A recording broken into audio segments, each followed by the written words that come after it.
Hello there, my old friend. Tonight, our quest takes us into the quiet world of Hans Christian Andersen.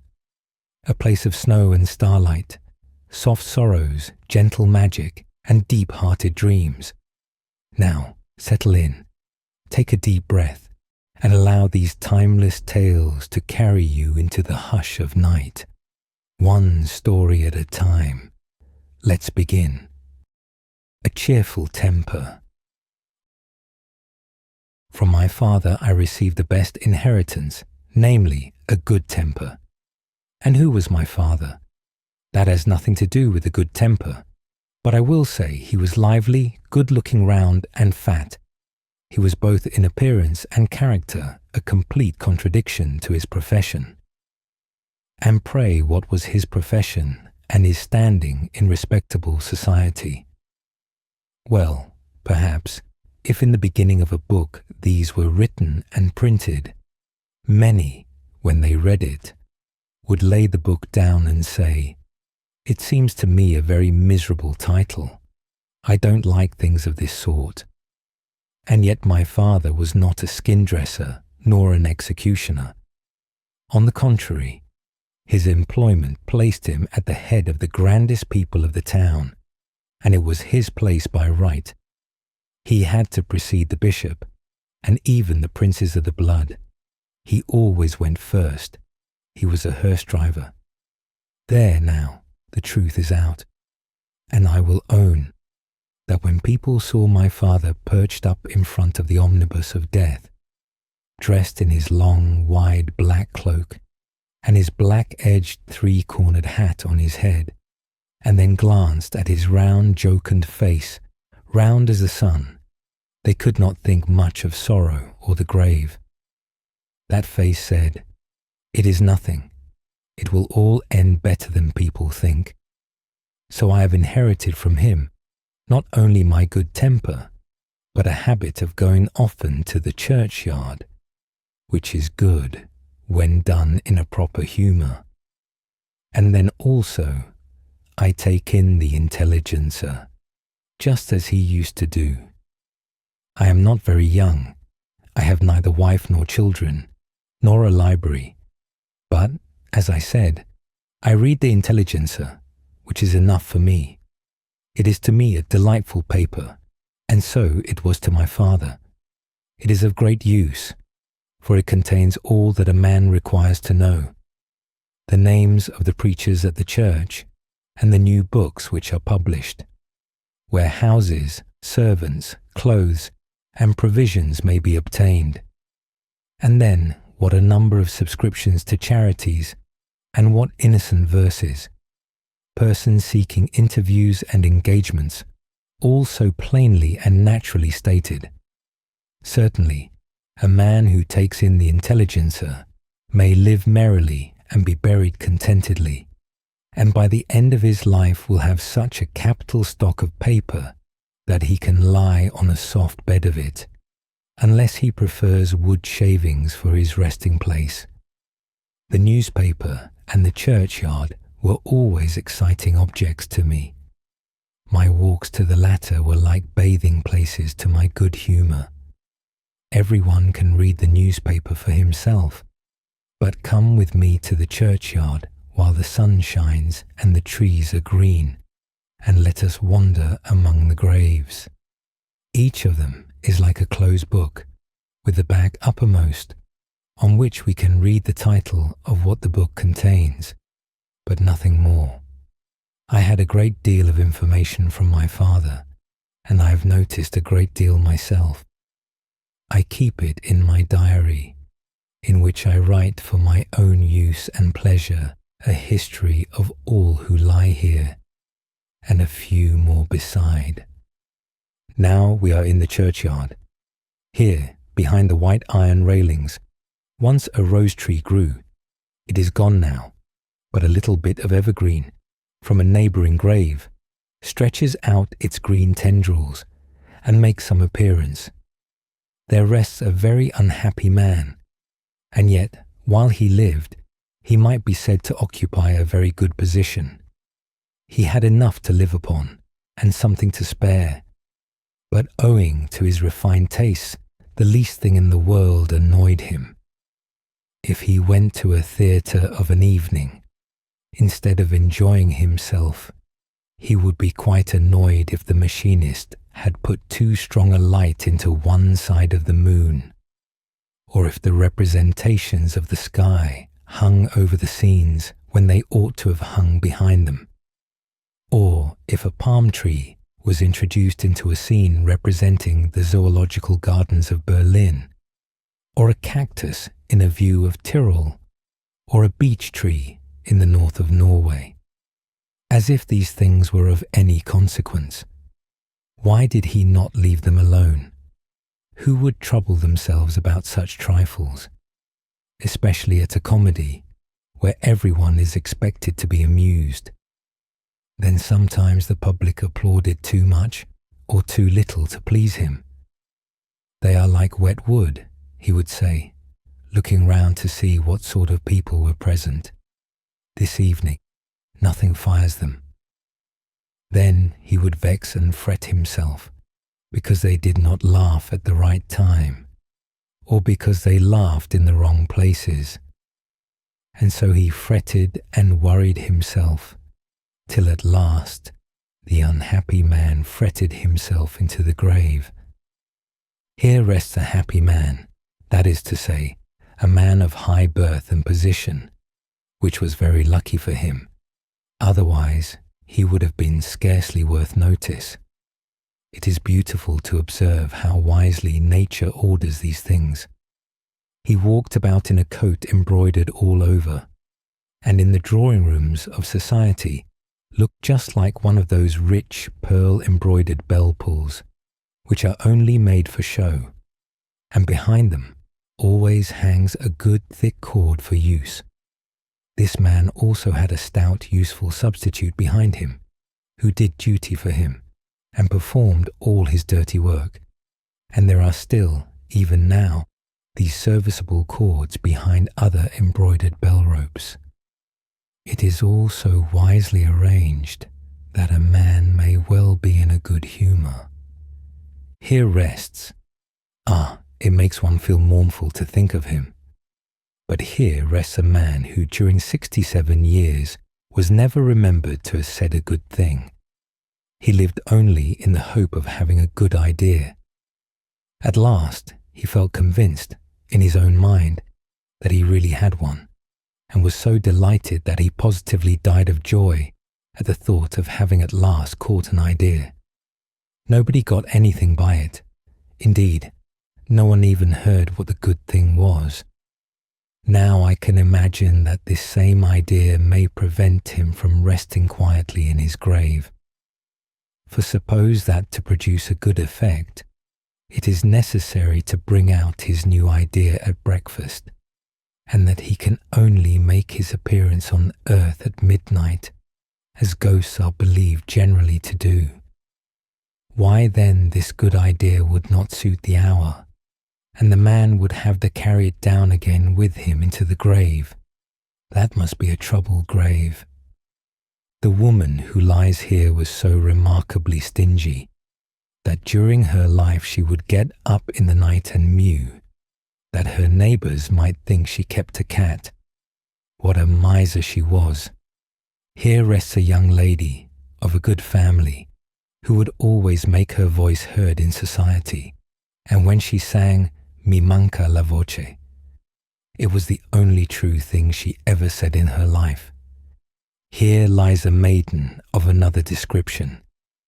She was engaged to be married, but her story is one of everyday life. We will leave her to rest in the grave. Here rests a widow who, with music in her tongue, carried gall in her heart. She used to go round among the families near and search out their faults, upon which she preyed with all the envy and malice of her nature. This is a family grave. The members of this family held so firmly together in their opinions that they will believe in no other. If the newspapers, or even the whole world, said of a certain subject, "It is so and so," and the little schoolboy declared he had learned quite differently, they would take his assertion as the only true one, because he belonged to the family. And it is well known that if the yard cock belonging to this family happened to crow at midnight, they would declare it was morning, although the watchman and all the clocks in the town were proclaiming the hour of 12 at night. The great poet Goethe concludes his Faust with the words, "May be continued, so might our wanderings in the churchyard be continued. I come here often, and if any of my friends, or those who are not my friends, are too much for me, I go out and choose a plot of ground in which to bury him or her. Then I bury them, as it were. There they lie, dead and powerless, till they come back new and better characters. Their lives and their deeds, looked at after my own fashion, I write down in my diary, as everyone ought to do. Then, if any of our friends act absurdly, no one need to be vexed about it. Let them bury the offenders out of sight and keep their good temper. They can also read the Intelligencer, which is a paper written by the people, with their hands guided. When the time comes for the history of my life to be bound by the grave, then they will write upon it as my epitaph, The Man with a Cheerful Temper. And this is my story. A Great Grief. This story really consists of 2 parts. The first part might be left out, but it gives us a few particulars, and these are useful. We were staying in the country at a gentleman's seat, where it happened that the master was absent for a few days. In the meantime, there arrived from the next town a lady. She had a pug dog with her, and came, she said, to dispose of shares in her tan yard. She had her papers with her, and we advised her to put them in an envelope, and to write thereon the address of the proprietor of the estate, General War Commissary Knight, etc. She listened to us attentively, seized a pen, paused, and begged us to repeat the direction slowly.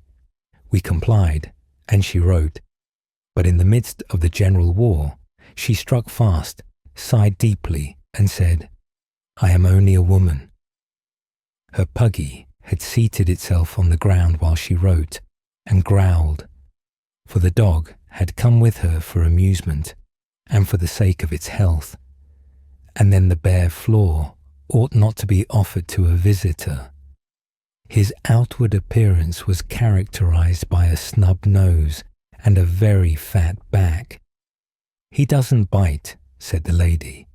"He has no teeth. He is like one of the family, faithful and grumpy. But the latter is my grandchildren's fault, for they have teased him. They play at wedding, and want to give him the part of the bridesmaid. And that's too much for him, poor old fellow." And she delivered her papers and took Puggy upon her arm. And this is the first part of the story which might have been left out. Puggy died. That's the second part. It was about a week afterwards we arrived in the town and put up at the inn. Our windows looked into the tan yard, which was divided into 2 parts by a partition of planks. In one half were many skins and hides, raw and tanned. Here was all the apparatus necessary to carry on a tannery, and it belonged to the widow. Puggy had died in the morning, and was to be buried in this part of the yard. The grandchildren of the widow, that is, of the tanner's widow, for Puggy had never been married, filled up the grave, and it was a beautiful grave. It must have been quite pleasant to lie there. The grave was bordered with pieces of flower pots and strewn over with sand. Quite at the top, they had stuck up half a beer bottle with the neck upwards, and that was not at all allegorical.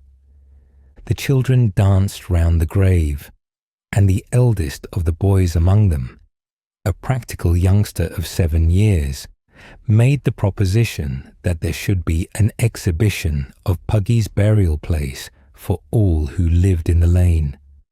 The price of admission was to be a trouser button, for every boy would be sure to have one, and each might also give one for a little girl.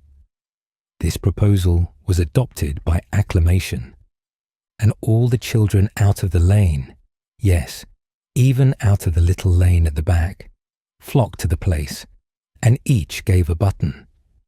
Many were noticed to go about on that afternoon with only one suspender. But then they had seen Puggy's grave, and the sight was worth much more. But in front of the tan yard, close to the entrance, stood a little girl clothed in rags, very pretty to look at, with curly hair, and eyes so blue and clear that it was a pleasure to look into them. The child said not a word, nor did she cry, but each time the little door was opened she gave a long, long look into the yard.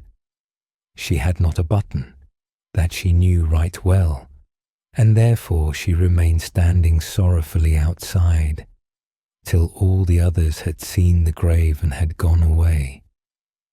Then she sat down, held her little brown hands before her eyes, and burst into tears. This girl alone had not seen Puggy's grave. It was a grief as great to her as any grown person can experience.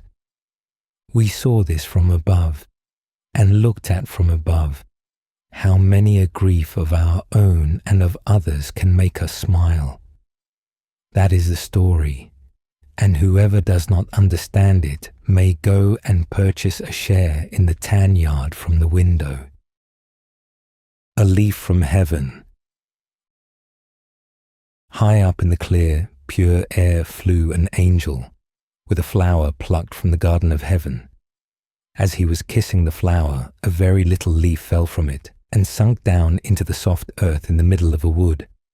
It immediately took root, sprouted, and sent out shoots among the other plants. "What a ridiculous little shoot," said one. "No one will recognize it, not even the thistle nor the stinging nettle." "It must be a kind of garden plant," said another. And so they sneered and despised the plant as a thing from a garden. "Where are you coming?" said the tall thistles, whose leaves were all armed with thorns. "It is stupid nonsense to allow yourself to shoot out in this way. We are not here to support you."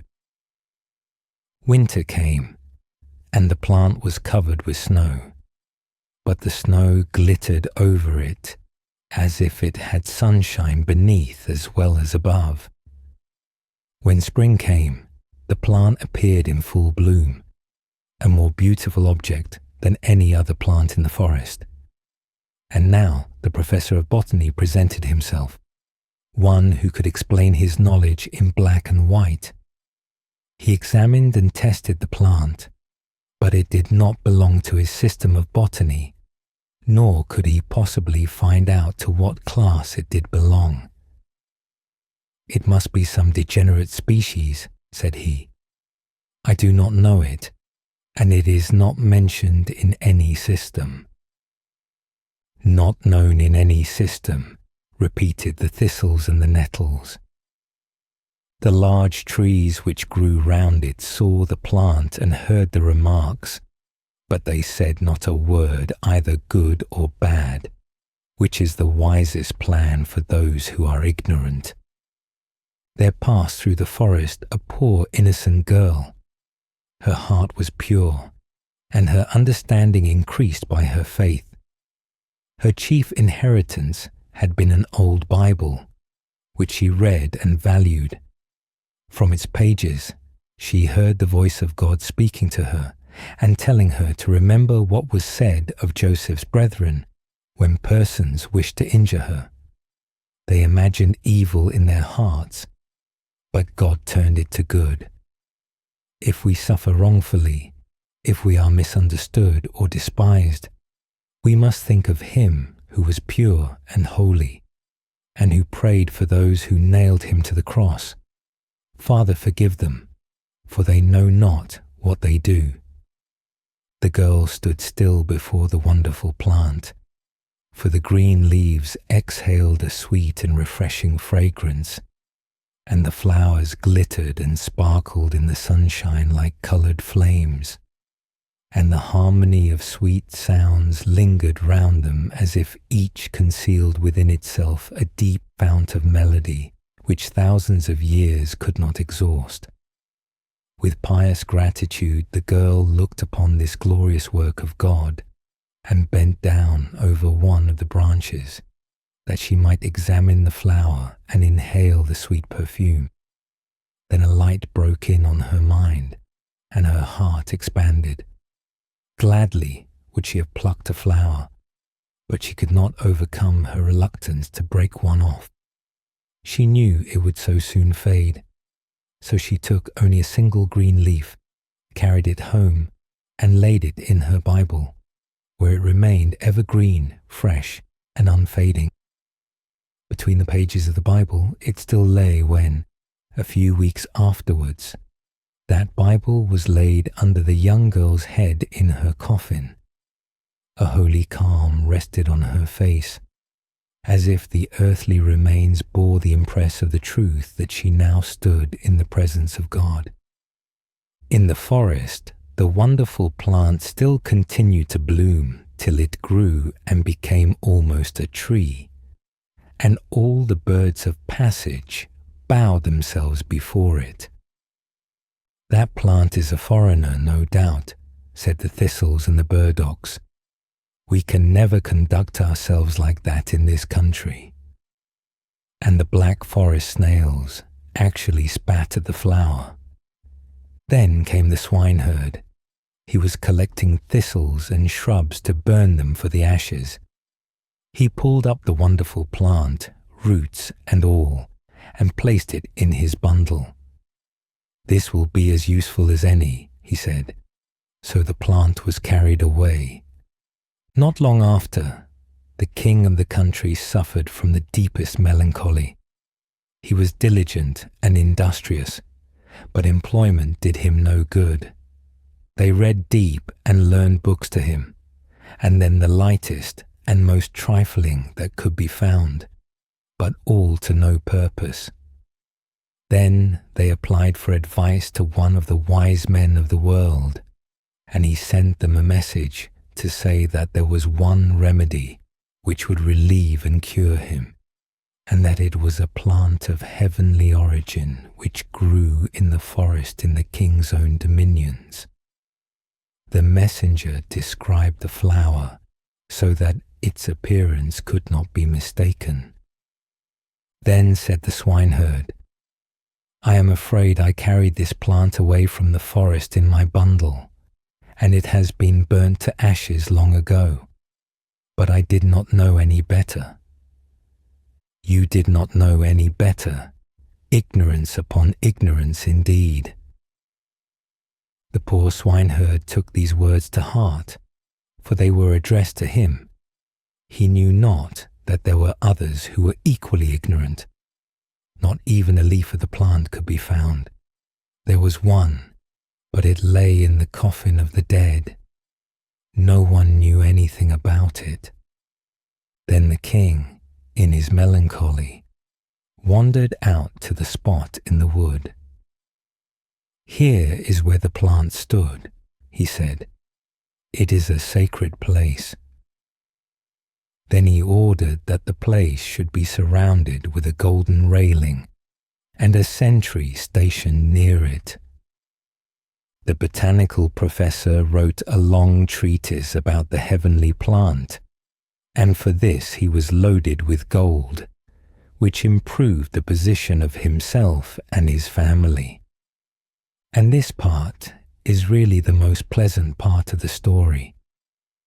For the plant had disappeared, and the king remained as melancholy and sad as ever, but the sentry said he had always been so. A rose from Homer's grave. How the songs of the East speak of the love of the nightingale for the rose in the silent starlight night. The winged songster serenades the fragrant flowers. Not far from Smyrna, where the merchant drives his loaded camels, proudly arching their long necks as they journey beneath the lofty pines over holy ground, I saw a hedge of roses. The turtle dove flew among the branches of the tall trees, and as the sunbeams fell upon her wings, they glistened as if they were mother of pearl. On the rosebush grew a flower, more beautiful than them all, and to her the nightingale sung of his woes. But the rose remained silent. Not even a dewdrop lay like a tear of sympathy on her leaves. At last she bowed her head over a heap of stones and said, "Here rests the greatest singer in the world. Over his tomb will I spread my fragrance, and on it I will let my leaves fall when the storm scatters them. He who sung of Troy became earth, and from that earth I have sprung. I, a rose from the grave of Homer, am too lofty to bloom for a nightingale." Then the nightingale sung himself to death. A camel driver came by, with his loaded camels and his black slaves. His little son found the dead bird, and buried the lovely songster in the grave of the great Homer, while the rose trembled in the wind. The evening came, and the rose wrapped her leaves more closely round her, and dreamed. And this was her dream. It was a fair, sunshiny day. A crowd of strangers drew near who had undertaken a pilgrimage to the grave of Homer. Among the strangers was a minstrel from the north, the home of the clouds and the brilliant lights of the aurora borealis.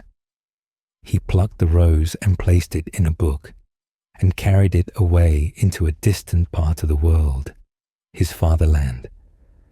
The rose faded with grief, and lay between the leaves of the book, which he opened in his own home, saying, "Here is a rose from the grave of Homer." Then the flower awoke from her dream, and trembled in the wind. A drop of dew fell from the leaves upon the singer's grave. The sun rose, and the flower bloomed more beautiful than ever. The day was hot, and she was still in her own warm Asia. Then footsteps approached. Strangers, such as the rose had seen in her dream, came by, and among them was a poet from the north. He plucked the rose, pressed a kiss upon her fresh mouth, and carried her away to the home of the clouds and the northern lights. Like a mummy, the flower now rests in his Iliad, and, as in her dream, she hears him say, as he opens the book, "Here is a rose from the grave of Homer." A story. In the garden all the apple trees were in blossom. They had hastened to bring forth flowers before they got green leaves. And in the yard all the ducklings walked up and down, and the cat too. It basked in the sun, and licked the sunshine from its own paws. And when one looked at the fields, how beautifully the corn stood, and how green it shone, without comparison. And there was a twittering and a fluttering of all the little birds, as if the day were a great festival. And so it was, for it was Sunday. All the bells were ringing, and all the people went to church, looking cheerful and dressed in their best clothes. There was a look of cheerfulness on everything. The day was so warm and beautiful that one might well have said, "God's kindness to us men is beyond all limits." But inside the church, the pastor stood in the pulpit and spoke very loudly and angrily. He said that all men were wicked, and God would punish them for their sins, and that the wicked, when they died, would be cast into hell, to burn for ever and ever. He spoke very excitedly, saying that their evil propensities would not be destroyed, nor would the fire be extinguished, and they should never find rest. That was terrible to hear, and he said it in such a tone of conviction. He described hell to them as a miserable hole, where all the refuse of the world gathers. There was no air beside the hot burning sulphur flame, and there was no ground under their feet. They, the wicked ones, sank deeper and deeper, while eternal silence surrounded them. It was dreadful to hear all that, for the preacher spoke from his heart, and all the people in the church were terrified. Meanwhile, the birds sang merrily outside, and the sun was shining so beautifully warm, it seemed as though every little flower said, "God, thy kindness towards us all is without limits." Indeed, outside it was not at all like the pastor's sermon. The same evening, upon going to bed, the pastor noticed his wife sitting there quiet and pensive. "What is the matter with you?" he asked her. "Well, the matter with me is," she said, "that I cannot collect my thoughts and am unable to grasp the meaning of what you said today in church, that there are so many wicked people and that they should burn eternally. Alas, eternally, how long? I am only a woman and a sinner before God, but I should not have the heart to let even the worst sinner burn forever. And how could our Lord to do so, who is so infinitely good, and who knows how the wickedness comes from without and within? No, I am unable to imagine that, although you say so." It was autumn. The trees dropped their leaves. The earnest and severe pastor sat at the bedside of a dying person. A pious, faithful soul closed her eyes forever. She was the pastor's wife. "If anyone shall find rest in the grave and mercy before our Lord, you shall certainly do so," said the pastor. He folded her hands and read a psalm over the dead woman. She was buried. 2 large tears rolled over the cheeks of the earnest man, and in the parsonage it was empty and still, for its sun had set forever. She had gone home. It was night. A cold wind swept over the pastor's head. He opened his eyes, and it seemed to him as if the moon was shining into his room. It was not so, however. There was a being standing before his bed, and looking like the ghost of his deceased wife. She fixed her eyes upon him with such a kind and sad expression, just as if she wished to say something to him. The pastor raised himself in bed and stretched his arms towards her, saying, "Not even you can find eternal rest. You suffer, you best and most pious woman." The dead woman nodded her head as if to say, "Yes," and put her hand on her breast. "And can I not obtain rest in the grave for you?" "Yes," was the answer.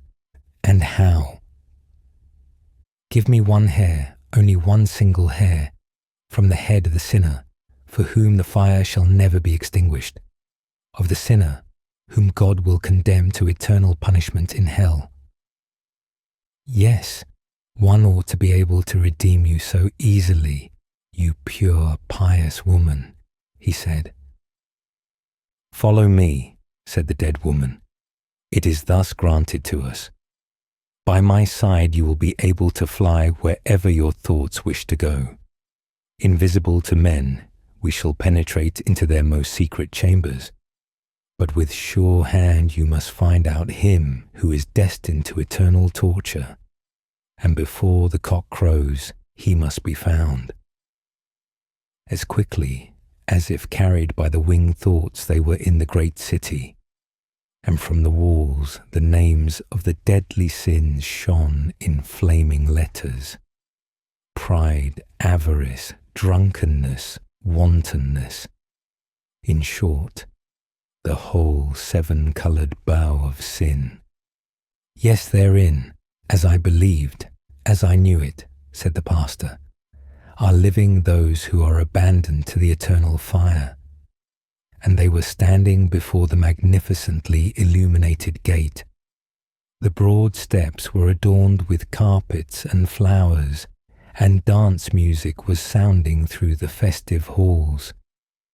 A footman, dressed in silk and velvet, stood with a large silver-mounted rod near the entrance.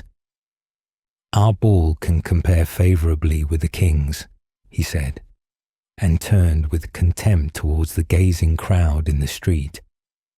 What he thought was sufficiently expressed in his features and movements. "Miserable beggars who are looking in, you are nothing in comparison to me." "Pride," said the dead woman. "Do you see him?" "The footman?" asked the pastor. "He is but a poor fool, and not doomed to be tortured eternally by fire." "Only a fool." It sounded through the whole house of Pride. They were all fools there. Then they flew within the 4 naked walls of the miser. Lean as a skeleton, trembling with cold and hunger, the old man was clinging with all his thoughts to his money. They saw him jump up feverishly from his miserable couch and take a loose stone out of the wall. There lay gold coins in an old stocking. They saw him anxiously feeling over an old ragged coat in which pieces of gold were sewn, and his clammy fingers trembled. He is ill. That is madness, a joyless madness, besieged by fear and dreadful dreams. They quickly went away and came before the beds of the criminals. These unfortunate people slept side by side, in long rows. Like a ferocious animal, one of them rose out of his sleep and uttered a horrible cry, and gave his comrade a violent dig in the ribs with his pointed elbow, and this one turned round in his sleep. "Be quiet, monster, sleep." "This happens every night." "Every night," repeated the other. "Yes, every night he comes and tortures me. In my violence I have done this and that. I was born with an evil mind, which has brought me hither for the 2nd time. But if I have done wrong, I suffer punishment for it. One thing, however, I have not yet confessed. When I came out a little while ago and passed by the yard of my former master, evil thoughts rose within me when I remembered this and that.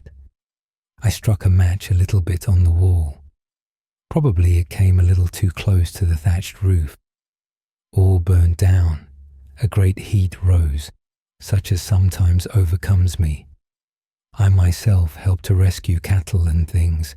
Nothing alive burnt, except a flight of pigeons, which flew into the fire, and the yard dog, of which I had not thought. One could hear him howl out of the fire, and this howling I still hear when I wish to sleep. And when I have fallen asleep, the great rough dog comes and places himself upon me, and howls, presses, and tortures me. Now listen to what I tell you. You can snore. You are snoring the whole night, and I hardly a quarter of an hour." And the blood rose to the head of the excited criminal. He threw himself upon his comrade and beat him with his clenched fist in the face. "Wicked Mutt has become mad again," they said amongst themselves. The other criminals seized him, wrestled with him, and bent him double, so that his head rested between his knees, and they tied him, so that the blood almost came out of his eyes and out of all his pores. "You are killing the unfortunate man," said the pastor, and as he stretched out his hand to protect him, who already suffered too much, the scene changed. They flew through rich halls and wretched hovels. Wantonness and envy, all the deadly sins passed before them. An angel of justice read their crimes and their defense. The latter was not a brilliant one, but it was read before God, who reads the heart, who knows everything, the wickedness that comes from within and from without, who is mercy and love personified. The pastor's hand trembled. He dared not stretch it out. He did not venture to pull a hair out of the sinner's head. And tears gushed from his eyes like a stream of mercy and love, the cooling waters of which extinguished the eternal fire of hell. Just then the cock crowed. Father of all mercy, grant thou to her the peace that I was unable to procure for her. I have it now, said the dead woman. It was your hard words, your despair of mankind, your gloomy belief in God and his creation, which drove me to you. Learn to know mankind. Even in the wicked one lives a part of God, and this extinguishes and conquers the flame of hell. The pastor felt a kiss on his lips. A gleam of light surrounded him. God's bright sun shone into the room, and his wife, alive, sweet, and full of love, awoke him from a dream which God had sent him. A story from the Sandhills. This story is from the sand dunes or sandhills of Jutland, but it does not begin there in the north, but far away in the south, in Spain. The wide sea is the high road from nation to nation. Journey in thought, then to sunny Spain. It is warm and beautiful there. The fiery pomegranate flowers peep from among dark laurels. A cool, refreshing breeze from the mountains blows over the orange gardens, over the Moorish halls with their golden cupolas and coloured walls. Children go through the streets in procession with candles and waving banners, and the sky, lofty and clear with its glittering stars, rises above them. Sounds of singing and castanets can be heard, and youths and maidens dance upon the flowering acacia trees, while even the beggar sits upon a block of marble, refreshing himself with a juicy melon, and dreamily enjoying life. It all seems like a beautiful dream. Here dwelt a newly married couple who completely gave themselves up to the charm of life. Indeed, they possessed every good thing they could desire: health and happiness, riches and honour. We are as happy as human beings can be, said the young couple from the depths of their hearts. They had indeed only one step higher to mount on the ladder of happiness. They hoped that God would give them a child, a son like them in form and spirit. The happy little one was to be welcomed with rejoicing, to be cared for with love and tenderness, and enjoy every advantage of wealth and luxury that a rich and influential family can give. So the days went by like a joyous festival. Life is a gracious gift from God, almost too great a gift for us to appreciate, said the young wife. Yet they say that fullness of joy forever and ever can only be found in the future life. I cannot realize it. The thought arises perhaps from the arrogance of men, said the husband.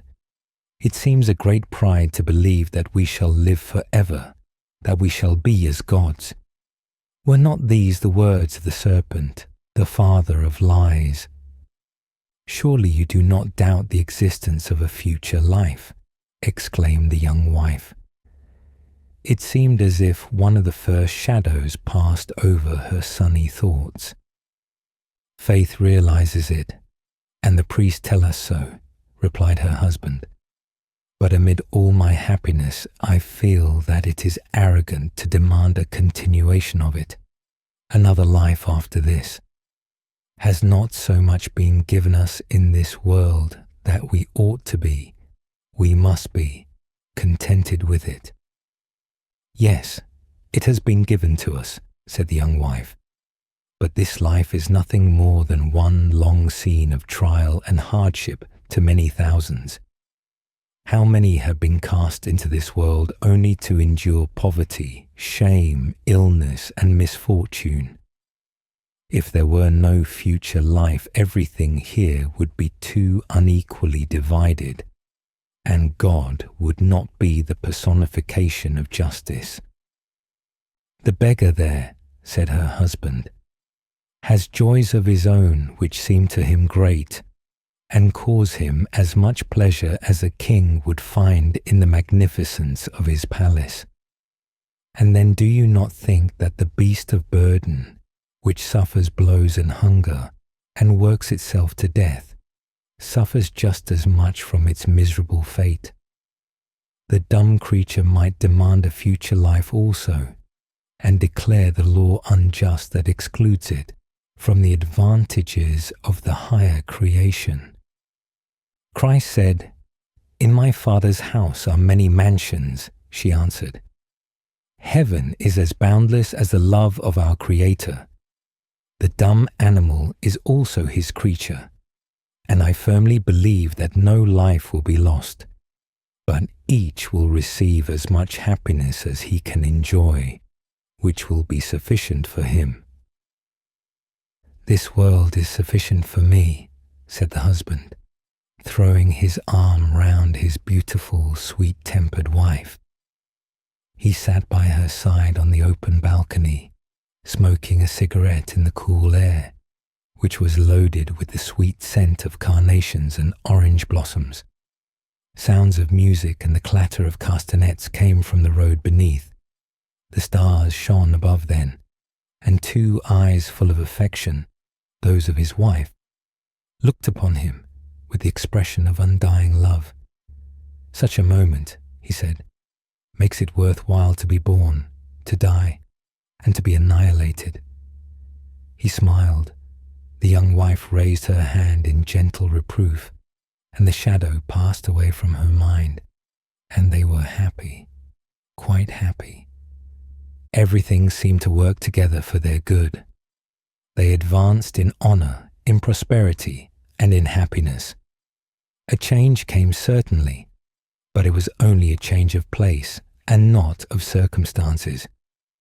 The young man was sent by his sovereign as ambassador to the Russian court. This was an office of high dignity, but his birth and his acquirements entitled him to the honor. He possessed a large fortune, and his wife had brought him wealth equal to his own, for she was the daughter of a rich and respected merchant. One of this merchant's largest and finest ships was to be sent that year to Stockholm, and it was arranged that the dear young couple, the daughter and the son-in-law, should travel in it to St. Petersburg. All the arrangements on board were princely and silk and luxury on every side. In an old war song called The King of England's Son, it says, "Farewell," he said, and sailed away.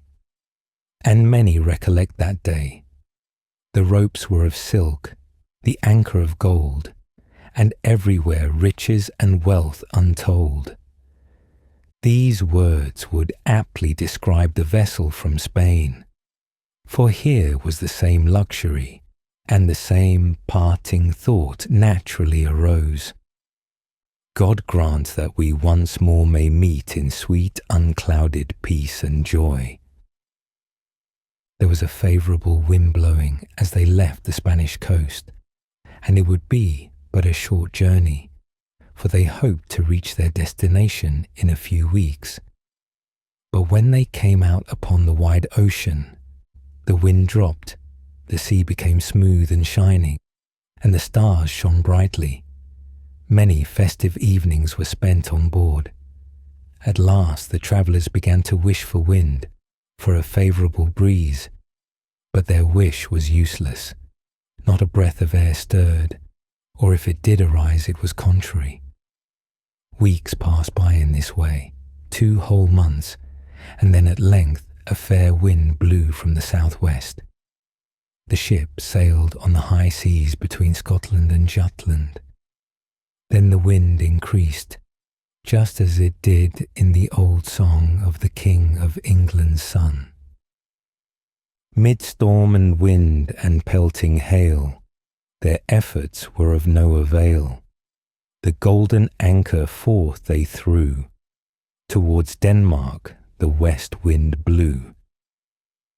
This all happened a long time ago. King Christian VII, who sat on the Danish throne, was still a young man. Much has happened since then.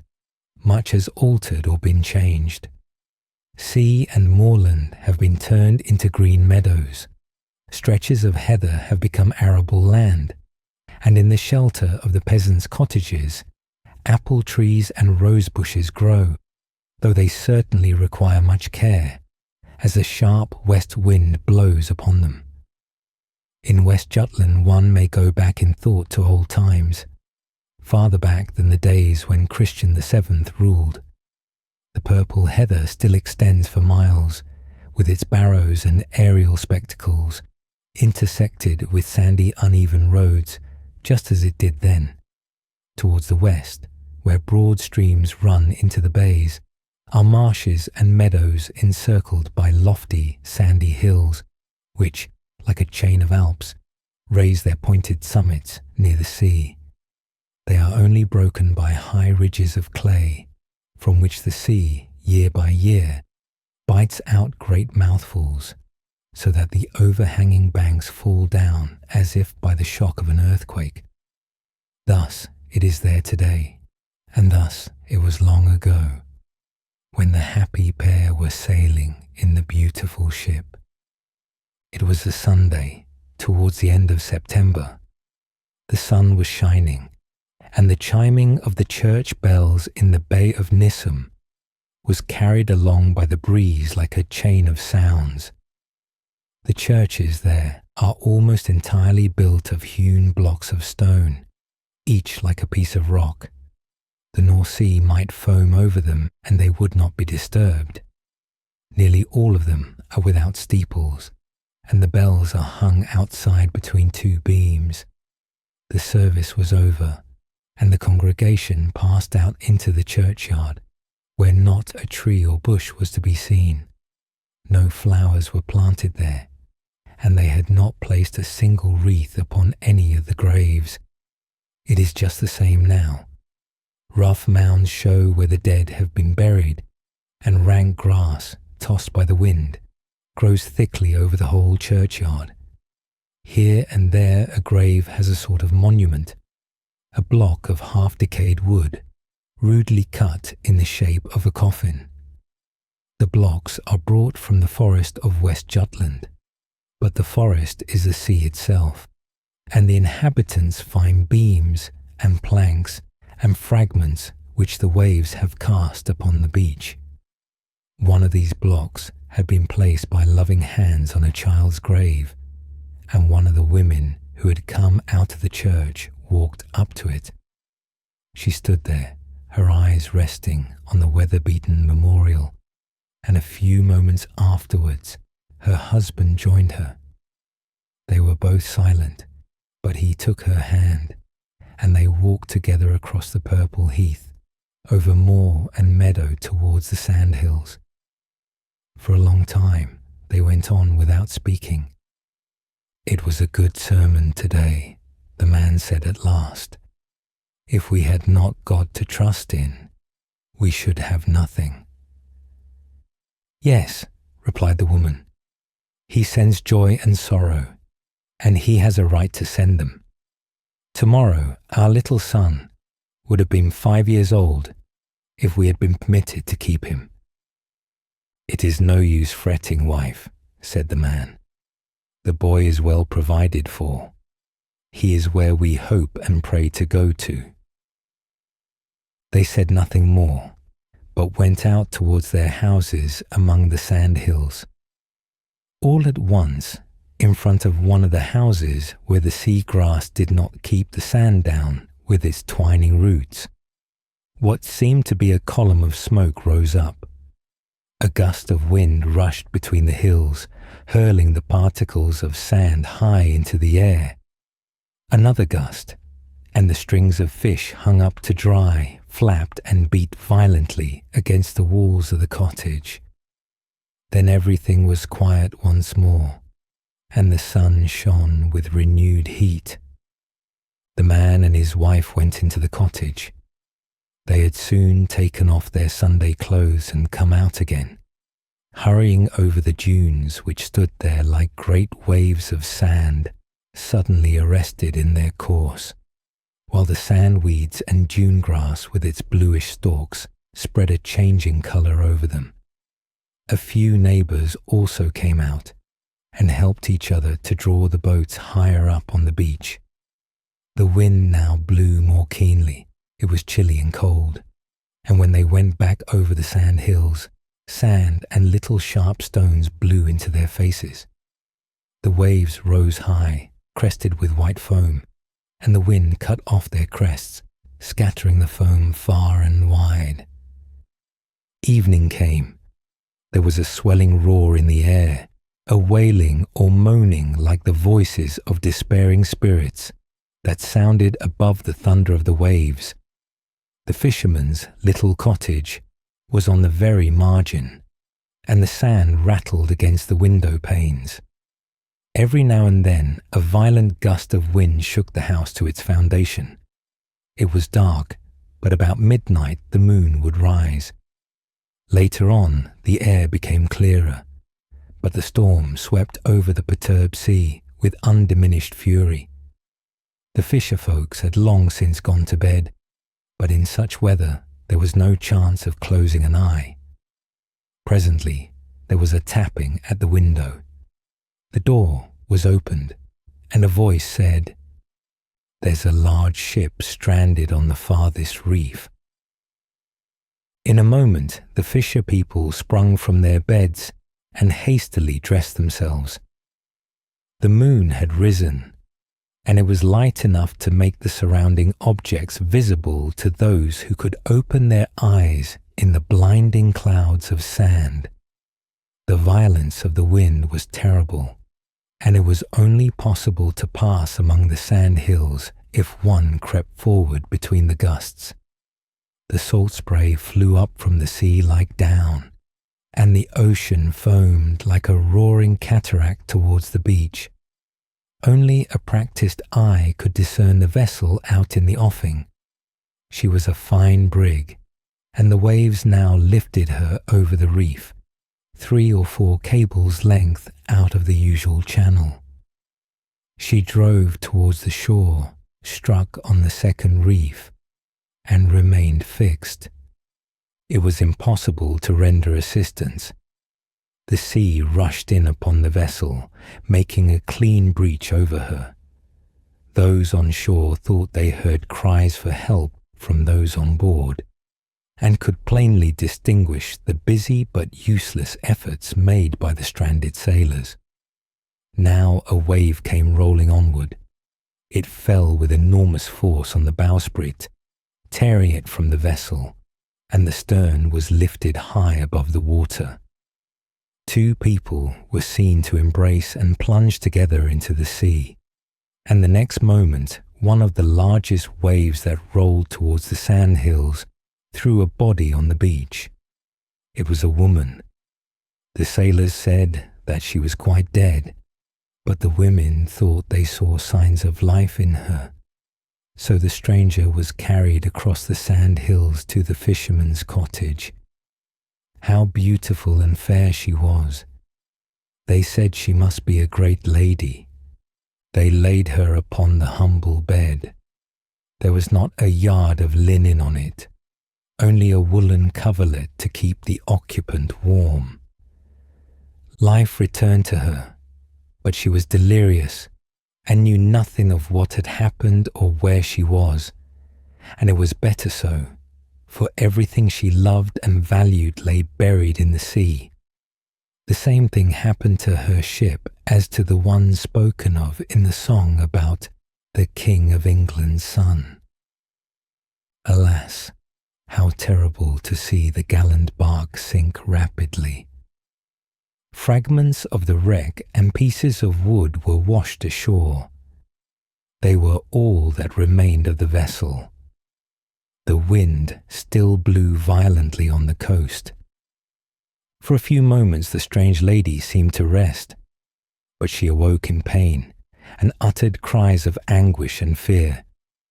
She opened her wonderfully beautiful eyes and spoke a few words, but nobody understood her.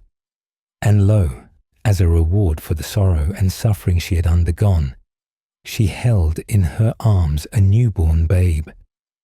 The child that was to have rested upon a magnificent couch, draped with silken curtains, in a luxurious home, it was to have been welcomed with joy to a life rich in all the good things of this world. And now heaven had ordained that it should be born in this humble retreat, that it should not even receive a kiss from its mother. For when the fisherman's wife laid the child upon the mother's bosom, it rested on a heart that beat no more. She was dead. The child that was to have been reared amid wealth and luxury was cast into the world, washed by the sea among the sandhills, to share the fate and hardships of the poor. Here we are reminded again of the song about the King of England's son, for in it mention is made of the custom prevalent at the time, when knights and squires plundered those who had been saved from shipwreck. The ship had stranded some distance south of Nissum Bay, and the cruel, inhuman days when, as we have just said, the inhabitants of Jutland treated the shipwrecked people so crudely were past, long ago. Affectionate sympathy and self-sacrifice for the unfortunate existed then, just as it does in our own time in many a bright example. The dying mother and the unfortunate child would have found kindness and help wherever they had been cast by the winds, but nowhere would it have been more sincere than in the cottage of the poor fisherman's wife, who had stood only the day before beside her child's grave, who would have been 5 years old that day if God had spared it to her. No one knew who the dead stranger was. They could not even form a conjecture. The fragments of wreckage gave no clue to the matter. No tidings reached Spain of the fate of the daughter and son-in-law. They did not arrive at their destination, and violent storms had raged during the past weeks. At last the verdict was given. Foundered at sea, all lost. But in the fisherman's cottage among the sandhills near Hunsby, there lived a little scion of the rich Spanish family. Where heaven sends food for two, a third can manage to find a meal, and in the depth of the sea there is many a dish of fish for the hungry. They called the boy Jurgen. It must certainly be a Jewish child. Its skin is so dark, the people said. It might be an Italian or a Spaniard, remarked the clergyman.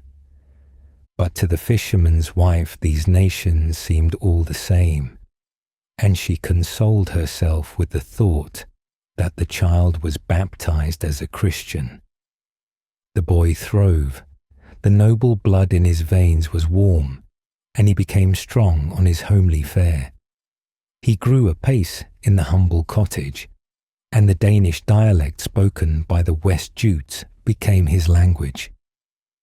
The pomegranate seed from Spain became a hardy plant on the coast of West Jutland. Thus may circumstances alter the course of a man's life. To this home he clung with deep-rooted affection. He was to experience cold and hunger, and the misfortunes and hardships that surround the poor. But he also tasted of their joys.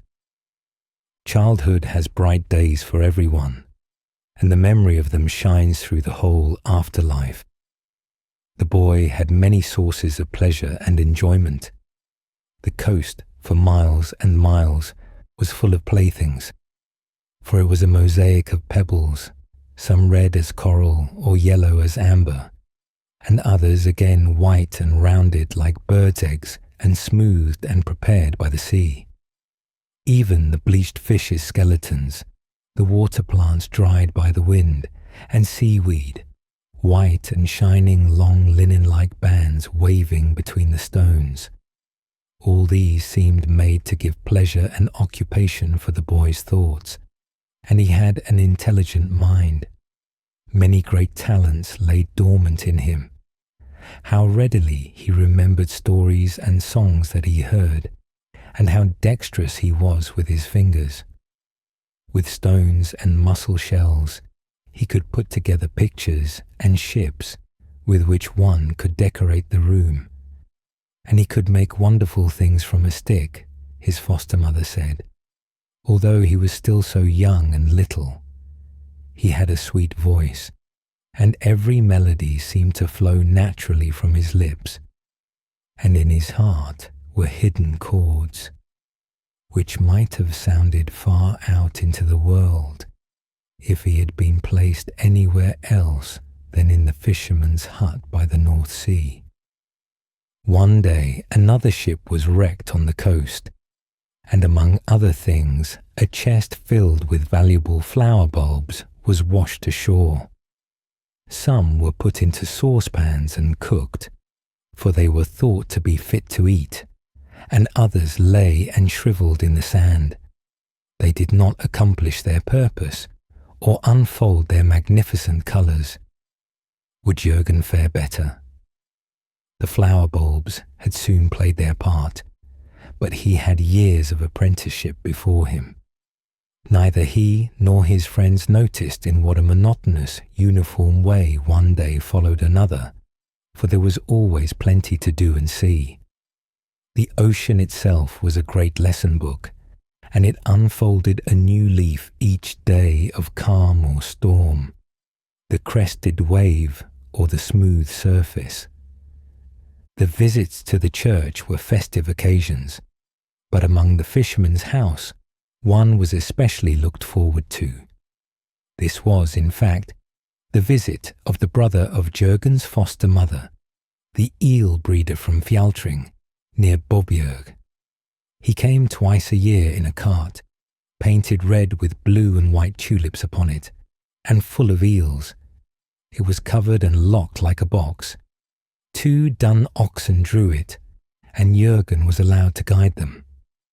The eel breeder was a witty fellow, a merry guest, and brought a measure of brandy with him. They all received a small glassful or a cupful if there were not enough glasses. Even Jürgen had about a thimbleful, that he might digest the fat eel, as the eel breeder said. He always told one story over and over again, and if his hearers laughed, he would immediately repeat it to them. Jürgen, while still a boy, and also when he was older, used phrases from the eel breeder's story on various occasions, so it will be as well for us to listen to it. It runs thus.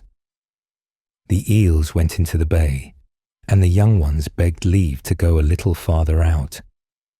"Don't go too far," said their mother. "The ugly eel spearer might come and snap you all up." But they went too far, and of 8 daughters, only 3 came back to the mother, and these wept and said, "We only went a little way out, and the ugly eel spearer came immediately and stabbed 5 of our sisters to death." "They'll come back again," said the mother eel. "Oh no," exclaimed the daughters, "for he skinned them, cut them in 2, and fried them." "Oh, they'll come back again," the mother eel persisted.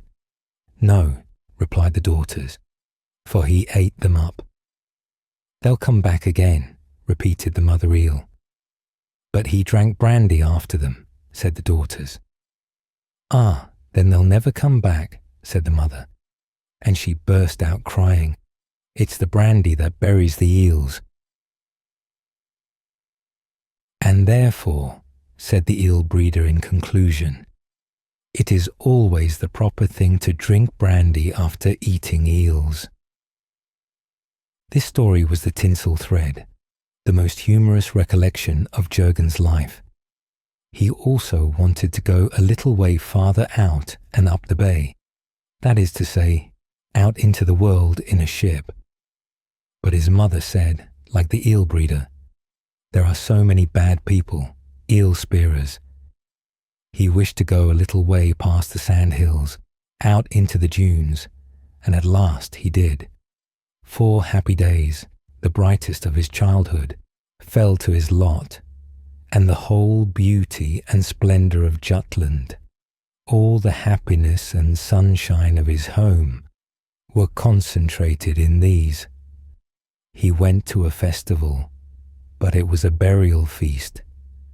A rich relation of the fisherman's family had died. The farm was situated far eastward in the country, and a little towards the north. Jurgen's foster parents went there, and he also went with them from the dunes, over heath and moor, where the Skewer takes its course through green meadows, and contains many eels. Mother eels live there with their daughters, who are caught and eaten up by wicked people. But do not men sometimes act quite as cruelly towards their own fellow men? Was not the Nursery murdered by wicked people? And though he was well spoken of, did he not also wish to kill the architect who built the castle for him, with its thick walls and tower, at the point where the Skewer falls into the bay? Jurgen and his parents now stood there. The wall and the rampart still remained, and red crumbling fragments lay scattered around. Here it was that Sebug, after the architect had left him, said to one of his men, "Go after him and say, 'Master, the tower shakes.' If he turns round, kill him and take away the money I paid him. But if he does not turn round, let him go in peace." The man did as he was told. The architect did not turn round, but called back, "The tower does not shake in the least, but one day a man will come from the west in a blue cloak. He will cause it to shake." And so indeed it happened 100 years later, for the North Sea broke in and cast down the tower. But Predbjorn Guildenstjerne, the man who then possessed the castle, built a new castle higher up at the end of the meadow, and that one is standing to this day, and is called Norra Vosborg. Jurgen and his foster parents went past this castle. They had told him its story during the long winter evenings, and now he saw the stately edifice with its double moat, and trees and bushes. The wall, covered with ferns, rose within the moat, but the lofty lime trees were the most beautiful of all. They grew up to the highest windows, and the air was full of their sweet fragrance. In a northwest corner of the garden stood a great bush full of blossom, like winter snow amid the summer's green. It was a juniper bush, the first that Jurgen had ever seen in bloom. He never forgot it, nor the lime trees. The child's soul treasured up these memories of beauty and fragrance to gladden the old man. From Norra Vosborg, where the juniper blossomed, the journey became more pleasant, for they met some other people who were also going to the funeral and were riding in wagons. Our travellers had to sit all together on a little box at the back of the wagon, but even this, they thought, was better than walking. So they continued their journey across the rugged heath. The oxen which drew the wagon stopped every now and then, where a patch of fresh grass appeared amid the heather. The sun shone with considerable heat, and it was wonderful to behold how in the far distance something like smoke seemed to be rising. Yet this smoke was clearer than the air. It was transparent and looked like rays of light rolling and dancing afar over the heath. "That is Lokman driving his sheep," said someone. And this was enough to excite Jurgen's imagination.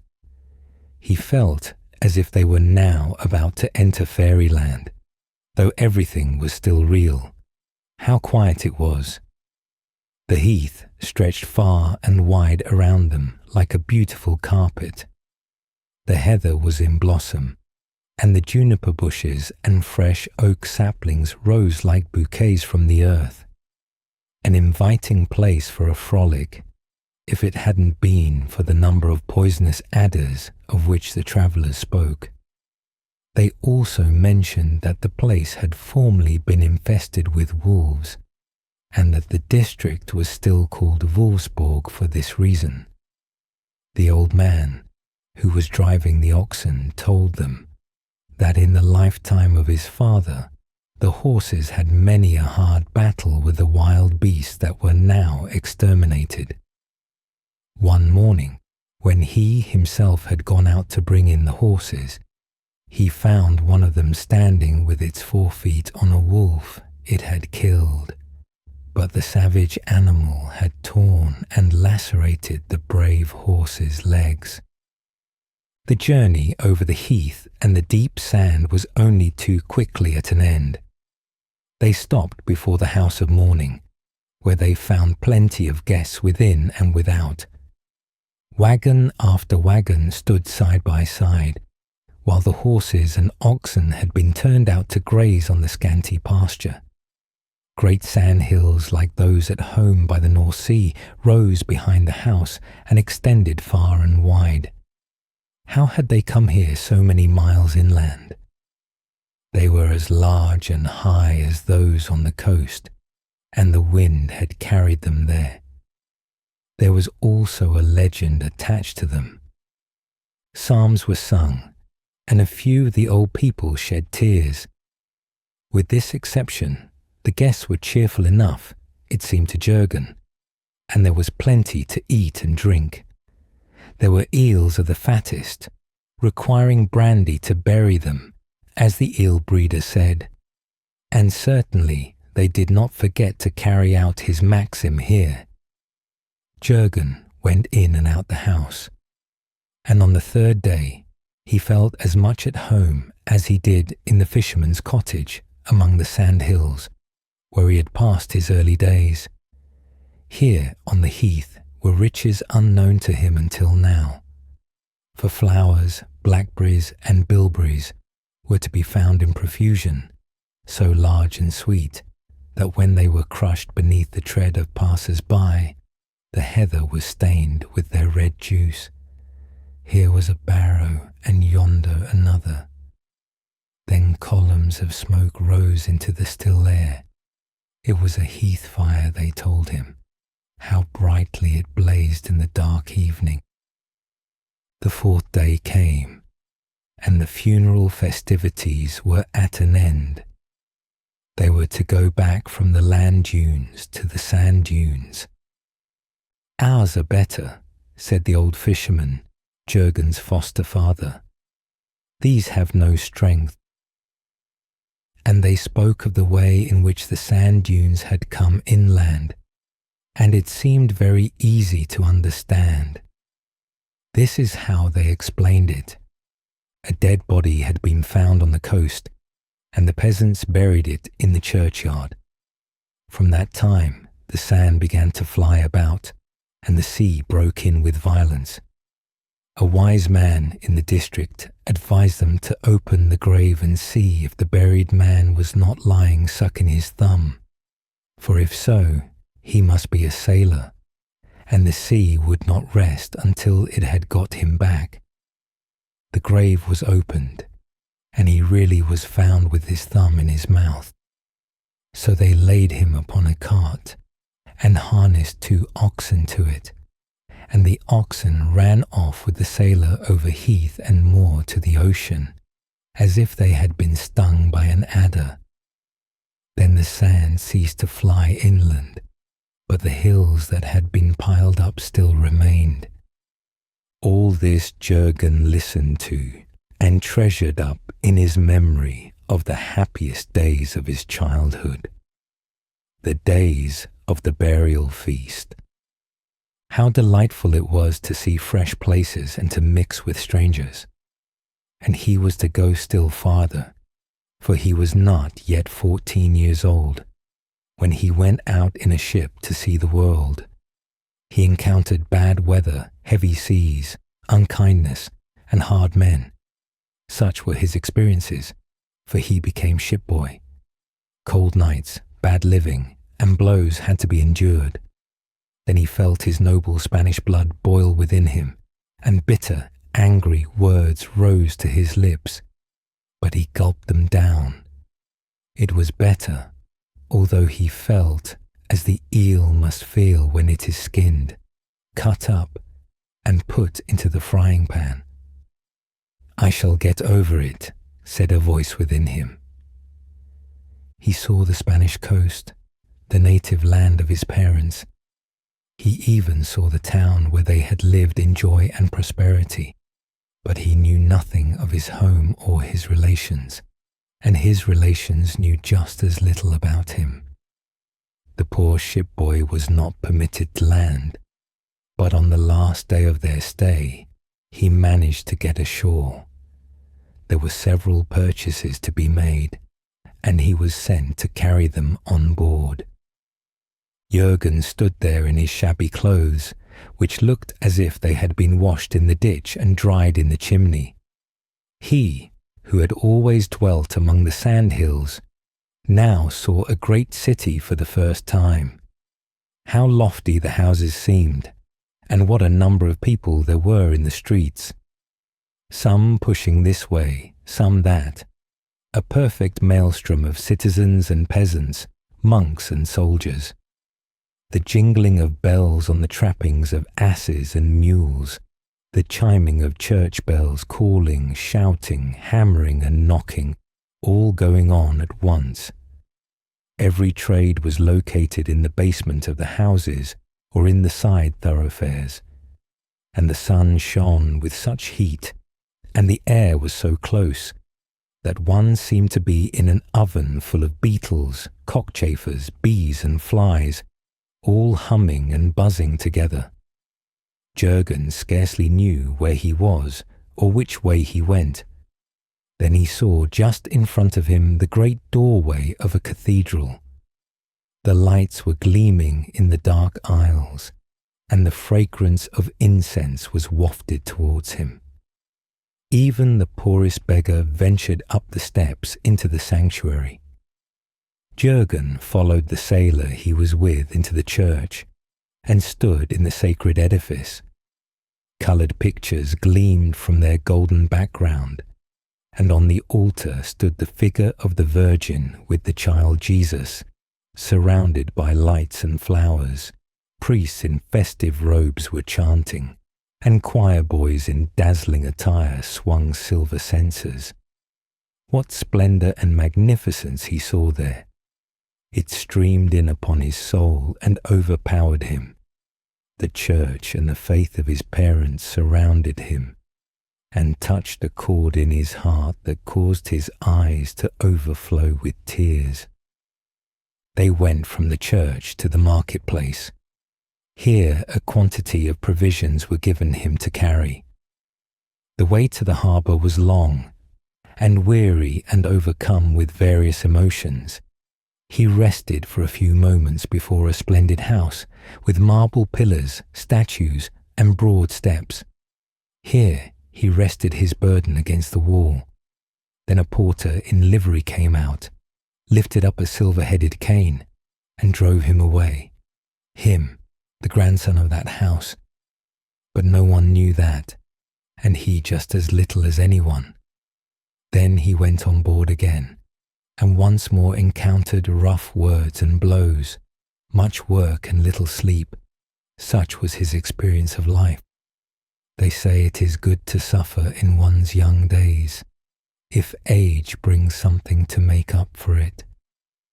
His period of service on board the ship came to an end, and the vessel lay once more at Ringkøbing in Jutland.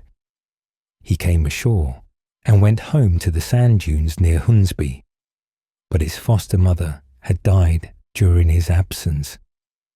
A hard winter followed this summer. Snowstorms swept over land and sea, and there was difficulty in getting from one place to another. How unequally things are distributed in this world. Here there was bitter cold and snowstorms, while in Spain there was burning sunshine and oppressive heat. Yet, when a clear frosty day came, and Jürgen saw the swans flying in numbers from the sea towards the land, across to Norrvosborg, it seemed to him that people could breathe more freely here. The summer also in this part of the world was splendid. In imagination, he saw the heath blossom and become purple with rich, juicy berries, and the elder bushes and lime trees at Norrvosborg in flower. He made up his mind to go there again. Spring came, and the fishing began. Jürgen was now an active helper in this, for he had grown during the last year and was quick at work. He was full of life and knew how to swim, to tread water, and to turn over and tumble in the strong tide. They often warned him to beware of the sharks, which seize the best swimmer, draw him down, and devour him. But such was not to be Jürgen's fate. At a neighbour's house in the dunes, there was a boy named Martin, with whom Jürgen was on very friendly terms, and they both took service in the same ship to Norway, and also went together to Holland. They never had a quarrel, but a person can be easily excited to quarrel when he is naturally hot-tempered, for he often shows it in many ways. And this is just what Jürgen did one day when they fell out about the merest trifle.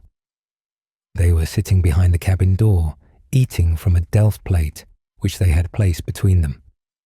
Jürgen held his pocket knife in his hand and raised it towards Martin, and at the same time became ashy pale, and his eyes had an ugly look. Martin only said, "Ah, you are one of that sort, are you? Fond of using the knife." The words were scarcely spoken when Jürgen's hand sank down. He did not answer a syllable, but went on eating, and afterwards returned to his work. When they were resting again, he walked up to Martin and said, "Hit me in the face. I deserve it. But sometimes I feel as if I had a pot in me that boils over." "There, let the thing rest," replied Martin. And after that, they were almost better friends than ever. When afterwards they returned to the dunes and began telling their adventures, this was told among the rest. Martin said that Jürgen was certainly passionate, but a good fellow after all. They were both young and healthy, well grown and strong, but Jürgen was the cleverer of the two. In Norway, the peasants go into the mountains and take the cattle there to find pasture. On the west coast of Jutland, huts have been erected among the Sandhills. They are built of pieces of wreck and thatched with turf and heather. There are sleeping places round the walls, and here the fishermen live and sleep during the early spring. Every fisherman has a female helper, or manager as she is called, who baits his hooks, prepares warm beer for him when he comes ashore, and gets the dinner cooked and ready for him by the time he comes back to the hut tired and hungry.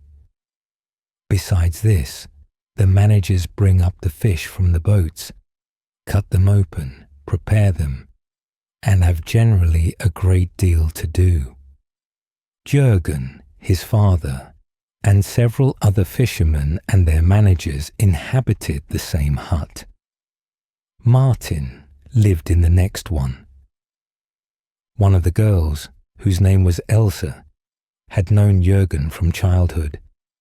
They were glad to see each other and were of the same opinion on many points, but in appearance they were entirely opposite, for he was dark and she was pale and fair and had flaxen hair and eyes as blue as the sea in sunshine.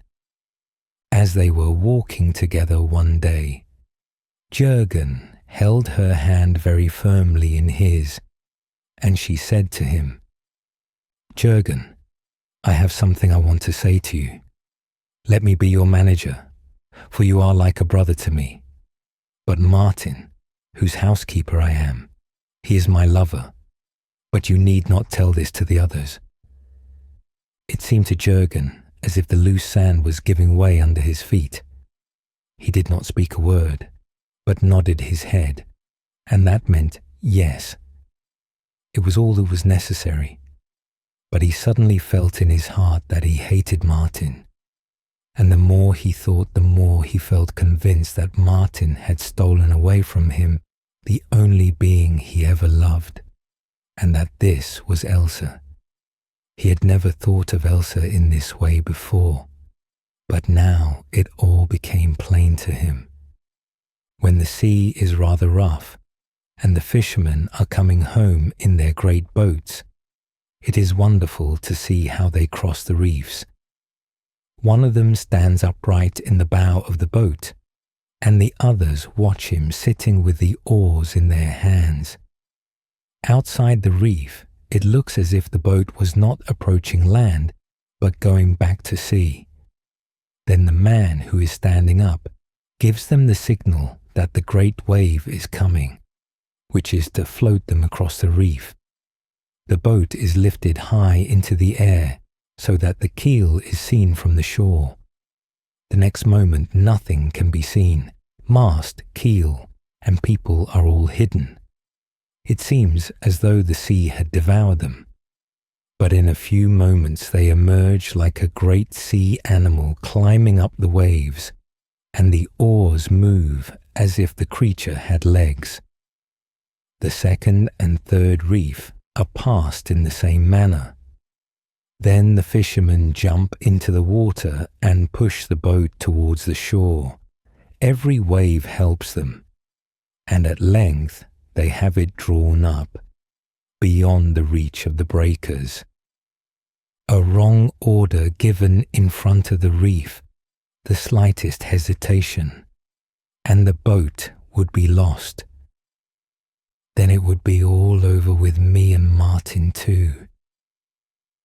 This thought passed through Jürgen's mind one day while they were out at sea, where his foster father had been taken suddenly ill.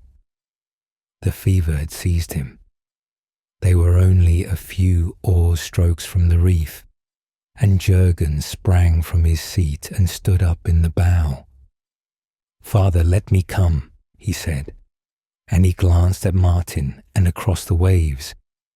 Every oar bent with the exertions of the rowers as the great wave came towards them, and he saw his father's pale face, and dared not obey the evil impulse that had shot through his brain. The boat came safely across the reef to land, but the evil thought remained in his heart, and roused up every little fibre of bitterness which he remembered between himself and Martin, since they had known each other. But he could not weave the fibres together, nor did he endeavour to do so. He felt that Martin had robbed him, and this was enough to make him hate his former friend. Several of the fishermen saw this, but Martin did not. He remained as obliging and talkative as ever. In fact, he talked rather too much. Jürgen's foster father took to his bed, and it became his deathbed, for he died a week afterwards.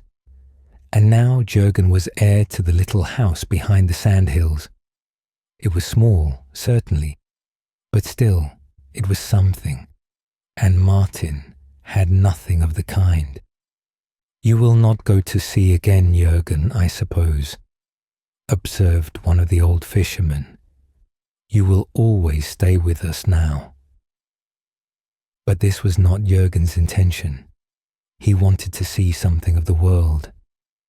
The eel breeder of Fjaltring had an uncle at Old Skagen, who was a fisherman, but also a prosperous merchant with ships upon the sea.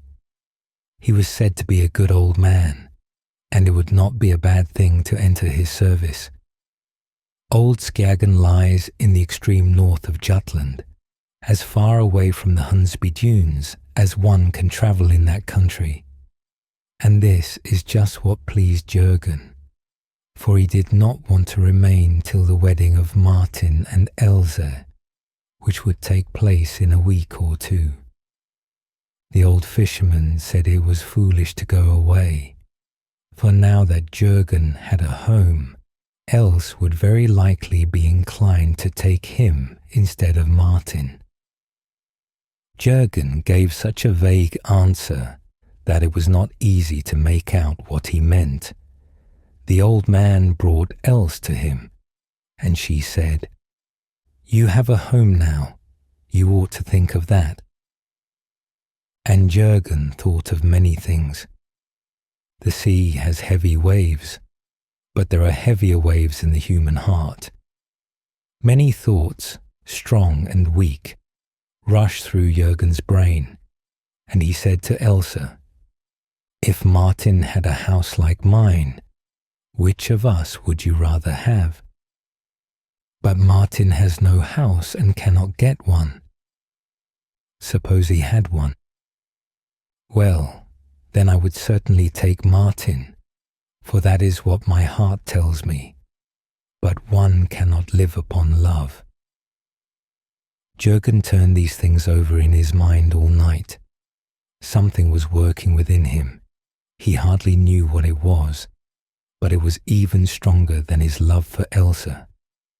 And so he went to Martin's, and what he said and did there was well considered. He let the house to Martin on most liberal terms, saying that he wished to go to sea again, because he loved it. And Elsa kissed him when she heard of it, for she loved Martin best. Jurgen proposed to start early in the morning, and on the evening before his departure, when it was already getting rather late, he felt a wish to visit Martin once more. He started, and among the dunes met the old fisherman, who was angry at his leaving the place. The old man made jokes about Martin, and declared there must be some magic about that fellow, of whom the girls were so fond. Jurgen did not pay any attention to his remarks, but said goodbye to the old man, and went on towards the house where Martin dwelt. He heard loud talking inside. Martin was not alone, and this made Jurgen waver in his determination, for he did not wish to see Elsa again. On second thoughts, he decided that it was better not to hear any more thanks from Martin, and so he turned back. On the following morning, before the sun rose, he fastened his knapsack on his back, took his wooden provision box in his hand, and went away among the sand hills towards the coast path. This way was more pleasant than the heavy sand road, and besides, it was shorter, and he intended to go first to Fjaltring, near Bovia, where the eel breeder lived, to whom he had promised a visit. The sea lay before him, clear and blue, and the mussel shells and pebbles, the playthings of his childhood, crunched over his feet. While he thus walked on his nose suddenly began to bleed. It was a trifling occurrence, but trifles sometimes are of great importance. A few large drops of blood fell upon one of his sleeves, He wiped them off and stopped the bleeding, and it seemed to him as if this had cleared and lightened his brain. The sea kale bloomed here and there in the sand as he passed. He broke off a spray and stuck it in his hat. He determined to be merry and light-hearted, for he was going out into the wide world, a little way out beyond the bay, as the young eels had said. Beware of bad people who will catch you and skin you and put you in the frying pan, he repeated in his mind, and smiled, for he thought he should find his way through the world. Good courage is a strong weapon. The sun was high in the heavens when he approached the narrow entrance to Nissum Bay. He looked back and saw a couple of horsemen galloping a long distance behind him, and there were other people with them. But this did not concern him. The ferry boat was on the opposite side of the bay. Jurgen called to the ferryman, and the latter came over with his boat. Jurgen stepped in, but before he had got halfway across, the men whom he had seen riding so hastily came up, hailed the ferryman, and commanded him to return in the name of the law. Jurgen did not understand the reason of this, but he thought it would be best to turn back, and therefore he himself took an oar and returned. As soon as the boat touched the shore, the men sprang on board, and before he was aware of it, they had bound his hands with a rope. "This wicked deed will cost you your life," they said. "It is a good thing we have caught you." He was accused of nothing less than murder. Martin had been found dead, with his throat cut. One of the fishermen, late on the previous evening, had met Jurgen going towards Martin's house. This was not the first time Jurgen had raised his knife against Martin, so they felt sure that he was the murderer. The prison was in a town at a great distance, and the wind was contrary for going there by sea, but it would not take half an hour to get across the bay, and another quarter of an hour would bring them to Norre Vosborg, the great castle with ramparts and moat. One of Jurgen's captors was a fisherman, a brother of the keeper of the castle, and he said it might be managed that Jurgen should be placed for the present in the dungeon at Vosborg, where Long Martha the gypsy had been shut up till her execution. They paid no attention to Jurgen's defence. The few drops of blood on his shirt sleeve bore heavy witness against him. But he was conscious of his innocence, and as there was no chance of clearing himself at present, he submitted to his fate. The party landed just at the place where Sir Buggy's castle had stood, and where Jurgen had walked with his foster parents after the burial feast. During the 4 happiest days of his childhood, he was led by the well-known path over the meadow to Vosborg. Once more the elders were in bloom, and the lofty lime trees gave forth sweet fragrance, and it seemed as if it were but yesterday that he had last seen the spot. In each of the 2 wings of the castle there was a staircase which led to a place below the entrance, from whence there is access to a low, vaulted cellar. In this dungeon, Long Martha had been imprisoned, and from here she was led away to the scaffold. She had eaten the hearts of 5 children, and had imagined that if she could obtain 2 more, she would be able to fly and make herself invisible. In the middle of the roof of the cellar, there was a little narrow air hole, but no window. The flowering lime trees could not breathe refreshing fragrance into that abode, where everything was dark and mouldy. There was only a rough bench in the cell, but a good conscience is a soft pillow, and therefore Jurgen could sleep well. The thick oaken door was locked and secured on the outside by an iron bar. But the goblin of superstition can creep through a keyhole into a baron's castle just as easily as it can into a fisherman's cottage. And why should he not creep in here, where Jürgen sat thinking of Long Martha and her wicked deeds? Her last thoughts on the night before her execution had filled this place, and the magic that tradition asserted to have been practiced here in Sir Svanwedel's time came into Jürgen's mind and made him shudder. But a sunbeam, a refreshing thought from without, penetrated his heart even here. It was the remembrance of the flowering elder and the sweet-smelling lime trees. He was not left there long. They took him away to the town of Ringkjøbing, where he was imprisoned with equal severity. Those times were not like ours.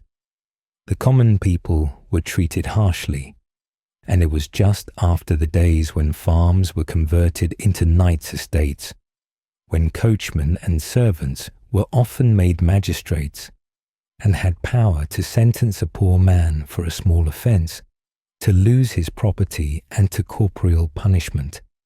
Judges of this kind were still to be found, and in Jutland, so far from the capital and from the enlightened, well-meaning head of the government, the law was still very loosely administered sometimes. The smallest grievance Jürgen could expect was that his case should be delayed. His dwelling was cold and comfortless, and how long would he be obliged to bear all this? It seemed his fate to suffer misfortune and sorrow innocently. He now had plenty of time to reflect on the difference of fortune on earth, and to wonder why this fate had been allotted to him. Yet he felt sure that all would be made clear in the next life, the existence that awaits us when this life is over. His faith had grown strong in the poor fisherman's cottage. The light which had never shone into his father's mind in all the richness and sunshine of Spain was sent to him to be his comfort in poverty and distress, a sign of that mercy of God which never fails. The spring storms began to blow. The rolling and moaning of the North Sea could be heard for miles inland when the wind was blowing, and then it sounded like the rushing of 1,000 wagons over a hard road with a mine underneath. Jürgen heard these sounds in his prison, and it was a relief to him. No music could have touched his heart as did these sounds of the sea, the rolling sea, the boundless sea, on which a man can be borne across the world before the wind, carrying his own house with him wherever he goes, just as the snail carries its home even into a strange country. He listened eagerly to its deep murmur, and then the thought arose, free, free. How happy to be free, even barefooted and in ragged clothes. Sometimes, when such thoughts crossed his mind, the fiery nature rose within him, and he beat the wall with his clenched fists. Weeks, months, a whole year had gone by, when Niels the thief, called also a horse dealer, was arrested. And now better times came, and it was seen that Jürgen had been wrongly accused. On the afternoon before Jürgen's departure from home, and before the murder, Niels the thief had met Martin at a beer house in the neighbourhood of Ringkjøbing. A few glasses were drank, not enough to cloud the brain, but enough to loosen Martin's tongue. He began to boast and to say that he had obtained a house and intended to marry, and when Niels asked him where he was going to get the money, he slapped his pocket proudly and said, "The money is here, where it ought to be." This boast cost him his life, For when he went home, Niels followed him and cut his throat, intending to rob the murdered man of the gold, which did not exist. All this was circumstantially explained, but it is enough for us to know that Jürgen was set free. But what compensation did he get for having been imprisoned a whole year and shut out from all communication with his fellow creatures?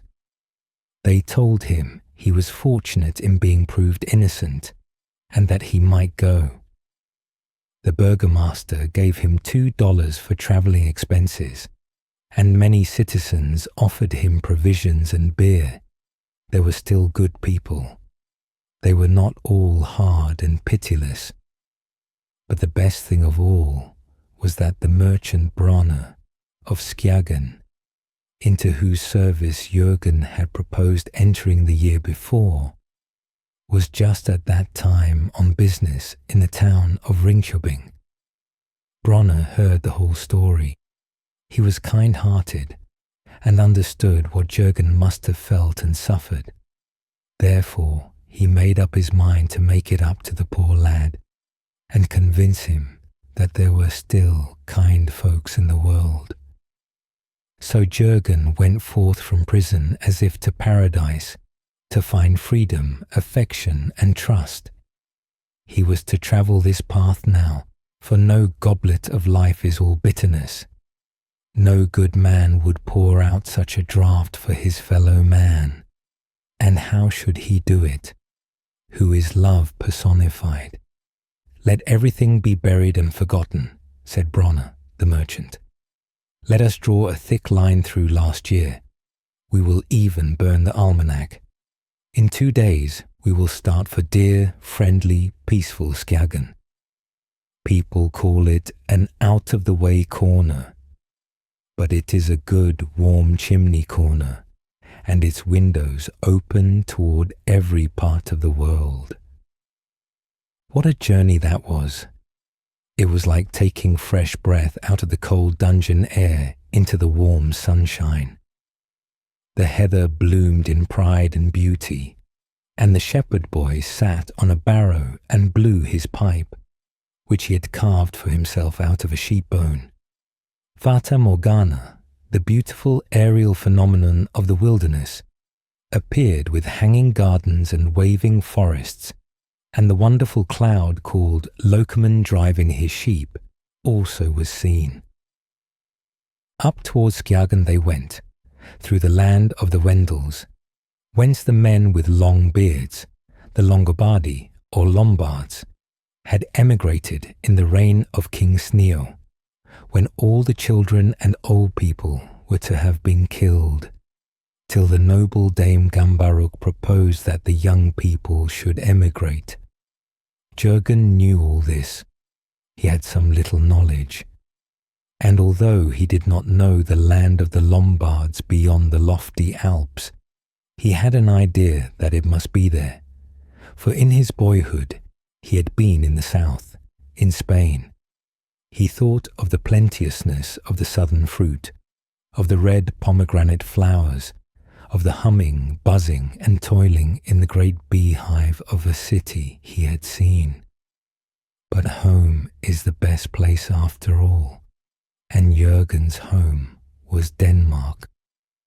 At last they arrived at Vendilskaga, as Skjagen is called in Old Norwegian and Icelandic writings. At that time, Old Skjagen, with the eastern and western town, extended for miles, with sandhills and arable land as far as the lighthouse near Grennen. Then, as now, the houses were strewn among the wind-raised sandhills, a wilderness in which the wind sports with the sand, and where the voice of the seagull and wild swan strikes harshly on the ear. In the southwest, a mile from Grennen, lies Old Skjagen. Merchant Bronner dwelt here, and this was also to be Jürgen's home for the future. The dwelling house was tarred, and all the small outbuildings had been put together from pieces of wreck. There was no fence, for indeed there was nothing to fence in, except the long rows of fishes which were hung upon lines, one above the other, to dry in the wind. The entire coast was strewn with spoiled herrings, for there were so many of these fish that a net was scarcely thrown into the sea before it was filled. They were caught by carloads, and many of them were either thrown back into the sea or left to lie on the beach. The old man's wife and daughter and his servants also came to meet him with great rejoicing. There was a great squeezing of hands and talking and questioning. And the daughter, what a sweet face and bright eyes she had. The inside of the house was comfortable and roomy. Fritters, that a king would have looked upon as a dainty dish, were placed on the table, and there was wine from the Skeagan vineyard, that is the sea, for there the grapes come ashore ready pressed and prepared in barrels and in bottles. When the mother and daughter heard who Jürgen was, and how innocently he had suffered, they looked at him in a still more friendly way, and pretty Clara's eyes had a look of especial interest as she listened to his story. Jürgen found a happy home in old Skeagan. It did his heart good, for it had been sorely tried. He had drunk the bitter goblet of love which softens or hardens the heart, according to circumstances. Jürgen's heart was still soft. It was young, and therefore it was a good thing that Miss Clara was going in 3 weeks' time to Christians and in Norway, in her father's ship, to visit an aunt and to stay there the whole winter. On the Sunday before she went away, they all went to church, to the Holy Communion. The church was large and handsome, and had been built centuries before by Scotchmen and Dutchmen. It stood some little way out of the town. It was rather ruinous, certainly, and the road to it was heavy, through deep sand. But the people gladly surmounted these difficulties to get to the house of God, to sing psalms and to hear the sermon. The sand had heaped itself up round the walls of the church, but the graves were kept free from it. It was the largest church north of the Limfjorden. The Virgin Mary, with a golden crown on her head, and the child, Jesus, in her arms, stood lifelike on the altar. The holy apostles had been carved in the choir, and on the walls there were portraits of the old burgomasters and councillors of Skeagan. The pulpit was of carved work. The sun shone brightly into the church, and its radiance fell on the polished brass chandelier and on the little ship that hung from the vaulted roof. Jürgen felt overcome by a holy childlike feeling, like that which possessed him when, as a boy, he stood in the splendid Spanish cathedral. But here the feeling was different, for he felt conscious of being one of the congregation. After the sermon followed Holy Communion. He partook of the bread and wine, and it so happened that he knelt by the side of Miss Clara. But his thoughts were so fixed upon heaven and the Holy Sacrament that he did not notice his neighbour until he rose from his knees, and then he saw tears rolling down her cheeks. She left Skeagan and went to Norway 2 days later. He remained behind and made himself useful on the farm and at the fishery. He went out fishing, and in those days fish were more plentiful and larger than they are now. The shoals of the mackerel glittered in the dark nights and indicated where they were swimming. The gurnards snarled, and the crabs gave forth pitiful yells when they were chased, for fish are not so mute as people say. Every Sunday Jürgen went to church, and when his eyes rested on the picture of the Virgin Mary over the altar as he sat there, they often glided away to the spot where they had knelt side by side. Autumn came and brought rain and snow with it. The water rose up right into the town of Skjegen. The sand could not suck it all in. One had to wade through it or go by boat. The storms threw vessel after vessel on the fatal reefs. There were snowstorm and sandstorms. The sand flew up to the houses, blocking the entrances, so that people had to creep up through the chimneys. That was nothing at all remarkable here. It was pleasant and cheerful indoors, where peat fuel and fragments of wood from the wrecks blazed and crackled upon the hearth. Merchant Bron read aloud from an old chronicle about Prince Hamlet of Denmark, who had come over from England, landed near Bovio, and fought a battle. Close by, Rama was his grave, only a few miles from the place where the eel breeder lived. Hundreds of barrow rose there from the heath, forming, as it were, an enormous churchyard. Merchant Bron had himself been at Hamlet's grave. They spoke about old times and about their neighbours, the English and the Scotch, and Jurgen sang the air of the King of England's son, and of his splendid ship and its outfit.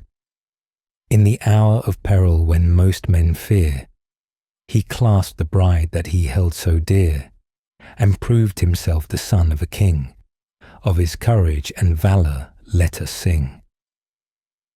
This verse Jurgen sang with so much feeling that his eyes beamed, and they were black and sparkling since his infancy. There was wealth, comfort, and happiness even among the domestic animals, for they were all well cared for and well kept. The kitchen looked bright with its copper and tin utensils and white plates, and from the rafters hung hams, beef, and winter stores in plenty. This can still be seen in many rich farms on the west coast of Jutland. Plenty to eat and drink, clean, prettily decorated rooms, active minds, cheerful tempers, and hospitality can be found there, as in an Arab's tent. Jurgen had never spent such a happy time since the famous burial feast, and yet Miss Clara was absent, except in the thoughts and memory of all.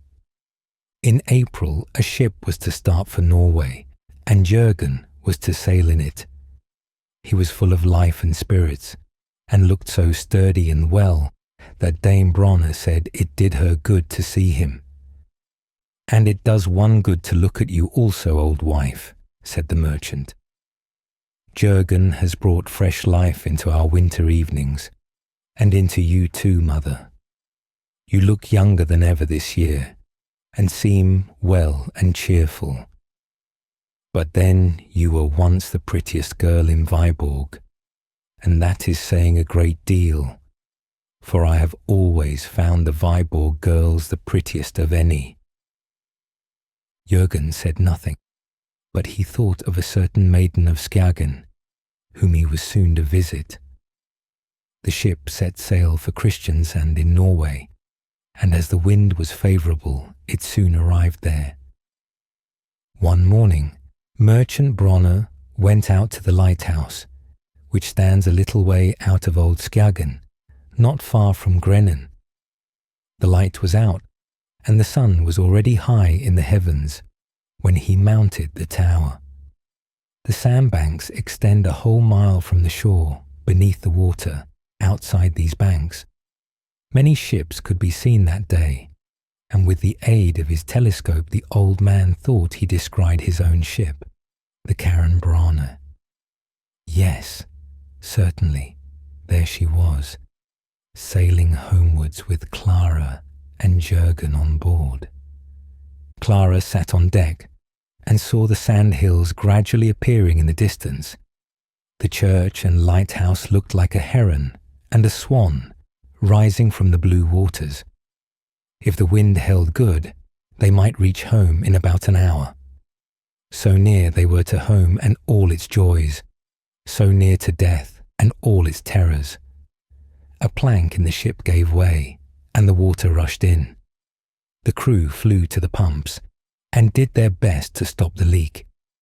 A signal of distress was hoisted, but they were still fully a mile from the shore. Some fishing boats were in sight, but they were too far off to be of any use. The wind blew towards the land. The tide was in their favour, but it was all useless. The ship could not be saved. Jurgen threw his right arm round Clara and pressed her to him. With what a look she gazed up into his face. As with a prayer to God for help, he breasted the waves, which rushed over the sinking ship. She uttered a cry, but she felt safe and certain that he would not leave her to sink. And in this hour of terror and danger, Jurgen felt as the king's son did, as told in the old song. In the hour of peril, when most men fear, he clasped the bride that he held so dear. How glad he felt that he was a good swimmer. He worked his way onward with his feet and one arm, while he held the young girl up firmly with the other. He rested on the waves, he trod the water, in fact, did everything he could think of, in order not to fatigue himself and to reserve strength enough to reach land. He heard Clara sigh and felt her shudder convulsively, and he pressed her more closely to him. Now and then a wave rolled over them. The current lifted them. The water, although deep, was so clear that for a moment he imagined he saw the shoals of mackerel glittering, or Leviathan himself ready to swallow them. Now the clouds cast a shadow over the water. Then again came the playing sunbeams. Flocks of loudly screaming birds passed over him, and the plump and lazy wild ducks, which allow themselves to be drifted by the waves, rose up terrified at the sight of the swimmer. He began to feel his strength decreasing, but he was only a few cable lengths distance from the shore, and help was coming, for a boat was approaching him. At this moment he distinctly saw a white staring figure under the water. A wave lifted him up, and he came nearer to the figure. He felt a violent shock, and everything became dark around him. On the sand reef lay the wreck of a ship, which was covered with water at high tide. The white figurehead rested against the anchor, the sharp iron edge of which rose just above the surface. Jurgen had come in contact with this. The tide had driven him against it with great force. He sank down stunned with the blow, but the next wave lifted him and the young girl up again. Some fishermen, coming with a boat, seized them and dragged them into it. The blood streamed down over Jurgen's face. He seemed dead, but still held the young girl so tightly that they were obliged to take her from him by force.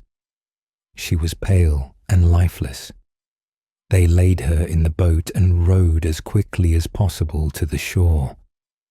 They tried every means to restore Clara to life, but it was all of no avail. Jurgen had been swimming for some distance with a corpse in his arms, and had exhausted his strength for one who was dead. Jurgen still breathed, so the fishermen carried him to the nearest house upon the Sandhills, where a smith and general dealer lived, who knew something of surgery, and bound up Jurgen's wounds in a temporary way until a surgeon could be obtained from the nearest town the next day. The injured man's brain was affected, and in his delirium he uttered wild cries. But on the third day he lay quiet and weak upon his bed. His life seemed to hang by a thread, and the physician said it would be better for him if this thread broke. "Let us pray that God may take him," he said, "for he will never be the same man again." but life did not depart from him. The thread would not break, but the thread of memory was severed. The thread of his mind had been cut through, and what was still more grievous, a body remained, a living, healthy body that wandered about like a troubled spirit. Jürgen remained in Merchant Bronn's house. "He was hurt while endeavouring to save our child," said the old man, "and now he is our son." People called Jürgen insane, but that was not exactly the correct term. He was like an instrument in which the strings are loose and will give no sound. Only occasionally they regained their power for a few minutes, and then they sounded as they used to do.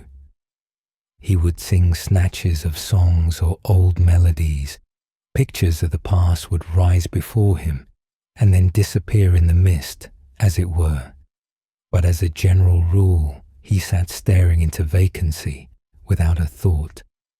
We may conjecture that he did not suffer, but his dark eyes lost their brightness and looked like clouded glass. "Poor mad Jürgen," said the people. And this was the end of a life whose infancy was to have been surrounded with wealth and splendour had his parents lived. All his great mental abilities had been lost. Nothing but hardship, sorrow, and disappointment had been his fate. He was like a rare plant, torn from its native soil and tossed upon the beach to wither there. And was this one of God's creatures, fashioned in his own likeness, to have no better fate? Was he to be only the plaything of fortune? No, the all-loving Creator would certainly repay him in the life to come for what he had suffered and lost here. The Lord is good to all, and his mercy is over all his works. The pious old wife of the merchant repeated these words from the Psalms of David in patience and hope, and the prayer of her heart was that Jürgen might soon be called away to enter into eternal life. In the churchyard, where the walls were surrounded with sand, Clara lay buried. Jürgen did not seem to know this. It did not enter his mind, which could only retain fragments of the past. Every Sunday he went to church with the old people and sat there silently, staring vacantly before him. One day, when the psalms were being sung, he sighed deeply and his eyes became bright. They were fixed upon a place near the altar where he had knelt with his friend who was dead. He murmured her name and became deadly pale, and tears rolled down his cheeks. They led him out of church. He told those standing around him that he was well and had never been ill. He, who had been so grievously afflicted, the outcast thrown upon the world, could not remember his sufferings. The Lord our Creator is wise and full of loving kindness. Who can doubt it? In Spain, where balmy breezes blow over the Moorish cupolas and gently stir the orange and myrtle groves, where singing and the sound of the castanets are always heard, the richest merchant in the place, a childless old man, sat in a luxurious house, while children marched in procession through the streets with waving flags and lighted tapers. If he had been able to press his children to his heart, his daughter or her child, that had perhaps never seen the light of day, far less the kingdom of heaven, how much of his wealth would he not have given? Poor child, yes, poor child, a child still, yet more than 30 years old, for Jürgen had arrived at this age in Old Skjagen. The shifting sands had covered the graves in the courtyard, quite up to the church walls, but still the dead must be buried among their relatives and the dear ones who had gone before them. Merchant Bronner and his wife now rested with their children under the white sand. It was in the spring, the season of storms. The sand from the dunes was whirled up in clouds. The sea was rough, and flocks of birds flew like clouds in the storm, screaming across the sandhills. Shipwreck followed upon shipwreck on the reefs between Old Skagen and the Hunsby dunes. One evening, Jürgen sat in his room alone. All at once his mind seemed to become clearer, and a restless feeling came over him, such as had often, in his younger days, driven him out to wander over the sandhills or on the heath. "Home, home," he cried. No one heard him. He went out and walked towards the dunes. Sand and stones blew into his face and whirled round him.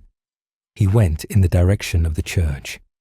The sand was banked up the walls, half covering the windows, but it had been cleared away in front of the door, and the entrance was free and easy to open. So Jürgen went into the church. The storm raged over the town of Skagen. There had not been such a terrible tempest within the memory of the inhabitants, nor such a rough sea. But Jürgen was in the temple of God, and while the darkness of night reigned outside, a light arose in his soul that was never to depart from it. The heavy weight that pressed on his brain burst asunder. He fancied he heard the organ, but it was only the storm and the moaning of the sea. He sat down on one of the seats, and lo, the candles were lighted one by one, and there was brightness and grandeur such as he had only seen in the Spanish cathedral. The portraits of the old citizens became alive, stepped down from the walls against which they had hung for centuries, and took seats near the church door. The gates flew open, and all the dead people from the churchyard came in and filled the church, while beautiful music sounded. Then the melody of the psalm burst forth, like the sound of the waters, and Jürgen saw that his foster parents from the Hunsby dunes were there. Also old merchant Bronner, with his wife and their daughter Clara, who gave him her hand. They both went up to the altar where they had knelt before, and the priest joined their hands and united them for life. Then music was heard again. It was wonderfully sweet, like a child's voice, full of joy and expectation, swelling to the powerful tones of a full organ. The organ, sometimes soft and sweet, then like the sounds of a tempest, delightful and elevating to hear, yet strong enough to burst the stone tombs of the dead.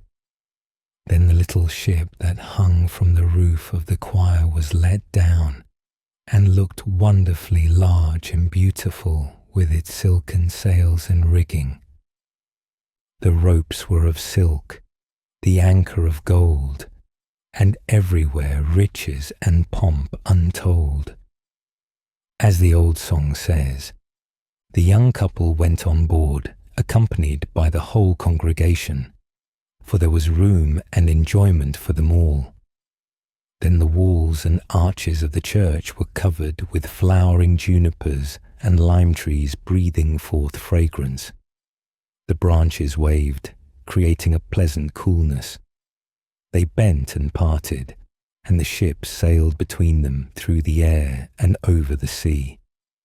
Every candle in the church became a star, and the wind sang a hymn in which they all joined. Through love to glory, no life is lost. The future is full of blessings and happiness. Hallelujah. These were the last words Jürgen uttered in this world, for the thread that bound his immortal soul was severed, and nothing but the dead body lay in the dark church, while the storm raged outside, covering it with loose sand. The next day was Sunday, and the congregation and their pastor went to the church. The road had always been heavy, but now it was almost unfit for use, and when they at last arrived at the church, A great heap of sand lay piled up in front of them. The whole church was completely buried in sand.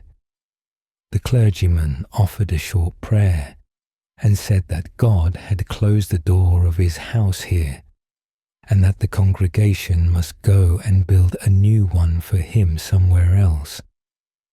So they sung a hymn in the open air and went home again.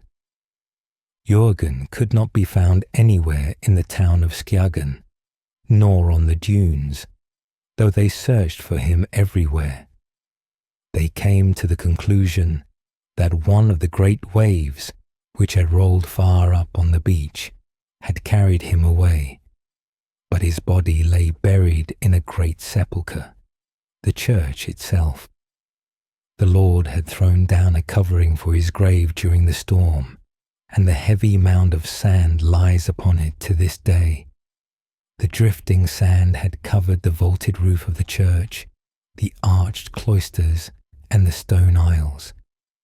The white thorn and the dog rose now blossom above the place where the church lies buried, but the spire, like an enormous monument over a grave, can be seen for miles round.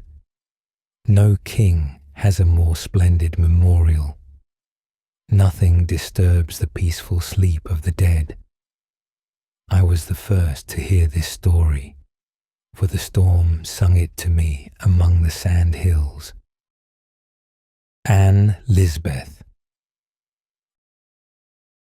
LIsbeth was a beautiful young woman with a red and white complexion, glittering white teeth, and clear soft eyes, and her footstep was light in the dance, but her mind was lighter still. She had a little child, not at all pretty. So he was put out to be nursed by a labourer's wife, and his mother went to the Count's castle. She sat in splendid rooms, richly decorated with silk and velvet. Not a breath of air was allowed to blow upon her, and no one was allowed to speak to her harshly, for she was nurse to the Count's child. He was fair and delicate as a prince, and beautiful as an angel. And how she loved this child.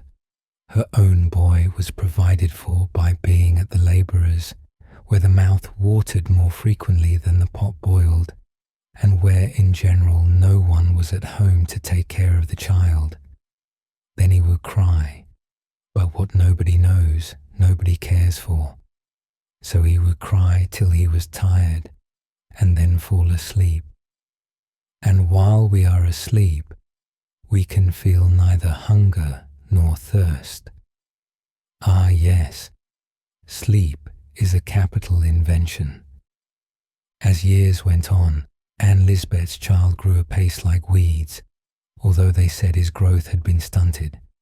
He had become quite a member of the family in which he dwelt. They received money to keep him, so that his mother got rid of him altogether. She had become quite a lady.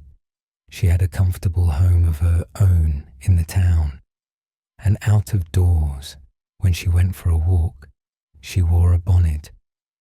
But she never walked out to see the labourer. That was too far from the town, and indeed, she had nothing to go for. The boy now belonged to these labouring people. He had food, and he could also do something towards earning his living. He took care of Mary's red cow, for he knew how to tend cattle and make himself useful. The great dog by the yard gate of a nobleman's mansion sits proudly on the top of his kennel when the sun shines, and barks at everyone that passes. But if it rains, he creeps into his house, and there he is warm and dry. LIsbeth's boy also sat in the sunshine on the top of the fence, cutting out a little toy. If it was springtime, he knew of 3 strawberry plants in blossom, which would certainly bear fruit. This was his most hopeful thought, though it often came to nothing, and he had to sit out in the rain in the worst weather and get wet to the skin, and let the cold wind dry the clothes on his back afterwards. If he went near the farmyard belonging to the Count, he was pushed and knocked about, for the men and the maids said he was so horrible ugly. But he was used to all this, for nobody loved him. This was how the world treated LIsbeth's boy, and how could it be otherwise? It was his fate to be beloved by no one. Hitherto he had been a land crab. The land at last cast him adrift. He went to sea in a wretched vessel, and sat at the helm, while the skipper sat over the grog can. He was dirty and ugly, half frozen and half starved. He always looked as if he never had enough to eat, which was really the case. Late in the autumn, when the weather was rough, windy and wet, and the cold penetrated through the thickest clothing, especially at sea, a wretched boat went out to sea with only 2 men on board, or more correctly, a man and a half, for it was the skipper and his boy. There had only been a kind of twilight all day, and it soon grew quite dark and so bitterly cold that the skipper took a dram to warm him. The bottle was old, and the glass too. It was perfect in the upper part, but the foot was broken off, and it had therefore been fixed upon a little carved block of wood, painted blue. A dram is a great comfort, and 2 are better still, thought the skipper, while the boy sat at the helm, which he held fast in his hard-seamed hands. He was ugly, and his hair was matted, and he looked crippled and stunted. They called him the field labourer's boy, though in the church register it entered as LIsbeth's son. The wind cut through the rigging, and the boat cut through the sea. The sails, filled by the wind, swelled out and carried them along in wild career. It was wet and rough above and below, and might still be worse. Hold, what is that? What has struck the boat? Was it a waterspout, or a heavy sea rolling suddenly upon them?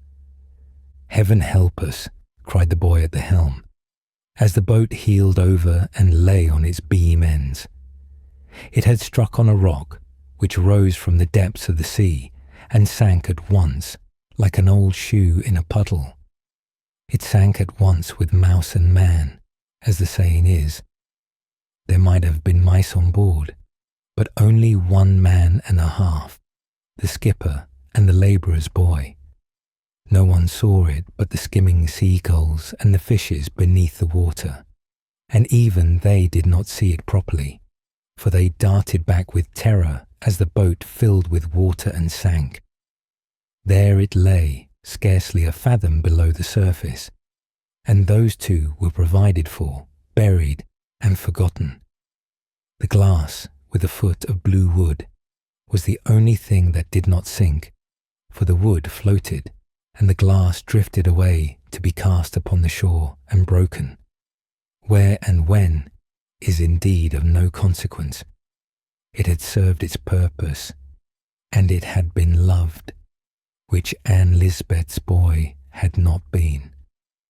But in heaven, no soul will be able to say, never loved. LIsbeth had now lived in the town many years. She was called Madame, and felt dignified in consequence. She remembered the old noble days in which she had driven in the carriage and had associated with Countess and Baroness. Her beautiful, noble child had been a dear angel and possessed the kindest heart. He had loved her so much, and she had loved him in return. They had kissed and loved each other, and the boy had been her joy, her second life. Now he was 14 years of age, tall, handsome, and clever. She had not seen him since she carried him in her arms. Neither had she been for years to the Count's palace. It was quite a journey thither from the town. I must make one effort to go, said LIsbeth, to see my darling, the Count's sweet child, and press him to my heart. Certainly he must long to see me too, the young Count. No doubt he thinks of me and loves me, as in those days when he would fling his angel arms round my neck and lisp Ann Liz. It was music to my ears. Yes, I must make an effort to see him again. She drove across the country in a grazier's cart, and then got out, and continued her journey on foot, and thus reached the Count's castle. It was as great and magnificent as it had always been, and the garden looked the same as ever. All the servants were strangers to her. Not one of them knew LIsbeth, nor of what consequence she had once been there. But she felt sure the Countess would soon let them know it, and her darling boy too. How she longed to see him. Now that LIsbeth was at her journey's end, she was kept waiting a long time, and for those who wait, time passes slowly. But before the great people went into dinner, she was called in and spoken to very graciously. She was to go in again after dinner, and then she would see her sweet boy once more. How tall and slender and thin he had grown, but the eyes and the sweet angel mouth were still beautiful. He looked at her, but he did not speak. He certainly did not know who she was. He turned round and was going away, but she seized his hand and pressed it to her lips. "Well, well," he said, and with that walked out of the room.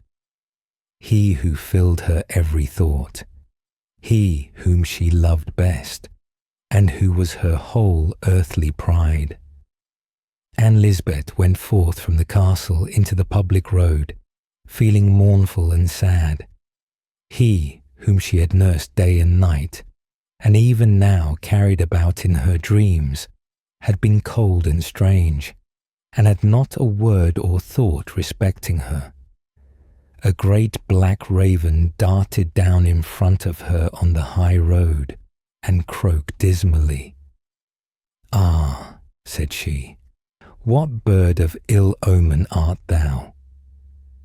Presently she passed the labourer's hut. His wife stood at the door, and the two women spoke to each other. "You look well," said the woman. "You're fat and plump. You are well off." "Oh yes," answered LIsbeth. "The boat went down with them," continued the woman. "Hans the skipper and the boy were both drowned, so there's an end of them. I always thought the boy would be able to help me with a few dollars. He'll never cost you anything more, LIsbeth." "So they were drowned," repeated LIsbeth. But she said no more, and the subject was dropped. She felt very low-spirited, because her Count-child had shown no inclination to speak to her who loved him so well, and who had travelled so far to see him. The journey had cost money too, and she had derived no great pleasure from it. Still, she said not a word of all this.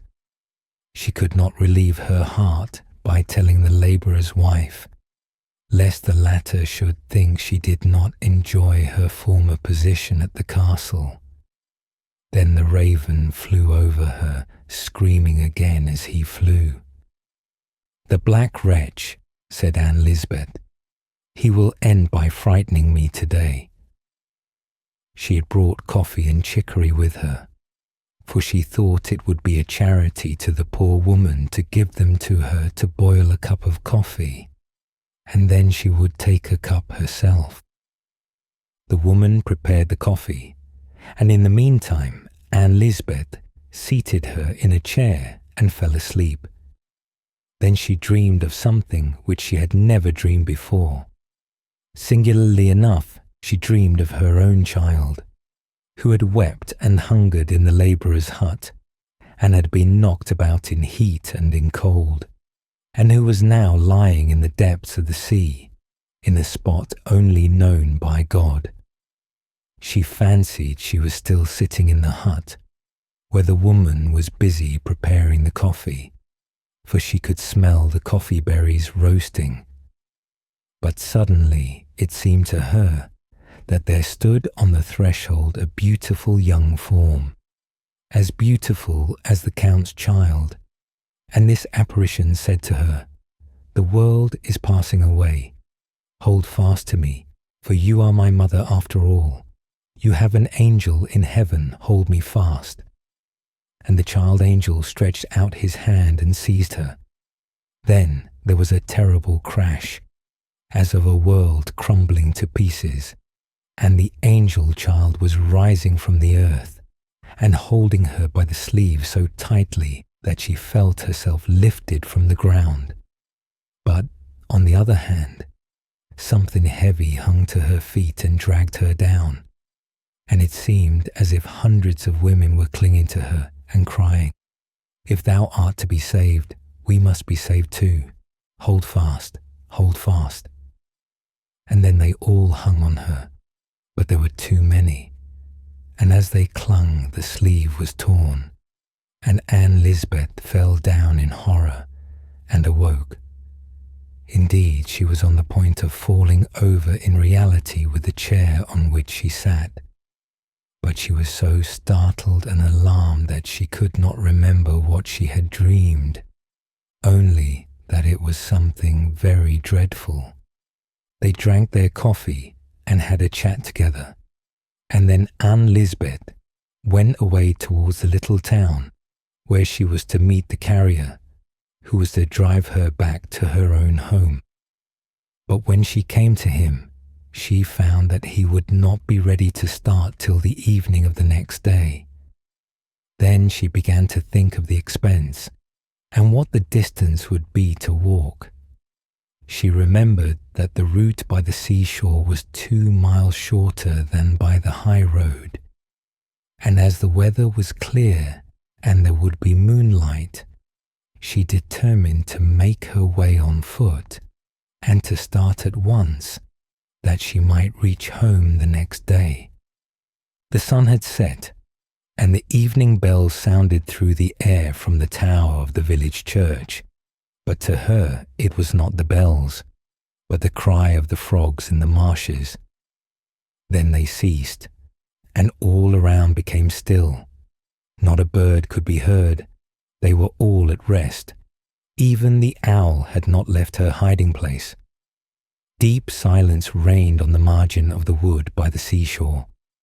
As LIsbeth walked on, she could hear her own footsteps in the sands. Even the waves of the sea were at rest, and all in the deep waters had sunk into silence. There was quiet among the dead and the living in the deep sea. LIsbeth walked on, thinking of nothing at all, as people say. Or rather, her thoughts wandered, but not away from her, for thought is never absent from us, it only slumbers. Many thoughts that have lain dormant are roused at the proper time, and begin to stir in the mind and the heart, and seem even to come upon us from above. It is written that a good deed bears a blessing for its fruit, and it is also written that the wages of sin is death. Much has been said and much written which we pass over or know nothing of. A light arises within us, and then forgotten things make themselves remembered. And thus it was with LIsbeth. The germ of every vice and every virtue lies in our heart, in yours and in mine. They lie like little grains of seed, till a ray of sunshine, or the touch of an evil hand, or you turn the corner to the right or to the left, and the decision is made. The little seed is stirred, it swells and shoots up, and pours its sap into your blood, directing your course either for good or evil. Troublesome thoughts often exist in the mind, fermenting there, which are not realized by us, while the senses are as it were slumbering. But still they are there. LIsbeth walked on thus, with her senses half asleep, but the thoughts were fermenting within her. From one Shrove Tuesday to another, much may occur to weigh down the heart. It is the reckoning of a whole year. Much may be forgotten. Sins against heaven in word and thought, sins against our neighbour and against our own conscience. We are scarcely aware of their existence, and LIsbeth did not think of any of her errors. She had committed no crime against the law of the land. She was an honourable person, in a good position. That she knew. She continued her walk along by the margin of the sea. What was it she saw lying there? An old hat, a man's hat. Now when might that have been washed overboard? She drew nearer. She stopped to look at the hat. Ha! What was lying yonder? She shuddered.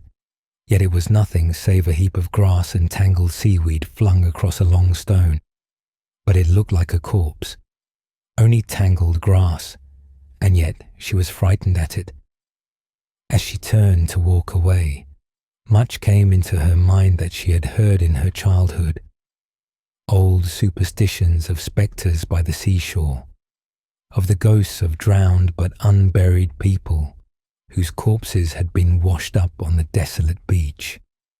The body, she knew, could do no harm to anyone, but the spirit could pursue the lonely wanderer, attach itself to him, and demand to be carried to the churchyard, that it might rest in consecrated ground.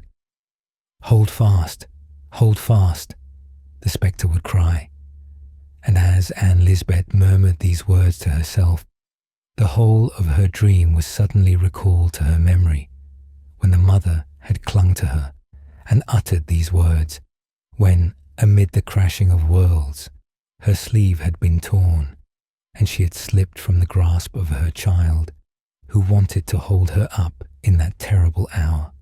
Her child, her own child, which she had never loved, lay now buried in the sea, and might rise up like a spectre from the waters and cry, "Hold fast, carry me to consecrated ground." As these thoughts passed through her mind, fear gave speed to her feet, so that she walked faster and faster. Fear came upon her as if a cold, clammy hand had been laid upon her heart, so that she almost fainted. As she looked across the sea, all there grew darker. A heavy mist came rolling onwards and clung to bush and tree, distorting them into fantastic shapes. She turned and glanced at the moon, which had risen behind her. It looked like a pale, rayless surface, and a deadly weight seemed to hang upon her limbs. "Hold," thought she, and then she turned round a second time to look at the moon. A white face appeared quite close to her, with a mist, hanging like a garment from its shoulders. "Stop, carry me to consecrated earth," sounded in her ears in strange, hollow tones. The sound did not come from frogs or ravens. She saw no sign of such creatures. "A grave, dig me a grave," was repeated quite loud. Yes, it was indeed the spectre of her child, the child that lay beneath the ocean, and whose spirit could have no rest until it was carried to the churchyard, and until a grave had been dug for it in consecrated ground. She would go there at once, and there she would dig. She turned in the direction of the church, and the weight on her heart seemed to grow lighter, and even to vanish altogether. But when she turned to go home by the shortest way, it returned. "Stop, stop!" And the words came quite clear, though they were like the croak of a frog, or the wail of a bird. "A grave, dig me a grave." The mist was cold and damp. Her hands and face were moist and clammy with horror. A heavy weight again seized her and clung to her. Her mind became clear for thoughts that had never before been there. In these northern regions, a beechwood often buds in a single night and appears in the morning sunlight in its full glory of youthful green. So, in a single instant, can the consciousness of the sin that has been committed in thoughts, words, and actions of our past life be unfolded to us. When once the conscience is awakened, it springs up in the heart spontaneously, and God awakens the conscience when we least expect it. Then we can find no excuse for ourselves. The deed is there and bears witness against us. The thoughts seem to become words and to sound far out into the world. We are horrified at the thought of what we have carried within us, and at the consciousness that we have not overcome the evil which has its origin in thoughtlessness and pride. The heart conceals within itself the vices as well as the virtues, and they grow in the shallowest ground. LIsbeth now experienced in thought what we have clothed in words. She was overpowered by them, and sank down and crept along for some distance on the ground. A grave, dig me a grave, sounded again in her ears, and she would have gladly buried herself if in the grave she could have found forgetfulness of her actions. It was the first hour of her awakening, full of anguish and horror. Superstition made her alternately shudder with cold or burn with the heat of fever. Many things, of which she had feared even to speak, came into her mind. Silently, as the cloud shadows in the moonshine, a spectral apparition flitted by her. She had heard of it before. Close by her galloped 4 snorting steeds, with fire flashing from their eyes and nostrils. They dragged a burning coach, and within it sat the wicked lord of the manor, who had ruled there 100 years before. The legend says that every night at 12 o'clock, he drove into his castle yard and out again. He was not as pale as dead men are, but black as a coal. He nodded and pointed to LIsbeth, crying out, "Hold fast, and then you may ride again in a nobleman's carriage and forget your child." She gathered herself up and hastened to the churchyard, but black crosses and black ravens danced before her eyes, and she could not distinguish one from the other. The ravens croaked as the raven had done, which she saw in the daytime, but now she understood what they said. "I am the raven mother, I am the raven mother," each raven croaked, and LIsbeth felt that the name also applied to her, and she fancied she should be transformed into a black bird and have to cry as they cried if she did not dig the grave, and she threw herself upon the earth and with her hands dug a grave in the hard ground so that the blood ran from her fingers. "A grave, dig me a grave," still sounded in her ears. She was fearful that the cock might crow and the first red streak appear in the east before she had finished her work, and then she would be lost. And the cock crowed, and the day dawned in the east, and the grave was only half dug. An icy hand passed over her head and face and down towards her heart. "Only half a grave," a voice wailed, and fled away. Yes, it fled away over the sea.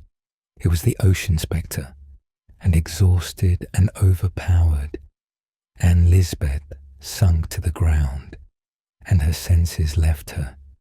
It was a bright day when she came to herself, and 2 men were raising her up.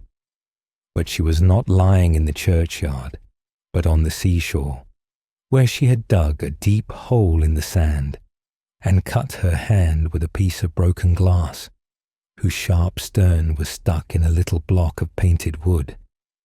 LIsbeth was in a fever. Conscience had roused the memories of superstitions, and had so acted upon her mind that she fancied she had only half a soul, and that her child had taken the other half down into the sea. Never would she be able to cling to the mercy of heaven till she had recovered this other half, which was now held fast in the deep water. LIsbeth returned to her home, but she was no longer the woman she had been. Her thoughts were like a confused, tangled skein. Only one thread, only one thought was clear to her, namely, that she must carry the spectre of the seashore to the churchyard and dig a grave for him there, that by so doing she might win back her soul. Many a night she was missed from her home, and was always found on the seashore waiting for the spectre. In this way a whole year passed, and then one night she vanished again, and was not to be found. The whole of the next day was spent in a useless search after her.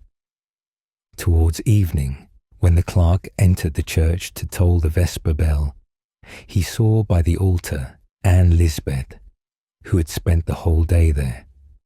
Her powers of body were almost exhausted, but her eyes flashed brightly, and on her cheeks was a rosy flush. The last rays of the setting sun shone upon her, and gleamed over the altar upon the shining clasps of the Bible, which lay open at the words of the prophet Joel. Rend your hearts and not your garments, and turn unto the Lord. That was just a chance, people said. But do things happen by chance? In the face of LIsbeth, lighted up by the evening sun, could be seen peace and rest. She said she was happy now, for she had conquered.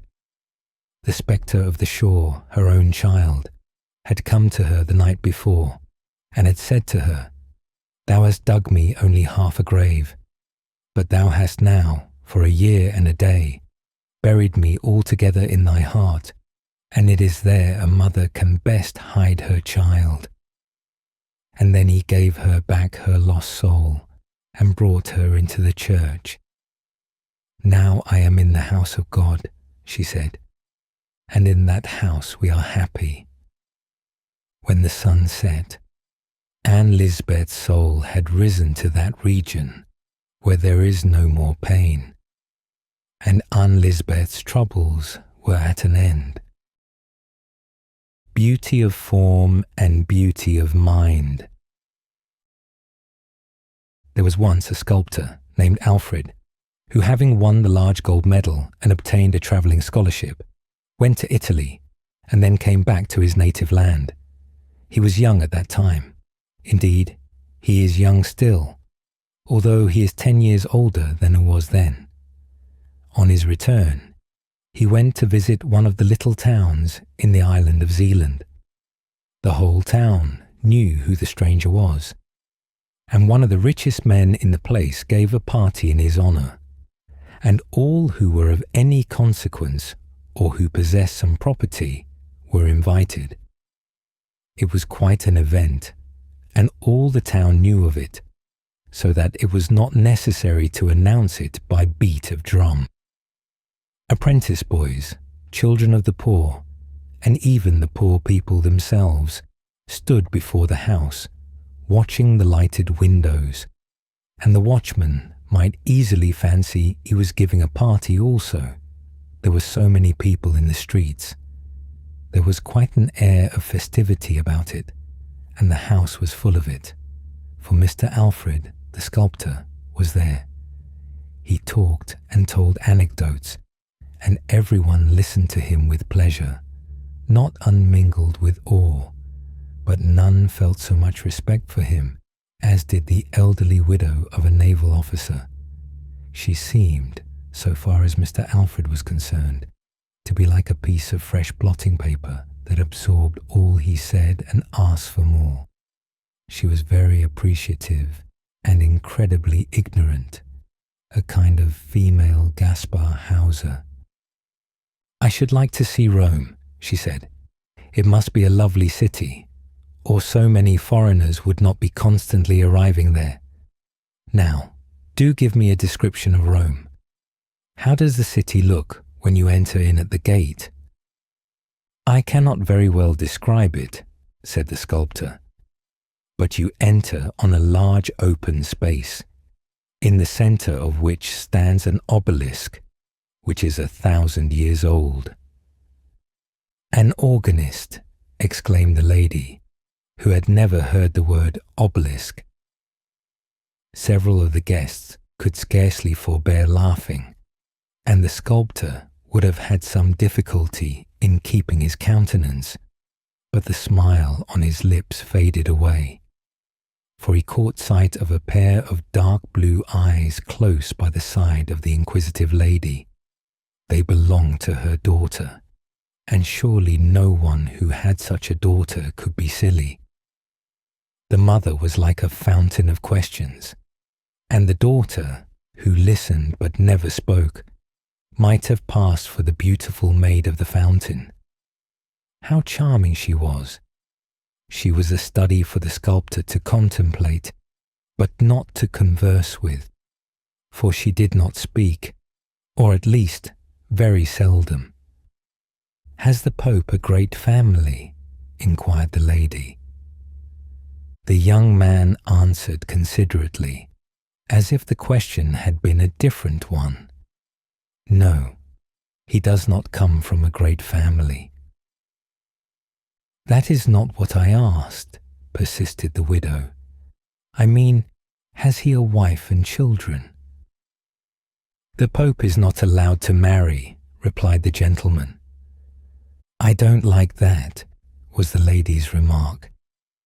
She certainly might have asked more sensible questions, but if she had not been allowed to say just what she liked, would her daughter have been there, leaning so gracefully on her shoulder and looking straight before her, with a smile that was almost mournful on her face? Mr. Alfred again spoke of Italy, and of the glorious colours in Italian scenery, the purple hills, the deep blue of the Mediterranean, the azure of southern skies, whose brightness and glory could only be surpassed in the north by the deep blue eyes of a maiden. And he said this with a peculiar intonation, but she, who should have understood his meaning, looked quite unconscious of it, which also was charming. "Beautiful Italy," sighed some of the guests. "Oh, to travel there," exclaimed others. "Charming." "Charming," echoed from every voice. "I may perhaps win $100,000 in the lottery," said the naval officer's widow, "and if I do, we will travel. I and my daughter, and you, Mr. Alfred, must be our guide. We can all three travel together, with one or two more of our good friends." And she nodded in such a friendly way at the company that each imagined himself to be the favoured person who was to accompany them to Italy. "Yes, we must go," she continued, "but not to those parts where there are robbers. We will keep to Rome. In the public roads one is always safe." The daughter sighed very gently, and how much there may be in a sigh, or attributed to it. The young man attributed a great deal of meaning to this sigh. Those deep blue eyes, which had been lit up this evening in honour of him, must conceal treasures, treasures of heart and mind, richer than all the glories of Rome. And so, when he left the party that night, he had lost it completely to the young lady. The house of the naval officer's widow was the one most constantly visited by Mr. Alfred, the sculptor. It was soon understood that his visits were not intended for that lady, though they were the persons who kept up the conversation. He came for the sake of the daughter. They called her Kayla. Her name was really Karen Malena, and these two names had been contracted into the one name Kayla. She was really beautiful, but some said she was rather dull and slept late of a morning. "She's been accustomed to that," her mother said. "She is a beauty, and they are always easily tired. She does sleep rather late, but that makes her eyes so clear. What power seemed to lie in the depths of those dark eyes? The young man felt the truth of the proverb, "Still waters run deep," and his heart had sunk into their depths. He often talked of his adventures, and the mamma was as simple and eager in her questions as on the first evening they met. It was a pleasure to hear Alfred describe anything. He showed them coloured plates of Naples and spoke of excursions to Mount Vesuvius and the eruptions of fire from it. The naval officer's widow had never heard of them before. "Good heavens!" she exclaimed. "So that is a burning mountain. But is it not very dangerous to the people who live near it?" "Whole cities have been destroyed," he replied. "For instance, Herculaneum and Pompeii." "Oh, the poor people! And you saw all that with your own eyes?" "No, I did not see any of the eruptions which are represented in those pictures. But I will show you a sketch of my own, which represents an eruption I once saw." He placed a pencil sketch on the table, and Mamma, who had been overpowered with the appearance of the coloured plates, threw a glance at the pale drawing and cried in astonishment, "What? Did you see it throw up white fire?" For a moment, Alfred's respect for Kayla's mamma underwent a sudden shock and lessened considerably. But, dazzled by the light which surrounded Kayla, he soon found it quite natural that the old lady should have no eye for colour. After all, it was of very little consequence, for Kayla's mamma had the best of all possessions, namely, Kayla herself. Alfred and Kayla were betrothed, which was a very natural result, and the betrothal was announced in the newspaper of the little town. Mamma purchased 30 copies of the paper, that she might cut out the paragraph and send it to friends and acquaintances. The betrothed pair were very happy, and the mother was happy too. She said it seemed like connecting herself with Thorwaldsen. "You are a true successor of Thorwaldsen," she said to Alfred, and it seemed to him as if, in this instance, Mamma had said a clever thing. Kayla was silent, but her eyes shone, her lips smiled, every movement was graceful. In fact, she was beautiful. That cannot be repeated too often. Alfred decided to take a bust of Kayla as well as of her mother. They sat to him accordingly and saw how he moulded and formed the soft clay with his fingers. "I suppose it is only on our account that you perform this commonplace work yourself, instead of leaving it to your servant to do all that sticking together." "It is really necessary that I should mould the clay myself," he replied. "Ah, yes, you are always so polite," said Mamma, with a smile. And Kayla silently pressed his hand, all soiled as it was with the clay. Then he unfolded to them both the beauties of nature in all her works. He pointed out to them how, in the scale of creation, inanimate matter was inferior to animate nature, the plant above the mineral, the animal above the plant, and man above them all. He strove to show them how the beauty of the mind could be displayed in the outward form, and that it was the sculptor's task to seize upon that beauty of expression and produce it in his works. Kayla stood silent, but nodded in approbation of what he said, while Mamma-in-law made the following confession. "It is difficult to follow you, but I go hobbling along after you with my thoughts, though what you say makes my head whirl round and round. Still, I contrive to lay hold on some of it. Kayla's beauty had a firm hold on Alfred. It filled his soul and held a mastery over him. Beauty beamed from Kayla's every feature, glittered in her eyes, lurked in the corners of her mouth, and pervaded every movement of her agile fingers. Alfred, the sculptor, saw this. He spoke only to her, thought only of her, and the two became one. And so it may be said she spoke much, for he was always talking to her, and he and she were one. Such was the betrothal, and then came the wedding, with bridesmaids and wedding presents, all duly mentioned in the wedding speech. Mama-in-law had set up Thorvaldsen's bust at the end of the table, attired in a dressing gown. It was her fancy that he should be a guest. Songs were sung and cheers given, for it was a gay wedding, and they were a handsome pair. Pygmalion loved his Galatea, said one of the songs. Ah, that is some of your mythologies, said Mama-in-law. Next day, the youthful pair started for Copenhagen, where they were to live. Mama-in-law accompanied them to attend to the coarse work, as she always called the domestic arrangements. Kyla looked like a doll in a doll's house, for everything was bright and new and so fine.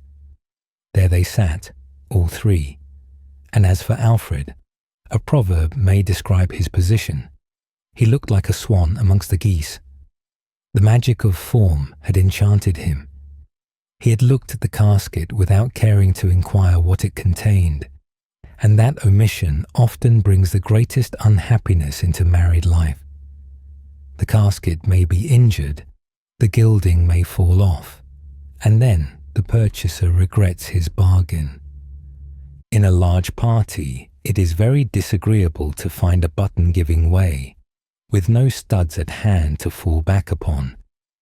But it is worse still in a large company to be conscious that your wife and mother-in-law are talking nonsense, and that you cannot depend upon yourself to produce a little ready wit to carry off the stupidity of the whole affair. The young married pair often sat together hand in hand. He would talk, but she could only now and then let fall a word in the same melodious voice, the same bell-like tones. It was a mental relief when Sophie, one of her friends, came to pay them a visit. Sophie was not pretty. She was, however, quite free from any physical deformity, although Kayla used to say she was a little crooked, but no eye, save an intimate acquaintance, would have noticed it. She was a very sensible girl, yet it never occurred to her that she might be a dangerous person in such a house. Her appearance created a new atmosphere in the doll's house, and air was really required. They all owned that.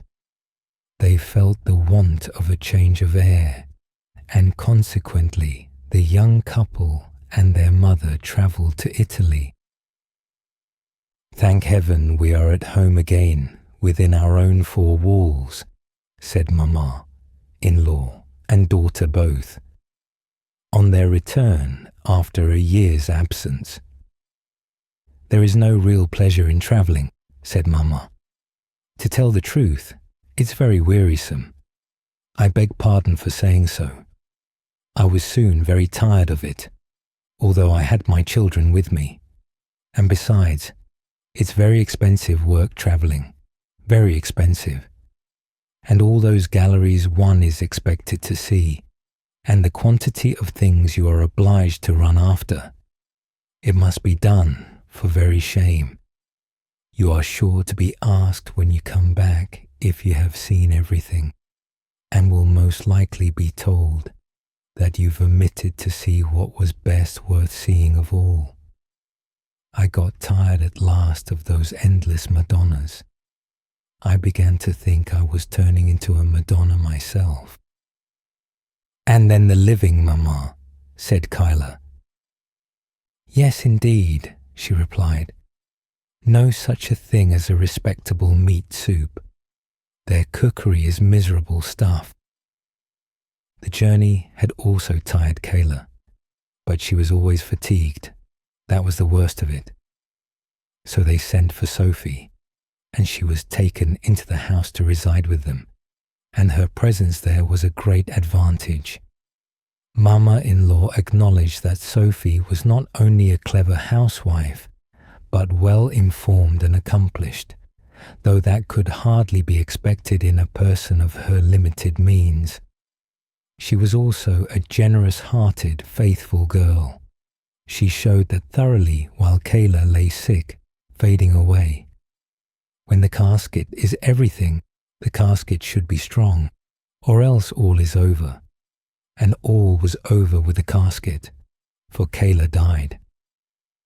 She was beautiful, said her mother.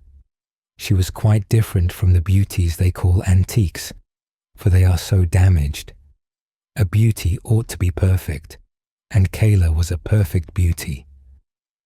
Alfred wept, and Mama wept, and they both wore mourning. The black dress suited Mama very well, and she wore mourning the longest. She had also to experience another grief in seeing Alfred marry again, marry Sophie, who was nothing at all to look at. He's gone to the very extreme, said Mama-in-law. He has gone from the most beautiful to the ugliest, and he has forgotten his first wife. Men have no constancy. My husband was a very different man, but then he died before me. Pygmalion loved his Galatea, was in the song they sung at my first wedding, said Alfred. I once fell in love with a beautiful statue, which awoke to life in my arms. But the kindred soul, which is a gift from heaven, the angel who can feel and sympathize with and elevate us, I have not found and won till now. You came, Sophie, not in the glory of outward beauty, though you are even fairer than is necessary. The chief thing still remains. You came to teach the sculptor that his work is but dust and clay only, an outward form made of a material that decays, and that what we should seek to obtain is the ethereal essence of mind and spirit. Poor Kayla. Our life was but as a meeting by the wayside. In yonder world, where we shall know each other from a union of mind, we shall be but mere acquaintances. That was not a loving speech, said Sophie, nor spoken like a Christian. In a future state, where there is neither marrying nor giving in marriage, but where, as you say, souls are attracted to each other by sympathy, there everything beautiful develops itself and is raised to a higher state of existence. Her soul will acquire such completeness that it may harmonize with yours, even more than mine, and you will then once more utter your first rapturous exclamation of your love. Beautiful, most beautiful. By the Almshouse Window. Near the grass-covered rampart which encircles Copenhagen lies a great red house.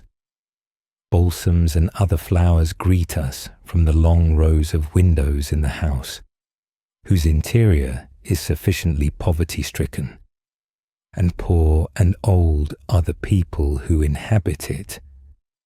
The building is the Wharton Almshouse. Look, at the window there leans an old maid. She plucks the withered leaf from the balsam and looks at the grass-covered rampart, on which many children are playing. What is the old maid thinking of? A whole life drama is unfolding itself before her inward gaze. The poor little children, how happy they are, how merrily they play and romp together. What red cheeks and what angels' eyes. But they have no shoes nor stockings. They dance on the green rampart, just on the place where, according to the old story, the ground always sank in, and where a sportive, frolicsome child had been lured by means of flowers, toys and sweetmeats into an open grave ready dug for it, and which was afterwards closed over the child. And from that moment, the old story says, the ground gave way no longer. The mound remained firm and fast, and was quickly covered with the green turf. The little people who now play on that spot know nothing of the old tale, else would they fancy they heard a child crying deep below the earth, and the dewdrops on each blade of grass would be to them tears of woe. Nor do they know anything of the Danish king, who here, in the face of the coming foe, took an oath before all his trembling courtiers that he would hold out with the citizens of his capital and die here in his nest. They know nothing of the men who have fought here, or of the women who from here have drenched with boiling water the enemy, clad in white, and biding in the snow to surprise the city. No, the poor little ones are playing with light childish spirits. Play on, thou little maiden.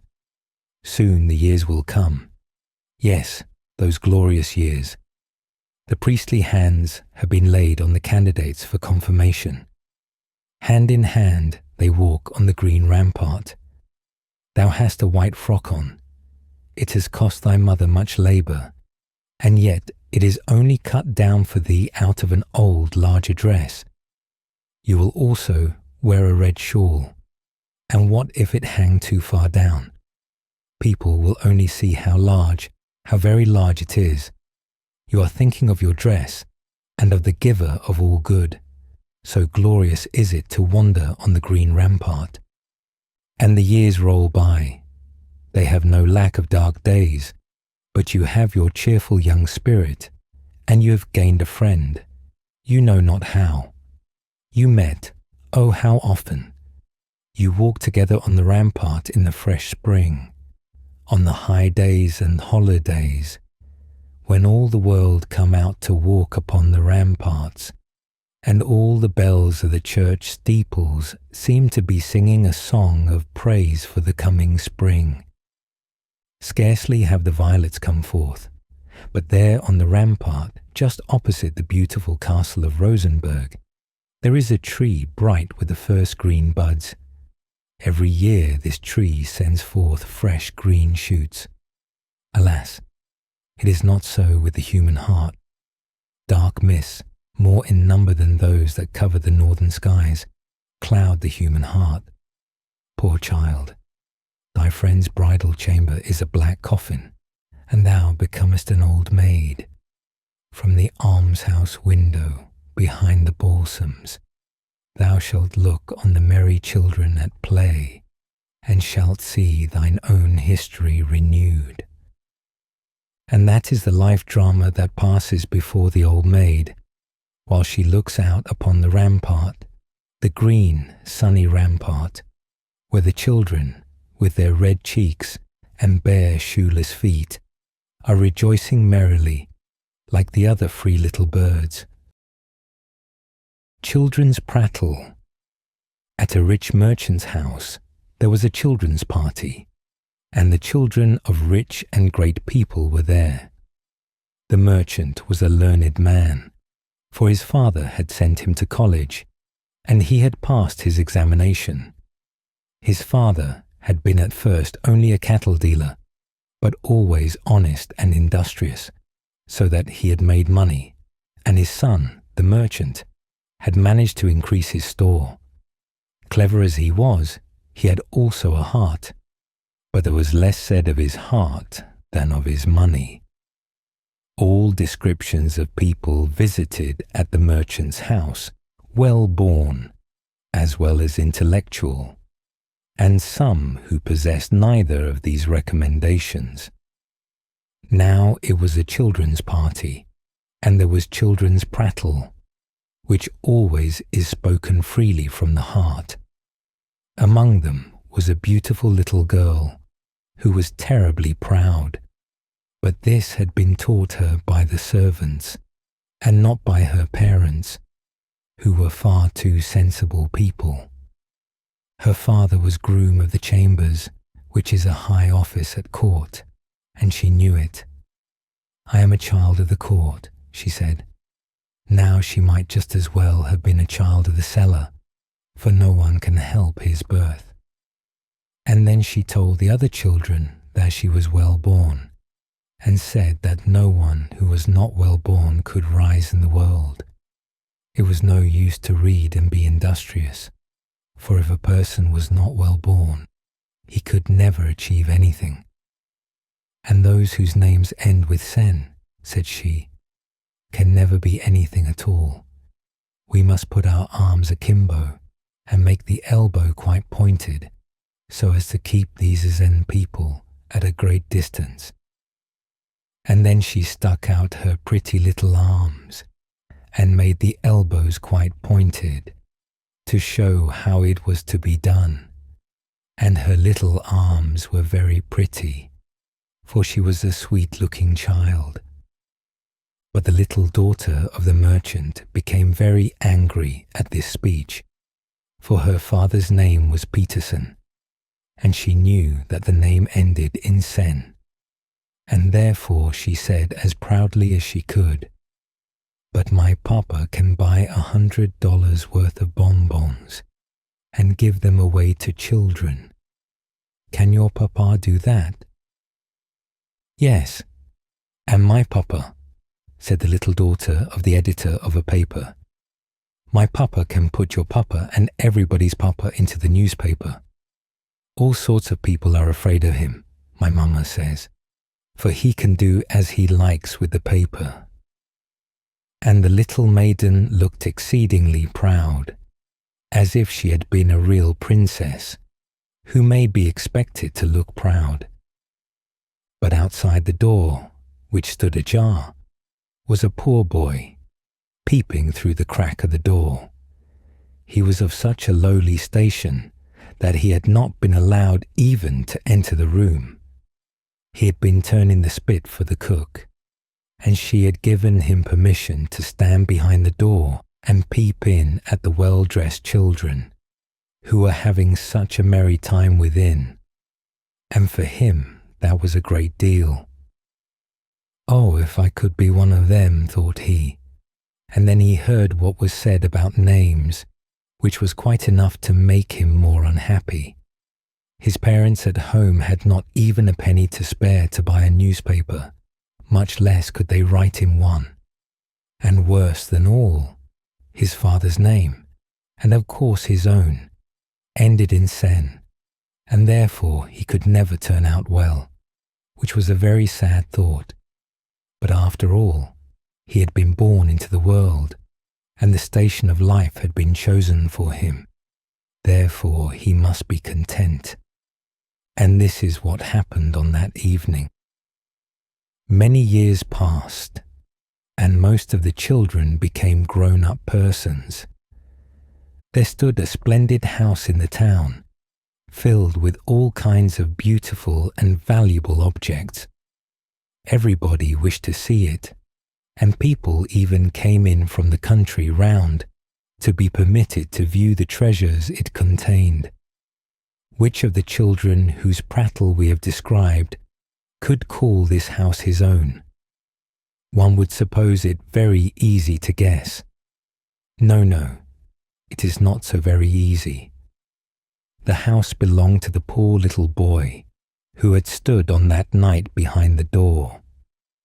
He had really become something great, although his name ended in sen, for it was Thorwaldsen. And the 3 other children, the children of good birth, of money, and of intellectual pride, well, they were respected and honoured in the world, for they had been well provided for by birth and position, and they had no cause to reproach themselves with what they had thought and spoken on that evening long ago, for after all, it was mere children's prattle. Delaying is not forgetting. There was an old mansion surrounded by a marshy ditch with a drawbridge which was but seldom let down. Not all guests are good people. Under the roof were loopholes to shoot through, and to pour down boiling water or even molten lead on the enemy, should he approach.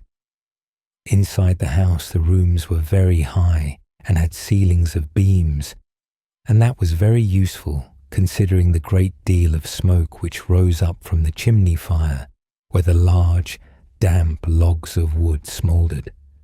On the walls hung pictures of knights in armour and proud ladies in gorgeous dresses. The most stately of all walked about alive. She was called Metamogen. She was the mistress of the house. To her belonged the castle. Towards the evening robbers came. They killed 3 of her people and also the yard dog, and attached Mrs. Meta to the kennel by the chain, while they themselves made good cheer in the hall and drank the wine and the good ale out of her cellar. Mrs. Meta was now on the chain. She could not even bark. But lo! The servant of one of the robbers secretly approached her. They must not see it, otherwise they would have killed him. "Mrs. Metamogen," said the fellow, "do you still remember how my father, when your husband was still alive, had to ride on the wooden horse? You prayed for him, but it was no good. He was to ride until his limbs were paralyzed. But you stole down to him, as I steal now to you. You yourself put little stones under each of his feet, that he might have support. Nobody saw it, or they pretended not to see it, for you were then the young, gracious mistress. My father has told me this, and I have not forgotten it. Now I will free you, Mrs. Metamogen." Then they pulled the horses out of the stable and rode off in rain and wind to obtain the assistance of friends. Thus the small service done to the old man was richly rewarded, said Metamogen. "Delaying is not forgetting," said the fellow. The robbers were hanged. There was an old mansion. It is still there. It did not belong to Mrs. Metamogen. It belonged to another old noble family. We are now in the present time. The sun is shining on the gilt knob of the tower. Little wooded islands lie like bouquets on the water, and wild swans are swimming round them. In the garden grow roses. The mistress of the house is herself the finest rose petal. She beams with joy, the joy of good deeds, however, not done in the wide world, but in her heart, and what is preserved there is not forgotten. Delaying is not forgetting. Now she goes from the mansion to a little peasant hut in the field. Therein lives a poor paralyzed girl. The window of her little room looks northward. The sun does not enter here.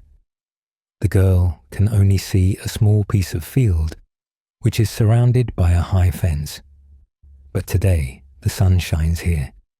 The warm, beautiful Son of God is within the little room. It comes from the south through the new window, where formerly the wall was. The paralyzed girl sits in the warm sunshine and can see the wood and the lake. The world had become so large, so beautiful, and only through a single word from the kind mistress of the mansion. The word was so easy, the deed so small, she said. The joy it afforded me was infinitely great and sweet. And therefore she does many a good deed, thinks of all in the humble cottages and in the rich mansions, where there are also afflicted ones. It is concealed and hidden, but God does not forget it. Delayed is not forgotten. An old house stood there. It was in the large town with its busy traffic. There are rooms and halls in it, but we do not enter them. We remain in the kitchen, where it is warm and light, clean and tidy. The copper utensils are shining, the table as if polished with beeswax. The sink looks like a freshly scoured meat board. All this a single servant has done, and yet she has time to spare as if she wished to go to church. She wears a bow on her cap, a black bow that signifies mourning. But she has no one to mourn, neither father nor mother, neither relations nor sweetheart. She is a poor girl. One day she was engaged to a poor fellow. They loved each other dearly. One day he came to her and said, "We both have nothing. The rich widow over the way in the basement has made advances to me. She will make me rich, but you are in my heart. What do you advise me to do?" "I advise you to do what you think will turn out to your happiness," said the girl. "Be kind and good to her, but remember this. From the hour we part, we shall never see each other again." Years passed. Then one day she met the old friend and sweetheart in the street. He looked ill and miserable, and she could not help asking him, "How are you?" "Rich and prospering in every respect," he said. "The woman is brave and good, but you are in my heart. I have fought the battle. It will soon be ended. We shall not see each other again now until we meet before God." A week has passed. This morning his death was in the newspaper. That is the reason of the girl's mourning. Her old sweetheart is dead and has left a wife and 3 stepchildren, as the paper says. It sounds as if there is a crack, but the metal is pure. The black bow signifies mourning. The girl's face points to the same in a still higher degree. It is preserved in the heart and will never be forgotten. Delaying is not forgetting. These are 3 stories you see, 3 leaves on the same stalk. Do you wish for some more trefoil leaves? In the little heart book are many more of them. Delaying is not forgetting. Everything in the right place. It is more than 100 years ago. At the border of the wood, near a large lake, stood the old mansion. Deep ditches surrounded it on every side, in which reeds and bulrushes grew. Close by the drawbridge, near the gate, there was an old willow tree, which bent over the reeds. From the narrow pass came the sound of bugles and the trampling of horses' feet. Therefore, a little girl who was watching the geese hastened to drive them away from the bridge, before the whole hunting party came galloping up. They came, however, so quickly that the girl, in order to avoid being run over, placed herself on one of the high cornerstones of the bridge. She was still half a child and very delicately built. She had bright blue eyes and a gentle, sweet expression. But such things the Baron did not notice.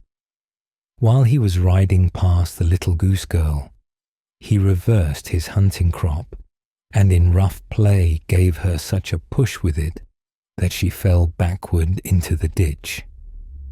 "Everything in the right place," he cried.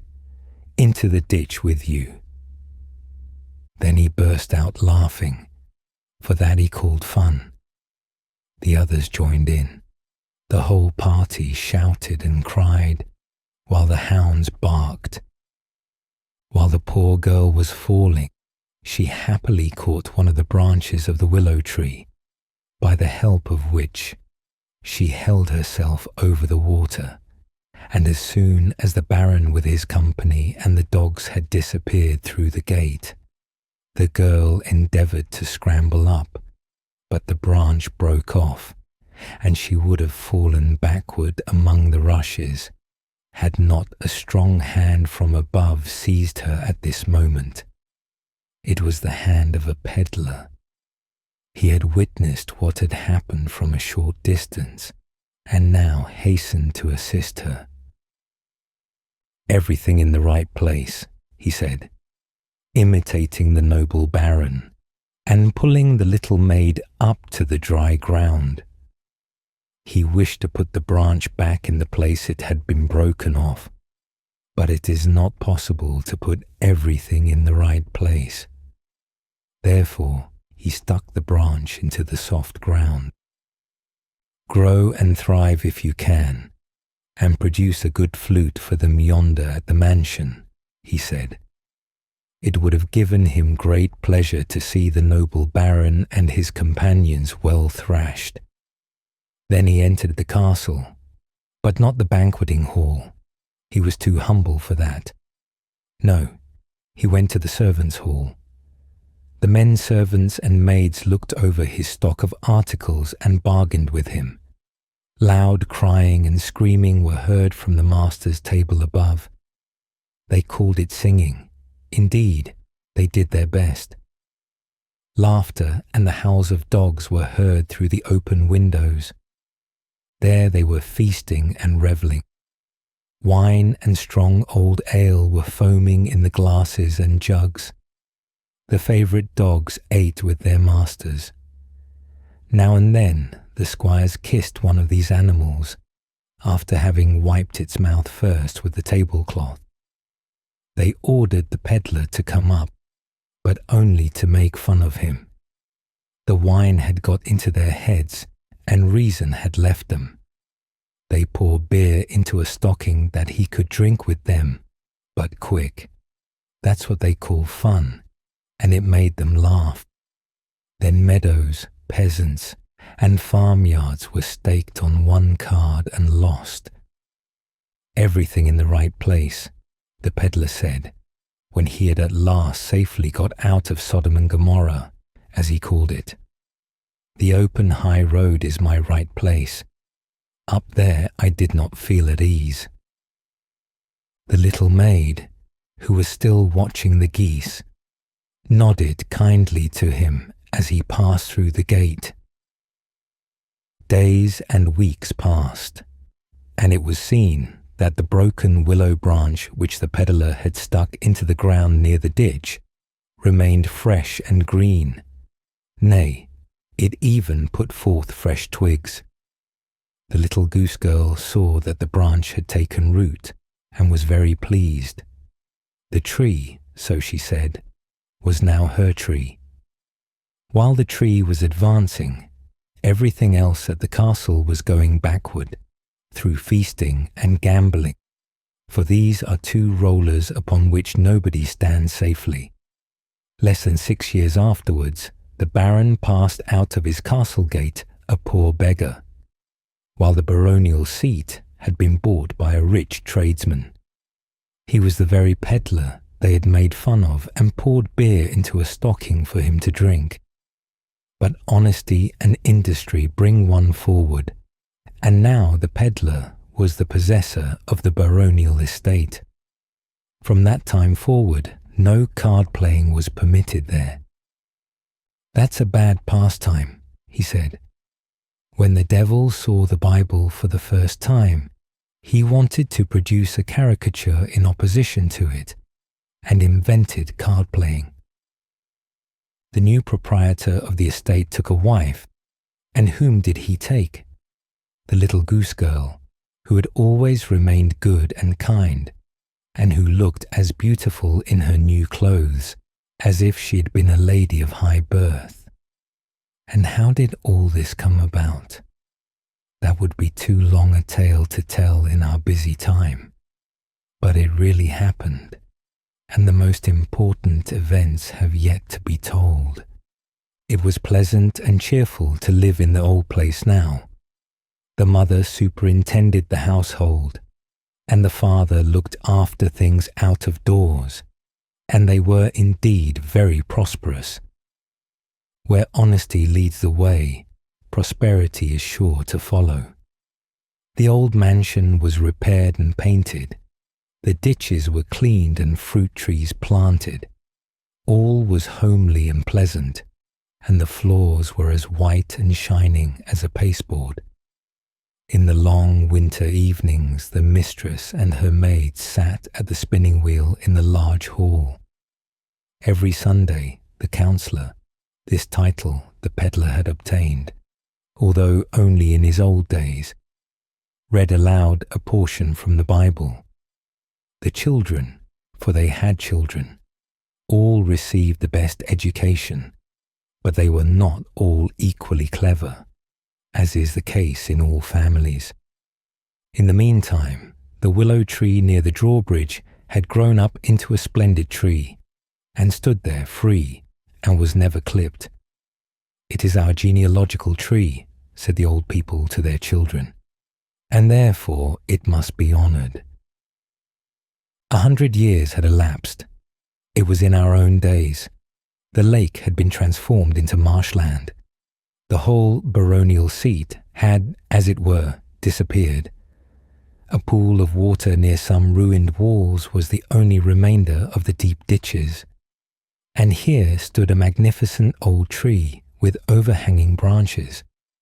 That was the genealogical tree.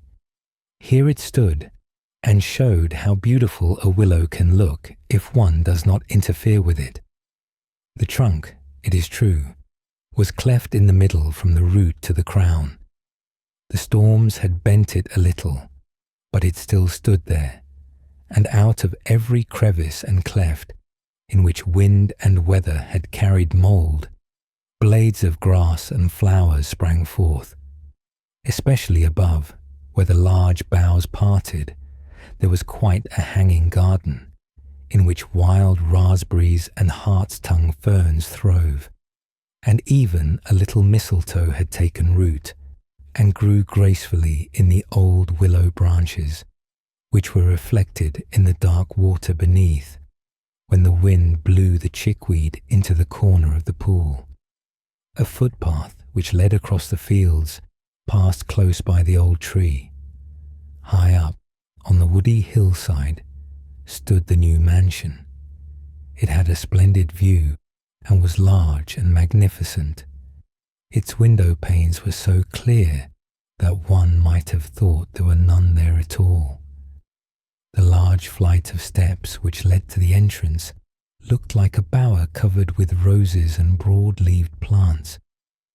The lawn was as green as if each blade of grass was cleaned separately morning and evening. Inside, in the hall, valuable oil paintings were hanging on the walls. Here stood chairs and sofas covered with silk and velvet, which could be easily rolled about on casters. There were tables with polished marble tops, and books bound in morocco with gilt edges. Indeed, well-to-do and distinguished people lived here. It was the dwelling of the Baron and his family. Each article was in keeping with its surroundings. Everything in the right place was the motto according to which they also acted here, and therefore all the paintings which had once been the honour and glory of the old mansion were now hung up in the passage which led to the servants' rooms. It was all old lumber, especially 2 portraits, one representing a man in a scarlet coat with a wig, and the other a lady with powdered and curled hair holding a rose in her hand, each of them being surrounded by a large wreath of willow branches. Both portraits had many holes in them, because the Baron's sons used the 2 old people as targets for their crossbows. They represented the counsellor and his wife, from whom the whole family descended. "But they did not properly belong to our family," said one of the boys. "He was a pedlar, and she kept the geese. They were not like Papa and Mama." The portraits were old lumber, and everything in its right place. That was why the great-grandparents had been hung up in the passage leading to the servants' rooms. The son of the village pastor was tutor at the mansion. One day he went for a walk across the fields with his young pupils and their elder sister, who had lately been confirmed. They walked along the road which passed by the old willow tree, and while they were on the road, she picked a bunch of field flowers. Everything in the right place, and indeed the bunch looked very beautiful. At the same time, she listened to all that was said, and she very much liked to hear the pastor's son speak about the elements and of the great men and women in history. She had a healthy mind, noble in thought and deed, and with a heart full of love for everything that God had created. They stopped at the old willow tree, as the youngest of the Baron's sons wished very much to have a flute from it, such as had been cut for him from other willow trees. The pastor's son broke a branch off. "Oh, pray do not do it," said the young lady, but it was already done. "That is our famous old tree. I love it very much. They often laugh at me at home about it, but that does not matter.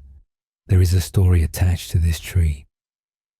And now she told him all that we already know about the tree, the old mansion, the peddler, and the goose girl, who had met there for the first time, and had become the ancestors of the noble family to which the young lady belonged. "They did not like to be knighted, the good old people," she said. "Their motto was everything in the right place, and it would not be right, they thought, to purchase a title for money. My grandfather, the first Baron, was their son. They say he was a very learned man, a great favourite with the princes and princesses, and was invited to all court festivities.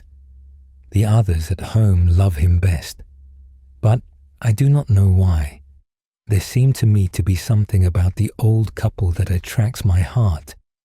How homely, how patriarchal it must have been in the old mansion, where the mistress sat at the spinning wheel with her maids, while her husband read aloud out of the Bible. They must have been excellent, sensible people, said the pastor's son. And with this the conversation turned naturally to noblemen and commoners. From the manner in which the tutor spoke about the significance of being noble, it seemed almost as if he did not belong to a commoner's family. It is good fortune to be of a family who have distinguished themselves, and to possess, as it were, a spur in oneself, to advance to all that is good. It is a splendid thing to belong to a noble family, whose name serves as a card of admission to the highest circles. Nobility is a distinction. It is a gold coin that bears the stamp of its own value.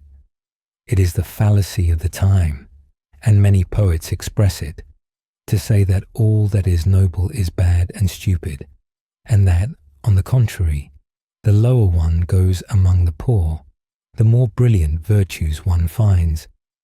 I do not share this opinion, for it is wrong. In the upper classes, one sees many touchingly beautiful traits. My own mother has told me of such, and I could mention several. One day she was visiting a nobleman's house in town. My grandmother, I believe, had been the lady's nurse when she was a child. My mother and the nobleman were alone in the room when he suddenly noticed an old woman on crutches come limping into the courtyard. She came every Sunday to carry a gift away with her. "There is the poor old woman," said the nobleman. "It is so difficult for her to walk." My mother had hardly understood what he said before he disappeared from the room, and went downstairs in order to save her the troublesome walk for the gift she came to fetch. Of course, this is only a little incident, but it has its good sound, like the poor widow's 2 mites in the Bible, the sound which echoes in the depth of every human heart. And this is what the poet ought to show and point out. More especially in our own time he ought to sing of this. It does good, it mitigates and reconciles. But when a man, simply because he is of noble birth and possesses a genealogy, stands on his hind legs and neighs in the street like an Arabian horse, and says when a commoner has been in a room, "Some people from the street have been here." Their nobility is decaying. It has become a mask of the kind that Thespis created, and it is amusing when such a person is exposed in satire. Such was the tutor's speech. It was a little long, but while he delivered it, he had finished cutting the flute. There was a large party at the mansion.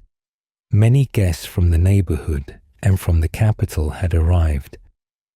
There were ladies with tasteful and with tasteless dresses. The big hall was quite crowded with people.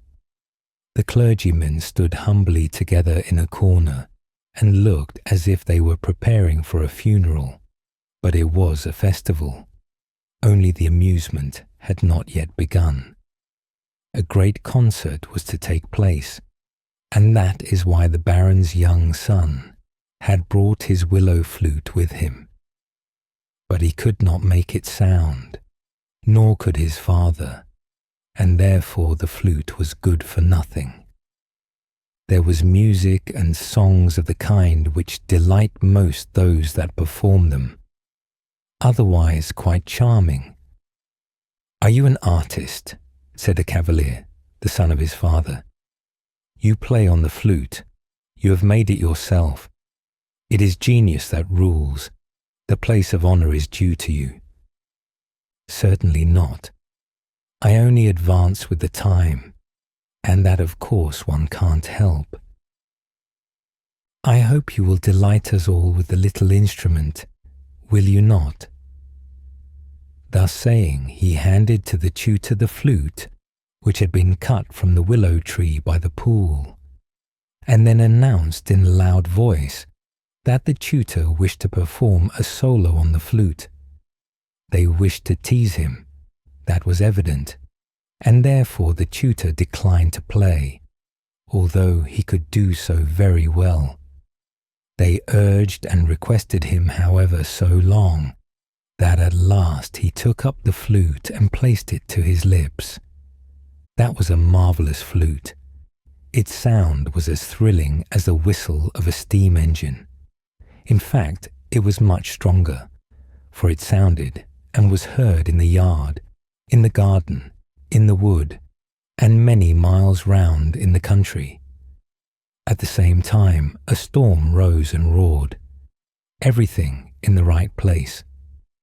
And with this, the Baron, as if carried by the wind, flew out of the hall straight into the shepherd's cottage, and the shepherd flew, not into the hall, thither he could not come, but into the servants' hall, among the smart footmen who were striding about in silk stockings.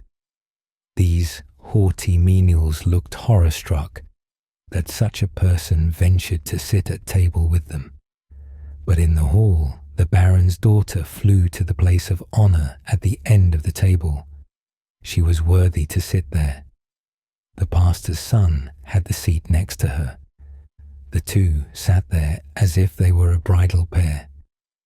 An old count, belonging to one of the oldest families of the country, remained untouched in his place of honour. The flute was just, and it is one's duty to be so. The sharp-tongued cavalier who had caused the flute to be played, and who was the child of his parents, flew headlong into the fowl house, but not he alone. The flute was heard at the distance of a mile, and strange events took place. A rich banker's family, who were driving in a coach and four, were blown out of it, and could not even find room behind it with their footmen. Two rich farmers who had in our days shot up higher than their own cornfields were flung into the ditch. It was a dangerous flute. Fortunately, it burst at the first sound, and that was a good thing, for then it was put back into its owner's pocket, its right place. The next day, nobody spoke a word about what had taken place. Thus originated the phrase, to pocket the flute. Everything was again in its usual order, except that the two old pictures of the peddler and the goose girl were hanging in the banqueting hall. There they were on the wall as if blown up there, and as a real expert said that they were painted by a master's hand, they remained there and were restored. Everything in the right place, and to this it will come. Eternity is long, much longer indeed than this story. Grandmother. Grandmother is very old, her face is wrinkled and her hair is quite white, but her eyes are like two stars, and they have a mild, gentle expression in them when they look at you, which does you good.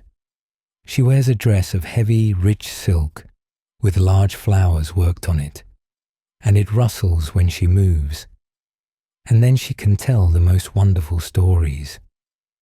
Grandmother knows a great deal, for she was alive before father and mother, that's quite certain. She has a hymn book with large silver clasps, in which she often reads, and in the book, between the leaves, lies a rose, quite flat and dry. It is not so pretty as the roses which are standing in the glass, and yet she smiles at it most pleasantly, and tears even come into her eyes. I wonder why grandmother looks at the withered flower in the old book that way. Do you know? Why, when grandmother's tears fall upon the rose, and she is looking at it, the rose revives and fills the room with its fragrance. The walls vanish as in a mist, and all around her is the glorious green wood, where in summer the sunlight streams through thick foliage. And grandmother, why she is young again, a charming maiden, fresh as a rose, with round, rosy cheeks, fair, bright ringlets, and a figure pretty and graceful. But the eyes, those mild, saintly eyes, are the same. They have been left to grandmother. At her side sits a young man, tall and strong. He gives her a rose and she smiles. Grandmother cannot smile like that now. Yes, she is smiling at the memory of that day, and many thoughts and recollections of the past. But the handsome young man is gone, and the rose has withered in the old book, and grandmother is sitting there, again an old woman, looking down upon the withered rose in the book. Grandmother is dead now. She had been sitting in her armchair telling us a long, beautiful tale, and when it was finished, she said she was tired and leaned her head back to sleep a while. We could hear her gentle breathing as she slept. Gradually it became quieter and calmer, and on her countenance beamed happiness and peace. It was as if lighted up with a ray of sunshine. She smiled once more, and then people said she was dead. She was laid in a black coffin, looking mild and beautiful in the white folds of the shrouded linen, though her eyes were closed. But every wrinkle had vanished. Her hair looked white and silvery, and around her mouth lingered a sweet smile. We did not feel at all afraid to look at the corpse of her who had been such a dear, good grandmother. The hymn book, in which the rose still lay, was placed under her head, for so she had wished it, and then they buried grandmother. On the grave, close by the churchyard wall, they planted a rose tree. It was soon full of roses, and the nightingale sat among the flowers and sang over the grave. From the organ in the church sounded the music and the words of the beautiful psalms, which were written in the old book under the head of the dead one. The moon shone down upon the grave, but the dead was not there. Every child could go safely, even at night, and pluck a rose from the tree by the churchyard wall. The dead know more than we do who are living. They know what a terror would come upon us if such a strange thing were to happen, as the appearance of a dead person among us. They are better off than we are. The dead return no more. The earth has been heaped on the coffin, and it is earth only that lies within it. The leaves of the hymn book are dust, and the rose, with all its recollections, has crumbled to dust also. But over the grave fresh roses bloom, the nightingale sings, and the organ sounds, and there still lives a remembrance of old grandmother, with the loving, gentle eyes that always looked young. Eyes can never die.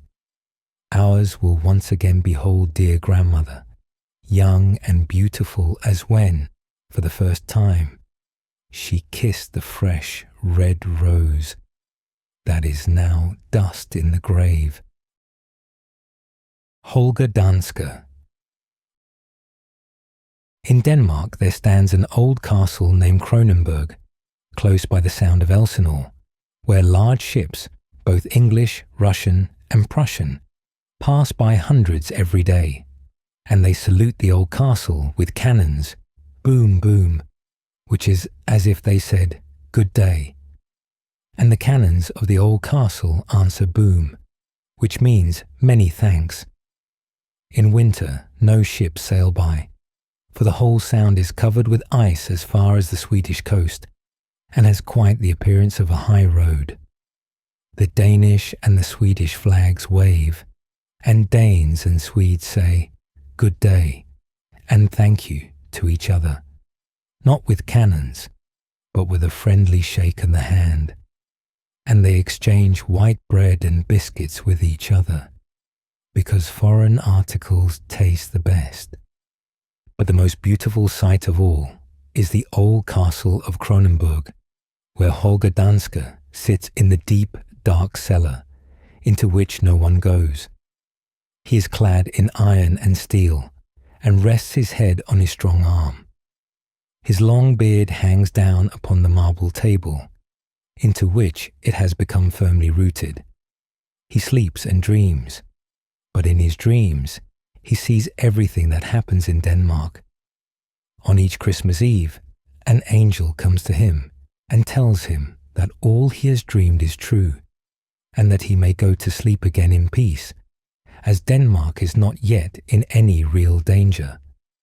But should danger ever come, then Holger Danske will rouse himself, and the table will burst asunder as he draws out his beard. Then he will come forth in his strength, and strike a blow that shall sound in all the countries of the world. An old grandfather sat and told his little grandson all this about Holger Danske, and the boy knew that what his grandfather told him must be true. As the old man related this story, he was carving an image in wood to represent Holger Danske, to be fastened to the prow of a ship.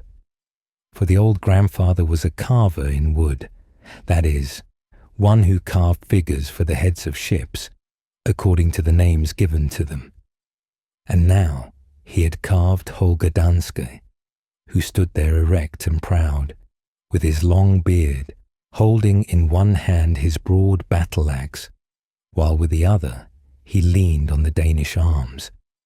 The old grandfather told the little boy a great deal about Danish men and women who had distinguished themselves in olden times, so that he fancied he knew as much even as Holger Danske himself, who after all could only dream. And when the little fellow went to bed, he thought so much about it that he actually pressed his chin against the counterpane and imagined that he had a long beard which had become rooted to it. But the old grandfather remained sitting at his work and carving away at the last part of it, which was the Danish arms. And when he had finished, he looked at the whole figure and thought of all he had heard and read, and what he had that evening related to his little grandson. Then he nodded his head, wiped his spectacles and put them on, and said, Ah, yes, Holger Danske will not appear in my lifetime, but the boy who is in bed there may very likely live to see him when the event really comes to pass. And the old grandfather nodded again, and the more he looked at Holger Danske, the more satisfied he felt that he had carved a good image of him. It seemed to glow with the colour of life. The armour glittered like iron and steel. The hearts in the Danish arms grew more and more red, while the lions, with gold crowns on their heads, were leaping up. "That is the most beautiful coat of arms in the world," said the old man. "The lions represent strength, and the hearts, gentleness and love." And as he gazed on the uppermost lion, he thought of King Canute, who chained great England to Denmark's throne, and he looked at the second lion and thought of Waldemar, who untied Denmark and conquered the Vandals. The third lion reminded him of Margaret, who united Denmark, Sweden, and Norway. But when he gazed at the red hearts, their colours glowed more deeply, even as flames, and his memory followed each in turn. The first led him to a dark, narrow prison, in which sat a prisoner, a beautiful woman, daughter of Christian IV, Eleanor Ulfeld, and the flame became a rose on her bosom, and its blossoms were not more pure than the heart of this noblest and best of all Danish women. "Ah, yes, that is indeed a noble heart in the Danish arms," said the grandfather, and his spirit followed the second flame, which carried him out to sea, where cannons roared and the ships lay shrouded in smoke, and the flaming heart attached itself to the breast of Hvitfeldt in the form of the ribbon of an order, as he blew himself and his ship into the air in order to save the fleet. And the third flame led him to Greenland's wretched huts, where the preacher, Hans Christian, ruled with love in every word and action. The flame was as a star on his breast, and added another heart to the Danish arms. And as the old grandfather's spirit followed the next hovering flame, he knew whither it would lead him. In a peasant woman's humble room stood Frederick VI, writing his name with chalk on the beam. The flame trembled on his breast and in his heart, and it was in the peasant's room that his heart became one for the Danish arms. The old grandfather wiped his eyes, for he had known King Frederick with his silvery locks and his honest blue eyes, and had lived for him, and he folded his hands and remained for some time silent. Then his daughter came to him and said it was getting late, that he ought to rest for a while, and that the supper was on the table. "What you have been carving is very beautiful, grandfather," said she. "Holger Danske and the old coat of arms. It seems to me as if I have seen the face somewhere." "No, that is impossible," replied the old grandfather. "But I have seen it, and I have tried to carve it in wood, as I have retained it in my memory. It was a long time ago, while the English fleet lay in the roads on the 2nd of April, when we showed that we were true, ancient Danes. I was on board the Denmark in Sten Bille's squadron. I had a man by my side whom even the cannonballs seemed to fear. He sung old songs in a merry voice, and fired and fought as if he was something more than a man. I still remember his face, but from whence he came, or whither he went, I know not. No one knows. I have often thought it might have been Holger Danske himself, who had swam down to us from Kronenburg to help us in the hour of danger. That was my idea, and there stands his likeness. The wooden figure threw a gigantic shadow on the wall, and even on part of the ceiling. It seemed as if the real Holger Danske stood behind it, for the shadow moved. But this was no doubt caused by the flame of the lamp not burning steadily. Then the daughter-in-law kissed the old grandfather and led him to a large armchair by the table, and she and her husband, who was the son of the old man and the father of the little boy who lay in bed, sat down to supper with him.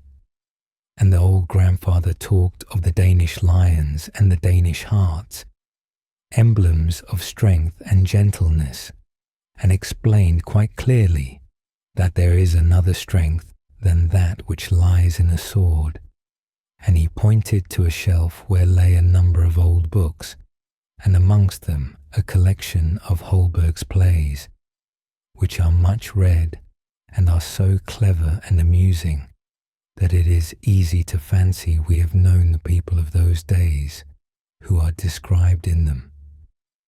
He knew how to fight also, said the old man, for he lashed the follies and prejudices of people during his whole life.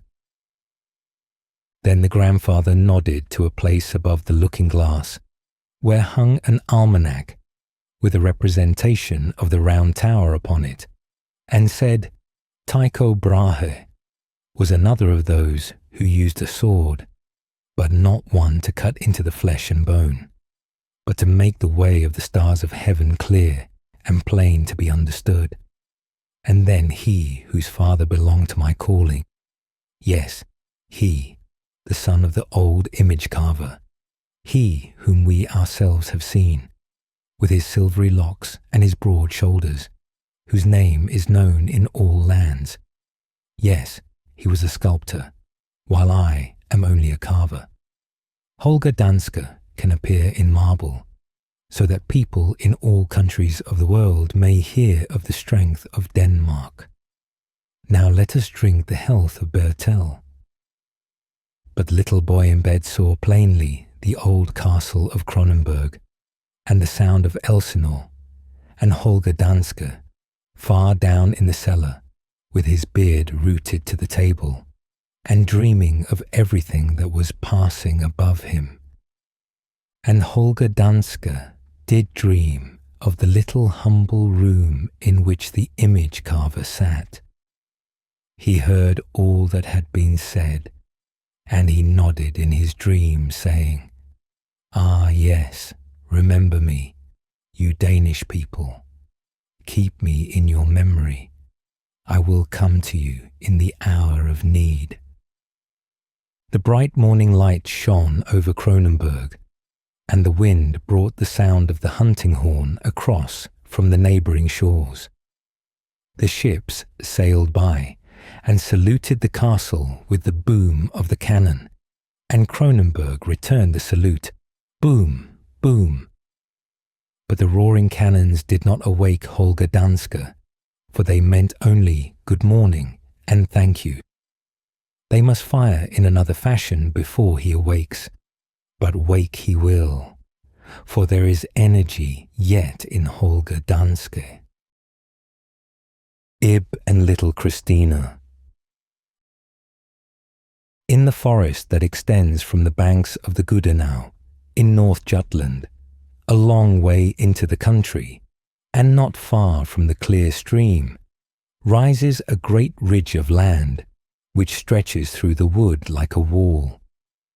Westward of this ridge, and not far from the river, stands a farmhouse, surrounded by such poor land that the sandy soil shows itself between the scanty ears of rye and wheat which grow in it.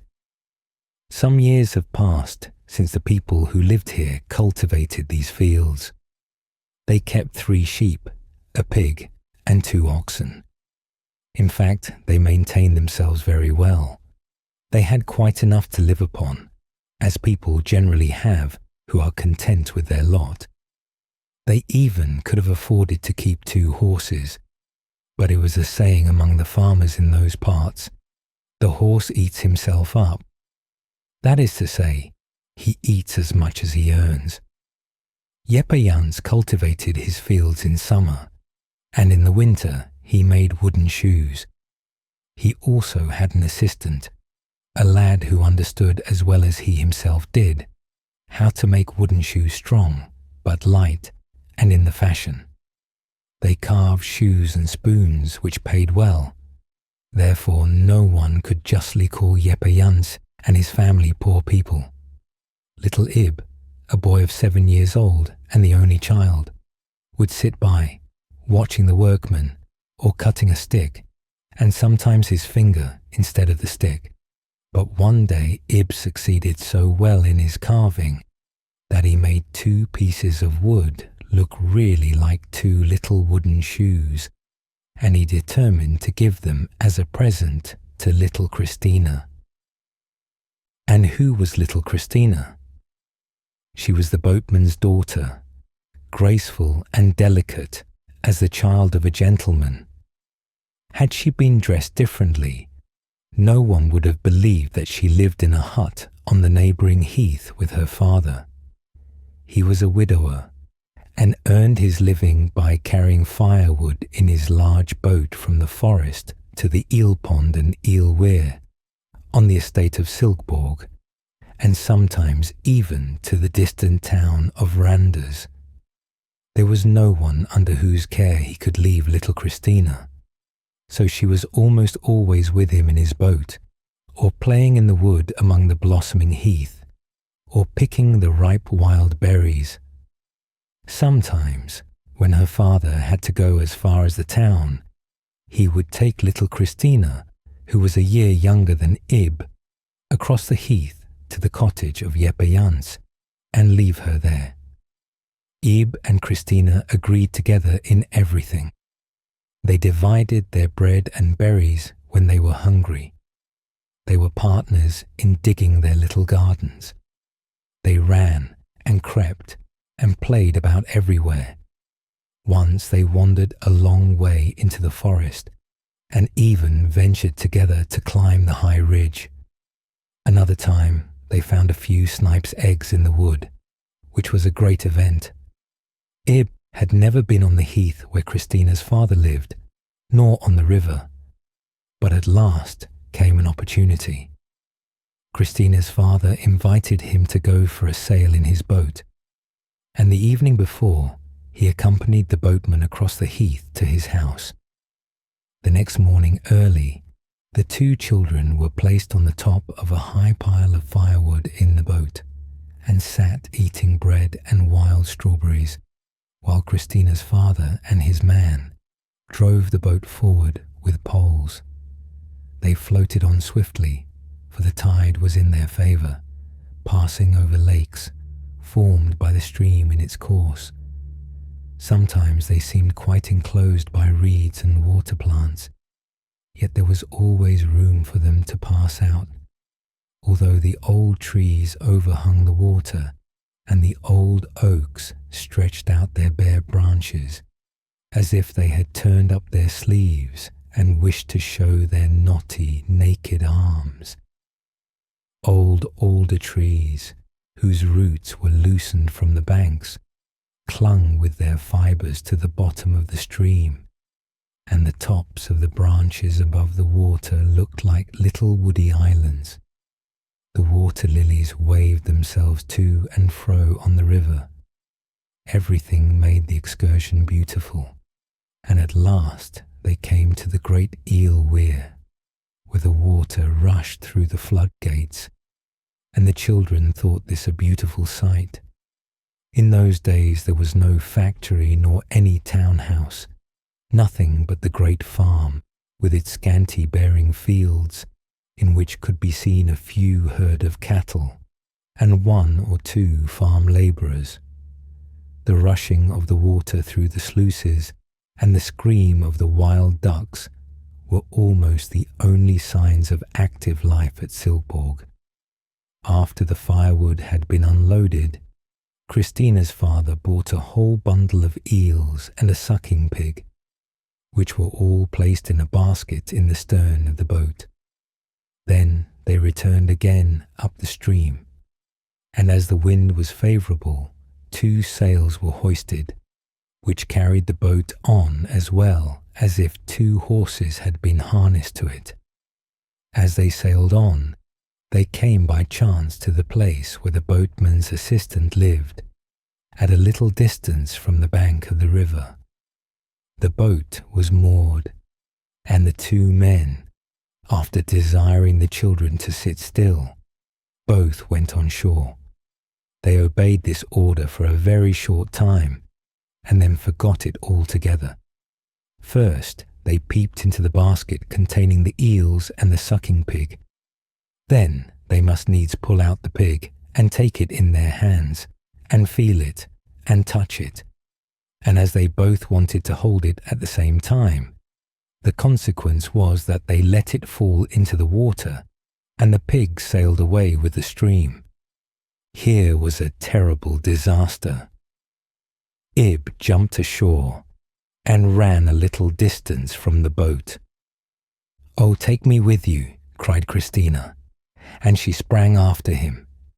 In a few minutes they found themselves deep in a thicket, and could no longer see the boat or the shore. They ran on a little farther, and then Christina fell down and began to cry. Ib helped her up and said, "Never mind, follow me. Yonder is the house." But the house was not yonder, and they wandered still farther, over the dry rustling leaves of the last year, and treading on fallen branches that crackled under their little feet. Then they heard a loud, piercing cry, and they stood still to listen. Presently the scream of an eagle sounded through the wood. It was an ugly cry, and it frightened the children. But before them, in the thickest part of the forest, grew the most beautiful blackberries in wonderful quantities. They looked so inviting that the children could not help stopping, and they remained there so long eating that their mouths and cheeks became quite black with the juice. Presently they heard the frightful scream again, and Christina said, "We shall get into trouble about that pig."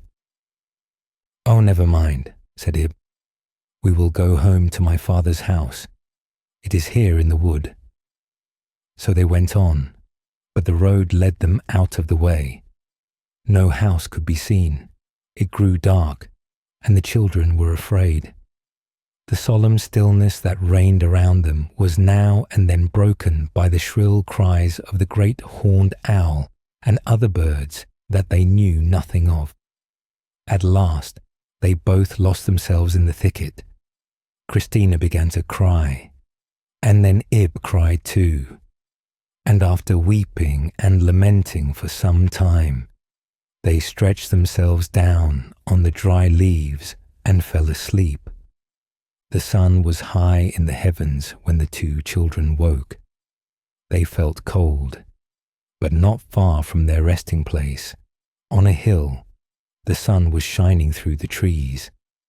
They thought if they went there they should be warm, and Ib fancied he should be able to see his father's house from such a high spot. But they were far away from home now, in quite another part of the forest. They clambered to the top of the rising ground, and found themselves on the edge of a declivity, which sloped down to a clear, transparent lake. Great quantities of fish could be seen through the clear water, sparkling in the sun's rays. They were quite surprised when they came so suddenly upon such an unexpected sight. Close to where they stood grew a hazel bush, covered with beautiful nuts. They soon gathered some, cracked them, and ate the fine young kernels, which were only just ripe. But there was another surprise and fright in store for them. Out of the thicket stepped a tall old woman, her face quite brown, and her hair of a deep shining black. The whites of her eyes glittered like a Moor's. On her back she carried a bundle, and in her hand a knotted stick. She was a gypsy. The children did not at first understand what she said. She drew out of her pocket 3 large nuts, in which she told them were hidden the most beautiful and lovely things in the world, for they were wishing nuts. Ib looked at her, and as she spoke so kindly, he took courage and asked her if she would give him the nuts. And the woman gave them to him, and then gathered some more from the bushes for herself, quite a pocket full. Ib and Christina looked at the wishing nuts with wide open eyes. "Is there in this nut a carriage with a pair of horses?" asked Ib. "Yes, there is a golden carriage with 2 golden horses," replied the woman. "Then give me that nut," said Christina. So Ib gave it to her, and the strange woman tied up the nut for her in her handkerchief. Ib held up another nut. "Is there in this nut a pretty little neckerchief like the one Christina has on her neck?" asked Ib. "There are 10 neckerchiefs in it," she replied, "as well as beautiful dresses, stockings, and a hat and veil." "Then I will have that one also," said Christina, "and it is a pretty one too." And then Ib gave her the second nut. The third was a little black thing. "You may keep that one," said Christina. "It is quite as pretty." "What is in it?" asked Ib. "The best of all things for you," replied the gypsy. So Ib held the nut very tight. Then the woman promised to lead the children to the right path, that they might find their way home, and they went forward certainly in quite another direction to the one they meant to take. Therefore no one ought to speak against the woman and say that she wanted to steal the children. In the wild wood path they met a forester who knew Ib, and by his help, Ib and Christina reached home, where they found everyone had been very anxious about them. They were pardoned and forgiven, although they really had both done wrong and deserved to get into trouble. First, because they had let the sucking pig fall into the water, and secondly, because they had run away. Christina was taken back to her father's house on the heath, and Ib remained in the farmhouse on the borders of the wood, near the great land ridge. The first thing Ib did that evening was to take out of his pocket the little black nut, in which the best thing of all was said to be enclosed. He laid it carefully between the door and the doorpost, and then shut the door so that the nut cracked directly. But there was not much kernel to be seen. It was what we should call hollow or worm-eaten, and looked as if it had been filled with tobacco or rich black earth. "It is just what I expected," exclaimed Ib. "How should there be room in a little nut like this for the best thing of all? Christina will find her 2 nuts just the same. There will be neither fine clothes or a golden carriage in them." Winter came, and the new year, and indeed many years passed away, until Ib was old enough to be confirmed, and therefore he went during a whole winter to the clergyman of the nearest village to be prepared. One day, about this time, the boatman paid a visit to Ib's parents, and told them that Christina was going to service, and that she had been remarkably fortunate in obtaining a good place with most respectable people. "Only think," he said, "she is going to the rich innkeepers at the hotel in Herning, many miles west from here. She is to assist the landlady in the housekeeping, and if afterwards she behaves well and remains to be confirmed, the people will treat her as their own daughter." So Ib and Christina took leave of each other. People already called them the betrothed, and at parting the girl showed Ib the 2 nuts, which she had taken care of ever since the time that they lost themselves in the wood, and she told him also that the little wooden shoes he once carved for her when he was a boy and gave her as a present had been carefully kept in a drawer ever since. And so they parted. After Ib's confirmation, he remained at home with his mother, for he had become a clever shoemaker, and in summer managed the farm for her quite alone. His father had been dead some time, and his mother kept no farm servants. Sometimes, but very seldom, he heard of Christina through a postilion or eel seller who was passing. But she was well off with a rich innkeeper, and after being confirmed she wrote a letter to her father, in which was a kind message to Ib and his mother. In this letter, she mentioned that her master and mistress had made her a present of a beautiful new dress and some nice underclothes. This was, of course, pleasant news.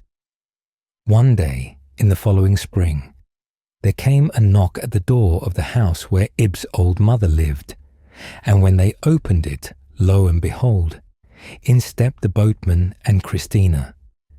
She had come to pay them a visit and to spend the day. A carriage had to come from the Herning Hotel to the next village, and she had taken the opportunity to see her friends once more. She looked as elegant as a real lady, and wore a pretty dress, beautifully made on purpose for her. There she stood, in full dress, while Ib wore only his working clothes. He could not utter a word. He could only seize her hand and hold it fast in his own. But he felt too happy and glad to open his lips. Christina, however, was quite at her ease. She talked and kissed him in the most friendly manner, even afterwards, when they were left alone, and she asked, "Did you know me again, Ib?" He still stood holding her hand, and said at last, "You are become quite a grand lady, Christina, and I am only a rough working man. But I have often thought of you and of old times." Then they wandered up the great ridge, and looked across the stream to the heath, where the little hills were covered with a flowering broom. Ib said nothing, but before the time came for them to part, it became quite clear to him that Christina must be his wife. Had they not even in childhood been called the betrothed? To him it seemed as if they were really engaged to each other, although not a word had been spoken on the subject. They had only a few more hours to remain together, for Christina was obliged to return that evening to the neighbouring village, to be ready for the carriage, which was to start the next morning early for Herning. Ib and her father accompanied her to the village. It was a fine moonlight evening, and when they arrived, Ib stood holding Christina's hand in his, as if he could not let her go. His eyes brightened, and the words he uttered came with hesitation from his lips, but from the deepest recesses of his heart. "Christina, if you have not become too grand, and if you can be contented to live in my mother's house as my wife, we will be married some day, but we can wait for a while." "Oh yes," she replied. "Let us wait a little longer, Ib. I can trust you, for I believe that I do love you, but let me think it over." Then he kissed her lips, and so they parted. On the way home, Ib told the boatman that he and Christina were as good as engaged to each other, and the boatman found out that he had always expected it would be so, and went home with Ib that evening and remained the night in the farmhouse. But nothing further was said of the engagement. During the next year, 2 letters passed between Ib and Christina. They were signed, "Faithful till death." But at the end of that time, one day the boatman came over to see Ib, with a kind greeting from Christina. He had something else to say, which made him hesitate in a strange manner.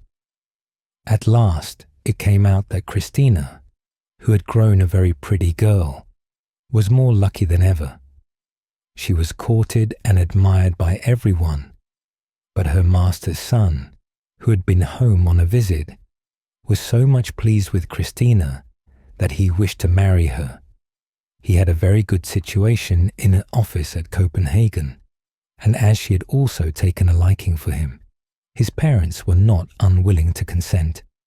But Christina, in her heart, often thought of Ib and knew how much he thought of her, so she felt inclined to refuse this good fortune, added the boatman. At first Ib said not a word, but he became as white as the wall and shook his head gently, and then he spoke. Christina must not refuse this good fortune. Then will you write a few words to her, said the boatman. Ib sat down to write, but he could not get on at all. The words were not what he wished to say, so he tore up the page.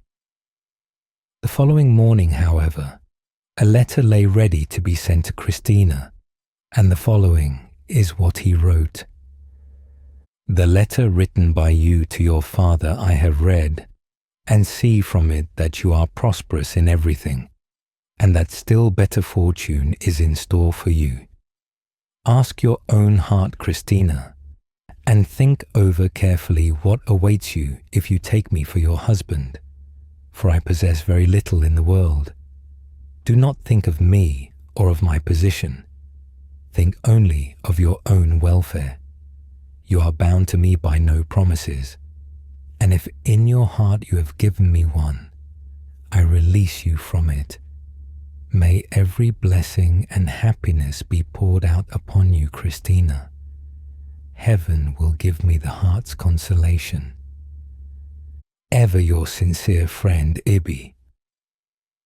This letter was sent, and Christina received it in due time. In the course of the following November, her barns were published in the church on the heath, and also in Copenhagen, where the bridegroom lived. She was taken to Copenhagen under the protection of her future mother-in-law, because the bridegroom could not spare time from his numerous occupations for a journey so far into Jutland. On the journey, Christina met her father at one of the villages through which they passed, and here he took leave of her. Very little was said about the matter to Ib, and he did not refer to it. His mother, however, noticed that he had grown very silent and pensive. Thinking, as he did, of old times, no wonder the 3 nuts came into his mind, which the gypsy woman had given him when a child, and of the 2 which he had given to Christina. These wishing nuts, after all, had proved true fortune-tellers. One had contained a gilded carriage and noble horses, and the other beautiful clothes. All of these Christina would now have in her new home at Copenhagen. Her part had come true, and for him the nut had contained only black earth. The gypsy woman had said it was the best for him. Perhaps it was, and this also would be fulfilled. He understood the gypsy woman's meaning now. The black earth, the dark grave, was the best thing for him now. Again years passed away. Not many, but they seemed long years to Ib. The old innkeeper and his wife died one after the other, and the whole of their property, many $1,000s, was inherited by their son. Christina could have the golden carriage now, and plenty of fine clothes. During the 2 long years which followed, no letter came from Christina to her father, and when at last her father received one from her, it did not speak of prosperity or happiness. Poor Christina! Neither she nor her husband understood how to economize or save, and the riches brought no blessing with them, because they had not asked for it. Years passed, and for many summers the heath was covered with bloom. In winter the snow rested upon it, and the rough winds blew across a ridge under which stood Ib's sheltered home. One spring day the sun shone brightly, and he was guiding the plough across his field. The ploughshare struck against something which he fancied was a firestone, and then he saw glittering in the earth a splinter of shining metal, which the plough had cut from something which gleamed brightly in the furrow. He searched and found a large golden armlet of superior workmanship, and it was evident that the plough had disturbed a Hun's grave. He searched further and found more valuable treasures, which Ib showed to the clergyman, who explained their value to him. Then he went to the magistrate, who informed the president of the Museum of the Discovery and advised Ib to take the treasures himself to the president. "You have found in the earth the best thing you could find," said the magistrate. "The best thing," thought Ib, "the very best thing for me, and found in the earth. Well, if it really is so, then the gypsy woman was right in her prophecy." So Ib went in the ferry boat from Aarhus to Copenhagen. To him, who had only sailed once or twice on the river near his own home, this seemed like a voyage on the ocean, and at length he arrived at Copenhagen. The value of the gold he had found was paid to him. It was a large sum, $600. Then Ib of the Heath went out and wandered about in the great city.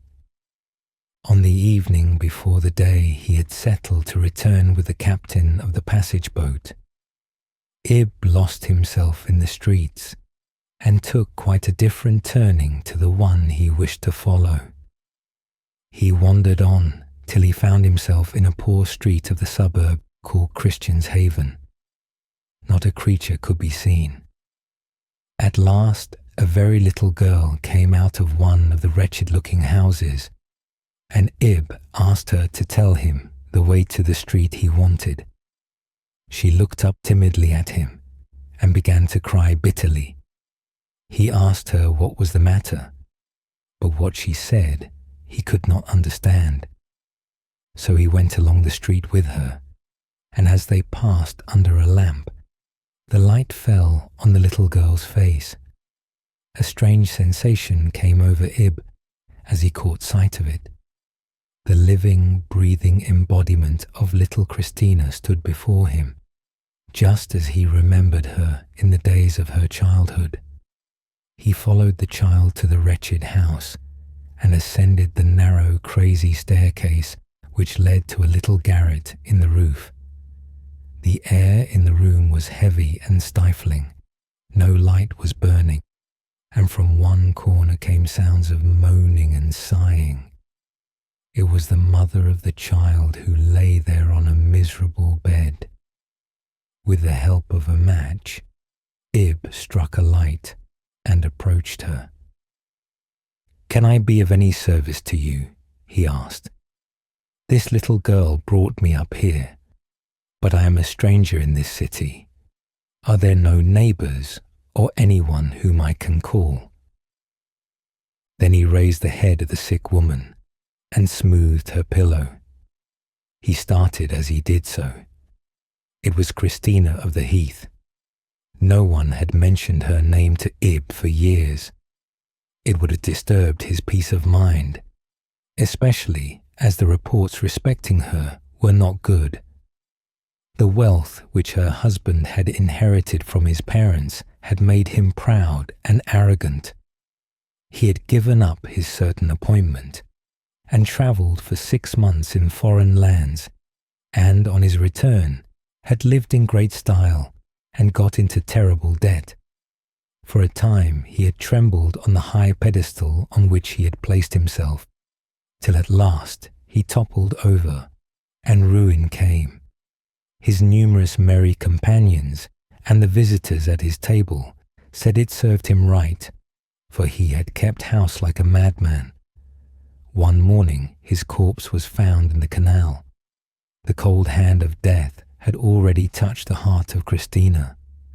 Her youngest child, looked for in the midst of prosperity, had sunk into the grave when only a few weeks old, and at last Christina herself became sick unto death, and lay, forsaken and dying, in a miserable room, amid poverty she might have borne in her younger days, but which was now more painful to her from the luxuries to which she had lately been accustomed. It was her eldest child, also a little Christina, whom Ib had followed to her home, where she suffered hunger and poverty with her mother. "It makes me unhappy to think that I shall die, and leave this poor child," sighed she. "Oh, what will become of her?" She could say no more. Then Ib brought out another match, and lighted a piece of candle which he found in the room, and it threw a glimmering light over the wretched dwelling. Ib looked at the little girl, and thought of Christina in her young days. For her sake, could he not love this child, who was a stranger to him? As he thus reflected, the dying woman opened her eyes and gazed at him.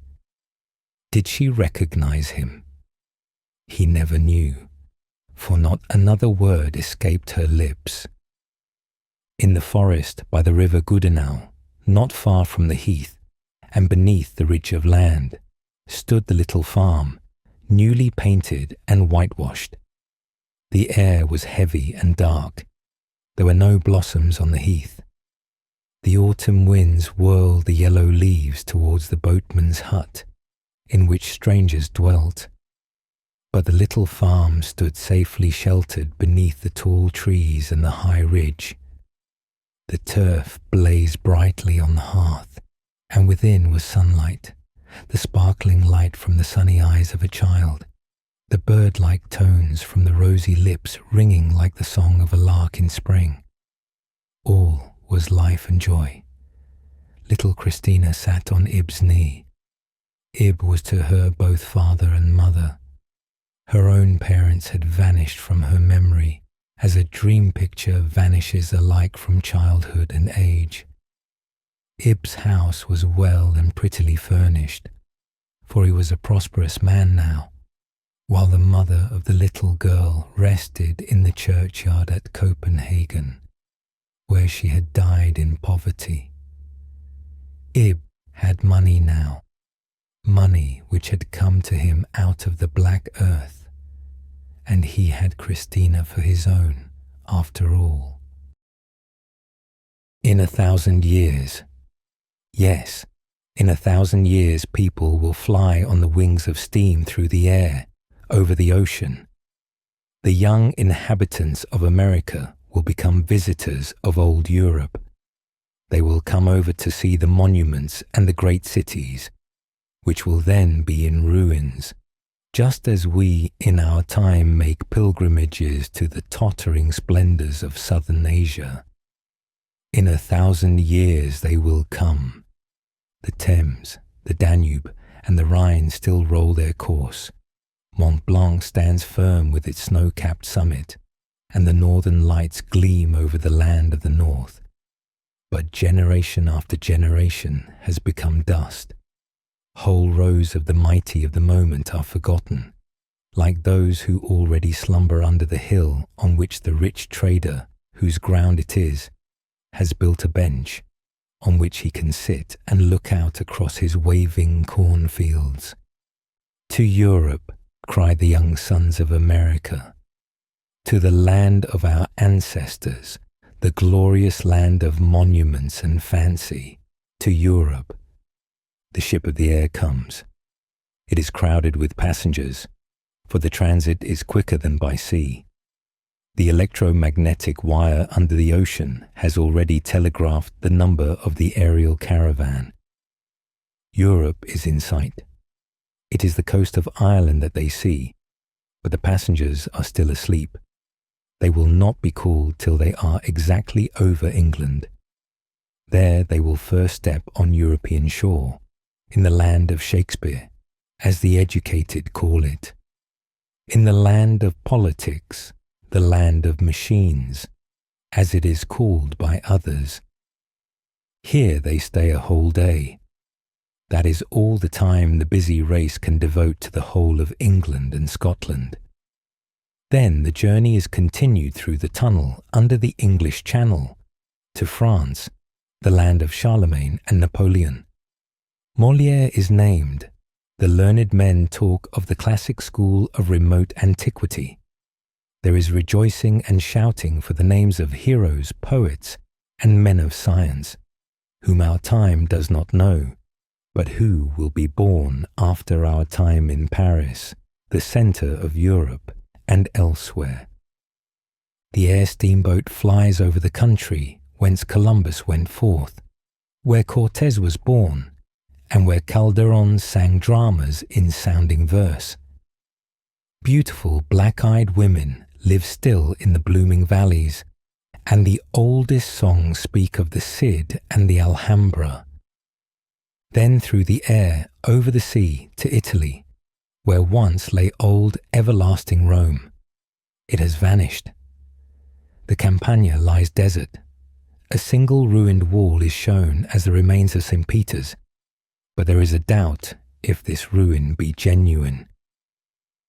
Next to Greece, to sleep a night in the Grand Hotel at the top of Mount Olympus, to say that they have been there, and the journey is continued to the Bosphorus, to rest there a few hours and see the place where Byzantium lay, and where the legend tells that the harem stood in the time of the Turks. Poor fishermen are now spreading their nets.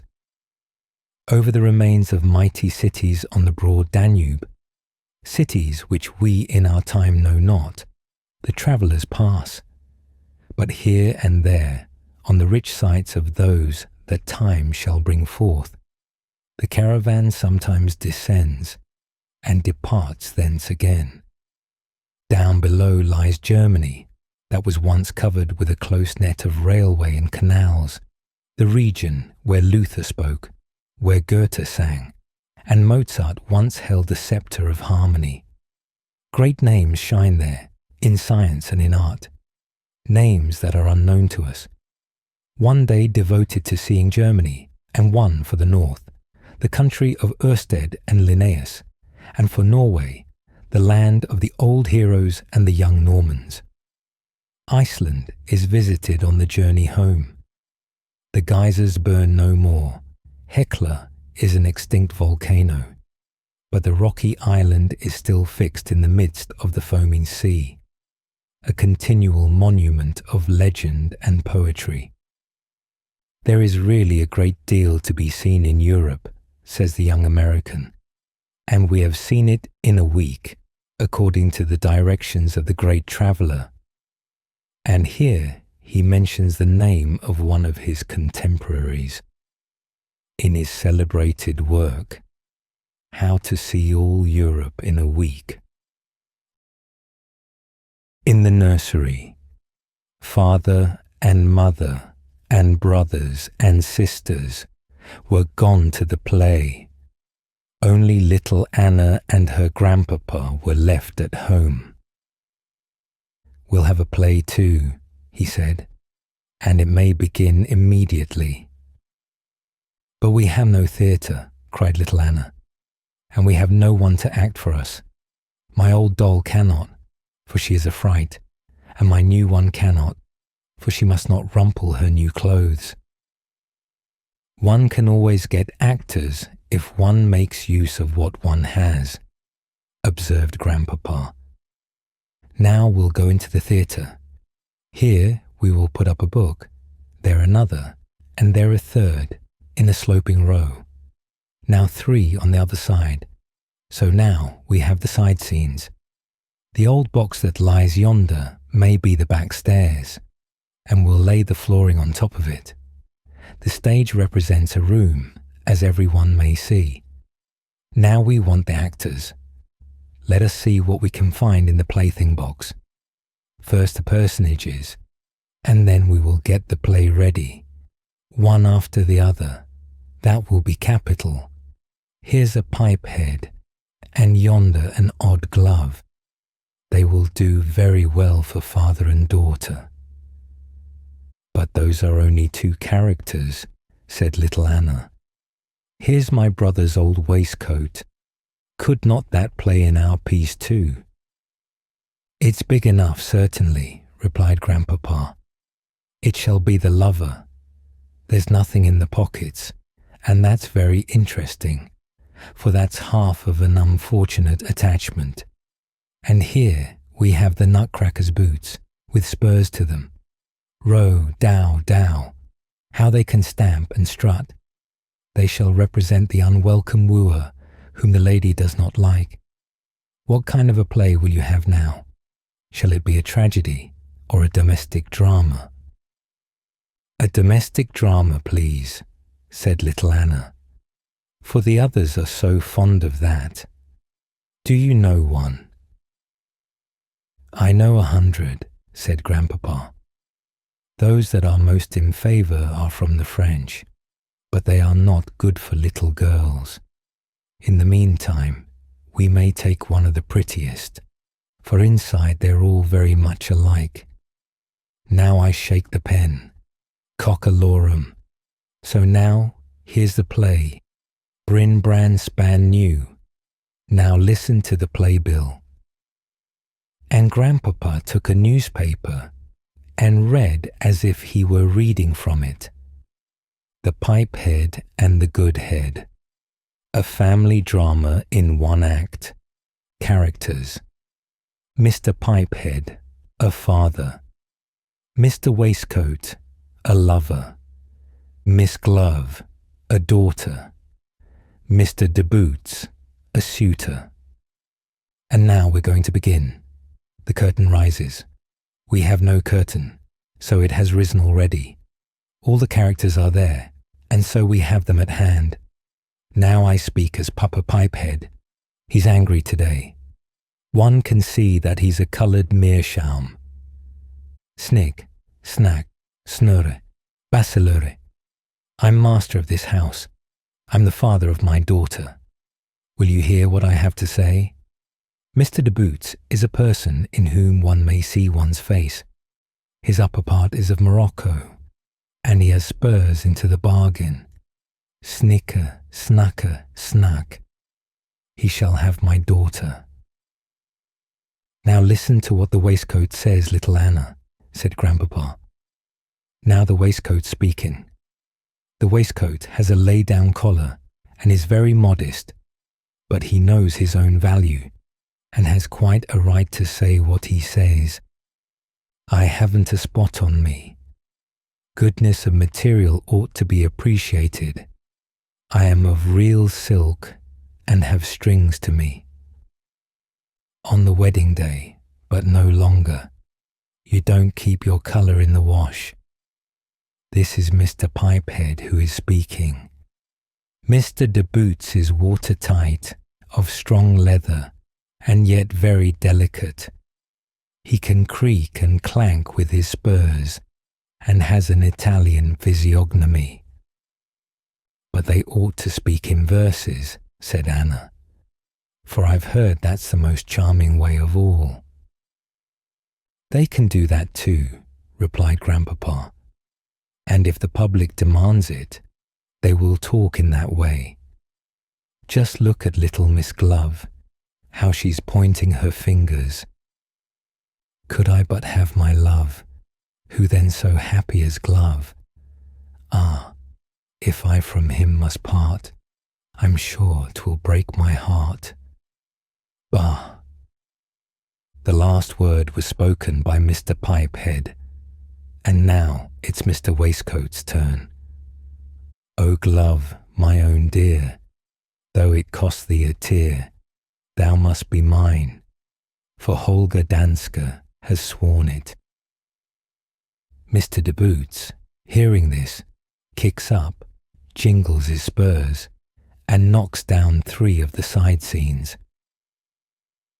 That's exceedingly charming, cried little Anna. Silence, silence, said Grandpapa. Silent approbation will show that you are the educated public in the stalls.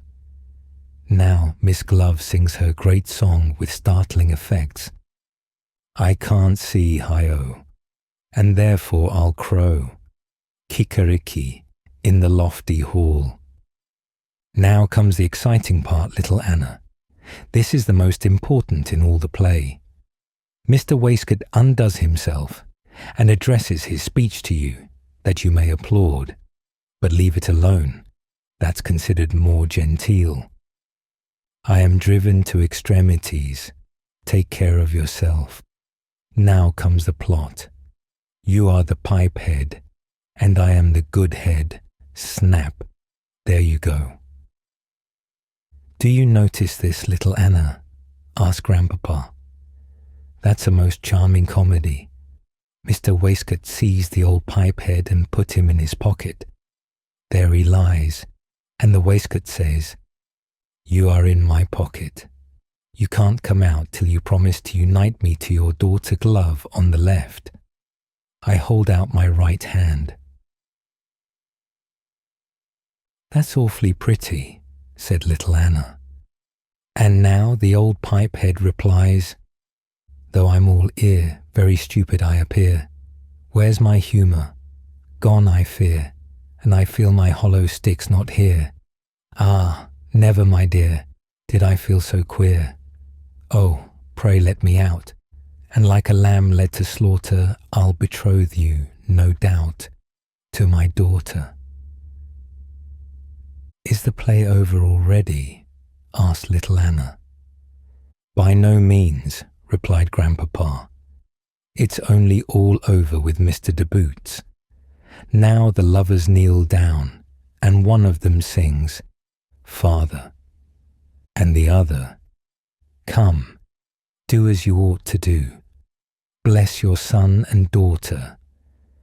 And they receive his blessing and celebrate their wedding.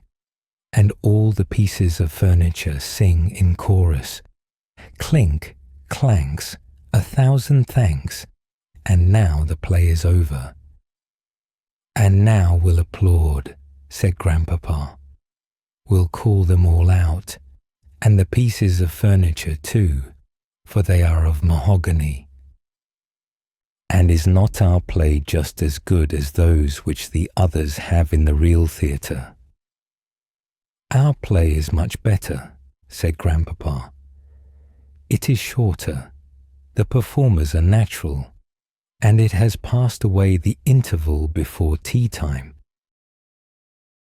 In the uttermost parts of the sea, some years ago, large ships were sent towards the North Pole to explore the distant coasts and to try how far men could penetrate into those unknown regions.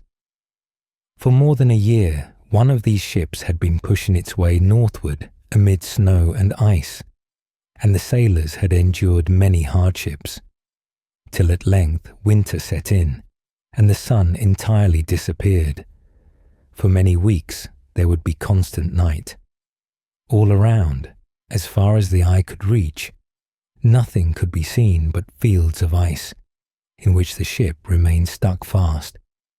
The snow lay piled up in great heaps, and of these the sailors made huts in the form of beehives, some of them as large and spacious as one of the Huns' graves, and others only containing room enough to hold 3 or 4 men. It was not quite dark. The northern lights shot forth red and blue flames, like continuous fireworks, and the snow glittered and reflected back the light, so that the night here was one long twilight. When the moon was brightest, the natives came in crowds to see the sailors. They had a very singular appearance in their rough, hairy dresses of fur, and riding in sledges over the ice. They brought with them furs and skins in great abundance, so that the snow houses were soon provided with warm carpets, and the furs also served for the sailors to wrap themselves in, when they slept under the roofs of snow, while outside it was freezing with a cold far more severe than in the winter with us.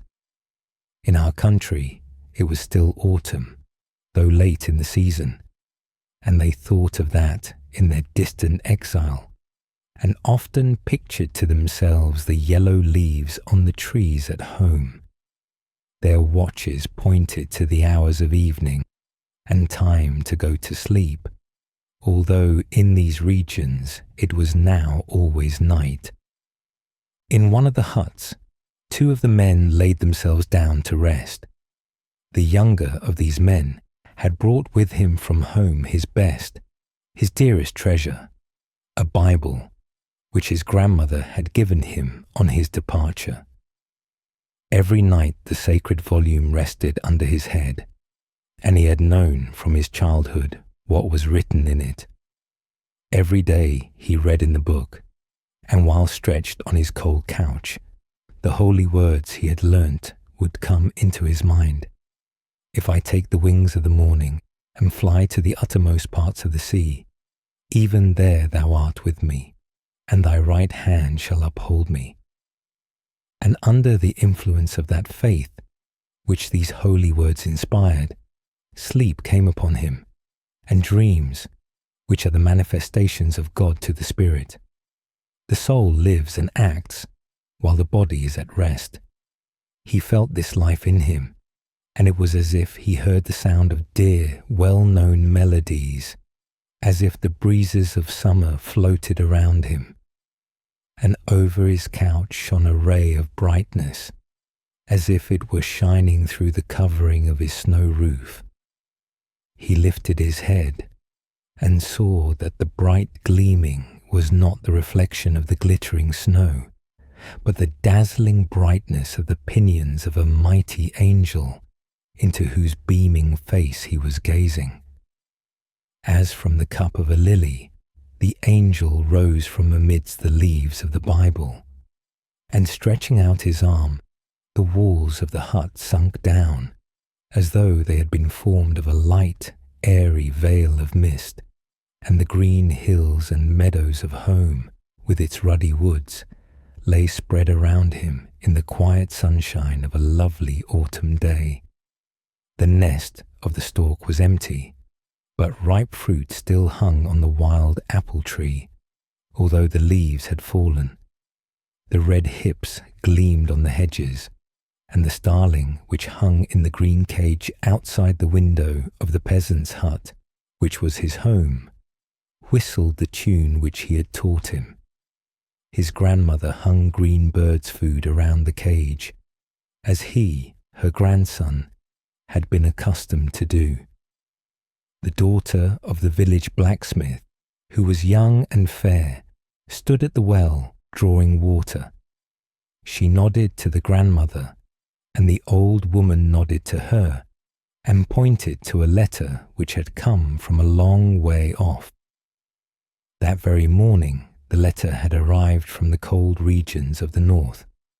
There, where the absent one was sweetly sleeping under the protecting hand of God, they laughed and wept over the letter, and he, far away, amid ice and snow, under the shadow of the angel's wings, wept and smiled with them in spirit, for he saw and heard it all in his dream. From the letter they read aloud the words of Holy Writ. In the uttermost parts of the sea, thy right hand shall uphold me. And as the angel spread his wings like a veil over the sleeper, there was a sound of beautiful music and a hymn. Then the vision fled. It was dark again in the snow hut, but the Bible still rested beneath his head, and faith and hope dwelt in his heart. God was with him, and he carried home in his heart, even in the uttermost parts of the sea. Jack the Dullard. An old story told anew. Far in the interior of the country lay an old baronial hall, and in it lived an old proprietor who had 2 sons, which 2 young men thought themselves too clever by half. They wanted to go out and woo the king's daughter, for the maiden in question had publicly announced that she would choose for her husband that youth who could arrange his words best. So these 2 geniuses prepared themselves a full week for the wooing. This was the longest time that could be granted them, but it was enough, for they had had much preparatory information, and everybody knows how useful that is. One of them knew the whole Latin dictionary by heart, and 3 whole years of the daily paper of the little town into the bargain, and so well indeed that he could repeat it all either backwards or forwards, just as he chose. The other was deeply read in the corporation laws, and knew by heart what every corporation ought to know, and accordingly he thought he could talk of affairs of state, and put his spoke in the wheel in the council. And he knew one thing more. He could embroider suspenders with roses and other flowers, and with arabesques, for he was a tasty, light-fingered fellow. "I shall win the princess," so cried both of them. Therefore their old papa gave to each of them a handsome horse. The youth, who knew the dictionary and newspaper by heart, had a black horse, and he, who knew all about the corporation laws, received a milk-white steed. Then they rubbed the corners of their mouths with fish oil, so that they might become very smooth and glib. All the servants stood below in the courtyard, and looked on while they mounted their horses. And just by chance, the 3rd son came up, for the proprietor had really 3 sons, though nobody counted the 3rd with his brothers, because he was not so learned as they, and indeed he was generally known as Jack the Dullard. "Hallo," said Jack the Dullard, "where are you going? I declare you have put on your Sunday clothes." "We're going to the king's court, as suitors to the king's daughter. Don't you know the announcement that has been made all through the country?" And they told him all about it. "My word, I'll be in it too," cried Jack the Dullard, and his 2 brothers burst out laughing at him and rode away. "Father dear," said Jack, "I must have a horse too. I do feel so desperately inclined to marry. If she accepts me, she accepts me, and if she won't have me, I'll have her, but she shall be mine." "Don't talk nonsense," replied the old gentleman. "You shall have no horse from me. You don't know how to speak. You can't arrange your words. Your brothers are very different fellows from you." "Well," quoth Jack the Dullard, "if I can't have a horse, I'll take the billy goat, who belongs to me, and he can carry me very well." And so said, so done. He mounted the billy goat, pressed his heels into its sides, and galloped down the high street like a hurricane. "Hey, hoop, that was a ride. Here I come," shouted Jack the Dullard, and he sang till his voice echoed far and wide. But his brothers rode slowly on in advance of him. They spoke not a word, for they were thinking about the fine extempore speeches they would have to bring out, and these had to be cleverly prepared beforehand. "Hallo," shouted Jack the Dullard, "here am I. Look what I have found on the high road." And he showed them what it was, and it was a dead crow. "Dullard," exclaimed the brothers, "what are you going to do with that?" "With the crow? Why, I am going to give it to the princess." "Yes, do so," said they, and they laughed and rode on. "Hallo, here I am again. Just see what I have found now. You don't find that on the high road every day."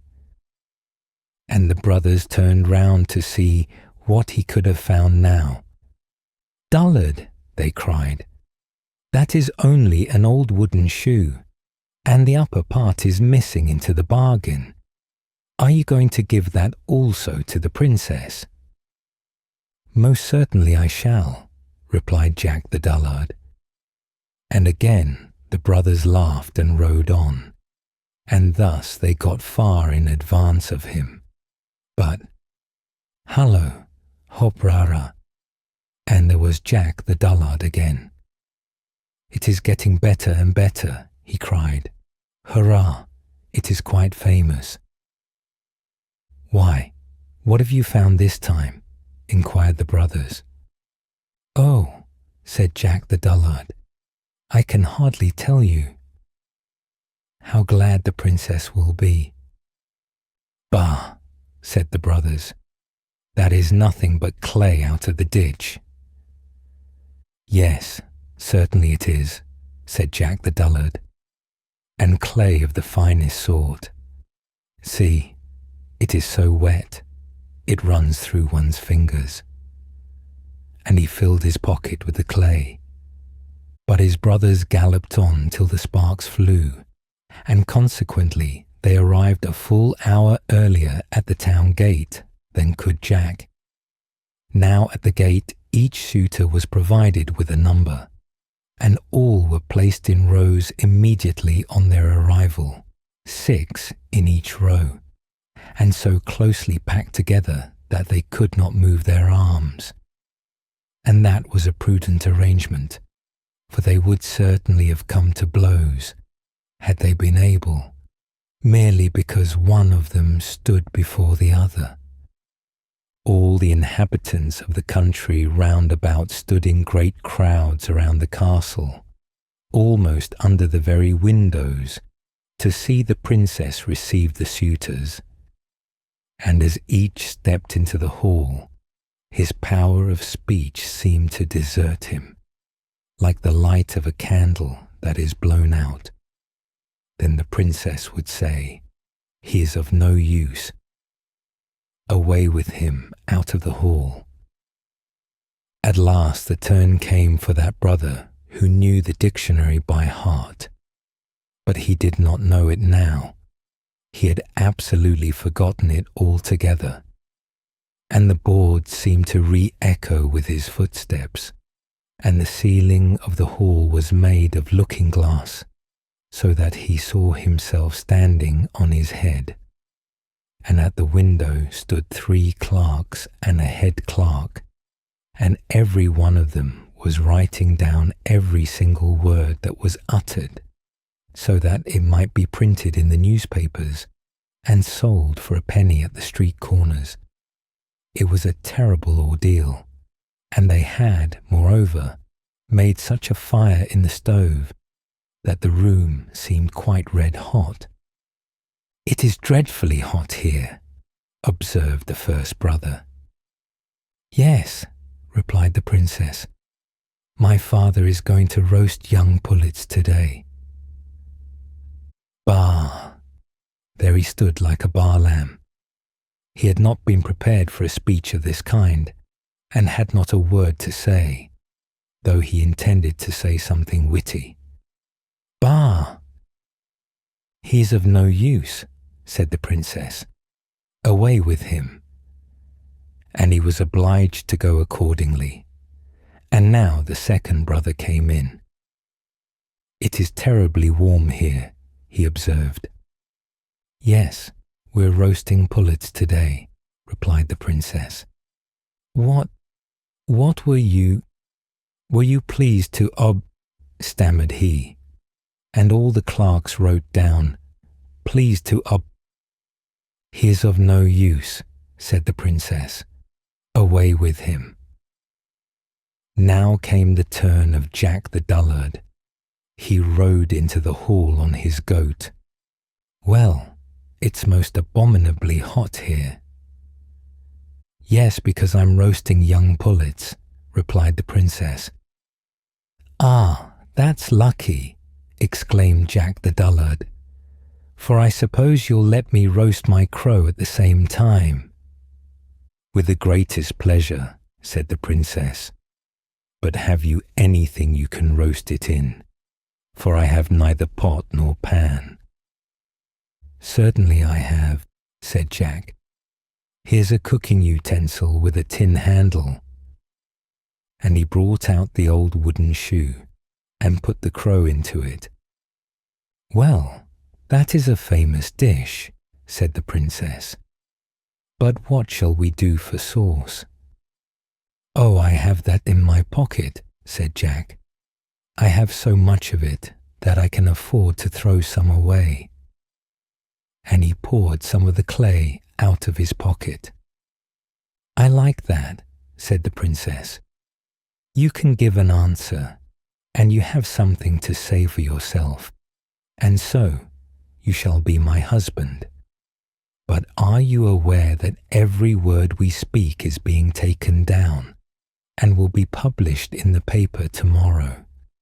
Look yonder, and you will see in every window 3 clerks and a head clerk, and the old head clerk is the worst of all, for he can't understand anything." But she only said this to frighten Jack the Dullard, and the clerks gave a great crow of delight, and each one spurted a blot out of his pen onto the floor. "Oh, those are the gentlemen, are they?" said Jack.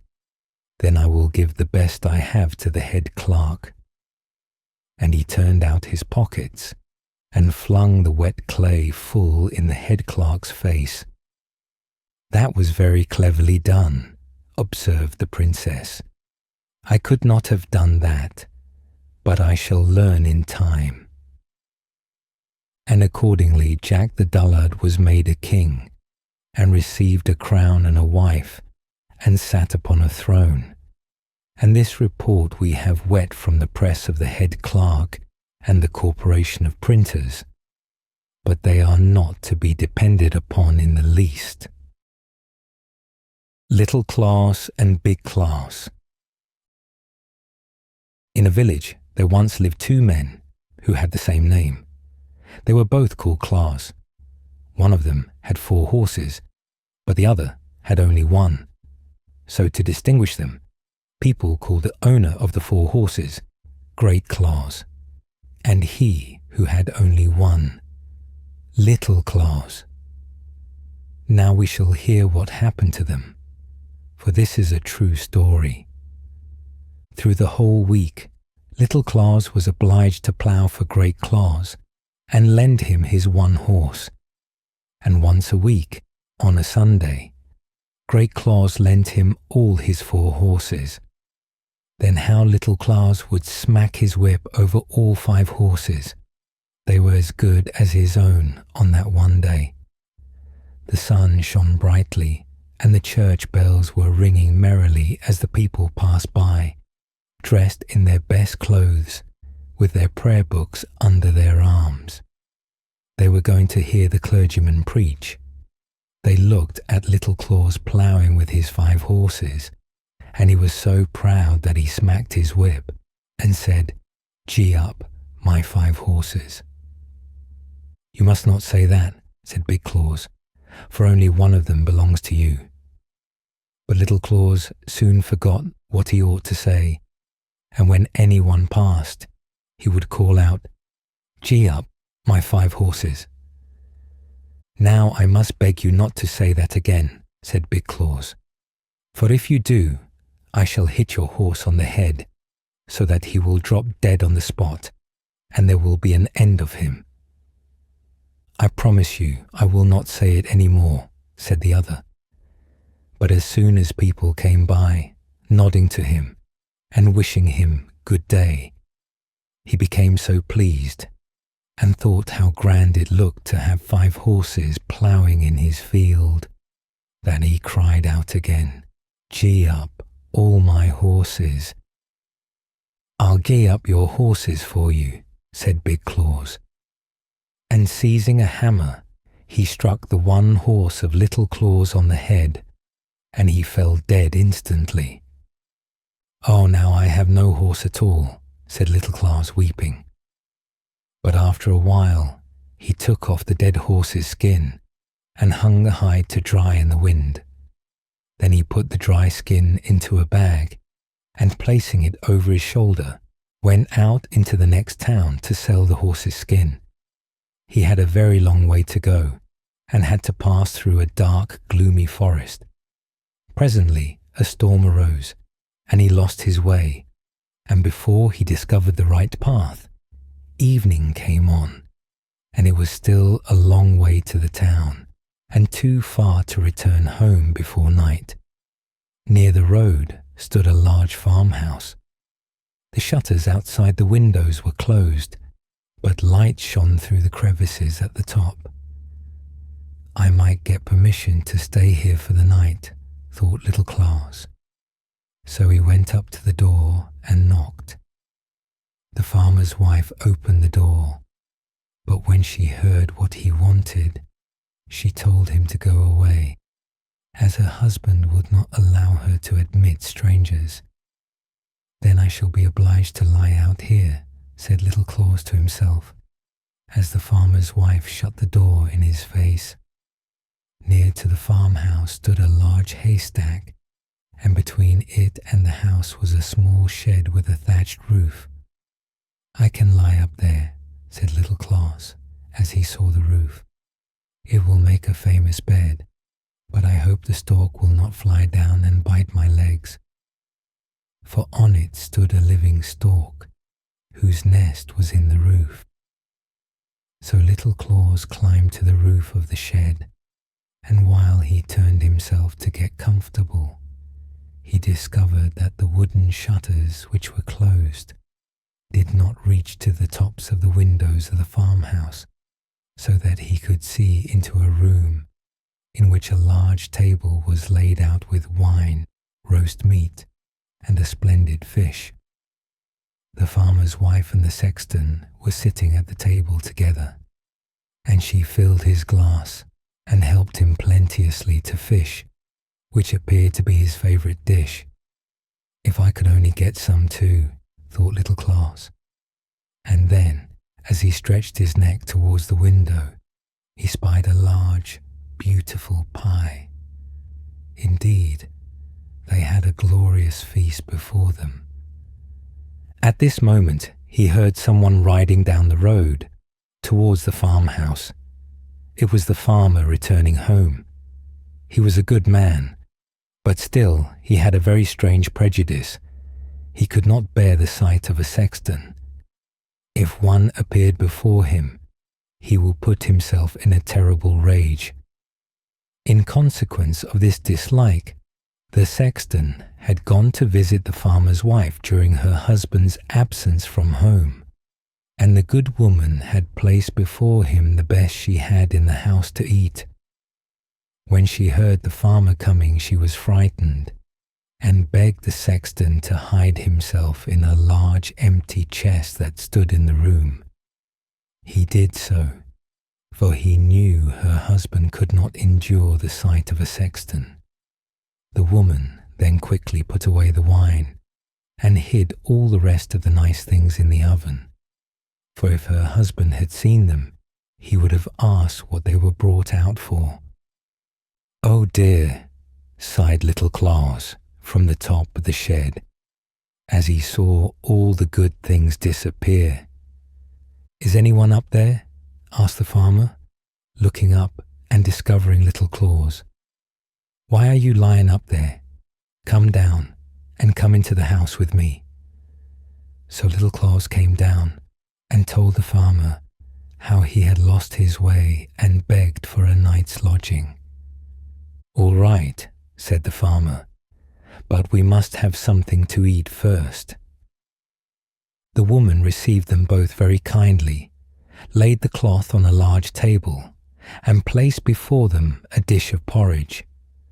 The farmer was very hungry, and ate his porridge with a good appetite, but little Claus could not help thinking of the nice roast meat, fish, and pies, which he knew were in the oven.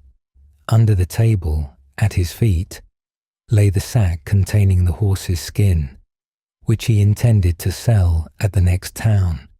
Now little Claus did not relish the porridge at all, so he trod with his foot on the sack under the table, and the dry skin squeaked quite loud. "Hush," said little Claus to his sack, at the same time treading upon it again, till it squeaked louder than before. "Hallo, what have you got in your sack?" asked the farmer. "Oh, it is a conjurer," said little Claus, "and he says we need not eat porridge, for he has conjured the oven full of roast meat, fish, and pie." "Wonderful," cried the farmer, starting up and opening the oven door. And there lay all the nice things hidden by the farmer's wife, but which he supposed had been conjured there by the wizard under the table. The woman dared not say anything, so she placed the things before them, and they both ate of the fish, the meat, and the pastry. Then little Claus trod again upon his sack, and it squeaked as before. "What does he say now?" asked the farmer. "He says," replied little Claus, "that there are 3 bottles of wine for us standing in the corner by the oven." So the woman was obliged to bring out the wine also, which she had hidden, and the farmer drank it till he became quite merry. He would have liked such a conjurer as little Claus carried in his sack. "Could he conjure up the evil one?" asked the farmer. "I should like to see him now, while I am so merry." "Oh yes," replied little Claus. "My conjurer can do anything I ask him. Can you not?" he asked, treading at the same time on the sack till it squeaked. "Do you hear? He answers yes, but he fears that we shall not like to look at him. Oh, I am not afraid. What will he be like?" "Well, he is very much like a sexton." "Ha," said the farmer, "then he must be ugly. Do you know I cannot endure the sight of a sexton? However, that doesn't matter. I shall know who it is, so I shall not mind. Now then, I've got up my courage, but don't let him come too near me." "Stop, I must ask the conjurer," said little Claus. So he trod on the bag and stooped his ear down to listen. "What does he say?" "He says that you must go and open that large chest which stands in the corner, and you will see the evil one crouching down inside. But you must hold the lid firmly, that he may not slip out." "Will you come and help me hold it?" said the farmer, going towards the chest in which his wife had hidden the sexton, who now lay inside, very much frightened. The farmer opened the lid a very little way and peeped in. "Oh," cried he, springing backwards, "I saw him, and he is exactly like our sexton. How dreadful it is!"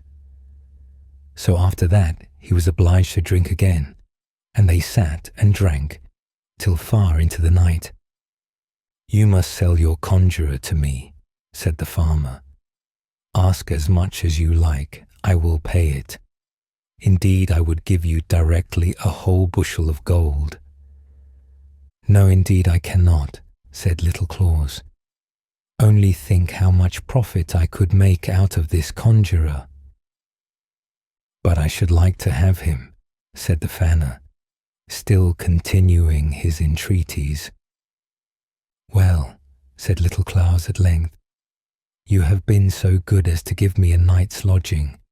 I will not refuse you. You shall have the conjurer for a bushel of money, but I will have quite full measure." "So you shall," said the farmer, "but you must take away the chest as well.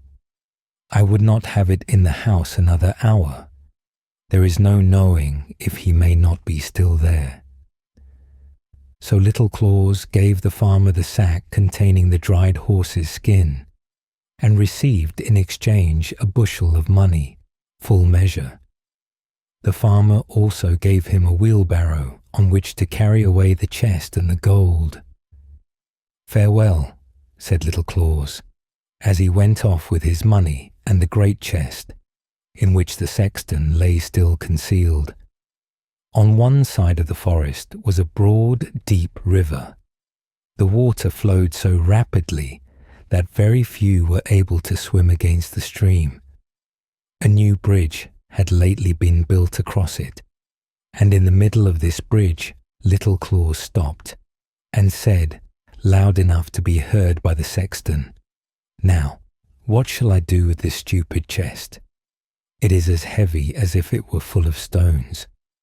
I shall be tired if I roll it any farther, so I may as well throw it in the river. If it swims after me to my house, well and good, and if not, it will not much matter." So he seized the chest in his hand and lifted it up a little, as if he were going to throw it into the water. "No, leave it alone," cried the sexton from within the chest. "Let me out first." "Oh," exclaimed Little Claus, pretending to be frightened. "He is in there still, is he? I must throw him into the river, that he may be drowned." "Oh no, oh no," cried the sexton. "I will give you a whole bushel full of money if you will let me go." "Why, that is another matter," said Little Claus, opening the chest. The sexton crept out, pushed the empty chest into the water, and went to his house. Then he measured out a whole bushel full of gold for Little Claus, who had already received one from the farmer, so that now he had a barrow full. "I have been well paid for my horse," said he to himself when he reached home, entered his own room, and emptied all his money into a heap on the floor. "How vexed Great Claus will be when he finds out how rich I have become all through my one horse. But I shall not tell him exactly how it all happened." Then he sent a boy to Great Claus to borrow a bushel measure. "What can he want it for?" thought Great Claus. So he smeared the bottom of the measure with tar, that some of whatever was put into it might stick there and remain. And so it happened, for when the measure returned, 3 new silver florins were sticking to it. "What does this mean?" said Great Claus. So he ran off directly to Little Claus and asked, "Where did you get so much money?" "Oh, for my horse's skin, I sold it yesterday." "It was certainly well paid for then," said Great Claus, and he ran home to his house, seized a hatchet, and knocked all his 4 horses on the head, flayed off their skins, and took them to the town to sell. "Skins, skins, who'll buy skins?" he cried, as he went through the streets. All the shoemakers and tanners came running, and asked how much he wanted for them. "A bushel of money for each," replied Great Claus. "Are you mad?" they all cried. "Do you think we have money to spend by the bushel?" "Skins, skins," he cried again. "Who'll buy skins?" But to all who inquired the price, his answer was, "A bushel of money." "He is making fools of us," said they all. Then the shoemakers took their straps, and the tanners their leather aprons, and began to beat Great Claus. "Skins, skins," they cried, mocking him. "Yes, we'll mark your skin for you till it is black and blue." "Out of the town with him," said they. And Great Claus was obliged to run as fast as he could. He had never before been so thoroughly beaten. "Ah," said he, as he came to his house. "Little Claus shall pay me for this. I will beat him to death." Meanwhile, the old grandmother of little Claus died. She had been cross, unkind, and really spiteful to him. But he was very sorry, and took the dead woman and laid her in his warm bed to see if he could bring her to life again. There he determined that she should lie the whole night, while he seated himself in a chair in a corner of the room, as he had often done before. During the night, as he sat there, the door opened, and in came Great Claus with a hatchet. He knew well where little Claus's bed stood, so he went right up to it and struck the old grandmother on the head, thinking it must be little Claus.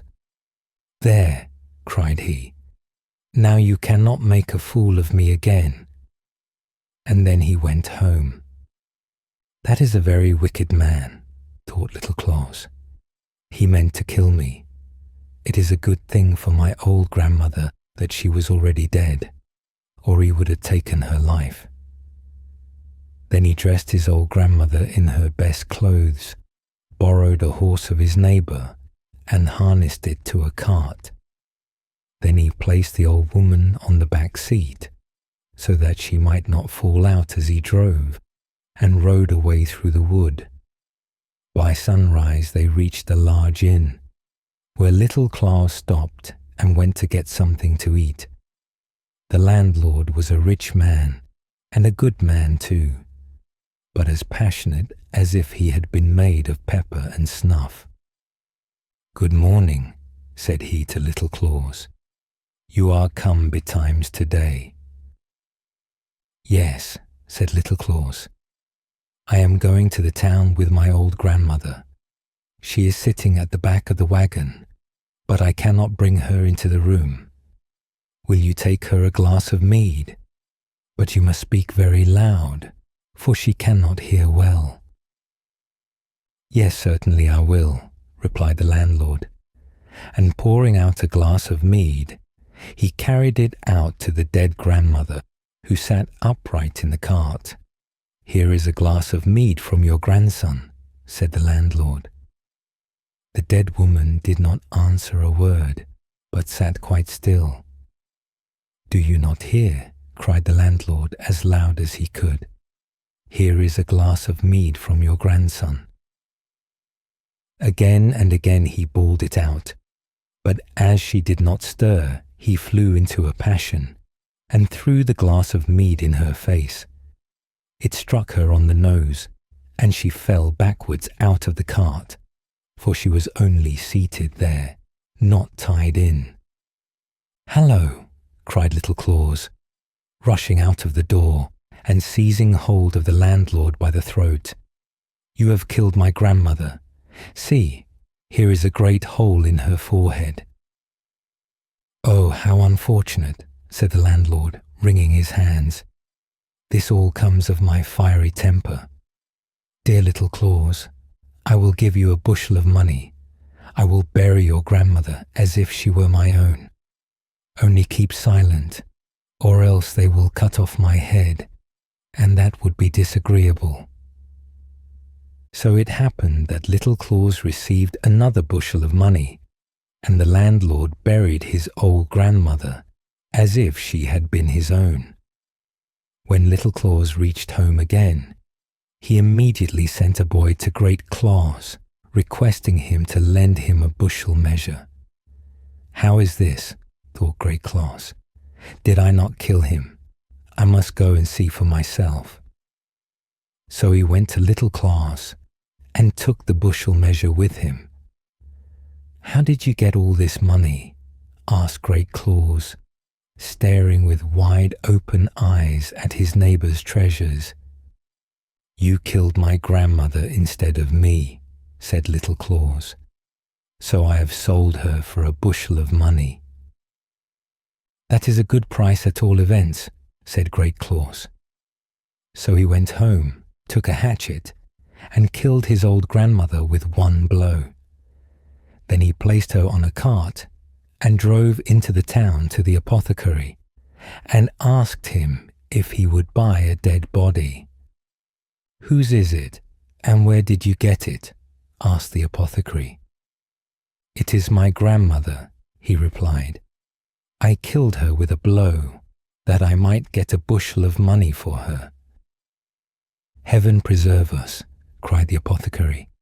"You are out of your mind. Don't say such things, or you will lose your head." And then he talked to him seriously about the wicked deed he had done, and told him that such a wicked man would surely be punished. Great Claus got so frightened that he rushed out of the surgery, jumped into the cart, whipped up his horses, and drove home quickly. The apothecary and all the people thought him mad, and let him drive where he liked. "You shall pay for this," said Great Claus, as soon as he got into the high road. "That you shall, Little Claus." So as soon as he reached home, he took the largest sack he could find and went over to Little Claus. "You have played me another trick," said he. "First, I killed all my horses, and then my old grandmother, and it is all your fault, but you shall not make a fool of me any more." So he laid hold of Little Claus round the body and pushed him into the sack, which he took on his shoulders, saying, "Now I'm going to drown you in the river." He had a long way to go before he reached the river, and Little Claus was not a very light weight to carry. The road led by the church, and as they passed, he could hear the organ playing and the people singing beautifully.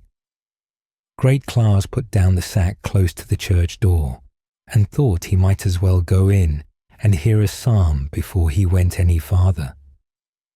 Little Claus could not possibly get out of the sack, and all the people were in church. So in he went.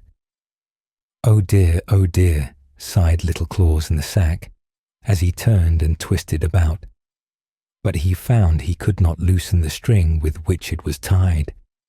Presently an old cattle driver with snowy hair passed by, carrying a large staff in his hand, with which he drove a large herd of cows and oxen before him. They stumbled against the sack in which lay Little Claus and turned it over. "Oh dear," sighed Little Claus, "I am very young, yet I am soon going to heaven." "And I, poor fellow," said the drover, "I who am so old already cannot get there." "Open the sack," cried Little Claus. "Creep into it instead of me, and you will soon be there." "With all my heart," replied the drover, opening the sack, from which sprung Little Claus as quickly as possible. "Will you take care of my cattle?" said the old man, as he crept into the bag. "Yes," said Little Claus, and he tied up the sack, and then walked off with all the cows and oxen. When Great Claus came out of church, he took up the sack and placed it on his shoulders. It appeared to have become lighter, for the old drover was not half so heavy as Little Claus. "How light he seems now," said he. "Ah, it is because I have been to a church."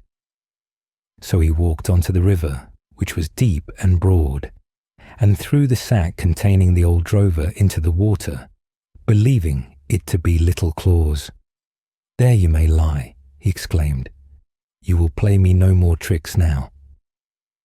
Then he turned to go home, but when he came to a place where two roads crossed, there was Little Claus driving the cattle.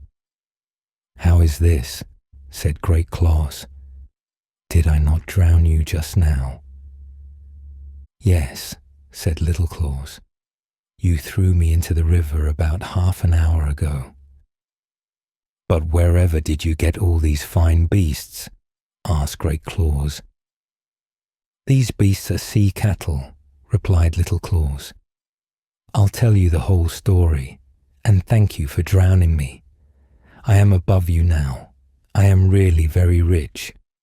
I was frightened, to be sure, while I lay tied up in the sack, and the wind whistled in my ears when you threw me into the river from the bridge, and I sank to the bottom immediately. But I did not hurt myself, for I fell upon beautifully soft grass which grows down there. And in a moment the sack opened, and the sweetest little maiden came towards me. She had snow-white robes and a wreath of green leaves on her wet hair. She took me by the hand and said, "So you are come, little Claus, and here are some cattle for you to begin with. About a mile farther on the road there is another herd for you." Then I saw that the river formed a great highway for the people who live in the sea. They were walking and driving here and there from the sea to the land at the spot where the river terminates. The bed of the river was covered with the loveliest flowers and sweet fresh grass. The fish swam past me as rapidly as the birds do here in the air. How handsome all the people were, and what fine cattle were grazing on the hills and in the valleys. "But why did you come up again?" said Great Claus. "If it was all so beautiful down there, I should not have done so." "Well," said Little Claus, "it was good policy on my part. You heard me say just now that I was told by the sea maiden to go a mile farther on the road, and I should find a whole herd of cattle. By the road she meant the river, for she could not travel any other way. But I knew the winding of the river, and how it bends, sometimes to the right and sometimes to the left, and it seemed a long way, so I chose a shorter one. And by coming up to the land, and then driving across the fields back again to the river, I shall save half a mile and get all my cattle more quickly." "What a lucky fellow you are!" exclaimed Great Claus. "Do you think I should get any sea cattle if I went down to the bottom of the river?" "Yes, I think so," said Little Claus. "But I cannot carry you there in a sack. You are too heavy. However, if you will go there first, and then creep into a sack, I will throw you in with the greatest pleasure." "Thank you," said Great Claus. "But remember, if I do not get any sea cattle down there, I shall come up again and give you a good thrashing." "No, now, don't be too fierce about it," said Little Claus, as they walked on towards the river. When they approached it, the cattle, who were very thirsty, saw the stream and ran down to drink. "See what a hurry they are in," said Little Claus. "They are longing to get down again." "Come, help me. Make haste," said Great Claus, "or you'll get beaten." So he crept into a large sack, which had been lying across the back of one of the oxen. "Put in a stone," said Great Claus, "or I may not sink." "Oh, there's not much fear of that," he replied. Still, he put a large stone into the bag, and then tied it tightly and gave it a push. Plump! In went Great Claus, and immediately sank to the bottom of the river. "I'm afraid he will not find any cattle," said Little Claus, and then he drove his own beasts homewards. Little Ida's flowers. "My poor flowers are quite dead," said Little Ida. "They were so pretty yesterday evening, and now all the leaves are hanging down quite withered." "What do they do that for?" she asked, of the student who sat on the sofa. She liked him very much. He could tell the most amusing stories and cut out the prettiest pictures. Hearts and ladies dancing, castles with doors that opened, as well as flowers. He was a delightful student. "Why do the flowers look so faded today?" she asked again, and pointed to her nosegay, which was quite withered. "Don't you know what is the matter with them?" said the student. "The flowers were at a ball last night, and therefore it is no wonder they hang their heads." "But flowers cannot dance," cried little Ida. "Yes, indeed they can," replied the student. "When it grows dark and everybody is asleep, they jump about quite merrily. They have a ball almost every night." "Can children go to these balls?" "Yes," said the student. "Little daisies and lilies of the valley." "Where do the beautiful flowers dance?" asked little Ida. "Have you not often seen the large castle outside the gates of the town, where the king lives in summer, and where the beautiful garden is full of flowers? And have you not fed the swans with bread when they swam towards you? Well, the flowers have capital balls there, believe me. I was in the garden out there yesterday with my mother," said Ida, "but all the leaves were off the trees, and there was not a single flower left. Where are they? I used to see so many in the summer." "They are in the castle," replied the student. "You must know that as soon as the king and all the court are gone into the town, the flowers run out of the garden into the castle, and you should see how merry they are. The two most beautiful roses seat themselves on the throne, and are called the king and queen. Then all the red coxcombs range themselves on each side, and bow. These are the lords in waiting. After that, the pretty flowers come in, and there is a grand ball. The blue violets represent little naval cadets, and dance with hyacinths and crocuses, which they call young ladies. The tulips and tiger lilies are the old ladies who sit and watch the dancing, so that everything may be conducted with order and propriety." "But," said little Ida, "is there no one there to hurt the flowers for dancing in the king's castle?" "No one knows anything about it," said the student. "The old steward of the castle, who has to watch there at night, sometimes comes in, but he carries a great bunch of keys, and as soon as the flowers hear the keys rattle, they run and hide themselves behind the long curtains and stand quite still, just peeping their heads out. Then the old steward says, 'I smell flowers here,' but he cannot see them." "Oh, how capital," said little Ida, clapping her hands. "Should I be able to see these flowers?" "Yes," said the student. "Mind you think of it the next time you go out. No doubt you will see them if you peep through the window. I did so today, and I saw a long yellow lily lying stretched out on the sofa. She was a court lady." "Can the flowers from the botanical gardens go to these balls?" asked Ida. "It is such a distance." "Oh yes," said the student, "whenever they like, for they can fly. Have you not seen those beautiful red, white and yellow butterflies that look like flowers? They were flowers once. They have flown off their stalks into the air and flapped their leaves as if they were little wings to make them fly. Then, if they behave well, they obtain permission to fly about during the day, instead of being obliged to sit still on their stems at home, and so in time their leaves become real wings. It may be, however, that the flowers in the botanical gardens have never been to the king's palace, and therefore they know nothing of the merry doings at night, which take place there.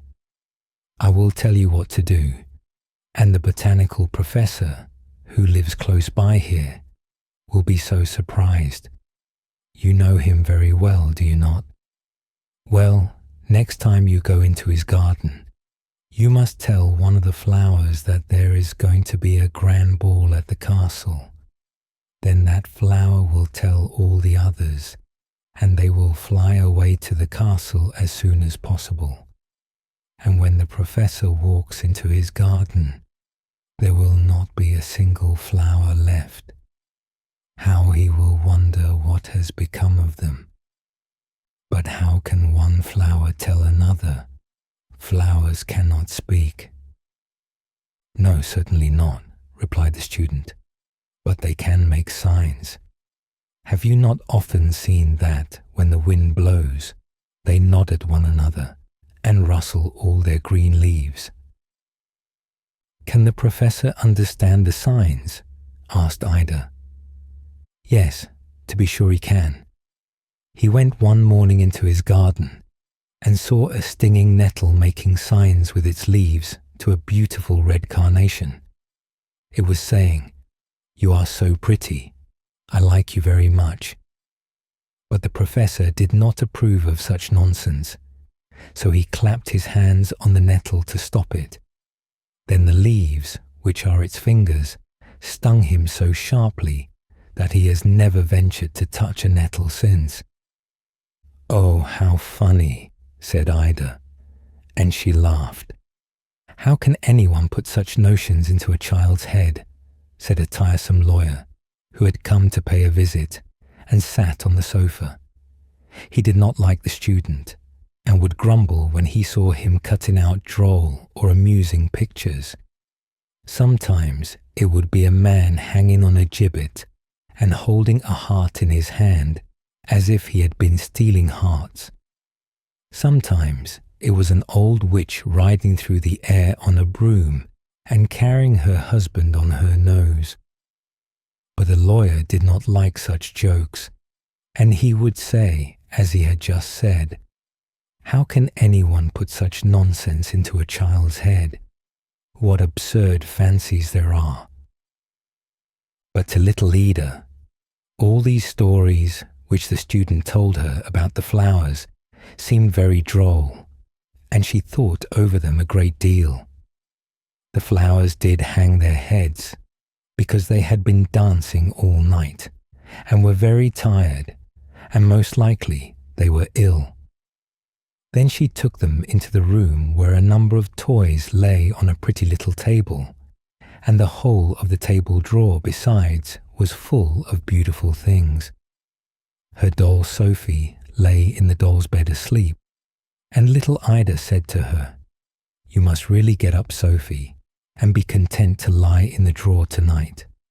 The poor flowers are ill, and they must lie in your bed. Then perhaps they will get well again." So she took the doll out, who looked quite cross, and said not a single word, for she was angry at being turned out of her bed. Ida placed the flowers in the doll's bed and drew the quilt over them. Then she told them to lie quite still and be good, while she made some tea for them, so that they might be quite well and able to get up the next morning. And she drew the curtains close round the little bed, so that the sun might not shine in their eyes.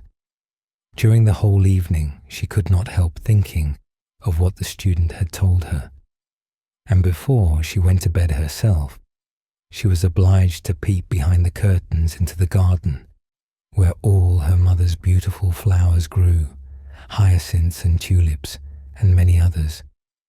Then she whispered to them quite softly, "I know you are going to a ball tonight." But the flowers appeared as if they did not understand, and not a leaf moved. Still, Ida felt quite sure she knew all about it. She lay awake a long time after she was in bed, thinking how pretty it must be to see all the beautiful flowers dancing in the king's garden. "I wonder if my flowers have really been there," she said to herself, and then she fell asleep. In the night she awoke. She had been dreaming of the flowers and of the student, as well as of the tiresome lawyer who found fault with him. It was quite still in Ida's bedroom. The night lamp burnt on the table, and her father and mother were asleep. I wonder if my flowers are still lying in Sophie's bed, she thought to herself. How much I should like to know. She raised herself a little and glanced at the door of the room where all her flowers and playthings lay. It was partly open, and as she listened, it seemed as if someone in the room was playing the piano, but softly and more prettily than she had ever before heard it. Now all the flowers are certainly dancing in there, she thought. Oh, how much I should like to see them. But she did not dare move for fear of disturbing her father and mother. If they would only come in here, she thought. But they did not come, and the music continued to play so beautifully and was so pretty that she could resist no longer. She crept out of her little bed, went softly to the door and looked into the room. Oh, what a splendid sight there was, to be sure. There was no night lamp burning, but the room appeared quite light, for the moon shone through the window upon the floor and made it almost like day. All the hyacinths and tulips stood in 2 long rows down the room. Not a single flower remained in the window, and the flower pots were all empty. The flowers were dancing gracefully on the floor, making turns and holding each other by their long green leaves as they swung round. At the piano sat a large yellow lily which little Ida was sure she had seen in the summer, for she remembered the student saying she was very much like Miss Lena, one of Ida's friends. They all laughed at him then, but now it seemed to little Ida as if the tall yellow flower was really like the young lady. She had just the same manners while playing, bending her long yellow face from side to side and nodding in time to the beautiful music. Then she saw a large purple crocus jump into the middle of the table where the plaything stood, go up to the doll's bedstead and draw back the curtains. There lay the sick flowers, but they got up directly and nodded to the others as a sign that they wished to dance with them. The old rough doll with the broken mouth stood up and bowed to the pretty flowers. They did not look ill at all now, but jumped about and were very merry, yet none of them noticed little Ida. Presently it seemed as if something fell from the table. Ida looked that way and saw a slight carnival rod jumping down among the flowers as if it belonged to them. It was, however, very smooth and neat, and a little wax doll with a broad-brimmed hat on her head, like the one worn by the lawyer, sat upon it. The carnival rod hopped about among the flowers on its 3 red stilted feet, and stamped quite loud when it danced the mazurka. The flowers could not perform this dance. They were too light to stamp in that manner. All at once, the wax doll which rode on the carnival rod seemed to grow larger and taller, and it turned round and said to the paper flowers, "How can you put such things in a child's head? They are all foolish fancies." And then the doll was exactly like the lawyer with the broad-brimmed hat, and looked as yellow and as cross as he did.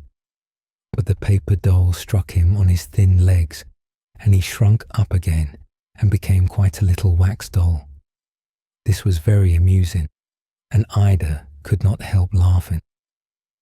The carnival rod went on dancing, and the lawyer was obliged to dance also. It was no use. He might make himself great and tall, or remain a little wax doll with a large black hat. Still he must dance. Then at last the other flowers interceded for him, especially those who had lain in the doll's bed, and the carnival rod gave up his dancing. At the same moment a loud knocking was heard in the drawer, where Ida's doll Sophie lay with many other toys. Then the rough doll ran to the end of the table, laid himself flat down upon it, and began to pull the drawer out a little way. Then Sophie raised himself and looked round quite astonished. "There must be a ball here tonight," said Sophie. "Why did not somebody tell me?" "Will you dance with me?" said the rough doll. "You are the right sort to dance with, certainly," said she, turning her back upon him. Then she seated herself on the edge of the drawer and thought that perhaps one of the flowers would ask her to dance, but none of them came. Then she coughed, "Hem, hem, ahem." But for all that not one came. The shabby doll now danced quite alone, and not very badly after all. As none of the flowers seemed to notice Sophie, she let herself down from the drawer to the floor so as to make a very great noise. All the flowers came round her directly and asked if she had hurt herself, especially those who had lain in her bed. But she was not hurt at all, and Ida's flowers thanked her for the use of the nice bed and were very kind to her. They led her into the middle of the room where the moon shone and danced with her, while all the other flowers formed a circle round them. Then Sophie was very happy and said they might keep her bed. She did not mind lying in the drawer at all. But the flowers thanked her very much and said, "We cannot live long. Tomorrow morning we shall be quite dead, and you must tell little Ida to bury us in the garden, near to the grave of the canary. Then, in the summer, we shall wake up and be more beautiful than ever." "No, you must not die," said Sophie, as she kissed the flowers. Then the door of the room opened, and a number of beautiful flowers danced in. Ida could not imagine where they could come from, unless they were the flowers from the king's garden. First came 2 lovely roses, with little golden crowns on their heads. These were the king and queen. Beautiful stocks and carnations followed, bowing to everyone present. They had also music with them. Large poppies and peonies had pea shells for instruments, and blew into them till they were quite red in the face. The bunches of blue hyacinths and the little white snowdrops jingled their bell-like flowers, as if they were real bells. Then came many more flowers, blue violets, purple heart's ease, daisies, and lilies of the valley, and they all danced together and kissed each other. It was very beautiful to behold. At last the flowers wished each other good night. Then little Ida crept back into her bed again and dreamt of all she had seen. When she arose the next morning, she went quickly to the little table to see if the flowers were still there. She drew aside the curtains of the little bed. There they all lay, but quite faded, much more so than the day before. Sophie was lying in the drawer where Ida had placed her, but she looked very sleepy. "Do you remember what the flowers told you to say to me?" said little Ida. But Sophie looked quite stupid and said not a single word. "You are not kind at all," said Ida, "and yet they all danced with you." Then she took a little paper box on which were painted beautiful birds and laid the dead flowers in it. "This shall be your pretty coffin," she said, "and by, when my cousins come to visit me, they shall help me to bury you out in the garden, so that next summer you may grow up again more beautiful than ever." Her cousins were 2 good-tempered boys, whose names were James and Adolphus. Their father had given them each a bow and arrow, and they had brought them to show Ida. She told them about the poor flowers which were dead, and as soon as they obtained permission, they went with her to bury them. The two boys walked first, with their crossbows on their shoulders, and little Ida followed, carrying the pretty box containing the dead flowers. They dug a little grave in the garden. Ida kissed her flowers and then laid them, with the box, in the earth. James and Adolphus then fired their crossbows over the grave, as they had neither guns nor cannons. Little Tiny or Thumbelina. There was once a woman who wished very much to have a little child, but she could not obtain her wish. At last she went to a fairy and said, "I should so very much like to have a little child. Can you tell me where I can find one?" "Oh, that can be easily managed," said the fairy. "Here is a barley corn of a different kind to those which grow in the farmer's fields, and which the chickens eat. Put it into a flower pot, and see what will happen."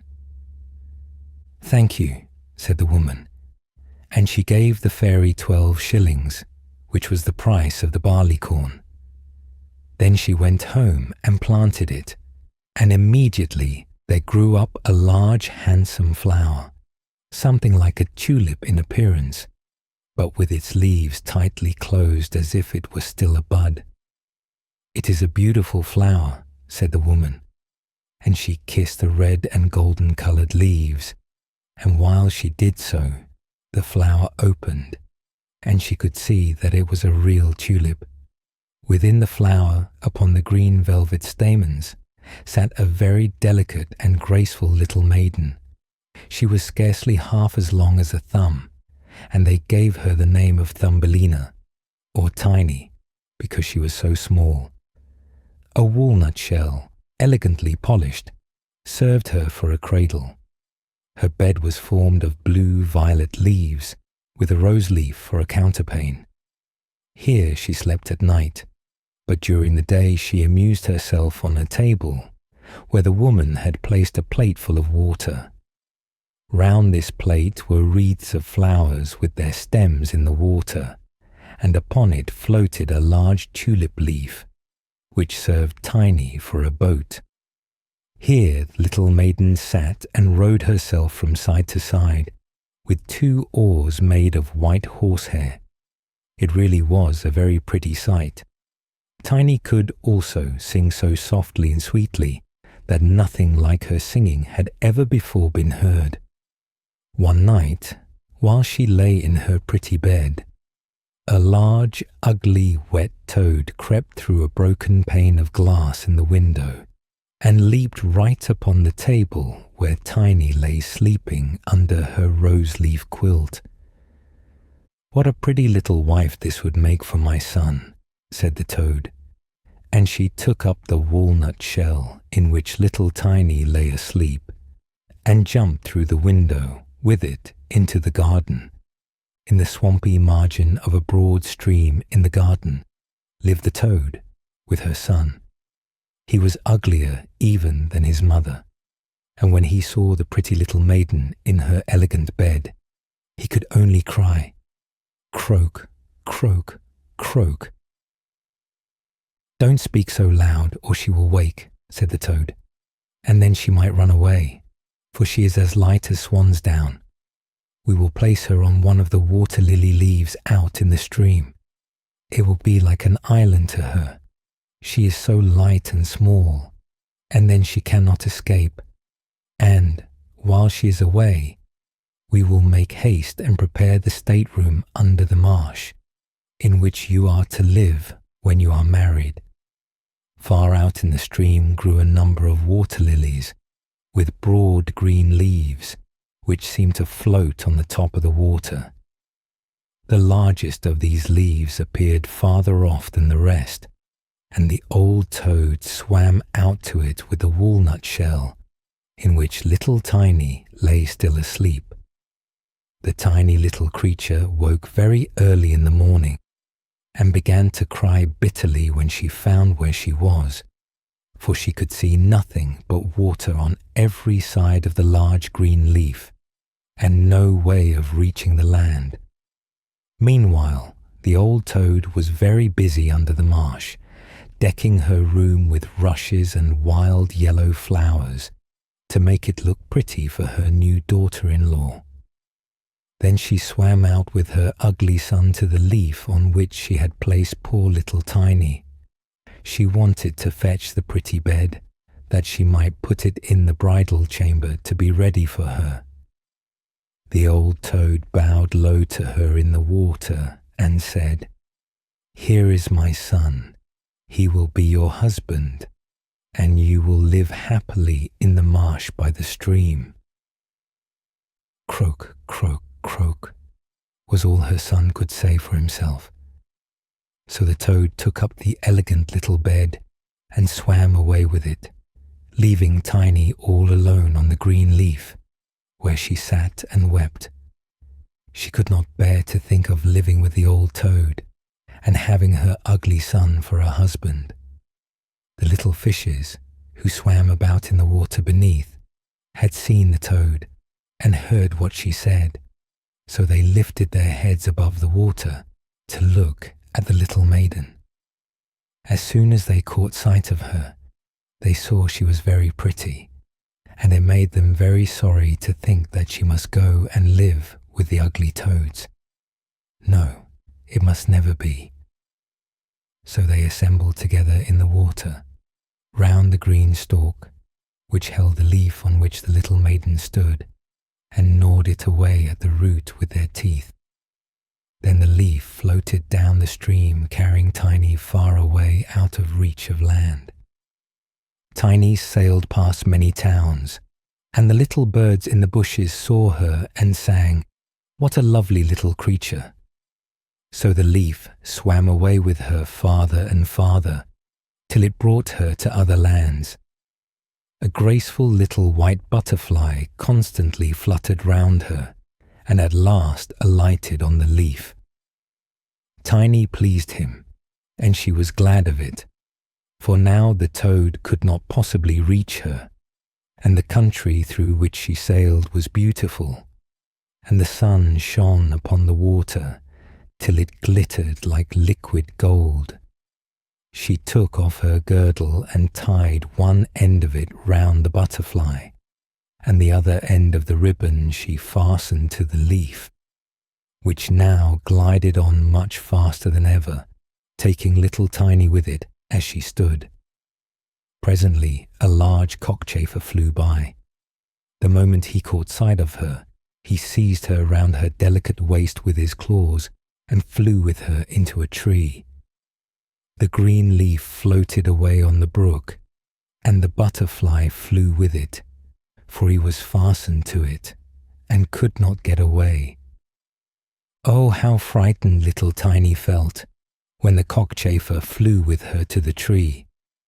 But especially was she sorry for the beautiful white butterfly which she had fastened to the leaf, for if he could not free himself, he would die of hunger. But the cockchafer did not trouble himself at all about the matter. He seated himself by her side on a large green leaf, gave her some honey from the flowers to eat, and told her she was very pretty, though not in the least like a cockchafer. After a time, all the cockchafers turned up their feelers and said, "She has only 2 legs. How ugly that looks." "She has no feelers," said another. "Her waist is quite slim. Pooh, she is like a human being." "Oh, she is ugly," said all the lady cockchafers, although Tiny was very pretty.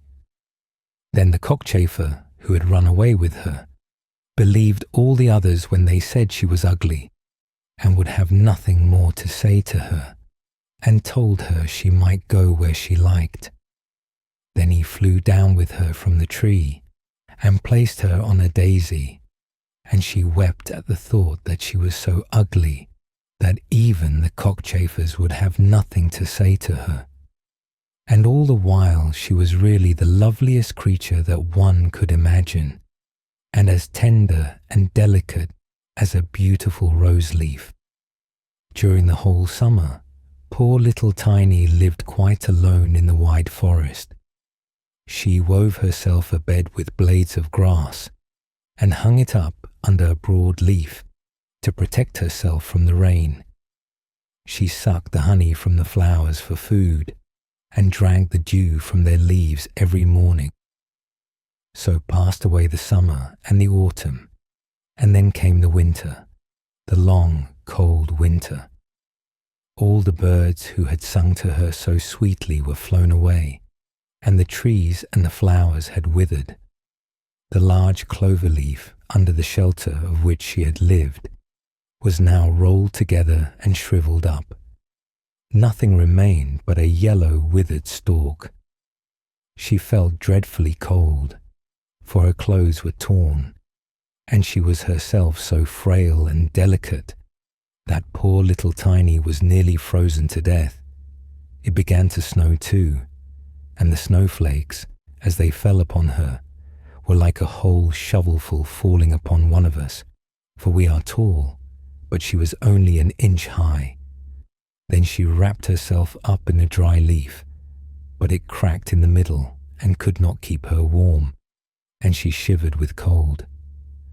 Near the wood in which she had been living lay a cornfield, but the corn had been cut a long time. Nothing remained but the bare, dry stubble standing up out of the frozen ground. It was to her like struggling through a large wood. Oh, how she shivered with the cold! She came at last to the door of a field mouse, who had a little den under the corn stubble. There dwelt the field mouse in warmth and comfort, with a whole roomful of corn, a kitchen, and a beautiful dining room. Poor little Tiny stood before the door just like a little beggar girl, and begged for a small piece of barley corn, for she had been without a morsel to eat for 2 days. "You poor little creature," said the field mouse, who was really a good old field mouse. "Come into my warm room and dine with me."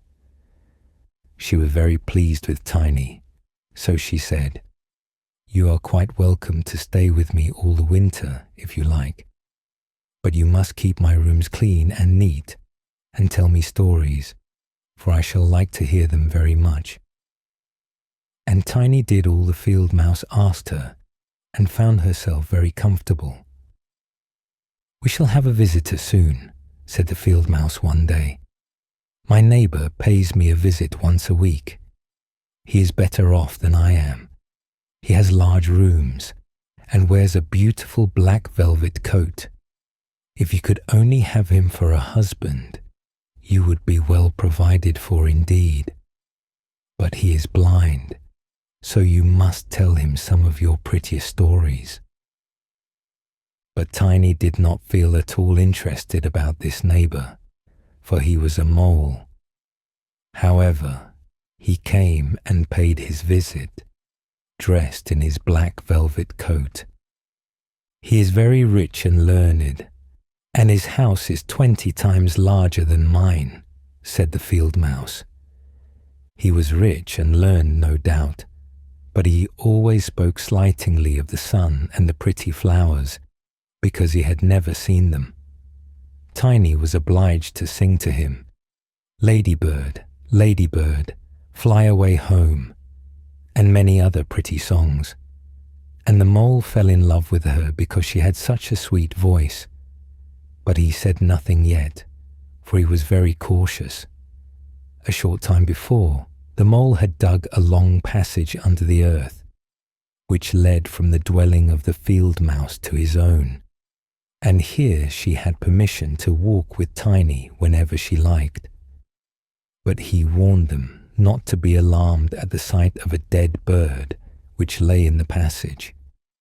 It was a perfect bird, with a beak and feathers, and could not have been dead long, and was lying just where the mole had made his passage. The mole took a piece of phosphorescent wood in his mouth, and it glittered like fire in the dark. Then he went before them to light them through the long, dark passage. When they came to the spot where lay the dead bird, the mole pushed his broad nose through the ceiling. The earth gave way so that there was a large hole, and the daylight shone into the passage.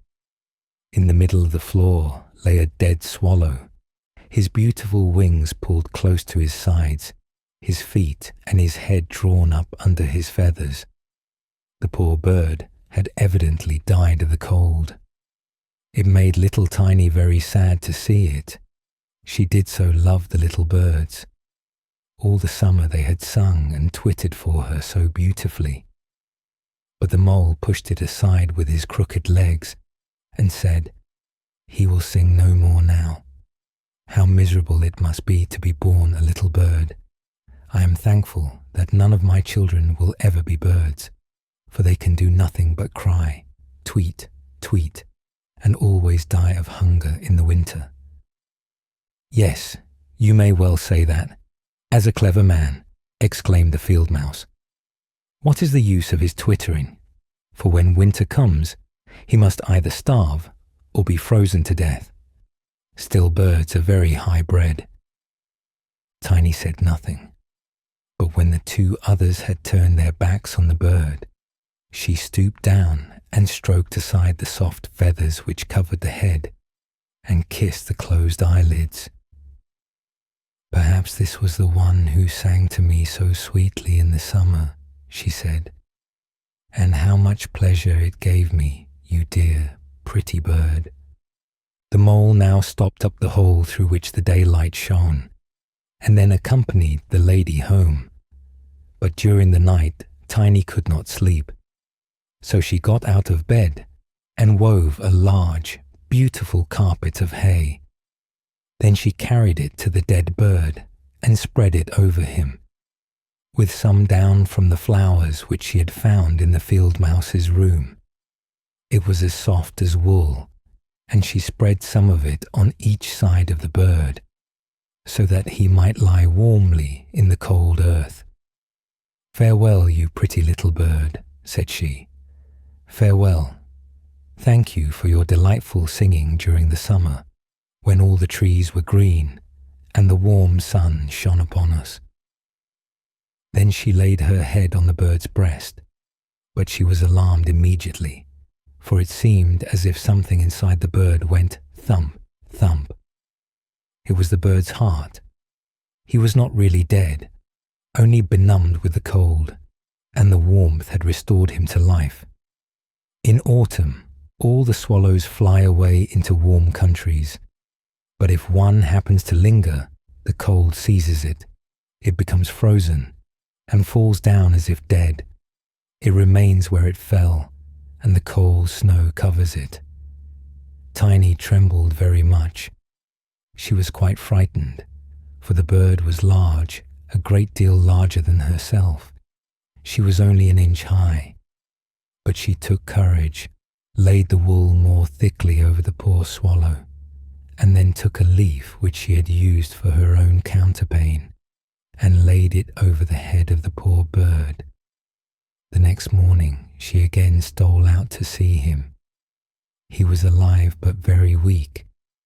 He could only open his eyes for a moment to look at Tiny, who stood by holding a piece of decayed wood in her hand, for she had no other lantern. "Thank you, pretty little maiden," said the sick swallow. "I have been so nicely warmed that I shall soon regain my strength and be able to fly about again in the warm sunshine." "Oh," said she, "it is cold out of doors now. It snows and freezes. Stay in your warm bed. I will take care of you." Then she brought the swallow some water in a flower leaf, and after he had drank, he told her that he had wounded one of his wings in a thorn bush, and could not fly as fast as the others, who were soon far away on their journey to warm countries. Then at last he had fallen to the earth and could remember no more, nor how he came to be where she had found him.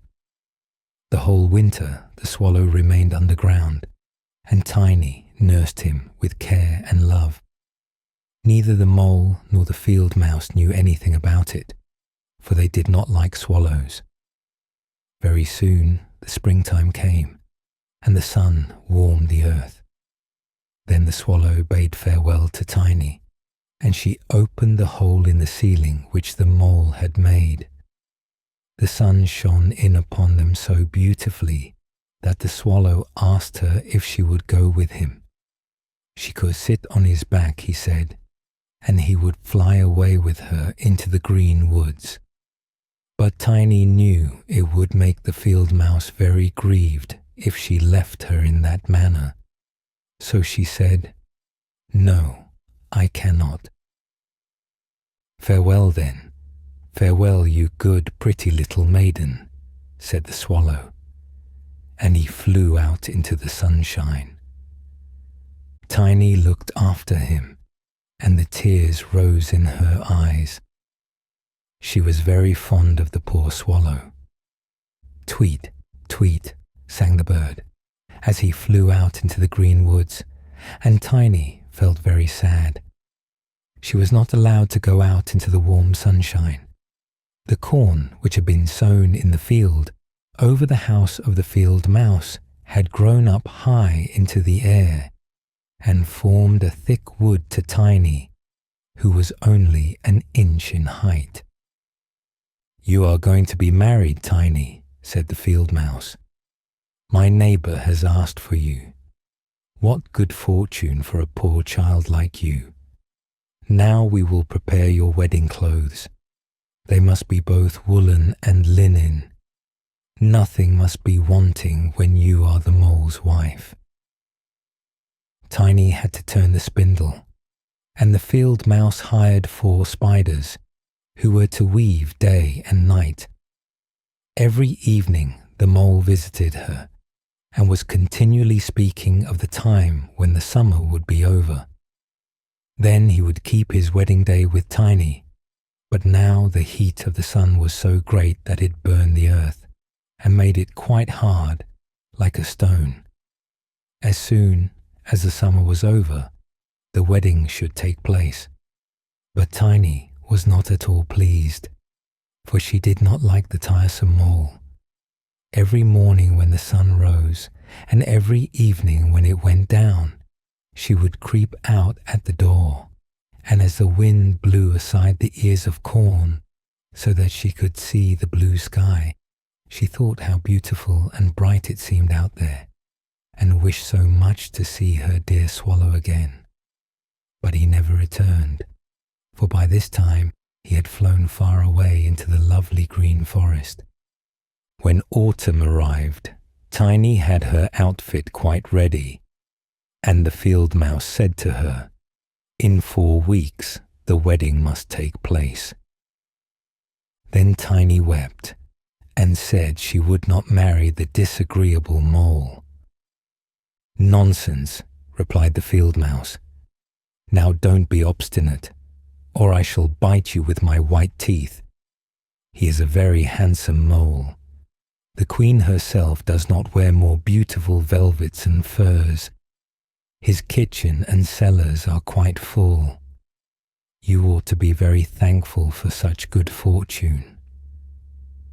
So the wedding day was fixed, on which the mole was to fetch Tiny away to live with him, deep under the earth, and never again to see the warm sun, because he did not like it. The poor child was very unhappy at the thought of saying farewell to the beautiful sun, and as the field mouse had given her permission to stand at the door, she went to look at it once more. "Farewell, bright sun," she cried, stretching out her arm towards it, and then she walked a short distance from the house, for the corn had been cut, and only the dry stubble remained in the fields. "Farewell, farewell," she repeated, twining her arm round a little red flower that grew just by her side. Greet the little swallow from me if you should see him again. Tweet, tweet, sounded over her head suddenly. She looked up, and there was the swallow himself flying close by. As soon as he spied Tiny, he was delighted, and then she told him how unwilling she felt to marry the ugly mole, and to live always beneath the earth, and never to see the bright sun any more. And as she told him, she wept. Cold winter is coming, said the swallow, and I am going to fly away into warmer countries. Will you go with me? You can sit on my back and fasten yourself on with your sash. Then we can fly away from the ugly mole and his gloomy rooms, far away over the mountains into warmer countries where the sun shines more brightly than here, where it is always summer and the flowers bloom in greater beauty. Fly now with me, dear little Tiny. You saved my life when I lay frozen in that dark passage. Yes, I will go with you, said Tiny. And she seated herself on the bird's back, with her feet on his outstretched wings, and tied her girdle to one of his strongest feathers. Then the swallow rose in the air and flew over forest and over sea, high above the highest mountains, covered with eternal snow. Tiny would have been frozen in the cold air, but she crept under the bird's warm feathers, keeping her little head uncovered, so that she might admire the beautiful lands over which they passed. At length they reached the warm countries, where the sun shines brightly, and the sky seems so much higher above the earth. Here, on the hedges and by the wayside, grew purple, green, and white grapes. Lemons and oranges hung from trees in the woods, and the air was fragrant with myrtles and orange blossoms. Beautiful children ran along the country lanes, playing with large gay butterflies. And as the swallow flew farther and farther, every place appeared still more lovely. At last they came to a blue lake, and by the side of it, shaded by trees of the deepest green, stood a palace of dazzling white marble, built in the olden times. Vines clustered round its lofty pillars, and at the top were many swallows' nests, and one of these was the home of the swallow who carried Tiny. "This is my house," said the swallow, "but it would not do for you to live there. You would not be comfortable. You must choose for yourself one of those lovely flowers, and I will put you down upon it, and then you shall have everything that you can wish to make you happy." "That will be delightful," she said, and clapped her little hands for joy. A large marble pillar lay on the ground, which, in falling, had been broken into 3 pieces. Between these pieces grew the most beautiful large white flowers. So the swallow flew down with Tiny and placed her on one of the broad leaves. But how surprised she was to see in the middle of the flower a tiny little man, as white and transparent as if he had been made of crystal. He had a gold crown on his head and delicate wings at his shoulders, and was not much larger than Tiny herself. He was the angel of the flower, for a tiny man and a tiny woman dwell in every flower, and this was the king of them all. "Oh, how beautiful he is," whispered Tiny to the swallow. The little prince was at first quite frightened at the bird, who was like a giant, compared to such a delicate little creature as himself. But when he saw Tiny, he was delighted, and thought her the prettiest little maiden he had ever seen. He took the gold crown from his head and placed it on hers, and asked her name, and if she would be his wife and queen over all the flowers. This certainly was a very different sort of husband to the son of a toad, or the mole, with my black velvet and fur. So she said, yes, to the handsome prince. Then all the flowers opened, and out of each came a little lady or a tiny lord, all so pretty it was quite a pleasure to look at them.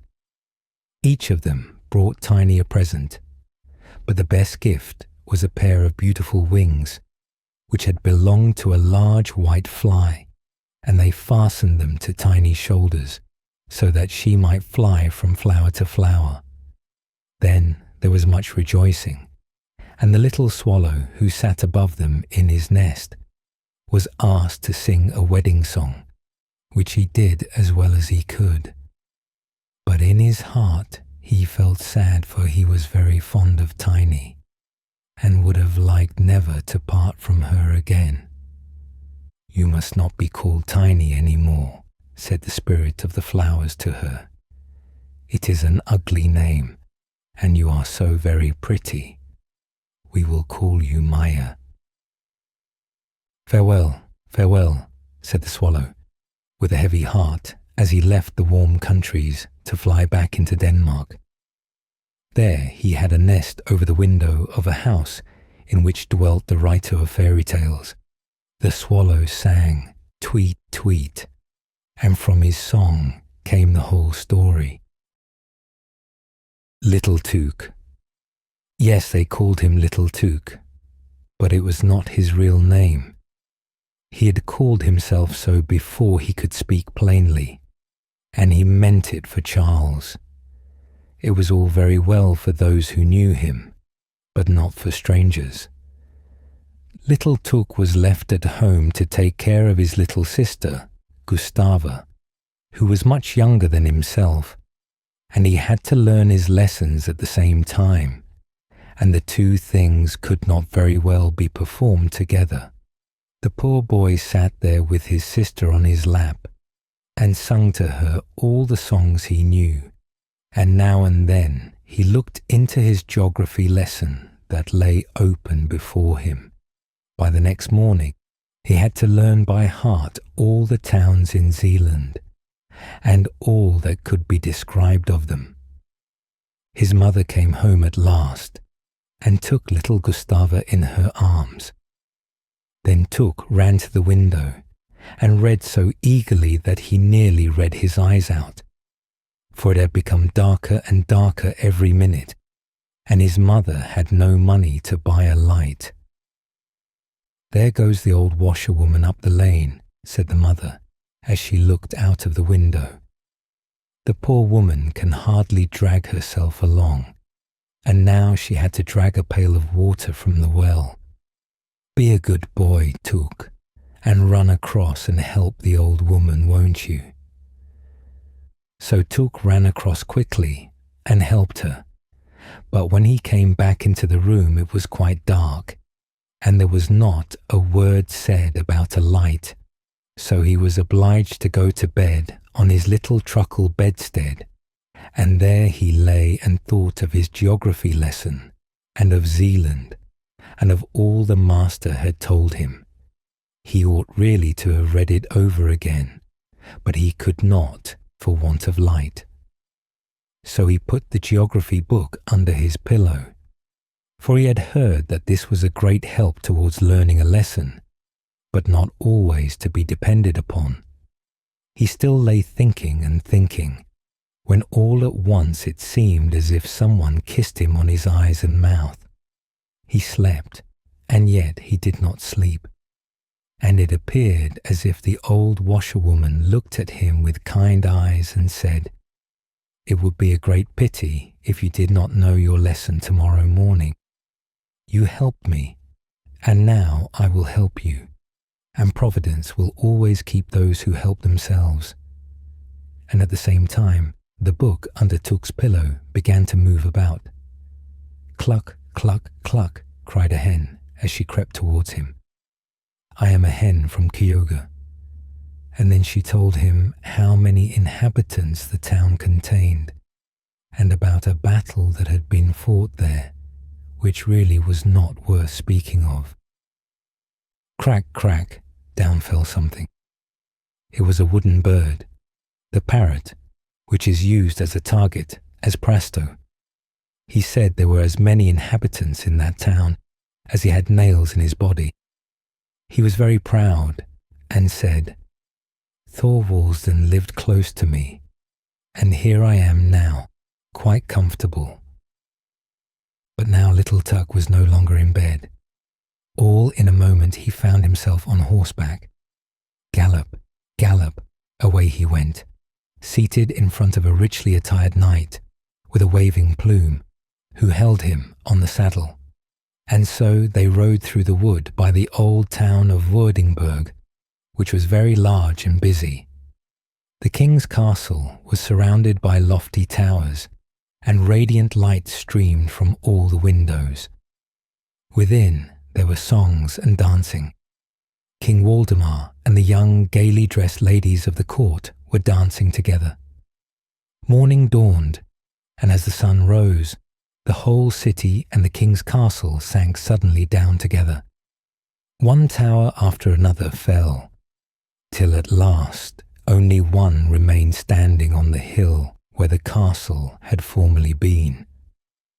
The town now appeared small and poor, and the schoolboys read in their books, which they carried under their arms, that it contained 2,000 inhabitants. But this was a mere boast, for it did not contain so many. And again little Tuk lay in his bed, scarcely knowing whether he was dreaming or not, for someone stood by him. "Tuk, little Tuk," said a voice. It was a very little person who spoke. He was dressed as a sailor, and looked small enough to be a middy, but he was not one. "I bring you many greetings from Corsa. It is a rising town, full of life. It has steamships and mail coaches. In times past they used to call it ugly, but that is no longer true. I lie on the seashore," said Corsa. "I have high roads and pleasure gardens. I have given birth to a poet who was witty and entertaining, which they are not all. I once wanted to fit out a ship to sail round the world, but I did not accomplish it, though most likely I might have done so. But I am fragrant with perfume, for close to my gates most lovely roses bloom." Then before the eyes of little Tuk appeared a confusion of colours, red and green, but it cleared off, and he could distinguish a cliff close to the bay, the slopes of which were quite overgrown with verdure, and on its summit stood a fine old church with pointed towers. Springs of water flowed out of the cliff in thick waterspouts, so that there was a continual splashing. Close by sat an old king with a golden crown on his white head. This was King Hroar of the Springs, and near the springs stood the town of Roskilde, as it is called. Then all the kings and queens of Denmark went up the ascent to the old church, hand in hand, with golden crowns on their heads, while the organ played and the fountains sent forth jets of water. Little Tuk saw and heard it all. "Don't forget the names of these towns," said King Hroar. All at once everything vanished, but where? It seemed to him like turning over the leaves of a book, and now there stood before him an old peasant woman who had come from Sorrow, where the grass grows in the marketplace. She had a green linen apron thrown over her head and shoulders, and it was quite wet, as if it had been raining heavily. "Yes, that it has," said she. And then, just as she were going to tell him a great many pretty stories from Holberg's comedies, and about Waldemar and Absalom, she suddenly shrunk up together and wagged her head as if she were a frog about to spring. "Croak," she cried. "It is always wet, and as quiet as death in sorrow." Then little Tuk saw she was changed into a frog. "Croak," and again she was an old woman. "One must dress according to the weather," said she. "It is wet, and my town is just like a bottle. By the cork we must go in, and by the cork we must come out again. In olden times I had beautiful fish, and now I have fresh, rosy-cheeked boys in the bottom of the bottle, and they learn wisdom, Hebrew and Greek." Croak. How it sounded like the cry of the frogs on the moor, or like the creaking of great boots when someone is marching. Always the same tone, so monotonous and wearing that little Tuk at length fell fast asleep, and then the sound could not annoy him. But even in this sleep came a dream, or something like it. His little sister Gustava, with her blue eyes and fair curly hair, had grown up a beautiful maiden all at once, and without having wings she could fly. And they flew together over Zealand, over green forests and blue lakes. "Hark, so you hear the cock crow, little Tuk? Cock-a-doodle-doo. The fowls are flying out of Kyoga. You shall have a large farmyard. You shall never suffer hunger or want. The bird of good omen shall be yours, and you shall become a rich and happy man. Your house shall rise up like King Waldemar's towers, and shall be richly adorned with marble statues, like those at Prasto. Understand me well. Your name shall travel with fame round the world, like the ship that was to sail from Corsa. And at Roskilde, don't forget the names of the towns, as King Hror said. You shall speak well and clearly, little Tuk, and when at last you lie in your grave, you shall sleep peacefully, as if I lay in sorrow," said little Tuk, awaking. It was bright daylight, and he could not remember his dream, but that was not necessary, for we are not to know what will happen to us in the future. Then he sprang out of bed quickly and read over his lesson in the book, and knew it all at once quite correctly. The old washerwoman put her head in at the door and nodded to him quite kindly and said, "Many thanks, you good child, for your help yesterday. I hope all your beautiful dreams will come true." Little Tuk did not at all know what he had dreamt, but one above did. Ole Luk Oe, the Dream God. There is nobody in the world who knows so many stories as Ole Luk Oe, or who can relate them so nicely. In the evening, while the children are seated at the table or in their little chairs, he comes up the stairs very softly, for he walks in his socks. Then he opens the doors without the slightest noise, and throws a small quantity of very fine dust in their eyes, just enough to prevent them from keeping them open, and so they do not see him. Then he creeps behind them, and blows softly upon their necks, till their heads begin to droop.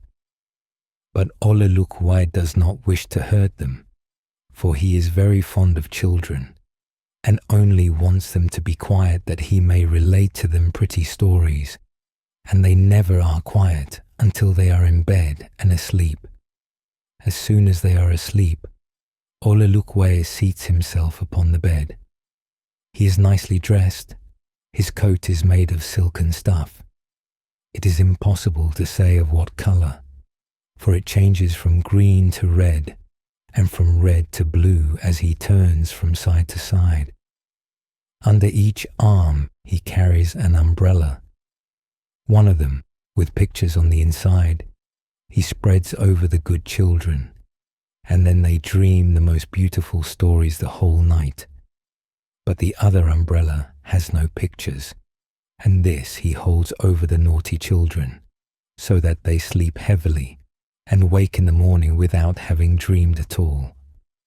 Now we shall hear how Ole Luk Oye came every night during a whole week to the little boy named Hjalmar and what he told him. There were 7 stories, as there are 7 days in the week. Monday.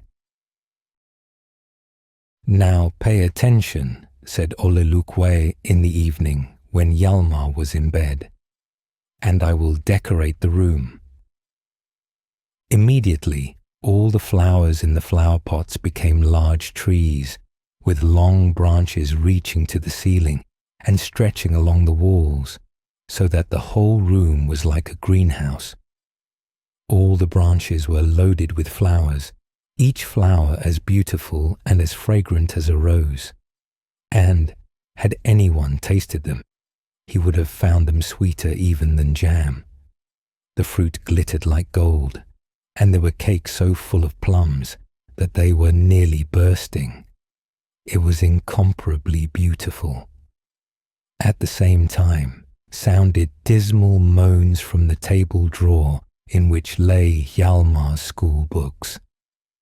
What can that be now? Said Ole Luk Oye, going to the table and pulling out the drawer. It was a slate in such distress because of a false number in the sum that it had almost broken itself to pieces. The pencil pulled and tugged at its string as if it were a little dog that wanted to help, but could not. And then came a moan from Hjalmar's copybook. Oh, it was quite terrible to hear. On each leaf stood a row of capital letters, every one having a small letter by its side. This formed a copy. Under these were other letters, which Hjalmar had written. They fancied they looked like the copy, but they were mistaken, for they were leaning on one side as if they intended to fall over the pencil lines. See, this is the way you should hold yourselves, said the copy. Look here, you should slope thus, with a graceful curve. Oh, we are very willing to do so, but we cannot, said Hjalmar's letters. We are so wretchedly made.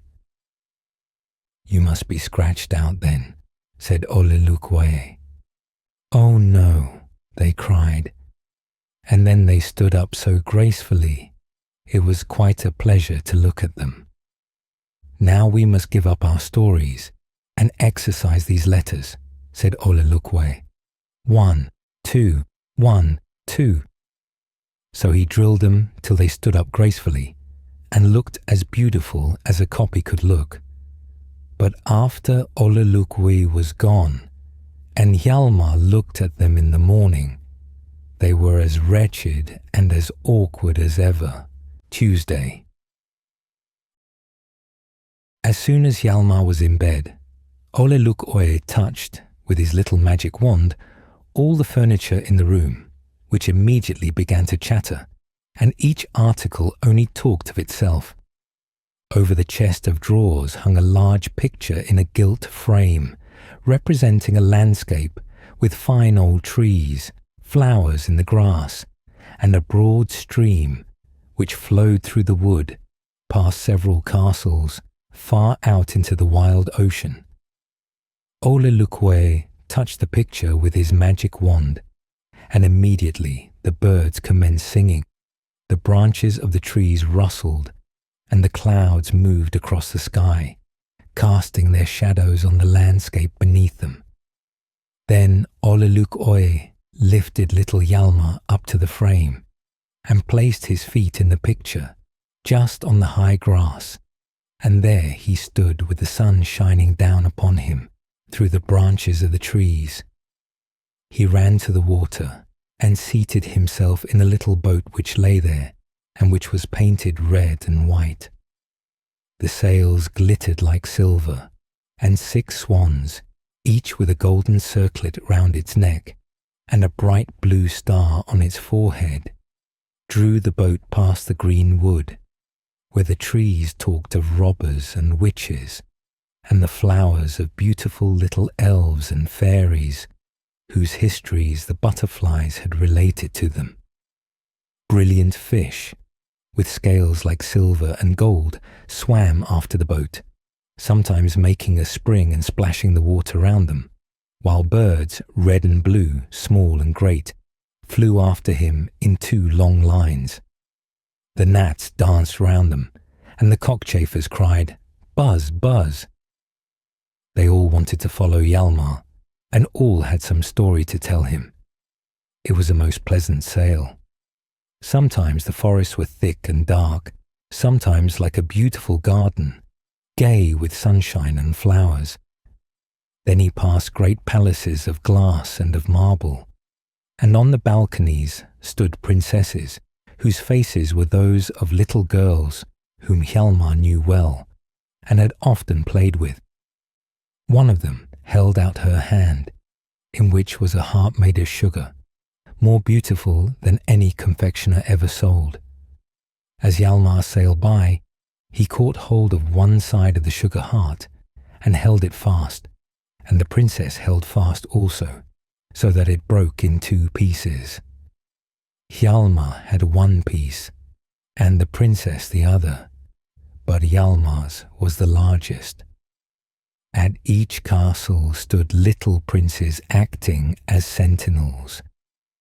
They presented arms and had golden swords, and made it rain plums and tin soldiers, so that they must have been real princes. Hjalmar continued to sail, sometimes through woods, sometimes as it were through large halls, and then by large cities. At last he came to the town where his nurse lived, who had carried him in her arms when he was a very little boy, and had always been kind to him. She nodded and beckoned to him, and then sang the little verses she had herself composed, and said to him, "How oft my memory turns to thee, my own Hjalmar ever dear, when I could watch thy infant glee, or kiss away a pearly tear. 'Twas in my arms thy lisping tongue first spoke the half-remembered word, while o'er thy tottering steps I hung, my fond protection to afford.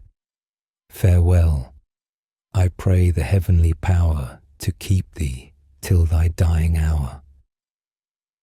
And all the birds sang the same tune, the flowers danced on their stems, and the old trees nodded, as if Ola Luk Oye had been telling them stories as well. Wednesday. How the rain did pour down. Hjalmar could hear it in his sleep, and when Ola Luk Oye opened the window, the water flowed quite up to the windowsill. It had the appearance of a large lake outside, and a beautiful ship lay close to the house. "Wilt thou sail with me tonight, little Hjalmar?" said Ola Luk Oye. "Then we shall see foreign countries, and thou shalt return here in the morning." All in a moment, there stood Hjalmar, in his best clothes, on the deck of the noble ship, and immediately the weather became fine. They sailed through the streets, round by the church, and on every side rolled the wide great sea. They sailed till the land disappeared, and then they saw a flock of storks who had left their own country and were travelling to warmer climates. The storks flew one behind the other, and had already been a long, long time on the wing. One of them seemed so tired that his wings could scarcely carry him. He was the last of the row, and was soon left very far behind. At length he sunk lower and lower, with outstretched wings, flapping them in vain, till his feet touched the rigging of the ship, and he slided from the sails to the deck, and stood before them. Then a sailor boy caught him, and put him in the hen house, with the fowls, the ducks, and the turkeys, while the poor stork stood quite bewildered amongst them. "Just look at that fellow," said the chickens. Then the turkey cock puffed himself out as large as he could, and inquired who he was, and the ducks waddled backwards, crying, "Quack, quack." Then the stork told them all about warm Africa, of the pyramids, and of the ostrich, which, like a wild horse, runs across the desert. But the ducks did not understand what he said, and quacked amongst themselves, "We are all of the same opinion, namely, that he is stupid." "Yes, to be sure he is stupid," said the turkey cock, and gobbled. Then the stork remained quite silent, and thought of his home in Africa. "Those are handsome thin legs of yours," said the turkey cock. "What do they cost a yard?" "Quack, quack, quack," grinned the ducks. But the stork pretended not to hear. "You may as well laugh," said the turkey, "for that remark was rather witty, or perhaps it was above you. Ah, is he not clever? He will be a great amusement to us while he remains here." And then he gobbled, and the ducks quacked, "Gobble, gobble, quack, quack." What a terrible uproar they made while they were having such fun among themselves. Then Hjalmar went to the hen house, and opening the door, called to the stork. Then he hopped out on the deck. He had rested himself now, and he looked happy, and seemed as if he nodded to Hjalmar, as if to thank him. Then he spread his wings and flew away to warmer countries, while the hens clucked, the ducks quacked, and the turkey cock turned quite scarlet in the head. "Tomorrow you shall be made into soup," said Hjalmar to the fowls. And then he awoke and found himself lying in his little bed. It was a wonderful journey, which Ole Lukwe had made him take this night, Thursday. "What do you think I have got here?" said Ole Lukwe. "Do not be frightened, and you shall see a little mouse." And then he held out his hand to him, in which lay a lovely little creature. "It has come to invite you to a wedding. 2 little mice are going to enter into the marriage state tonight. They reside under the floor of your mother's storeroom, and that must be a fine dwelling place." "But how can I get through the little mouse hole in the floor?" asked Hjalmar. "Leave me to manage that," said Ole Lukoye. "I will soon make you small enough." And then he touched Hjalmar with his magic wand, whereupon he became less and less, until at last he was not longer than a little finger. "Now you can borrow the dress of the tin soldier. I think it will just fit you. It looks well to wear a uniform when you go into company." "Yes, certainly," said Hjalmar. And in a moment he was dressed as neatly as the neatest of all tin soldiers. "Will you be so good as to seat yourself in your mamma's thimble," said the little mouse, "that I may have the pleasure of drawing you to the wedding?" "Will you really take so much trouble, young lady?" said Hjalmar. And so, in this way, he rode to the mouse's wedding. First, they went under the floor, and then passed through a long passage, which was scarcely high enough to allow the thimble to drive under, and the whole passage was lit up with a phosphorescent light of rotten wood. "Does it not smell delicious?" asked the mouse as she drew him along. "The wall and the floor have been smeared with bacon rind. Nothing can be nicer." Very soon they arrived at the bridal hall. On the right stood all the little lady mice, whispering and giggling, as if they were making game of each other. To the left were the gentleman mice, stroking their whiskers with their forepaws.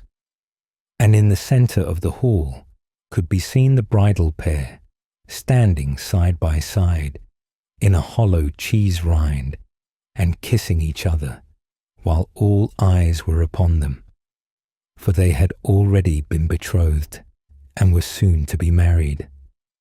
More and more friends kept arriving, till the mice were nearly treading each other to death, for the bridal pair now stood in the doorway, and none could pass in or out. The room had been rubbed over with bacon rind, like the passage, which was all the refreshment offered to the guests. But for dessert they produced a pea, on which a mouse belonging to the bridal pair had bitten the first letters of their names. This was something quite uncommon. All the mice said it was a very beautiful wedding, and that they had been very agreeably entertained. After this, Hjalmar returned home. He had certainly been in grand society, but he had been obliged to creep under a room and to make himself small enough to wear the uniform of a tin soldier. Friday. It is incredible how many old people there are who would be glad to have me at night, said Ole Lukwe, especially those who have done something wrong. Good little Ole, say they to me. We cannot close our eyes, and we lie awake the whole night, and see all our evil deeds sitting on our beds like little imps and sprinkling us with hot water. Will you come and drive them away, that we may have a good night's rest? And then they sigh so deeply and say, we would gladly pay you for it. Good night, Ole Luke. The money lies on the window, but I never do anything for gold. What shall we do tonight? Asked Hjalmar. I do not know whether you would care to go to another wedding, he replied, although it is quite a different affair to the one we saw last night. Your sister's large doll, that is dressed like a man, and is called Herman, intends to marry the doll Bertha. It is also the doll's birthday, and they will receive many presents. Yes, I know that already, said Hjalmar. My sister always allows her dolls to keep their birthdays, or to have a wedding when they require new clothes. That has happened already 100 times, I am quite sure. Yes, so it may. But tonight is the 101st wedding, and when that has taken place, it must be the last. Therefore this is to be extremely beautiful. Only look. Hjalmar looked at the table, and there stood the little cardboard doll's house, with lights in all the windows, and drawn up before it were the tin soldiers presenting arms. The bridal pair were seated on the floor, leaning against the leg of the table, looking very thoughtful, and with good reason. Then Ole Lukwe, dressed up in grandmother's black gown, married them. As soon as the ceremony was concluded, all the furniture in the room joined in singing a beautiful song, which had been composed by the lead pencil, and which went to the melody of a military tattoo. What merry sounds are on the wind, as marriage rites together bind a quiet and a loving pair, though formed of kid, yet smooth and fair. Hurrah! If they are deaf and blind, we'll sing, though weather prove unkind. And now came the present, but the bridal pair had nothing to eat, for love was to be their food. Shall we go to a country house, or travel? Asked the bridegroom. Then they consulted the swallow who had travelled so far, and the old hen in the yard, who had brought up 5 broods of chickens.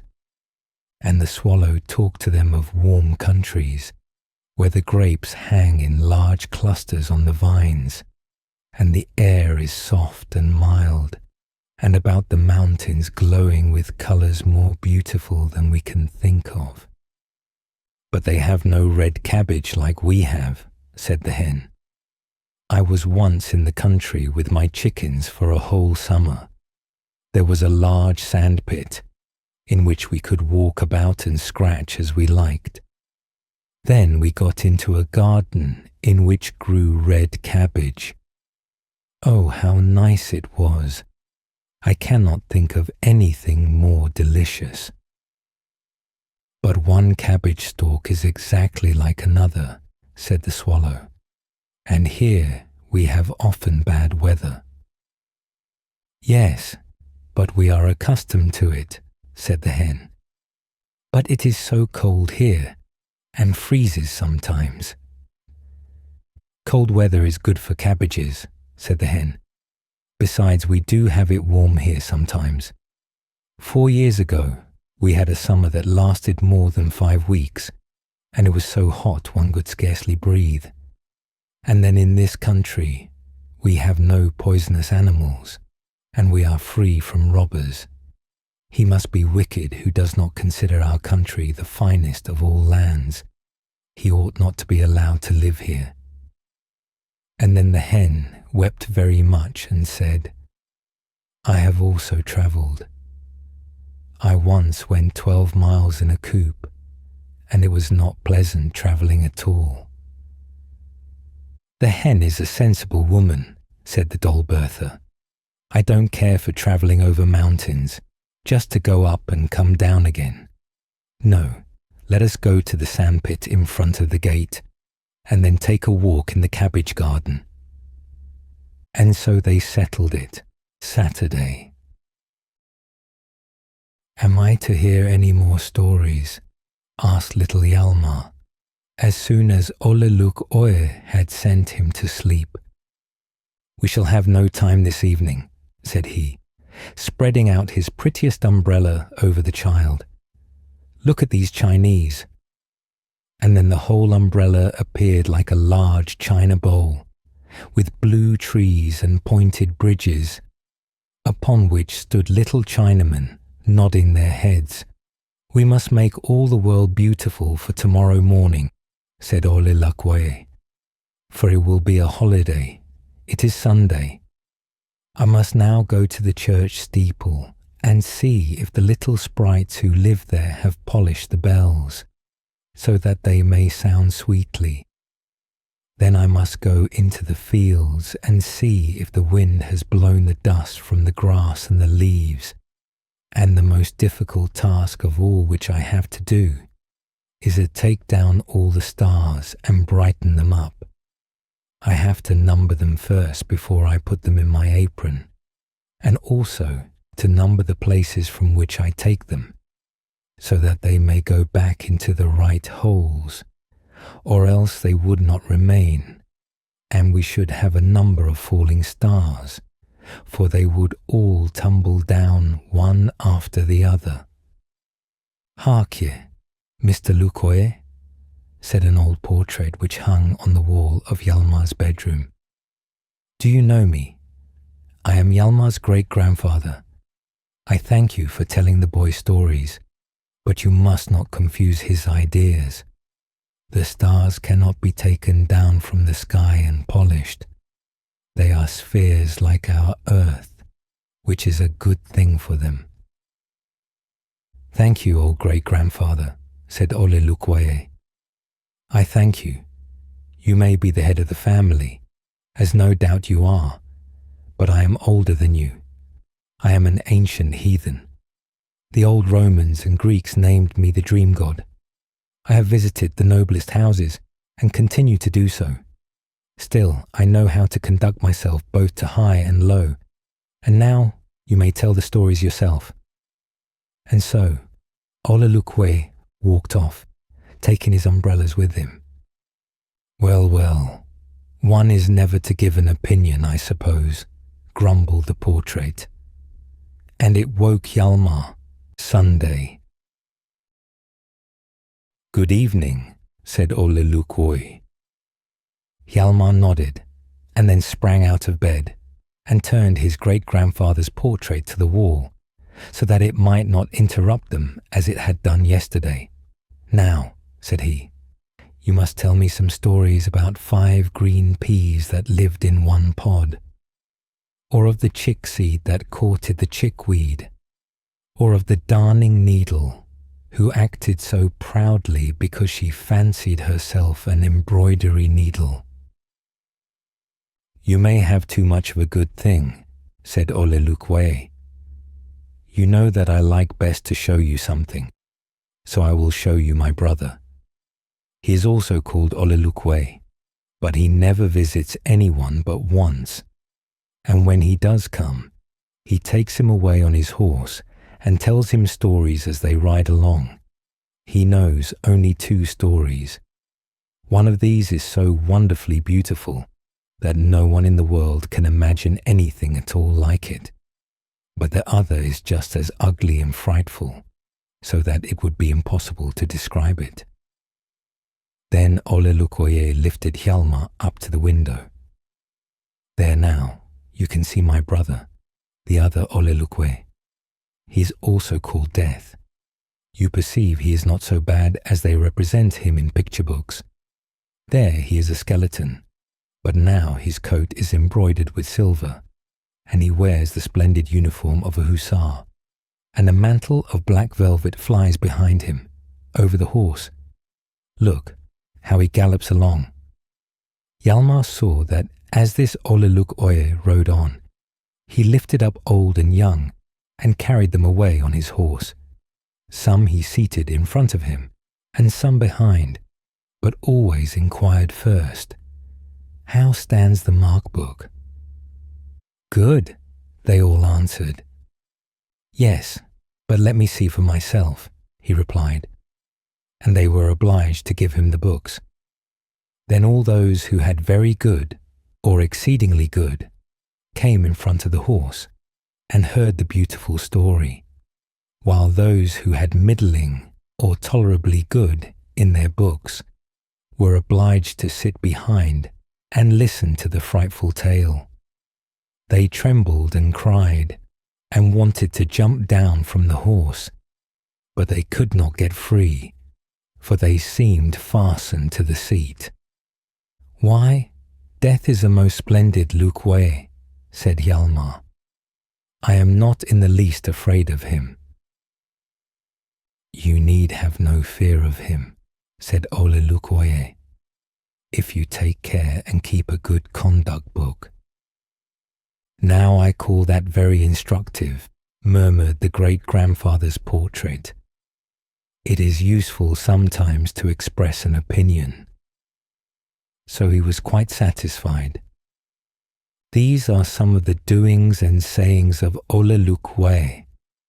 I hope he may visit you himself this evening and relate some more. Ole the Tower Keeper. In the world it's always going up and down, and now I can't go up any higher, so said Ole the Tower Keeper. Most people have to try both the ups and the downs, and rightly considered, we all get to be watchmen at last, and look down upon life from a height. Such was the speech of Ole, my friend, the old tower keeper, a strange, talkative old fellow, who seemed to speak out everything that came into his head, and who, for all that, had many a serious thought deep in his heart. Yes, he was the child of respectable people, and there were even some who said that he was the son of a privy councillor, or that he might have been. He had studied too, and had been assistant teacher and deputy clerk. But of what service was all that to him? In those days he lived in the clerk's house, and was to have everything in the house, to be at free quarters, as the saying is. But he was still, so to speak, a fine young gentleman. He wanted to have his boots cleaned with patent blacking, and the clerk could only afford ordinary grease, and upon that point they split. One spoke of stinginess, the other of vanity, and the blacking became the black cause of enmity between them, and at last they parted. This is what he demanded of the world in general, namely, patent blacking, and he got nothing but grease. Accordingly, he at last drew back from all men and became a hermit. But the church tower is the only place in a great city where hermitage, office, and bread can be found together. So he betook himself up thither, and smoked his pipe as he made his solitary rounds. He looked upward and downward, and had his own thoughts, and told in his own way of what he read in books and in himself. I often lent him books, good books, and you may know by the company he keeps. He loved neither the English governess novels nor the French ones, which he called a mixture of empty wind and raisin stalks. He wanted biographies and descriptions of the wonders of the world. I visited him at least once a year, generally directly after New Year's Day, and then he always spoke of this and that which the change of the year had put into his head. I will tell the story of 3 of these visits, and will reproduce his own words whenever I can remember them. First visit. Among the books which I had lately lent Ole was one which had greatly rejoiced and occupied him. It was a geological book containing an account of the boulders. Yes, they're rare old fellows, those boulders, he said, and to think that we should pass them without noticing them. And over the street pavement, the paving stones, those fragments of the oldest remains of antiquity, one walks without ever thinking about them. I have done the very thing myself, but now I look respectfully at every paving stone. Many thanks for the book. It has filled me with thought, and has made me long to read more on the subject. The romance of the earth is, after all, the most wonderful of all romances. It's a pity one can't read the first volume of it, because it is written in a language that we don't understand. One must read in the different strata, in the pebble stones, for each separate period. Yes, it is a romance, a very wonderful romance, and we all have our place in it. We grope and ferret about, and yet remain where we are.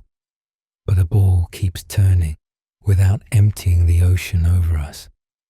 The clod on which we move about holds and does not let us through. And then it's a story that has been acting for thousands upon thousands of years and is still going on. My best thanks for the book about the boulders. Those are fellows indeed. They could tell us something worth hearing if they only knew how to talk. It's really a pleasure now and then to become a mere nothing, especially when a man is as highly placed as I am, and then to think that we all, even with patent lacquer, are nothing more than insects of a moment on that ant-hill the earth, though we may be insects with stars and garters, places and offices. One feels quite a novice beside these venerable million-year-old boulders. On last New Year's Eve, I was reading the book, and had lost myself in it so completely that I forgot my usual New Year's diversion, namely, the wild hunt to a mac. Ah, you don't know what that is. The journey of the witches on broomsticks is well enough known. That journey is taken on St. John's Eve, to the Brocken. But we have a wild journey, also, which is national and modern, and that is the journey to a mac on the night of the New Year. All indifferent poets and poetesses, musicians, newspaper writers, and artistic notabilities, I mean those who are no good, ride in the New Year's night through the air to a mac. They sit backwards on their painting brushes or quill pens, for steel pens won't bear them, They're too stiff. As I told you, I see that every New Year's night, and could mention the majority of the riders by name, but I should not like to draw their enmity upon myself, for they don't like people to talk about their ride to a mac on quill pens. I've a kind of niece who is a fishwife, and who, as she tells me, supplies 3 respectable newspapers with the terms of abuse and vituperation they use, and she has herself been at a mac as an invited guest, but she was carried out thither, for she does not own a quill pen, nor can she ride. She has told me all about it. Half of what she said is not true, but the other half gives us information enough. When she was out there, the festivities began with a song. Each of the guests had written his own song, and each one sang his own song, for he thought that the best, and it was all one, all the same melody. Then those came marching up, in little bands, who are only busy with their mouths. There were ringing bells that rang alternately, and then came the little drummers that beat their tattoo in the family circle. An acquaintance was made with those who write without putting their names, which here means as much as using grease instead of patent blacking. And then there was the beadle with his boy, and the boy was worst off, for in general he gets no notice taken of him. Then too there was the good street sweeper with his cart, who turns over the dustbin and calls it good, very good, remarkably good. And in the midst of the pleasure that was afforded by the mere meeting of these folks, there shot up out of the great dirt heap at a mac, a stem, a tree, an immense flower, a great mushroom, a perfect roof, which formed a sort of warehouse for the worthy company. For in it hung everything they had given to the world during the old year. Out of the tree poured sparks like flames of fire. These were the ideas and thoughts, borrowed from others, which they had used, and which now got free and rushed away like so many fireworks. They played at the stick burns, and the young poets played at heartburns, and the witlings played off their jests, and the jests rolled away with a thundering sound, as if empty pots were being shattered against doors. It was very amusing, my niece said. In fact, she said many things that were very malicious, but very amusing, but I won't mention them, for a man must be good-natured, and not a carping critic. But you will easily perceive that when a man once knows the rights of the journey to a mac, as I know them, it's quite natural that on the New Year's night one should look out to see the wild chase go by. If in the new year I miss certain persons who used to be there, I am sure to notice others who are new arrivals. But this year I omitted taking my look at the guests.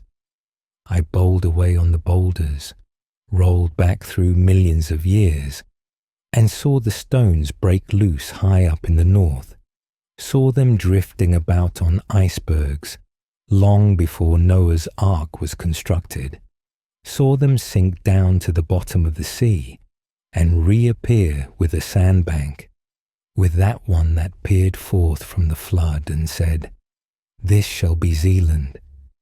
I saw them become the dwelling place of birds that are unknown to us, and then become the seat of wild chiefs of whom we know nothing, until with their axes they cut their runic signs into a few of these stones, which then came into the calendar of time.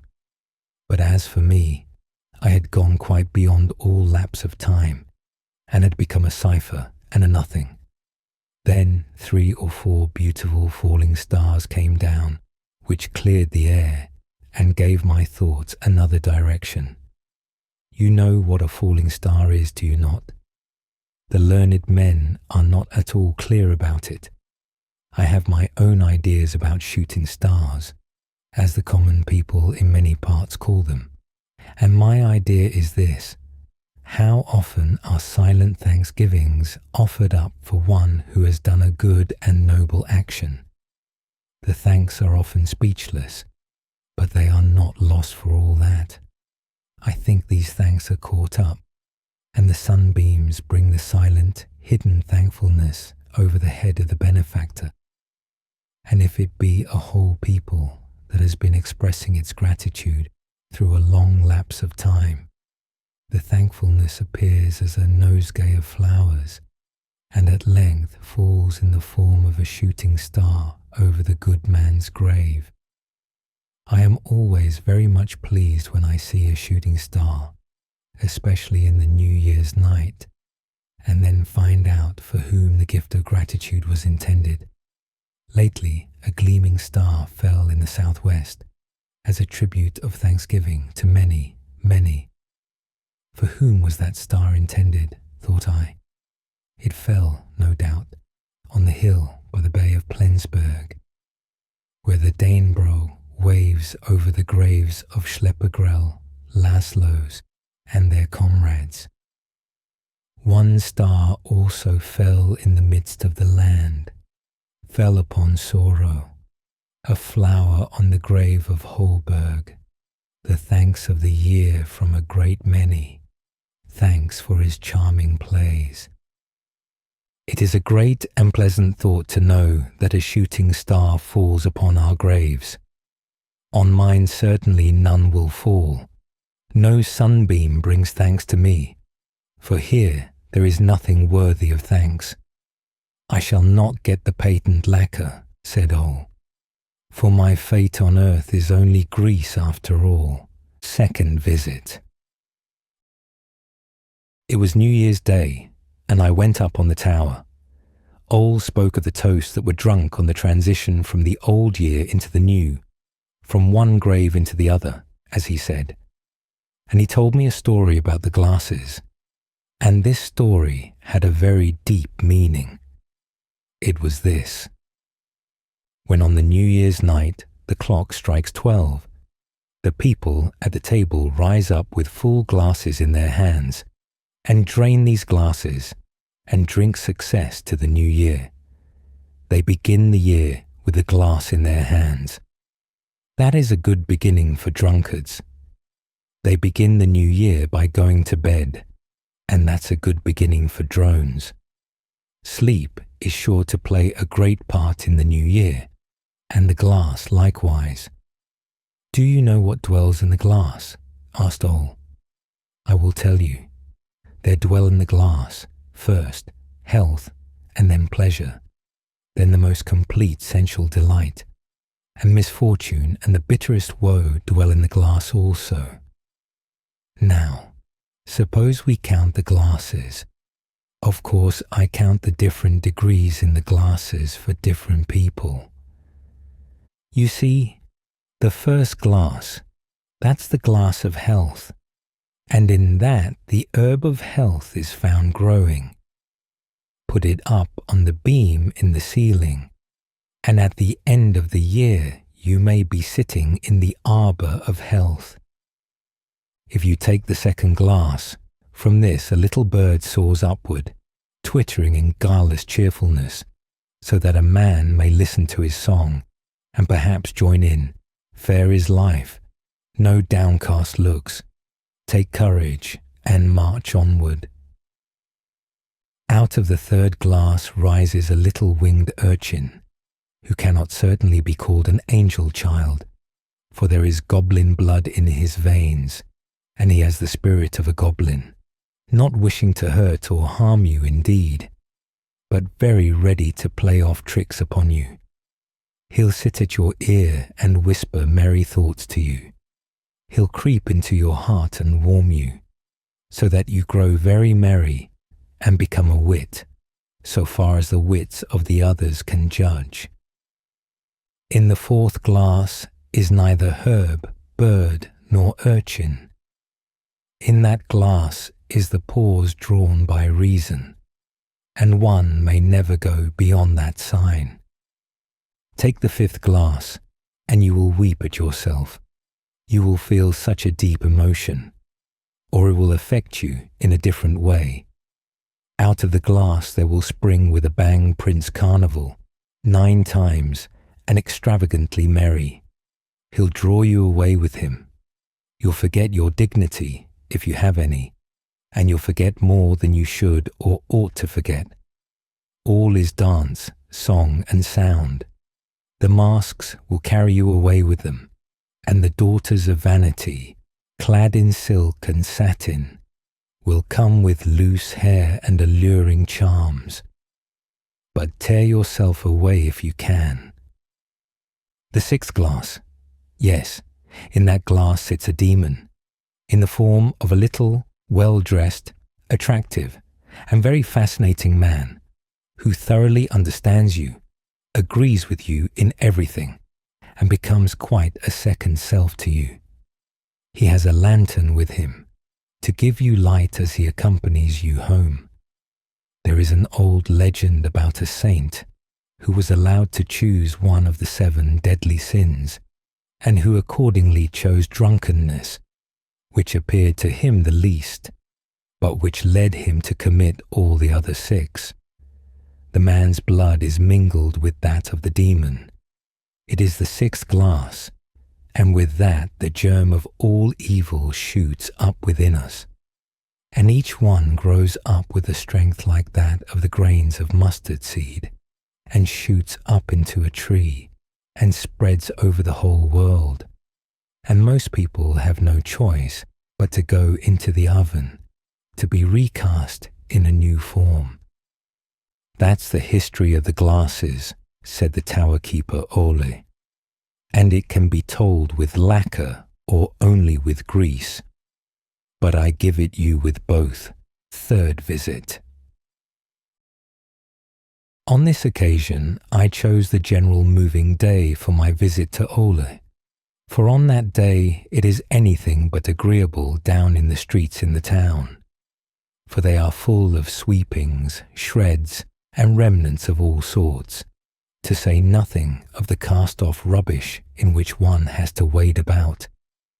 But this time I happened to see 2 children playing in this wilderness of sweepings. They were playing at going to bed, for the occasion seemed especially favourable for this sport. They crept under the straw and drew an old bit of ragged curtain over themselves by way of coverlet. It was splendid, they said, but it was a little too strong for me, and besides, I was obliged to mount up on my visit to Ole. It's moving day today, he said. Streets and houses are like a dustbin, a large dustbin, but I'm content with a cartload. I may get something good out of that, and I really did get something good out of it once. Shortly after Christmas, I was going up the street. It was rough weather, wet and dirty, the right kind of weather to catch cold in. The dustman was there with his cart, which was full, and looked like a sample of streets on moving day. At the back of the cart stood a fir tree, quite green still, and with tinsel on its twigs. It had been used on Christmas Eve, and now it was thrown out into the street, and the dustman had stood it up at the back of his cart. It was droll to look at, or you may say it was mournful. All depends on what you think of when you see it. And I thought about it, and thought this and that of many things that were in the cart. Or I might have done so, and that comes to the same thing. There was an old lady's glove too. I wonder what that was thinking of. Shall I tell you? The glove was lying there pointing with its little finger at the tree. I'm sorry for the tree, it thought, and I was also at the feast, where the chandeliers glittered. My life was, so to speak, a ball night, a pressure of the hand, and I burst. My memory keeps dwelling upon that, and I have really nothing else to live for. This is what the glove thought, or what it might have thought. "That's a stupid affair with yonder fir tree," said the potsherds. You see, potsherds think everything is stupid. "When one is in the dust cart," they said, "one ought not to give oneself airs and wear tinsel. I know that I have been useful in the world, far more useful than such a green stick." This was a view that might be taken, and I don't think it quite a peculiar one. But for all that, the fir tree looked very well. It was like a little poetry in the dust heap, and truly there is dust enough in the streets on moving day. The way is difficult and troublesome then, and I feel obliged to run away out of the confusion. Or, if I am on the tower, I stay there and look down, and it is amusing enough. There are the good people below, playing at changing houses. They toil and tug away with their goods and chattels, and the household goblin sits in an old tub and moves with them. All the little griefs of the lodging and the family, and the real cares and sorrows, move with them out of the old dwelling into the new. And what gain is there for them or for us in the whole affair? Yes, there was written long ago the good old maxim, "Think on the great moving day of death." That is a serious thought. I hope it is not disagreeable to you that I should have touched upon it. Death is the most certain messenger after all, in spite of his various occupations. Yes, death is the omnibus conductor, and he is the passport writer, and he countersigns our service book, and he is director of the savings bank of life. Do you understand me? All the deeds of our life, the great and the little alike, we put into this savings bank, and when death calls with his omnibus, and we have to step in and drive with him into the land of eternity, then on the frontier he gives us our service book as a pass. As a provision for the journey, he takes this or that good deed we have done, and lets it accompany us, and this may be very pleasant or very terrific. Nobody has ever escaped the omnibus journey. There is certainly a talk about one who was not allowed to go. They call him the Wandering Jew. He has to ride behind the omnibus. If he had been allowed to get in, he would have escaped the clutches of the poets. Just cast your mind's eye into that great omnibus. The society is mixed, for king and beggar, genius and idiot, sit side by side. They must go without their property and money. They have only the service book and the gift out of the savings bank with them. But which of our deeds is selected and given to us? Perhaps quite a little one that we have forgotten, but which has been recorded, small as a pea, but the pea can send out a blooming shoot. The poor bumpkin who sat on a low stool in the corner and was jeered at and flouted will perhaps have his worn-out stool given him as a provision, and the stool may become a litter in the land of eternity, and rise up then as a throne, gleaming like gold and blooming as an arbour. He who always lounged about and drank the spiced draught of pleasure, that he might forget the wild things he had done here, will have his barrel given to him on the journey, and will have to drink from it as they go on. And the drink is bright and clear, so that the thoughts remain pure, and all good and noble feelings are awakened, and he sees and feels what in life he could not or would not see. And then he has within him the punishment, the gnawing worm, which will not die through time incalculable. If on the glasses there stood written oblivion, on the barrel remembrance is inscribed.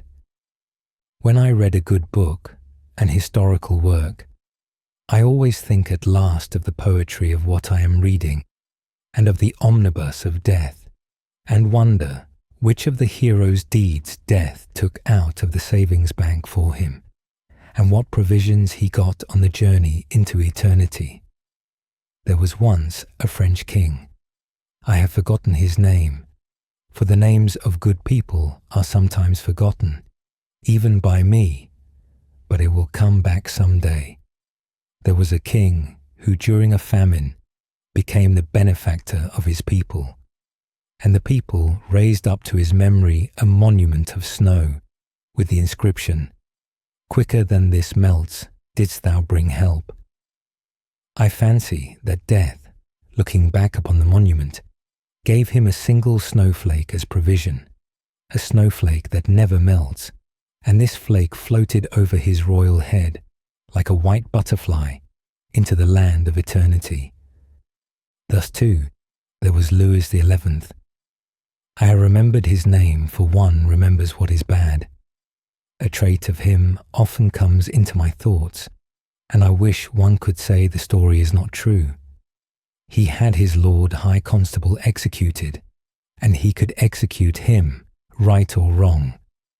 But he had the innocent children of the constable, one 7 and the other 8 years old, placed under the scaffold so that the warm blood of their father spurted over them, and then he had them sent to the Bastille and shut up in iron cages, where not even a coverlet was given them to protect them from the cold.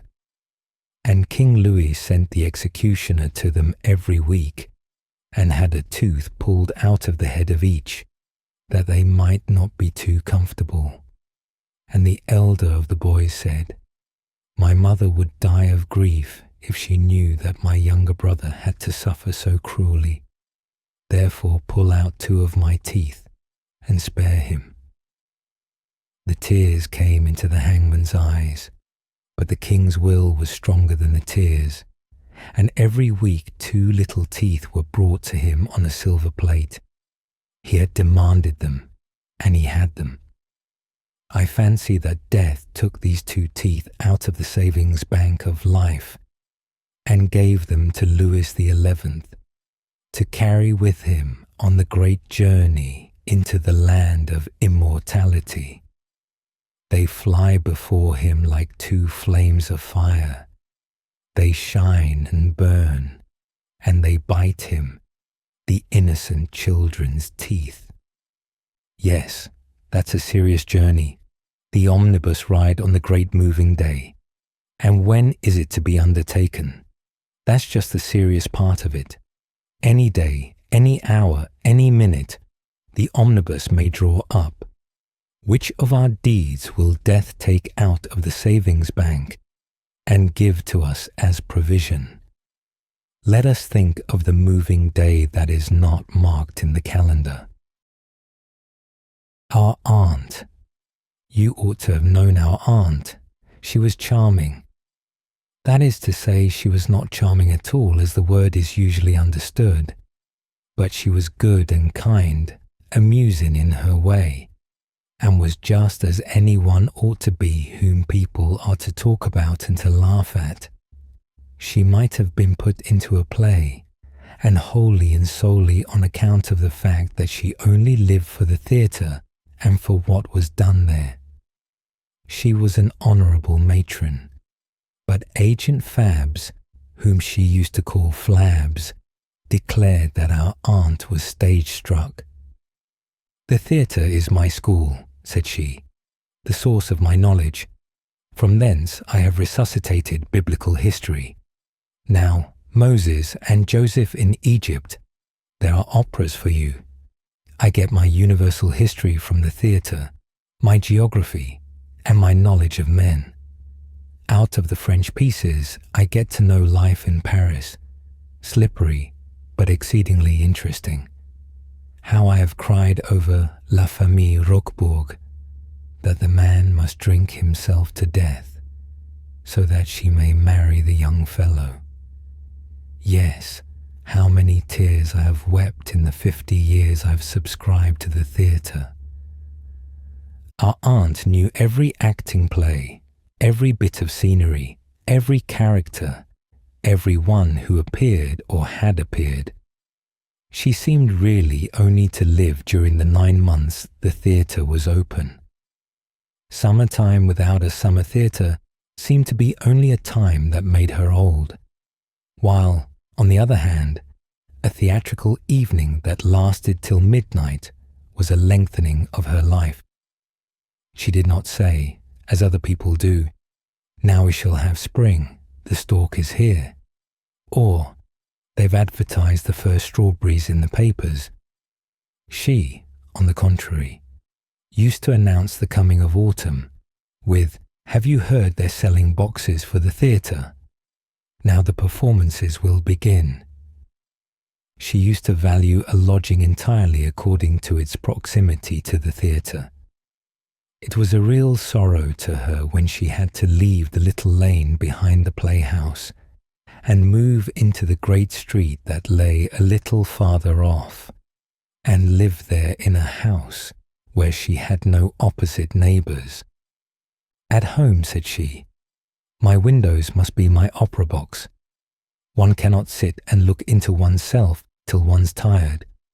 One must see people. But now I live just as if I'd go into the country. If I want to see human beings, I must go into my kitchen and sit down on the sink, for there only I have opposite neighbours. No, when I lived in my dear little lane, I could look straight down into the ironmonger's shop and had only 300 paces to the theatre. And now I've 3,000 paces to go, military measurement." Our aunt was sometimes ill, but however unwell she might feel, she never missed the play. The doctor prescribed one day that she should put her feet in a bran bath, and she followed his advice. But she drove to the theatre all the same, and sat with her feet in bran there. If she had died there, she would have been very glad. Thorwaldsen died in the theatre, and she called that a happy death. She could not imagine but that in heaven there must be a theatre too. It had not indeed been promised us, but we might very well imagine it. The many distinguished actors and actresses who had passed away must surely have a field for their talent. Our aunt had an electric wire from the theatre to her room. A telegram used to be dispatched to her at coffee time, and it used to consist of the words, "Herr Sivertsen is at the machinery," for it was he who gave the signal for drawing the curtain up and down and for changing the scenes. From him she used to receive a short and concise description of every piece. His opinion of Shakespeare's Tempest was mad nonsense. There's so much to put up, and the first scene begins with water to the front of the wings. That is to say, the water had to come forward so far. But when, on the other hand, the same interior scene remained through 5 acts, he used to pronounce it a sensible, well-written play, a resting play, which performed itself without putting up scenes. In earlier times, by which name our aunt used to designate 30 years ago, she and the before-mentioned Herr Sivertsen had been younger. At that time, he had already been connected with the machinery, and was, as she said, her benefactor. It used to be the custom in those days that in the evening performances in the only theatre the town possessed, spectators were admitted to the part called the flies over the stage, and every machinist had 1 or 2 places to give away. Often the flies were quite full of good company. It was said that generals' wives and privy councillors' wives had been up there. It was quite interesting to look down behind the scenes and to see how the people walked to and fro on the stage when the curtain was down. Our aunt had been there several times. As well, when there was a tragedy, as when there was a ballet, for the pieces in which there were the greatest number of characters on the stage were the most interesting to see from the flies. One sat pretty much in the dark up there, and most people took their supper up with them. Once, 3 apples and a great piece of bread and butter and sausage fell down right into the dungeon of Ugolino, where that unhappy man was to be starved to death, and there was great laughter among the audience. The sausage was one of the weightiest reasons why the worthy management refused in future to have any spectators up in the flies. "But I was there 37 times," said our aunt, "and I shall always remember Mr. Siverdson for that." On the very last evening, when the flies were still open to the public, the Judgment of Solomon was performed, as our aunt remembered very well. She had, through the influence of her benefactor, Herr Siverdson, procured a free admission for the agent Fabs, although he did not deserve it in the least, for he was always cutting his jokes about the theatre and teasing our aunt. But she had procured him a free admission to the flies for all that. He wanted to look at this player stuff from the other side. Those were his own words, and they were just like him, said our aunt. He looked down from above on the Judgment of Solomon and fell asleep over it. One would have thought that he had come from a dinner where many toasts had been given. He went to sleep and was locked in. And there he sat through the dark night in the flies, and when he woke, he told a story, but our aunt would not believe it. The Judgment of Solomon was over, he said, and all the people had gone away, upstairs and downstairs. But now the real play began, the afterpiece, which was the best of all, said the agent. Then life came into the affair. It was not the Judgment of Solomon that was performed. No, a real court of judgment was held upon the stage. And Agent Fabs had the impudence to try and make our aunt believe all this. That was the thanks she got for having got him a place in the flies. What did the agent say? Why, it was curious enough to hear, but there was malice and satire in it. It looked dark enough up there, said the agent. But then the magic business began, a great performance, the judgment in the theatre. The box keepers were at their posts, and every spectator had to show his ghostly passbook, that it might be decided if he was to be admitted with hands loose or bound, and with or without a muzzle. Grand people who came too late when the performance had begun, and young people who could not always watch the time, were tied up outside and had list slippers put on their feet, with which they were allowed to go in before the beginning of the next act, and they had muzzles too. And then the judgment on the stage began. All malice, and not a bit of truth in it, said our aunt. The painter, who wanted to get to paradise, had to go up a staircase which he had himself painted, but which no man could mount. That was to expiate his sins against perspective. All the plants and buildings which the property man had placed, with infinite pains, in countries to which they did not belong, the poor fellow was obliged to put in their right places before cockcrow, if he wanted to get into paradise. Let Herr Fabs see how he would get in himself. But what he said of the performers, tragedians and comedians, singers and dancers, that was the most rascally of all. Mr. Fabs indeed, Flabs, he did not deserve to be admitted at all, and our aunt would not soil her lips with what he said. And he said, did Flabs, that the whole was written down, and it should be printed when he was dead and buried, but not before, for he would not risk having his arms and legs broken.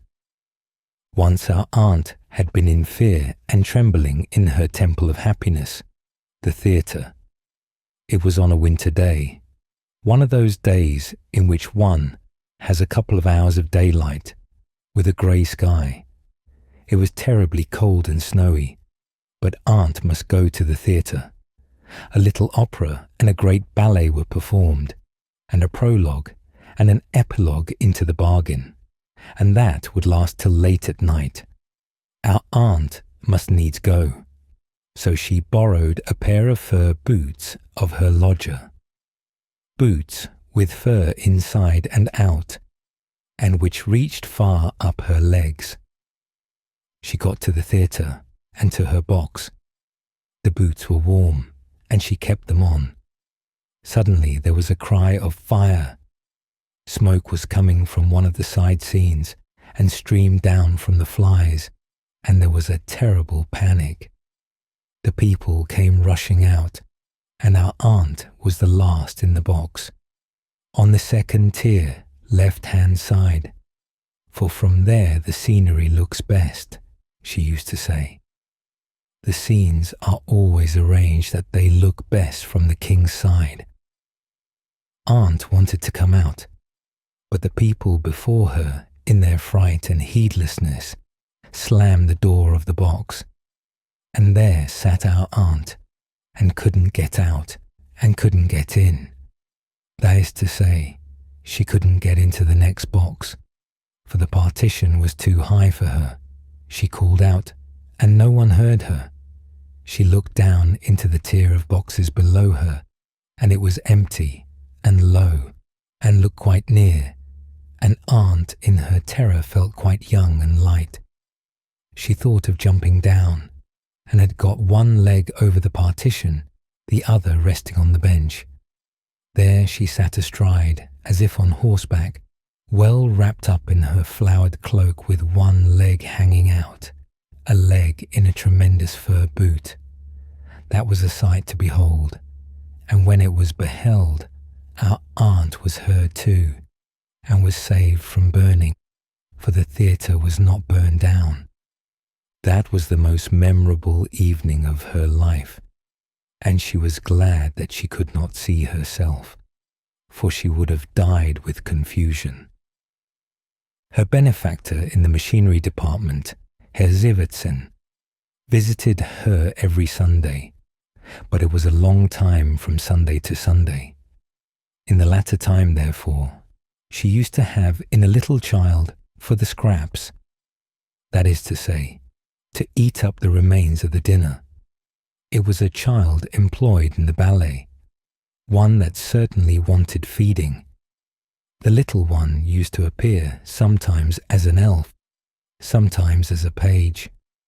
The most difficult part she had to play was the lion's hind leg in the magic flute. But as she grew larger, she could represent the 4 feet of the lion. She certainly only got half a guilder for that, whereas the hind legs were paid for with a whole guilder. But then she had to walk bent, and to do without fresh air. That was all very interesting to hear, said our aunt. She deserved to live as long as the theatre stood, but she could not last so long, and she did not die in the theatre, but respectably in her bed. Her last words were, moreover, not without meaning. She asked, "What will the play be tomorrow?" At her death, she left about $500. We presume this from the interest, which came to $20. This our aunt had destined as a legacy for a worthy old spinster who had no friends. It was to be devoted to a yearly subscription for a place in the second tier, on the left side, for the Saturday evening.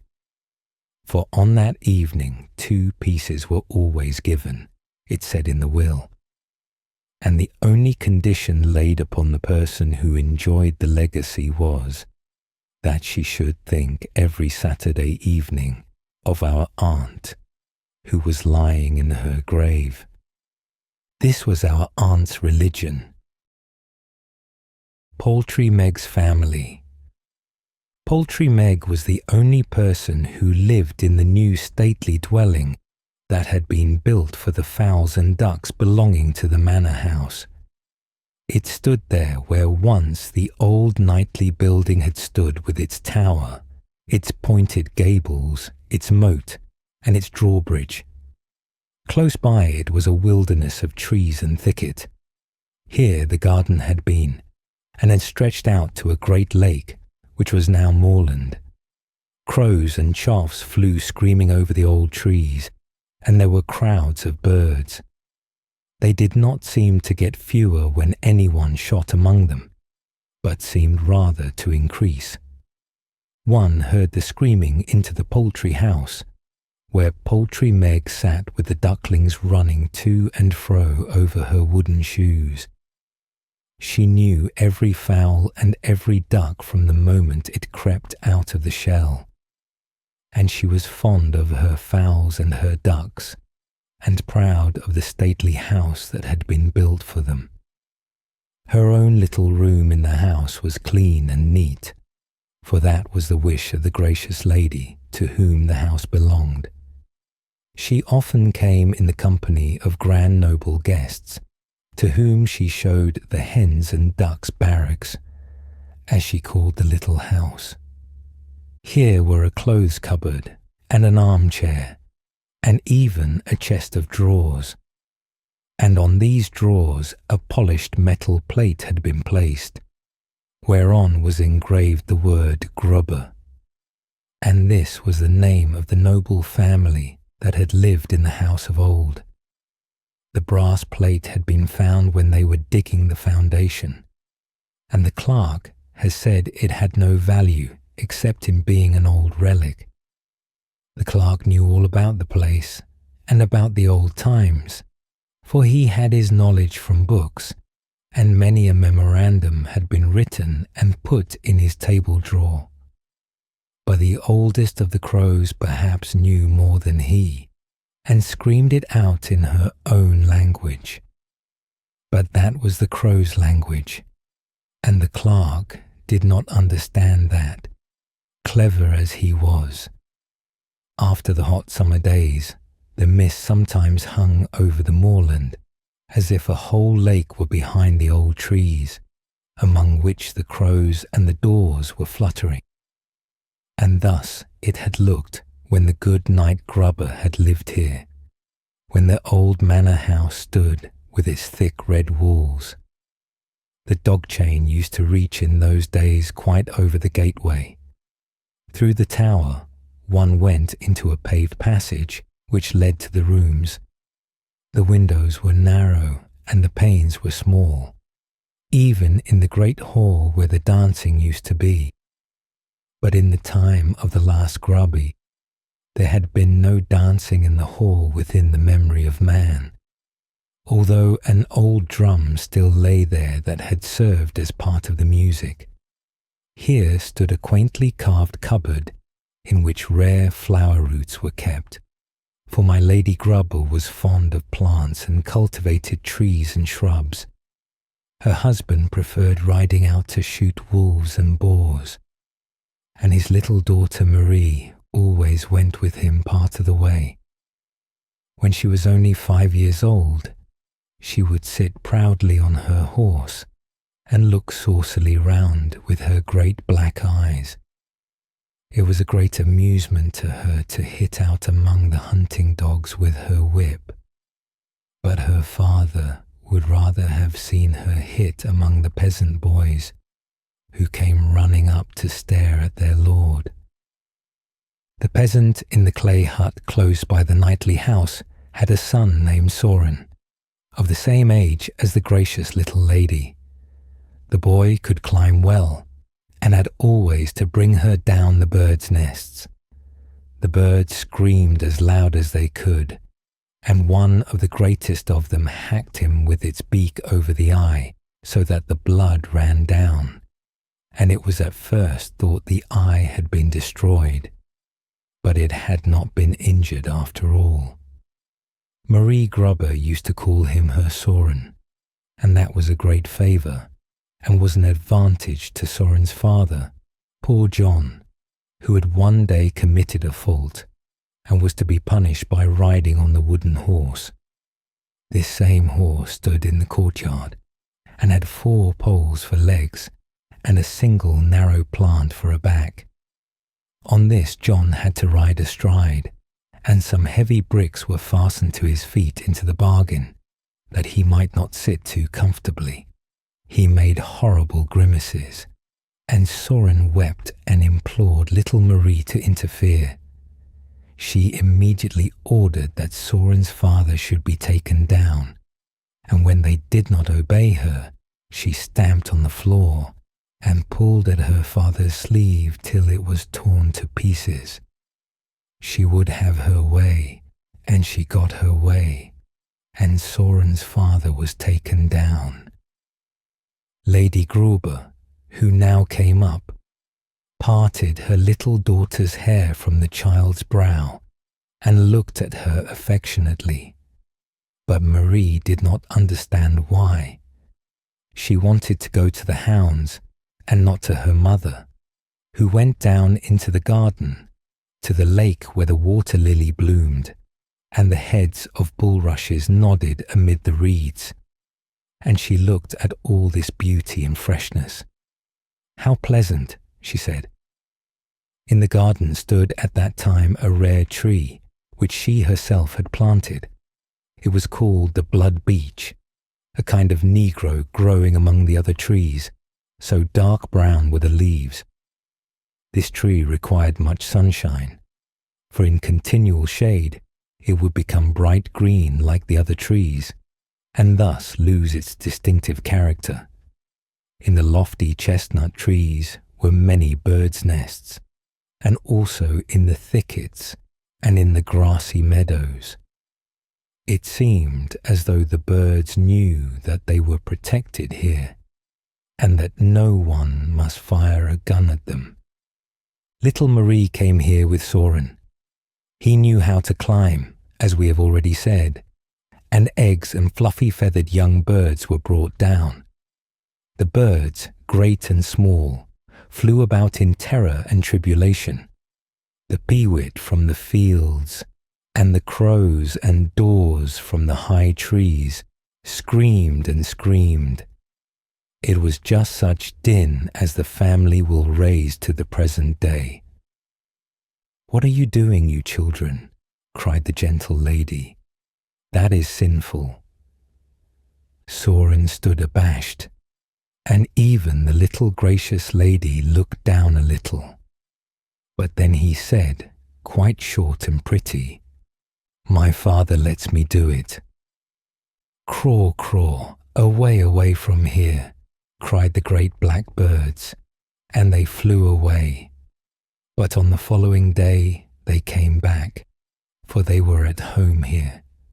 The quiet, gentle lady did not remain long at home here on earth, for the good God called her away, and indeed, her home was rather with him than in the nightly house, and the church bells tolled solemnly when her corpse was carried to the church, and the eyes of the poor people were wet with tears, for she had been good to them. When she was gone, no one attended to her plantations, and the garden ran to waste. Grubber the Knight was a hard man, they said, but his daughter, young as she was, knew how to manage him. He used to laugh and let her have her way. She was now 12 years old and strongly built. She looked the people through and through with her black eyes, rode her horse as bravely as a man, and could fire off her gun like a practiced hunter.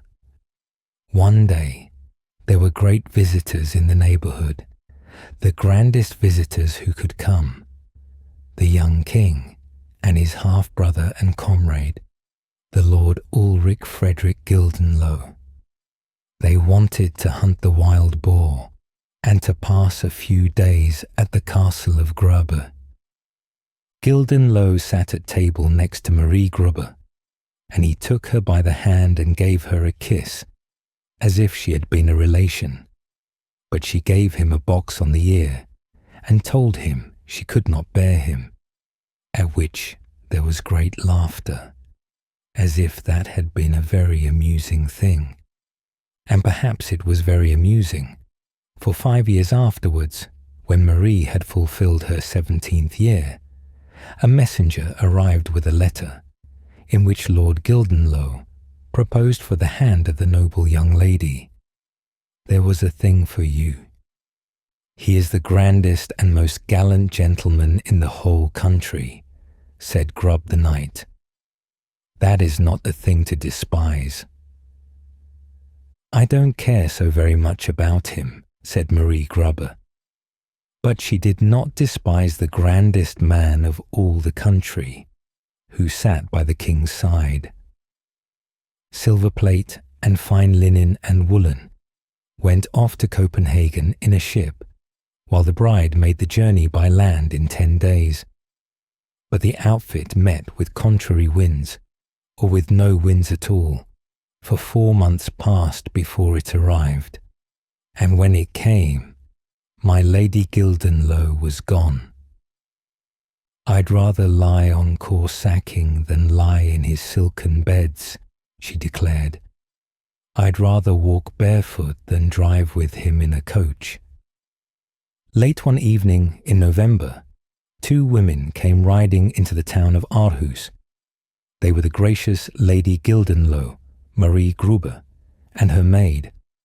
They came from the town of Vejle, whither they had come in a ship from Copenhagen. They stopped at Lord Grubber's stone mansion in Aarhus. Grubber was not well pleased with this visit. Marie was accosted in hard words, but she had a bedroom given her and got her beer soup of a morning. But the evil part of her father's nature was aroused against her, and she was not used to that. She was not of a gentle temper, and we often answer as we are addressed.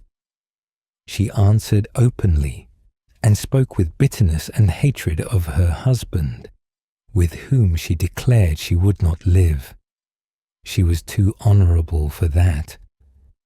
A year went by, but it did not go by pleasantly. There were evil words between the father and the daughter, and that ought never to be. Bad words bear bad fruit. What could be the end of such a state of things? We two cannot live under the same roof, said the father one day. Go away from here to our old manor house, but you had better bite your tongue off than spread any lies among the people. And so the two parted. She went with her maid to the old castle where she had been born, and near which the gentle, pious lady, her mother, was lying in the church vault. An old cowherd lived in the courtyard, and was the only other inhabitant of the place. In the rooms heavy black cobwebs hung down, covered with dust. In the garden everything grew just as it would. Hops and climbing plants ran like a net between the trees and bushes, and the hemlock and nettle grew larger and stronger. The blood beech had been outgrown by other trees, and now stood in the shade, and its leaves were green like those of the common trees, and its glory had departed. Crows and choughs, in great close masses, flew past over the tall chestnut trees, and chattered and screamed as if they had something very important to tell one another, as if they were saying, "Now she's come back again, the little girl who had their eggs and their young ones stolen from them." And as for the thief who had got them down, he had to climb up a leafless tree, for he sat on a tall ship's mast, and was beaten with a rope's end if he did not behave himself. The clerk told all this in our own times. He had collected it and looked it up in books and memoranda. It was to be found, with many other writings, locked up in his table drawer, Upward and downward is the course of the world, said he. It is strange to hear. And we will hear how it went with Marie Grubber. We need not for that forget Poultry Meg, who is sitting in her capital hen house in our own time. Marie Grub sat down in her times, but not with the same spirit that old Poultry Meg showed. The winter passed away, and the spring and the summer passed away, and the autumn came again, with the damp, cold sea fog. It was a lonely, desolate life in the old manor house. Marie Grub took her gun in her hand and went out to the heath, and shot hares and foxes, and whatever birds she could hit. More than once she met the noble Sir Paladire of Norrobak, who was also wandering about with his gun and his dogs. He was tall and strong, and boasted of this when they talked together. He could have measured himself against the deceased Mr. Brockenhues of Egeskov, of whom the people still talk. Paladire had, after the example of Brockenhues, caused an iron chain with a hunting horn to be hung in his gateway, and when he came riding home, he used to seize the chain and lift himself and his horse from the ground and blow the horn. "Come yourself and see me do that, Dame Marie," he said. "One can breathe fresh and free at Norrobak. When she went to his castle is not known, but on the altar candlestick in the church of Norrobak it was inscribed that they were the gift of Paladire and Marie Gruber of Norrobak Castle. A great stout man was Paladire. He drank like a sponge. He was like a tub that could never get full. He snored like a whole sty of pigs, and he looked red and bloated. "He is treacherous and malicious," said Dame Paladire, Grubber's daughter. Soon she was weary of her life with him, but that did not make it better. One day the table was spread, and the dishes grew cold. Paladire was out hunting foxes, and the gracious lady was nowhere to be found. Towards midnight, Paladire came home, but Dame Dire came neither at midnight nor next morning. She had turned her back upon Norrobak, and had ridden away without saying goodbye. It was grey, wet weather. The wind grew cold, and a flight of black screaming birds flew over her head. They were not so homeless as she. First she journeyed southward, quite down into the German land. A couple of golden rings with costly stones were turned into money, and then she turned to the east, and then she turned again and went towards the west. She had no food before her eyes, and murmured against everything, even against the good God himself, so wretched was her soul. Soon her body became wretched too, and she was scarcely able to move a foot. The peewit flew up as she stumbled over the mound of earth where it had built its nest. The bird cried, as it always cried, "You thief, you thief." She had never stolen her neighbour's goods, but as a little girl she had caused eggs and young birds to be taken from the trees, and she thought of that now. From where she lay she could see the sand dunes. By the seashore lived fishermen, but she could not get so far, she was so ill. The great white sea mews flew over her head, and screamed as the crows and daws screamed at home in the garden of the manor house. The birds flew quite close to her, and at last it seemed to her as if they became black as crows, and then all was night before her eyes. When she opened her eyes again, she was being lifted and carried. A great strong man had taken her up in his arms, and she was looking straight into his bearded face. He had a scar over one eye, which seemed to divide the eyebrow into two parts. Weak as she was, he carried her to the ship, where he got a rating for it from the captain. The next day the ship sailed away. Madame Grube had not been put ashore, so she sailed away with it. But she will return, will she not? Yes, but where and when? The clerk could tell about this too, and it was not a story which he patched together himself. He had the whole strange history out of an old authentic book, which we ourselves can take out and read. The Danish historian Ludvig Holberg, who has written so many useful books and merry comedies from which we can get such a good idea of his times and their people, tells in his letters of Marie Gruber where and how he met her. It is well worth hearing, but for all that, we don't at all forget Poultry Meg, who is sitting cheerful and comfortable in the charming fowl house. The ship sailed away with Marie Grubber. That's where we left off. Long years went by. The plague was raging at Copenhagen. It was in the year 1711. The Queen of Denmark went away to her German home. The king quitted the capital, and everybody who could do so hurried away. The students, even those who had board and lodging gratis, left the city. One of these students, the last who had remained in the free college, at last went away too. It was 2:00 in the morning.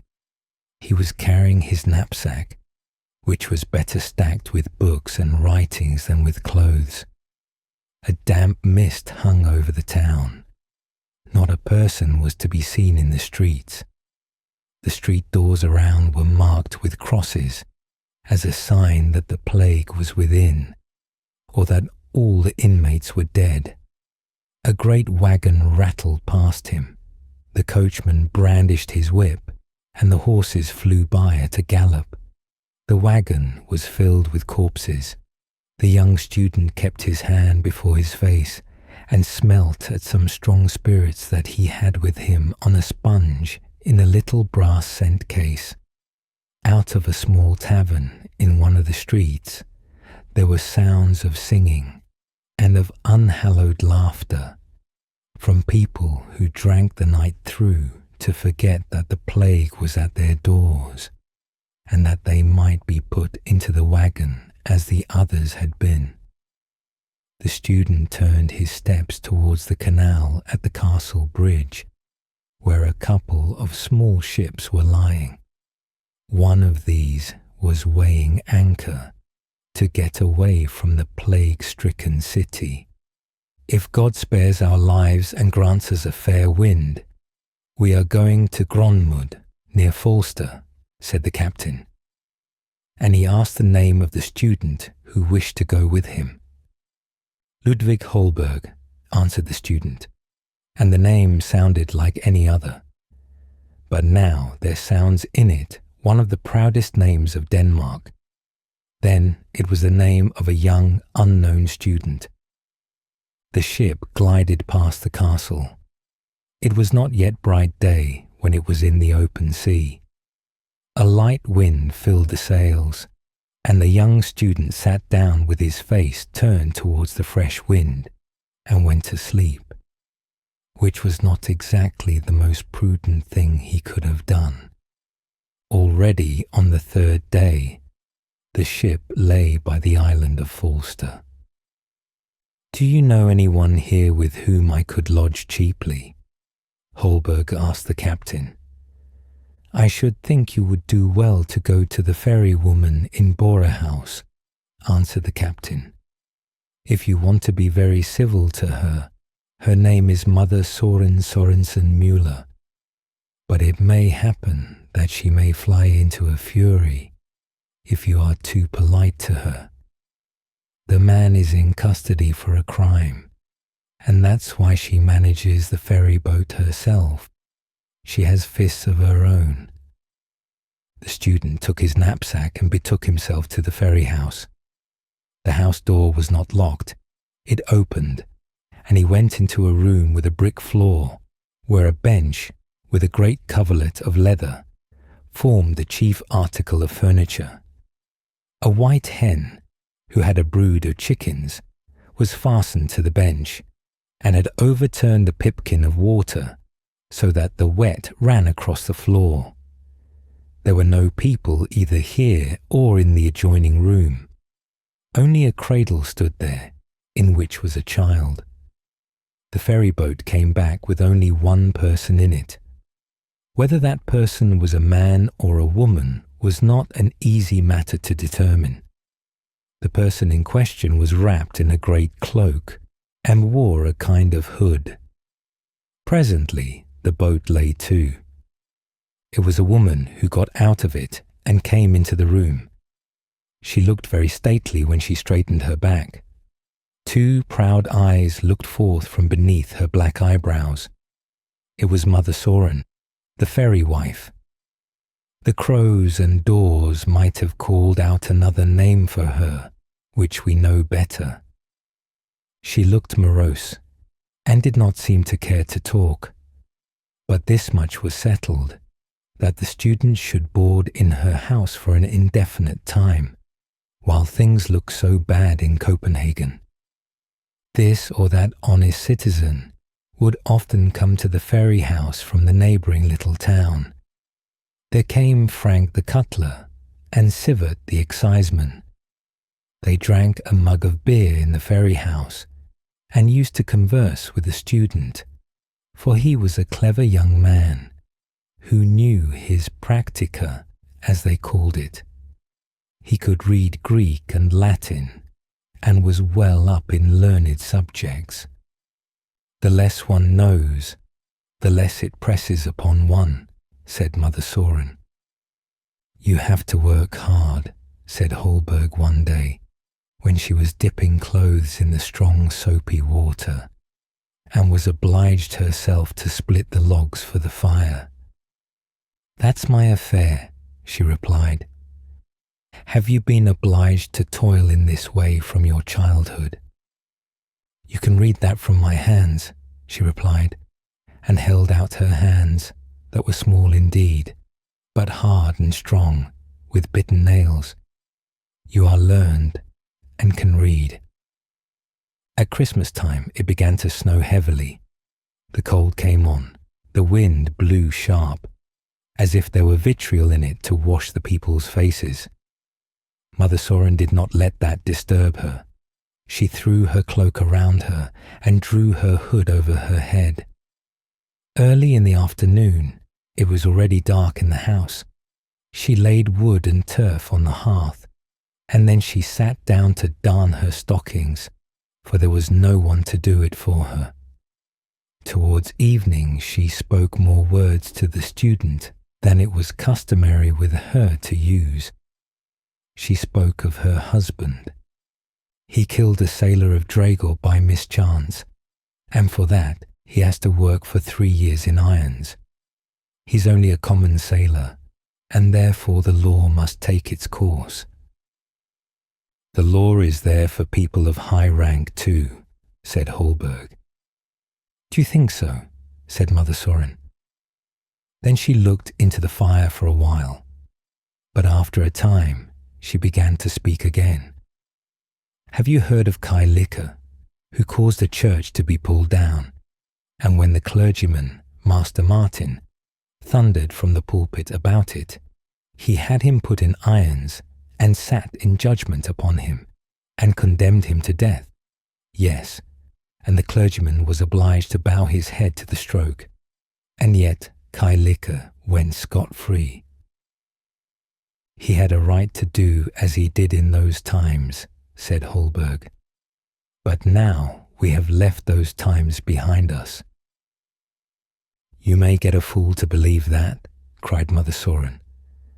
And she got up and went into the room where the child lay. She lifted up the child and laid it down more comfortably. Then she arranged the bed-place of the student. He had the green coverlet, for he felt the cold more than she, though he was born in Norway. On New Year's morning, it was a bright sunshiny day. The frost had been so strong, and was still so strong, that the fallen snow had become a hard mass, and one could walk upon it. The bells of the little town were tolling for church. Student Holberg wrapped himself up in his woolen cloak and wanted to go to the town. Over the ferry house, the crows and daws were flying with loud cries. One could hardly hear the church bells for their screaming. Mother Soren stood in front of the house, filling a brass pot with snow, which she was going to put on the fire to get drinking water. She looked up to the crowd of birds and thought her own thoughts. Student Holberg went to church. On his way there and on his return, he passed by the house of tax collector Sivert, by the town gate. Here he was invited to take a mug of brown beer with treacle and sugar. The discourse fell upon Mother Soren, but the tax collector did not know much about her, and indeed few knew much about her. She did not belong to the island of Falster, he said. She had a little property of her own at one time. Her husband was a common sailor, a fellow of a very hot temper, and had killed a sailor of Drager, and he beat his wife, and yet she defended him. I should not endure such treatment, said the tax collector's wife. I am come of more respectable people. My father was stocking weaver to the court. And consequently, you have married a governmental official, said Holberg, and made a bow to her and to the collector. It was on Twelfth Night, the evening of the festival of the Three Kings. Mother Soren lit up for Holberg a 3-king candle, that is, a tallow candle with 3 wicks, which she had herself prepared. A light for each man, said Holberg. For each man, repeated the woman, looking sharply at him. For each of the wise men from the east, said Holberg. You mean it that way, said she, and then she was silent for a long time. But on this evening he learned more about her than he had yet known. You speak very affectionately of your husband, observed Holberg, and yet the people say that he ill-uses you every day. That's no one's business but mine, she replied. The blows might have done me good when I was a child. Now, I suppose, I get them for my sins, but I know what good he has done me. And she rose up. When I lay sick upon the desolate heath, and no one would have pity on me, and no one would have anything to do with me, except the crows and daws, which came to peck me to bits, he carried me in his arms, and had to bear hard words because of the burden he brought on board ship. It's not in my nature to be sick, and so I got well. Every man has his own way, and Soren has his, but the horse must not be judged by the halter. Taking one thing with another, I have lived more agreeably with him than with the man whom they call the most noble and gallant of the king's subjects. I have had the Stadtholder Gildenlow, the king's half-brother, for my husband, and afterwards I took Paladire. One is as good as another, each in his own way, and I in mine. That was a long gossip, but now you know all about me. And with those words she left the room. It was Marie Grubber. So strangely had fate played with her. She did not live to see many anniversaries of the festival of the Three Kings. Holberg has recorded that she died in June 1716, but he has not written down, for he did not know, that a number of great black birds circled over the ferry house when Mother Soren, as she was called, was lying there a corpse. They did not scream, as if they knew that at a burial silence should be observed. So soon as she lay in the earth, the birds disappeared. But on the same evening in Jutland, at the old manor house, an enormous number of crows and chorfs were seen. They all cried as loud as they could, as if they had some announcement to make. Perhaps they talked of him who, as a little boy, had taken away their eggs and their young, of the peasant's son, who had to wear an iron garter, and of the noble young lady, who ended by being a ferryman's wife. Brave, brave, they cried. And the whole family cried, brave, brave. When the old house was pulled down, they are still crying, and yet there's nothing to cry about, said the clerk when he told the story. The family is extinct, the house has been pulled down, and where it stood is now the stately poultry house with gilded weathercocks and the old poultry Meg. She rejoices greatly in her beautiful dwelling. If she had not come here, the old clerk added, she would have had to go into the workhouse. The pigeons cooed over her, the turkey cocks gobbled, and the ducks quacked. Nobody knew her, they said. She belongs to no family. It's pure charity that she is here at all. She has neither a drake father nor a hen mother, and has no descendants. She came of a great family for all that, but she did not know it, and the old clerk did not know it, though he had so much written down. But one of the old crows knew about it, and told about it. She had heard from her own mother and grandmother about Poultry Meg's mother and grandmother, and we know the grandmother too. We saw her ride, as child, over the bridge, looking proudly around her, as if the whole world belonged to her, and all the birds' nests in it.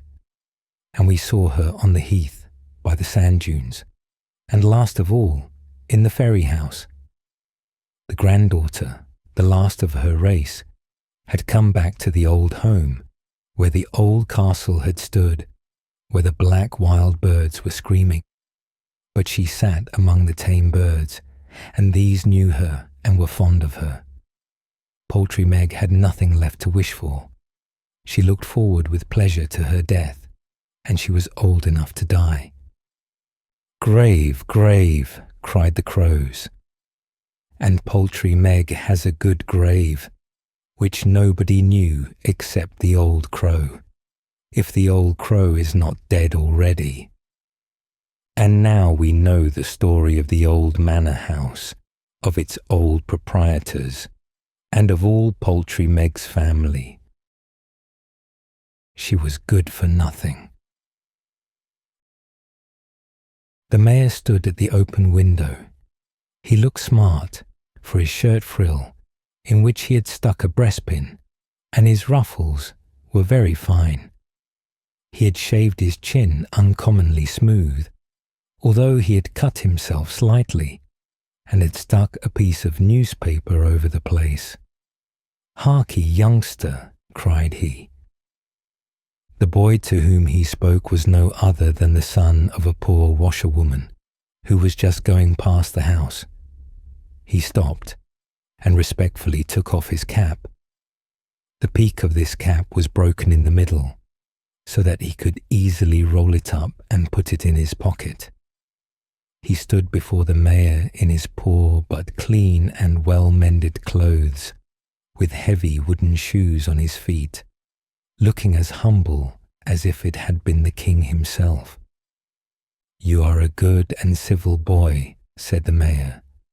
"I suppose your mother is busy washing the clothes down by the river, and you are going to carry that thing to her that you have in your pocket. It is very bad for your mother. How much have you got in it?" "Only half a quartern," stammered the boy in a frightened voice. "And she has had just as much this morning already." No, it was yesterday, replied the boy. 2 halves make a whole, said the mayor. She's good for nothing. What a sad thing it is with these people. Tell your mother she ought to be ashamed of herself. Don't you become a drunkard, but I expect you will, though. Poor child. There, go now. The boy went on his way with his cap in his hand, while the wind fluttered his golden hair till the locks stood up straight. He turned round the corner of the street into the little lane that led to the river, where his mother stood in the water by her washing bench, beating the linen with a heavy wooden bar. The floodgates at the mill had been drawn up, and as the water rolled rapidly on, the sheets were dragged along by the stream and nearly overturned the bench, so that the washerwoman was obliged to lean against it to keep it steady. I have been very nearly carried away, she said. It is a good thing that you are come, for I want something to strengthen me. It is cold in the water, and I have stood here 6 hours. Have you brought anything for me? The boy drew the bottle from his pocket, and the mother put it to her lips and drank a little. Ah, how much good that does, and how it warms me, she said. It is as good as a hot meal, and not so dear. Drink a little, my boy. You look quite pale. You are shivering in your thin clothes, and autumn has really come. Oh, how cold the water is. I hope I shall not be ill. But no, I must not be afraid of that. Give me a little more, and you may have a sip too, but only a sip. You must not get used to it, my poor dear child. She stepped up the bridge on which the boy stood as she spoke, and came on shore. The water dripped from the straw mat which she had bound round her body and from her gown. I work hard and suffer pain with my poor hands, said she, but I do it willingly, that I may be able to bring you up honestly and truthfully, my dear boy. At the same moment, a woman, rather older than herself, came towards them. She was a miserable-looking object, lame of one leg, and with a large false curl hanging down over one of her eyes, which was blind. This curl was intended to conceal the blind eye, but it made the defect only more visible. She was a friend of the laundress, and was called, among the neighbours, Lame Martha with the curl. Oh, you poor thing, how you do work standing there in the water, she exclaimed. You really do need something to give you a little warmth, and yet spiteful people cry out about the few drops you take. And then Martha repeated to the laundress, in a very few minutes, all that the mayor had said to her boy, which she had overheard, and she felt very angry that any man could speak, as he had done, of a mother to her own child, about the few drops she had taken. And she was still more angry because on that very day the mayor was going to have a dinner party at which there would be wine, strong, rich wine, drunk by the bottle. Many will take more than they ought, but they don't call that drinking. They are all right. You are good for nothing indeed, cried Martha indignantly. And so he spoke to you in that way, did he, my child? Said the washerwoman, and her lips trembled as she spoke. He says you have a mother who is good for nothing. Well, perhaps he is right, but he should not have said it to my child. How much has happened to me from that house? Yes, said Martha. I remember you were in service there, and lived in the house when the mayor's parents were alive. How many years ago that is! Bushels of salt have been eaten since then, and people may well be thirsty. And Martha smiled. The mayor's great dinner party today ought to have been put off, but the news came too late. The footman told me the dinner was already cooked, when a letter came to say that the mayor's younger brother in Copenhagen is dead." "Dead?" cried the laundress, turning pale as death. "Yes, certainly," replied Martha. "But why do you take it so much to heart? I suppose you knew him years ago, when you were in service there." "Is he dead?" she exclaimed. "Oh, he was such a kind, good-hearted man. There are not many like him." And the tears rolled down her cheeks as she spoke. Then she cried, "Oh dear me, I feel quite ill. Everything is going round me. I cannot bear it. Is the bottle empty?" And she leaned against the plank. "Dear me, you are ill indeed," said the other woman. "Come, cheer up. Perhaps it will pass off. No, indeed, I see you are really ill. The best thing for me to do is to lead you home." "But my washing yonder—" "I will take care of that. Come, give me your arm. The boy can stay here and take care of the linen, and I'll come back and finish the washing. It is but a trifle." The limbs of the laundress shook under her, and she said, "I have stood too long in the cold water, and I have had nothing to eat the whole day since the morning. Oh, kind heaven, help me to get home. I am in a burning fever. Oh, my poor child." And she burst into tears. And he, poor boy, wept also, as he sat alone by the river, near to and watching the damp linen. The two women walked very slowly.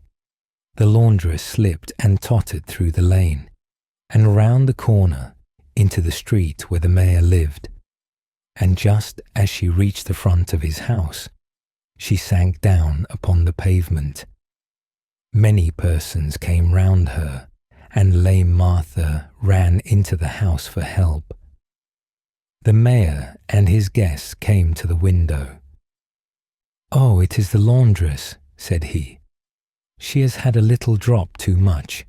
She is good for nothing. It is a sad thing for her pretty little son. I like the boy very well, but the mother is good for nothing." After a while, the laundress recovered herself, and they led her to her poor dwelling and put her to bed. Kind Martha warmed a mug of beer for her with butter and sugar. She considered this the best medicine, and then hastened to the river, washed and rinsed, badly enough to be sure, but she did her best. Then she drew the linen ashore, wet as it was, and laid it in a basket. Before evening, she was sitting in the poor little room with the laundress. The mayor's cook had given her some roasted potatoes and a beautiful piece of fat for the sick woman. Martha and the boy enjoyed these good things very much, but the sick woman could only say that the smell was very nourishing, she thought. By and by the boy was put to bed, in the same bed as the one in which his mother lay, but he slept at her feet, covered with an old quilt made of blue and white patchwork. The laundress felt a little better by this time. The warm beer had strengthened her, and the smell of the good food had been pleasant to her. "Many thanks, you good soul," she said to Martha. "Now the boy is asleep, I will tell you all. He is soon asleep. How gentle and sweet he looks as he lies there with his eyes closed. He does not know how his mother has suffered, and heaven grant he never may know it. I was in service at the councillor's, the father of the mayor, and it happened that the youngest of his sons, the student, came home.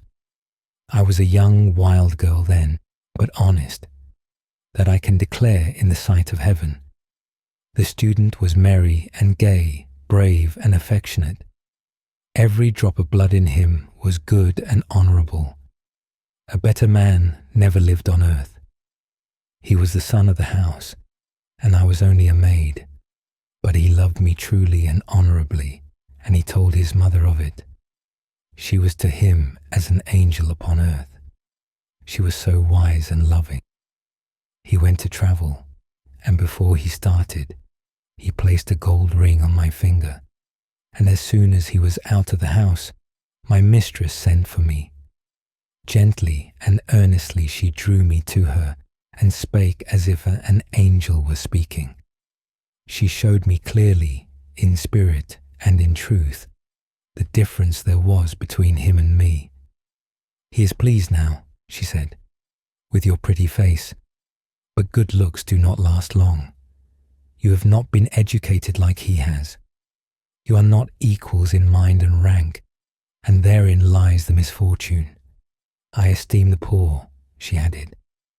In the sight of God, they may occupy a higher place than many of the rich, but here upon earth we must beware of entering upon a false track, lest we are overturned in our plans, like a carriage that travels by a dangerous road. I know a worthy man, an artisan, who wishes to marry you.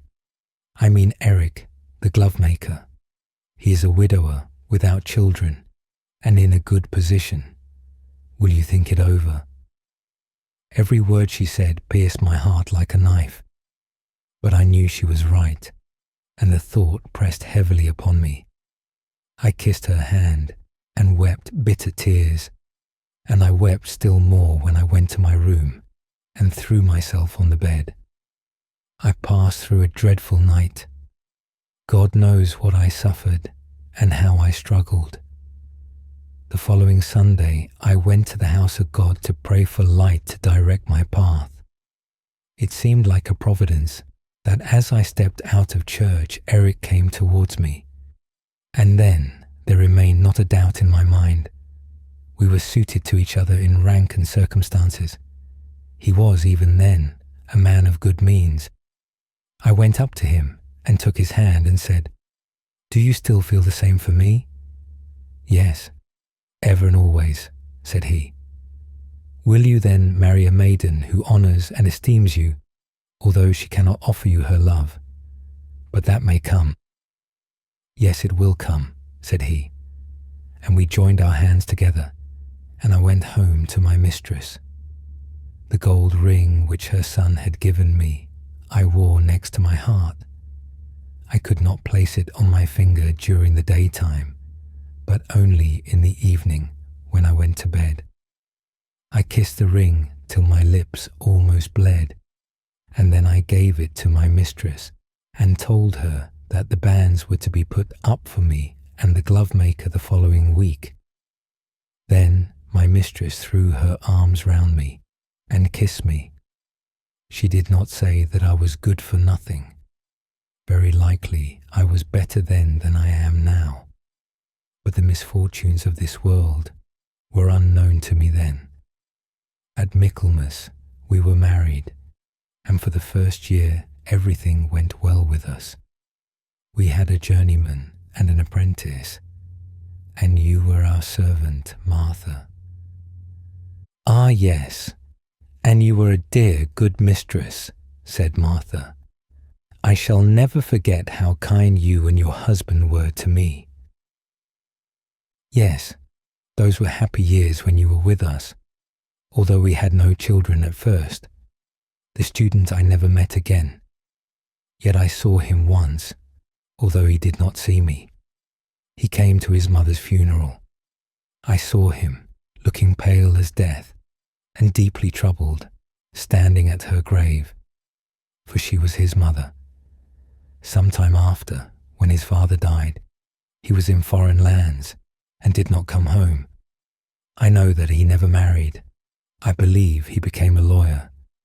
He had forgotten me, and even had we met he would not have known me, for I have lost all my good looks, and perhaps that is all for the best." And then she spoke of the dark days of trial, when misfortune had fallen upon them. "We had $500, she said, and there was a house in the street to be sold for $200. so we thought it would be worth our while to pull it down and build a new one in its place. So it was bought. The builder and carpenter made an estimate that the new house would cost $1,020 to build. Eric had credit, so he borrowed the money in the chief town. But the captain, who was bringing it to him, was shipwrecked and the money lost. Just about this time, my dear sweet boy, who lies sleeping there, was born, and my husband was attacked with a severe lingering illness. For 3/4 of a year, I was obliged to dress and undress him. We were backward in our payments. We borrowed more money, and all that we had was lost and sold. And then my husband died. Since then, I have worked, toiled, and striven for the sake of the child. I have scrubbed and washed both coarse and fine linen, but I have not been able to make myself better off. And it was God's will. In His own time He will take me to Himself, but I know He will never forsake my boy. Then she fell asleep. In the morning she felt much refreshed, and strong enough, as she thought, to go on with her work. But as soon as she stepped into the cold water, a sudden faintness seized her. She clutched at the air convulsively with her hand, took one step forward, and fell. Her head rested on dry land, but her feet were in the water. Her wooden shoes, which were only tied on by a wisp of straw, were carried away by the stream, and thus she was found by Martha when she came to bring her some coffee. In the meantime, a messenger had been sent to her house by the mayor to say that she must come to him immediately, as he had something to tell her. It was too late. A surgeon had been sent for to open a vein in her arm, but the poor woman was dead. "She has drunk herself to death," said the cruel mayor. In the letter containing the news of his brother's death, it was stated that he had left in his will a legacy of $600 to the glovemaker's widow, who had been his mother's maid, to be paid with discretion, in large or small sums to the widow or her child. "There was something between my brother and her, I remember," said the mayor. "It is a good thing that she is out of the way, for now the boy will have the whole. I will place him with honest people to bring him up, that he may become a respectable working man." And the blessing of God rested upon these words. The mayor sent for the boy to come to him, and promised to take care of him, but most cruelly added that it was a good thing that his mother was dead, for she was good for nothing. They carried her to the churchyard in which the poor were buried.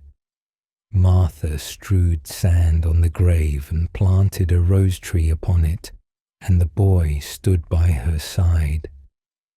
"Oh, my poor mother," he cried, while the tears rolled down his cheeks.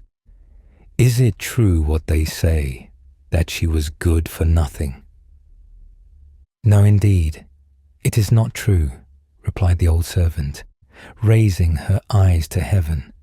"She was worth a great deal. I knew it years ago, and since the last night of her life I am more certain of it than ever.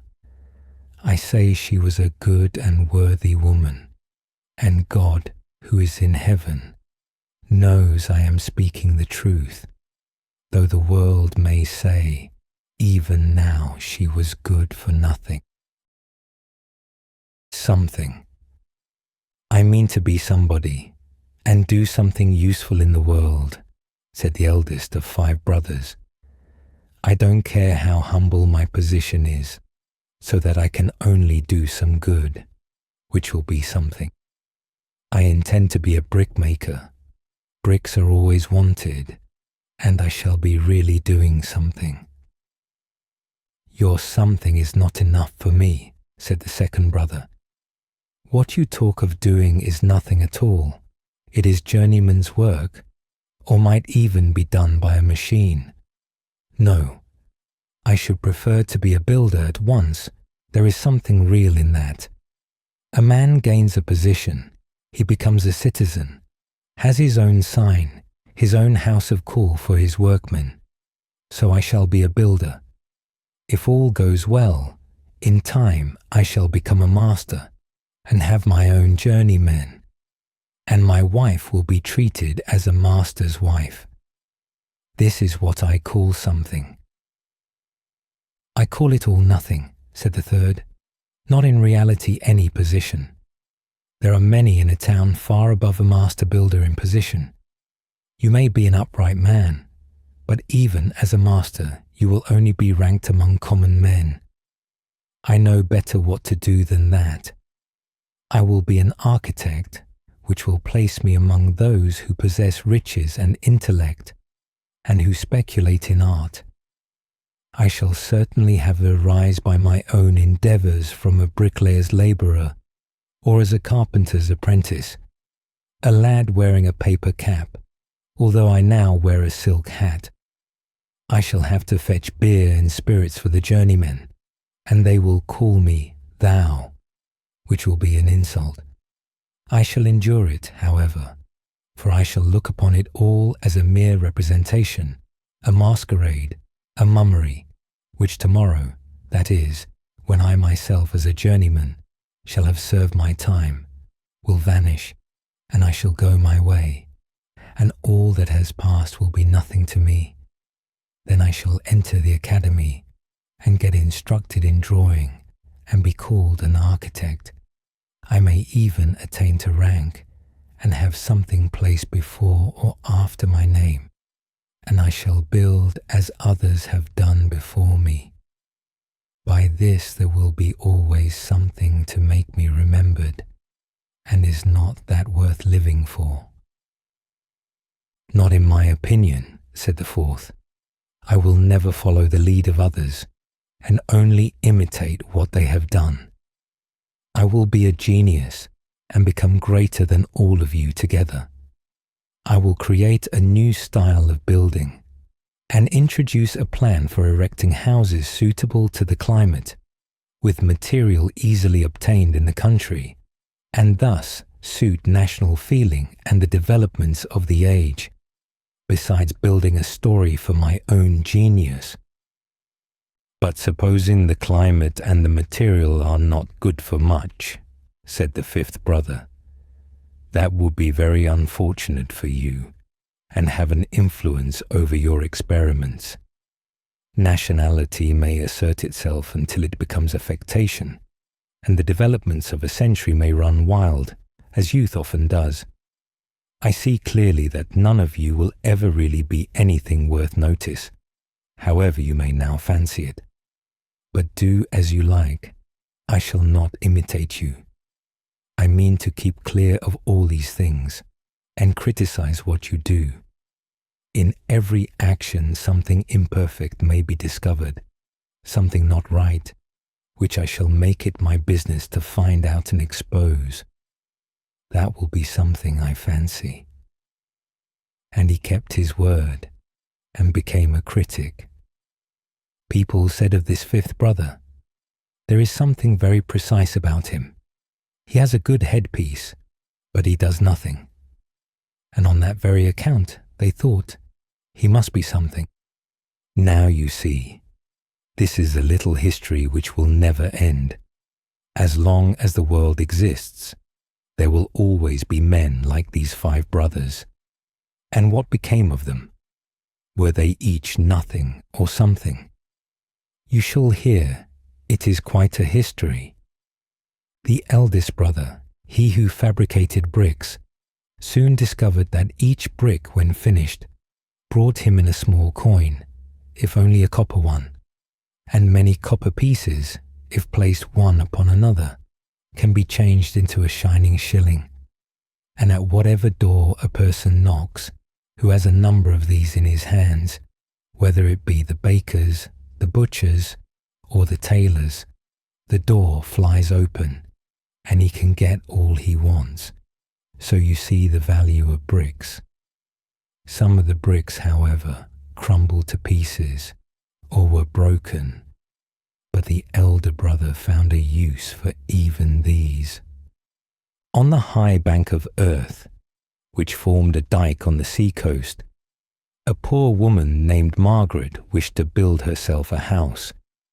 So all the imperfect bricks were given to her, and a few whole ones with them. For the eldest brother was a kind-hearted man, although he never achieved anything higher than making bricks. The poor woman built herself a little house. It was small and narrow, and the window was quite crooked, the door too low, and the straw roof might have been better thatched, but still it was a shelter, and from within you could look far over the sea, which dashed wildly against the seawall on which the little house was built. The salt waves sprinkled their white foam over it, but it stood firm, and remained long after he who had given the bricks to build it was dead and buried. The second brother, of course, knew better how to build than poor Margaret, for he served an apprenticeship to learn it. When his time was up, he packed up his knapsack and went on his travels, singing the journeyman's song. While young, I can wander without a care, and build new houses everywhere. Fair and bright are my dreams of home, always thought of wherever I roam. Hurrah for a workman's life of glee. There's a loved one at home who thinks of me. Home and friends I can ne'er forget, and I mean to be a master yet. And that is what he did. On his return home, he became a master builder, built one house after another in the town, till they formed quite a street, which, when finished, became really an ornament to the town. These houses built a house for him in return, which was to be his own. But how can houses build a house? If the houses were asked, they could not answer, but the people would understand and say, certainly the street built his house for him.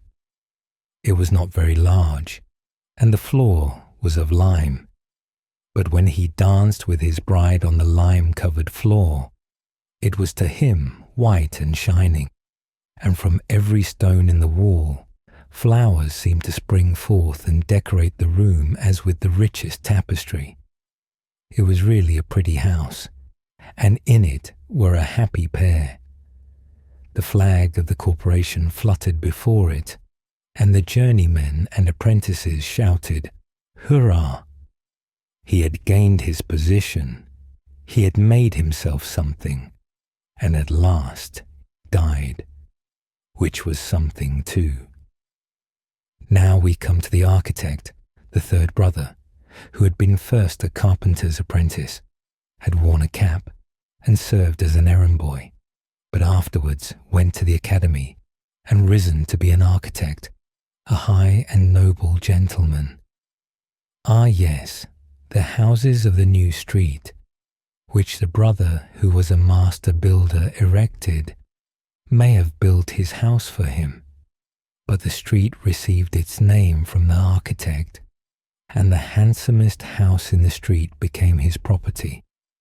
That was something, and he was something, for he had a list of titles before and after his name. His children were called well-born, and when he died, his widow was treated as a lady of position, and that was something. His name remained always written at the corner of the street, and lived in everyone's mouth as its name. Yes, this also was something. And what about the genius of the family, the fourth brother, who wanted to invent something new and original?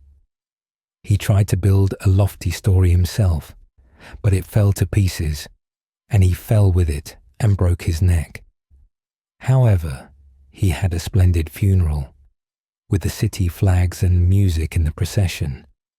Flowers were strewn on the pavement, and 3 orations were spoken over his grave, each one longer than the other. He would have liked this very much during his life, as well as the poems about him in the papers, for he liked nothing so well as to be talked of. A monument was also erected over his grave. It was only another story over him, but that was something. Now he was dead, like the 3 other brothers. The youngest, the critic, outlived them all, which was quite right for him. It gave him the opportunity of having the last word, which to him was of great importance. People always said he had a good headpiece. At last his hour came, and he died, and arrived at the gates of heaven. Souls always enter these gates in pairs, so he found himself standing and waiting for admission with another. And who should it be but old Dame Margaret, from the house on the dyke? It is evidently for the sake of contrast that I and this wretched soul should arrive here exactly at the same time, said the critic. Pray, who are you, my good woman? Said he. Do you want to get in here too? And the old woman curtsied as well as she could. She thought it must be St. Peter himself who spoke to her. I am a poor old woman, she said, without my family. I am old Margaret, that lived in the house on the dyke. Well, and what have you done? What great deed have you performed down below? I have done nothing at all in the world that could give me a claim to have these doors open for me, she said. It would be only through mercy that I can be allowed to slip in through the gate. In what manner did you leave the world? He asked, just for the sake of saying something, for it made him feel very weary to stand there and wait. How I left the world, she replied. Why, I can scarcely tell you. During the last years of my life I was sick and miserable, and I was unable to bear creeping out of bed suddenly into the frost and cold. Last winter was a hard winter, but I've got over it all now. There were a few mild days, as your honour no doubt knows. The ice lay thickly on the lake, as far one could see. The people came from the town and walked upon it, and they say there were dancing and skating upon it, I believe, and a great feasting. The sound of beautiful music came into my poor little room where I lay. Towards evening, when the moon rose beautifully, though not yet in her full splendour, I glanced from my bed over the wide sea, and there, just where the sea and sky met, rose a curious white cloud. I lay looking at the cloud till I observed a little black spot in the middle of it, which gradually grew larger and larger, and then I knew what it meant. I am old and experienced, and although this token is not often seen, I knew it, and a shuddering seized me. Twice in my life had I seen this same thing, and I knew that there would be an awful storm with a spring tide, which would overwhelm the poor people who were now out on the ice, drinking, dancing, and making merry. Young and old, the whole city were there. Who was to warn them if no one noticed the sign or knew what it meant as I did? I was so alarmed that I felt more strength and life than I had done for some time. I got out of bed and reached the window. I could not crawl any farther from weakness and exhaustion, but I managed to open the window. I saw the people outside running and jumping about on the ice. I saw the beautiful flags waving in the wind. I heard the boys shouting, "Hurrah!" and the lads and lasses singing, and everything full of merriment and joy. But there was the white cloud with the black spot hanging over them.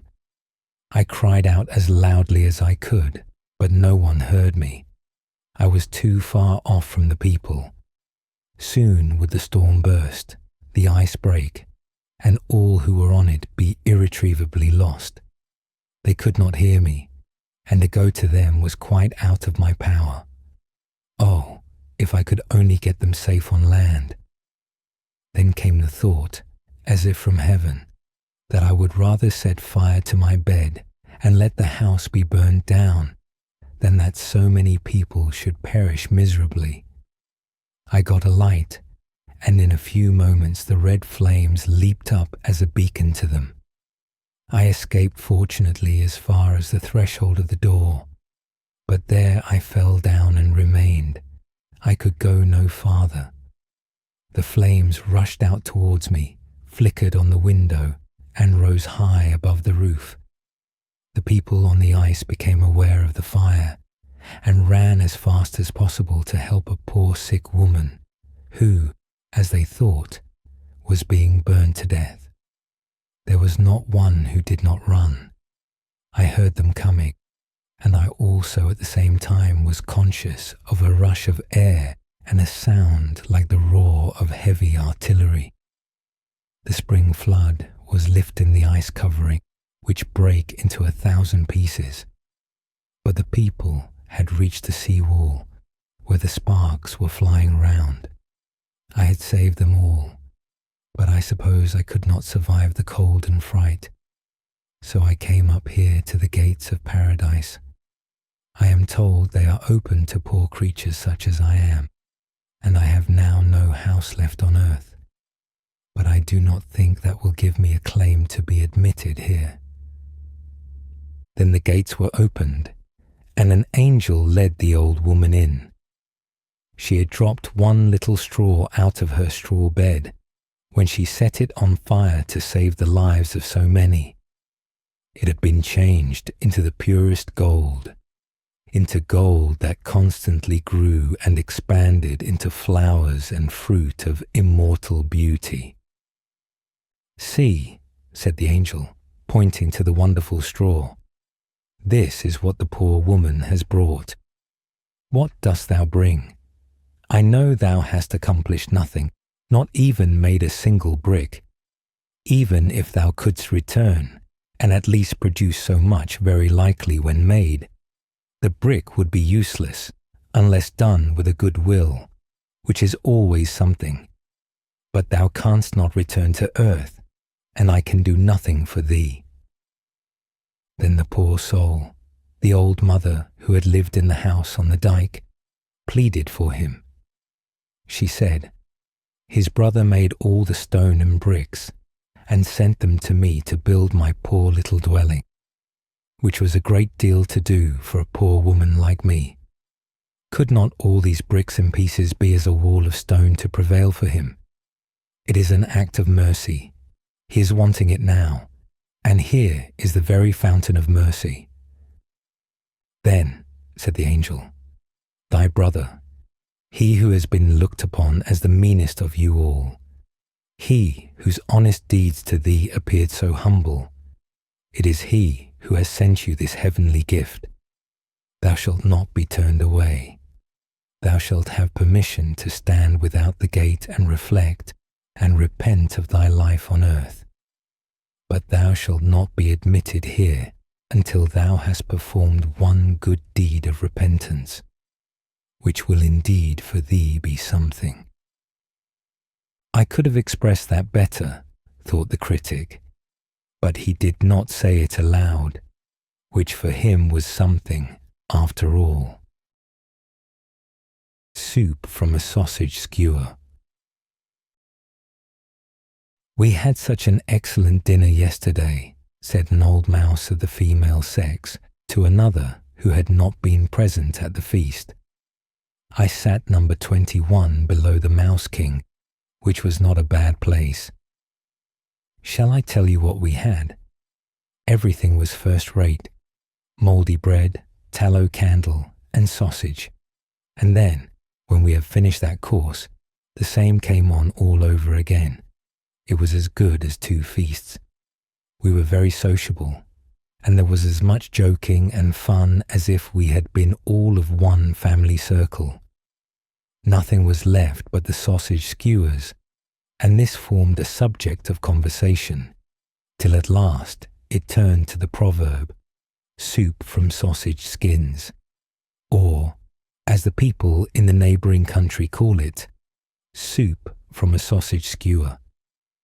Everyone had heard the proverb, but no one had ever tasted the soup, much less prepared it. A capital toast was drunk to the inventor of the soup, and someone said he ought to be made a relieving officer to the poor. Was not that witty? Then the old Mouse King rose and promised that the young Lady Mouse, who should learn how best to prepare this much admired and savoury soup, should be his queen, and a year and a day should be allowed for the purpose. That was not at all a bad proposal, said the other mouse. But how is the soup made? Ah, that is more than I can tell you. All the young lady mice were asking the same question. They wished very much to be queen, but they did not want to take the trouble of going out into the world to learn how to make soup, which was absolutely necessary to be done first. But it is not everyone who would care to leave her family or her happy corner by the fireside at home, even to be made queen. It is not always easy to find bacon and cheese rind in foreign lands every day, and it is not pleasant to have to endure hunger and be perhaps, after all, eaten up alive by the cat. Most probably, some such thoughts as these discouraged the majority from going out into the world to collect the required information. Only 4 mice gave notice that they were ready to set out on the journey. They were young and lively, but poor.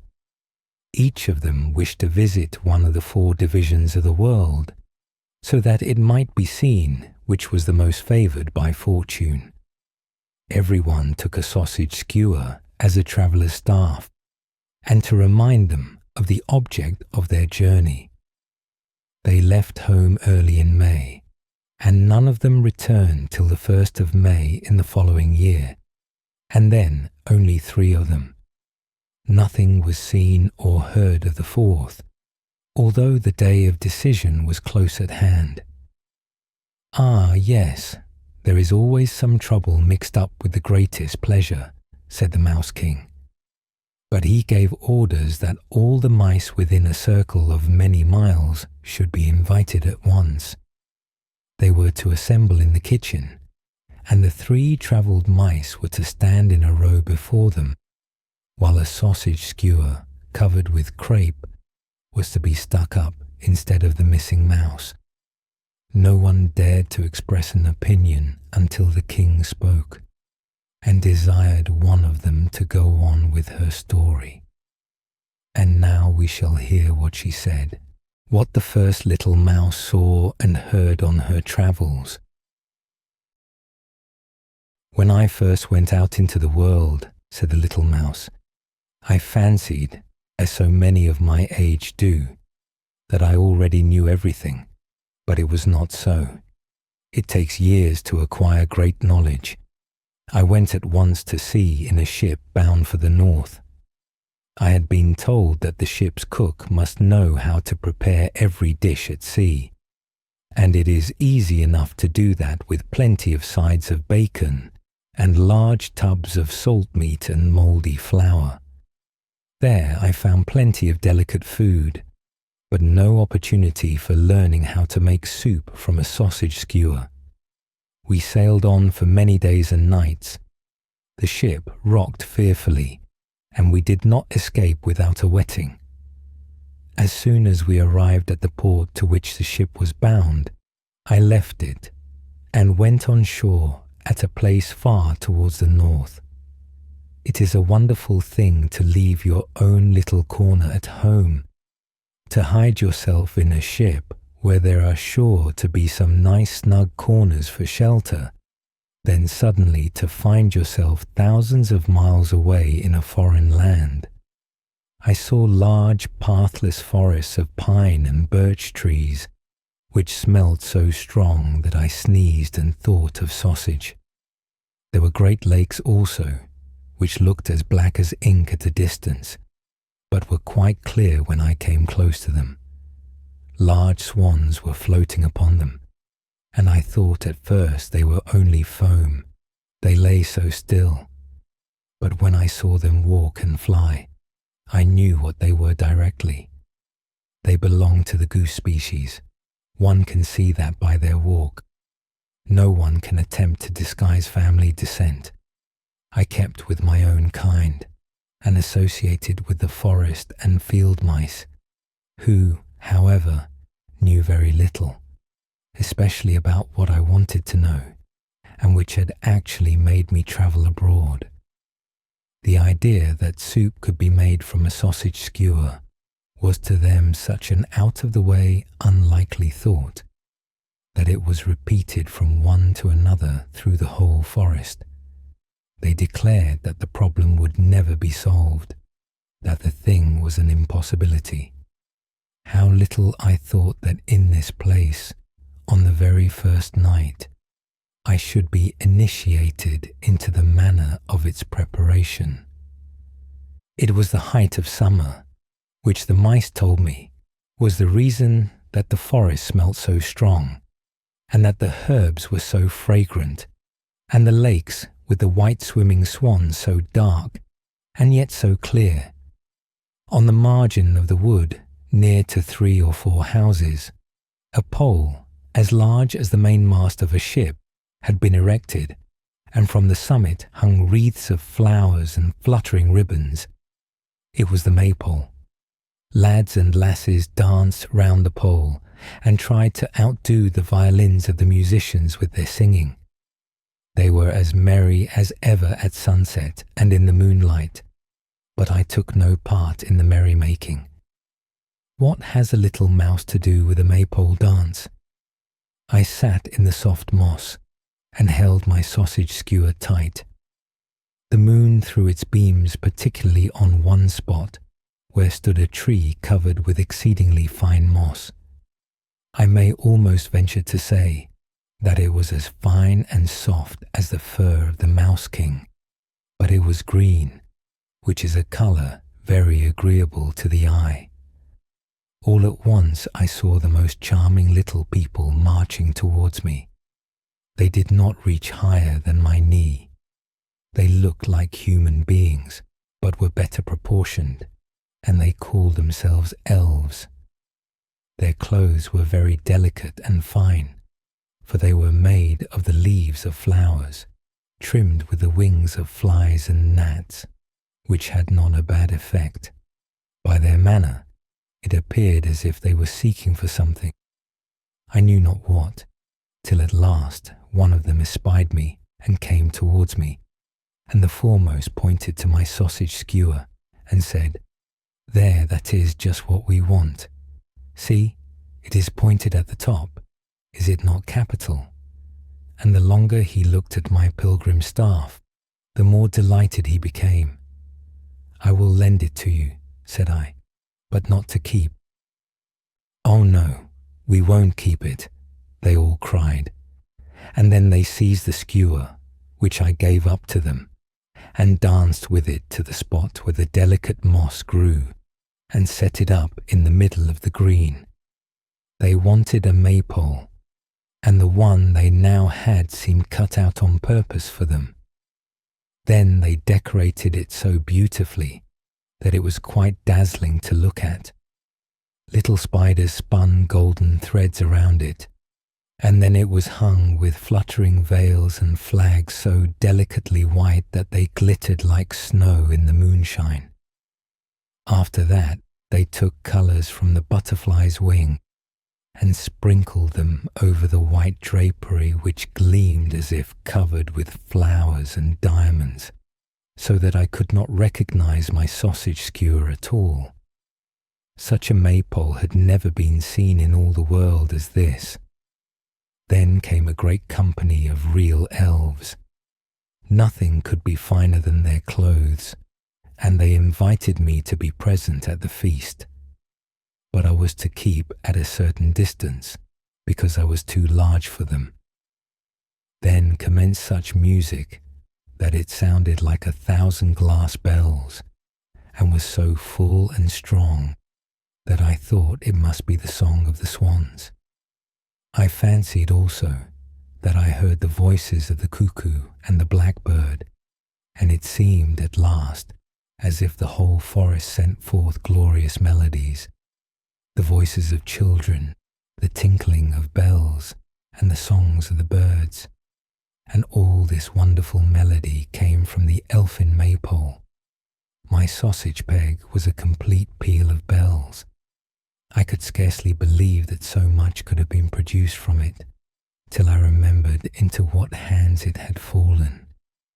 I was so much affected that I wept tears such as a little mouse can weep, but they were tears of joy. The night was far too short for me. There are no long nights there in summer, as we often have in this part of the world.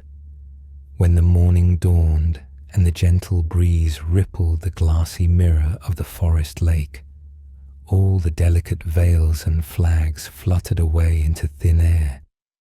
The waving garlands of the spider's web, the hanging bridges and galleries, or whatever else they may be called, vanished away as if they had never been. 6 elves brought me back my sausage skewer, and at the same time asked me to make any request, which they would grant if in their power. So I begged them, if they could, to tell me how to make soup from a sausage skewer. "How do we make it?" said the chief of the elves with a smile. "Why, you have just seen it. You scarcely knew your sausage skewer again, I am sure." They think themselves very wise, thought I to myself. Then I told them all about it, and why I had travelled so far, and also what promise had been made at home to the one who should discover the method of preparing this soup. "What use will it be," I asked, "to the Mouse King, or to our whole mighty kingdom, that I have seen all these beautiful things? I cannot shake the sausage peg and say, 'Look, here is the skewer, and now the soup will come.' That would only produce a dish to be served when people were keeping a fast." Then the elf dipped his finger into the cup of a violet and said to me, "Look here, I will anoint your pilgrim staff, so that when you return to your own home and enter the king's castle, you have only to touch the king with your staff, and violets will spring forth and cover the whole of it, even in the coldest winter time. So I think I have given you really something to carry home, and a little more than something." But before the little mouse explained what this something more was, she stretched her staff out to the king, and as it touched him, the most beautiful bunch of violets sprang forth and filled the place with perfume. The smell was so powerful that the Mouse King ordered the mice who stood nearest the chimney to thrust their tails into the fire, that there might be a smell of burning, for the perfume of the violets was overpowering, and not the sort of scent that everyone liked. "But what was the something more of which you spoke just now?" asked the Mouse King. "Why," answered the little mouse, "I think it is what they call effect." And thereupon she turned the staff round, and behold, not a single flower was to be seen upon it. She now only held the naked skewer, and lifted it up as a conductor lifts his baton at a concert. "Violets," the elf told me, continued the mouse, "are for the sight, the smell, and the touch. So we have only now to produce the effect of hearing and tasting." And then, as the little mouse beat time with her staff, There came sounds of music, not such music as was heard in the forest at the elfin feast, but such as is often heard in the kitchen, the sounds of boiling and roasting. It came quite suddenly, like wind rushing through the chimneys, and seemed as if every pot and kettle were boiling over. The fire shovel clattered down on the brass fender, and then, quite as suddenly, all was still.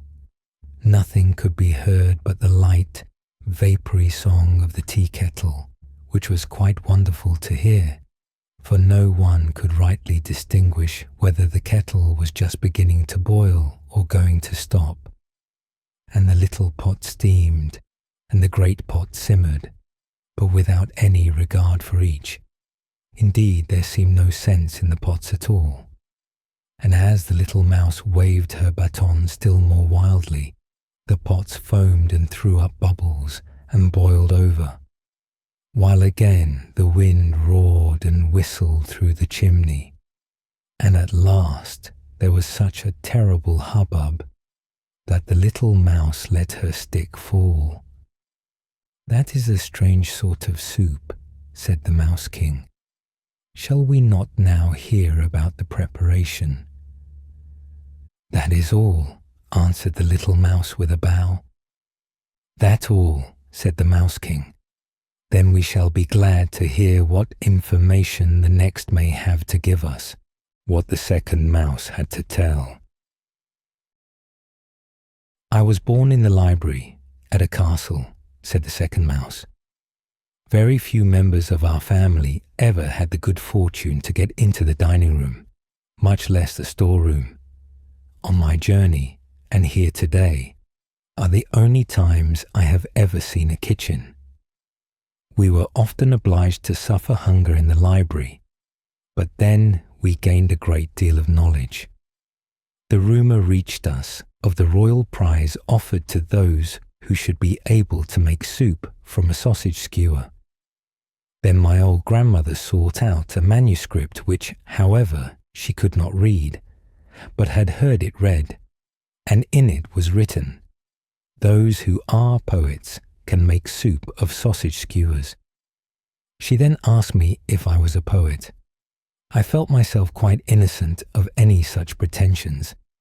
Then she said I must go out and make myself a poet. I asked again what I should be required to do, for it seemed to me quite as difficult as to find out how to make soup of a sausage skewer. My grandmother had heard a great deal of reading in her day, and she told me 3 principal qualifications were necessary: understanding, imagination, and feeling. If you can manage to acquire these 3, you will be a poet, and the sausage skewer soup will be quite easy to you. So I went forth into the world and turned my steps towards the west, that I might become a poet. Understanding is the most important matter in everything. I knew that, for the 2 other qualifications are not thought much of. So I went first to seek for understanding. Where was I to find it? "Go to the ant and learn wisdom," said the great Jewish king. I knew that from living in a library. So I went straight on till I came to the first great ant-hill, and then I set myself to watch, that I might become wise. The ants are a very respectable people. They are wisdom itself. All they do is like the working of a sum in arithmetic, which comes right. To work and to lay eggs, say they, and to provide for posterity, is to live out your time properly, and that they truly do. They are divided into the clean and the dirty ants. Their rank is pointed out by a number, and the ant queen is number 1, and her opinion is the only correct one on everything. She seems to have the whole wisdom of the world in her, which was just the important matter I wished to acquire. She said a great deal, which was no doubt very clever, yet to me it sounded like nonsense. She said the ant-hill was the loftiest thing in the world, and yet close to the mound stood a tall tree, which no one could deny was loftier, much loftier, but no mention was made of the tree. One evening an ant lost herself on this tree. She had crept up the stem, not nearly to the top, but higher than any ant had ever ventured. And when at last she returned home, she said that she had found something in her travels much higher than the ant hill. The rest of the ants considered this an insult to the whole community, so she was condemned to wear a muzzle and to live in perpetual solitude. A short time afterwards, another ant got on the tree and made the same journey and the same discovery, but she spoke of it cautiously and indefinitely, and as she was one of the superior ants and very much respected, they believed her, and when she died they erected an eggshell as a monument to her memory, for they cultivated a great respect for science.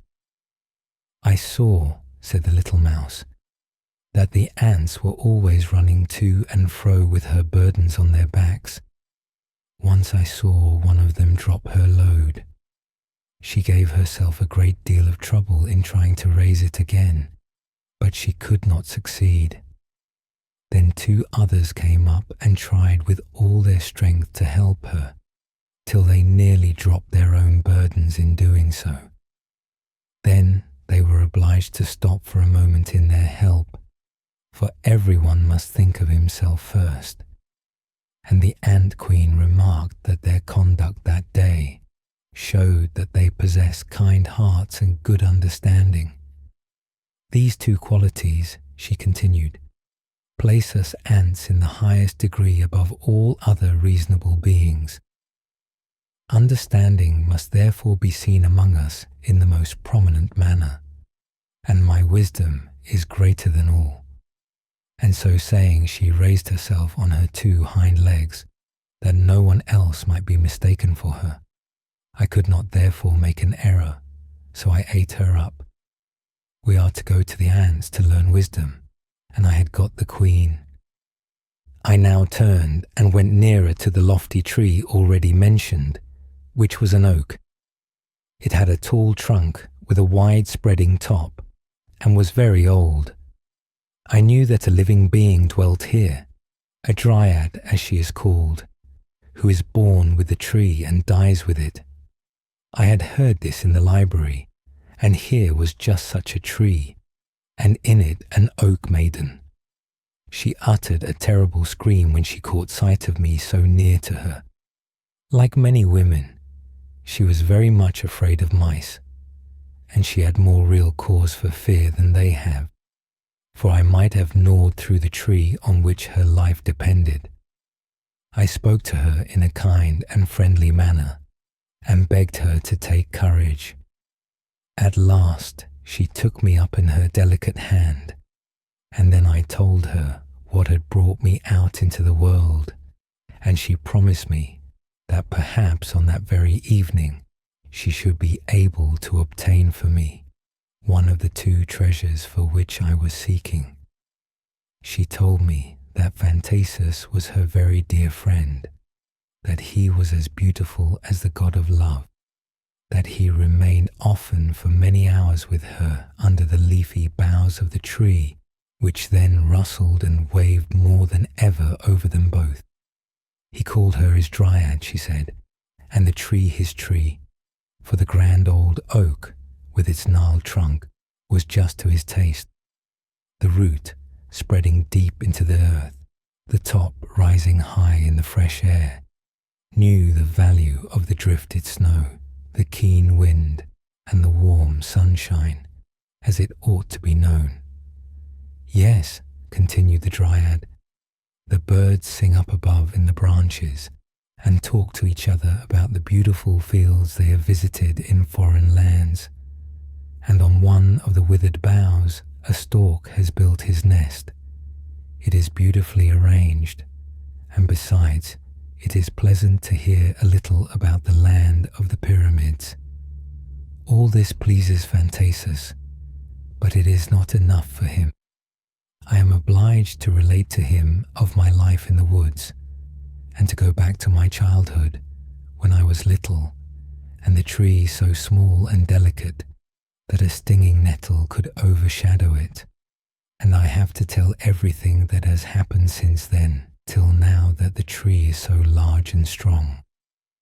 Sit you down now under the green bindwood and pay attention. When Phantasus comes, I will find an opportunity to lay hold of his wing and to pull out one of the little feathers. That feather you shall have. A better was never given to any poet. It will be quite enough for you.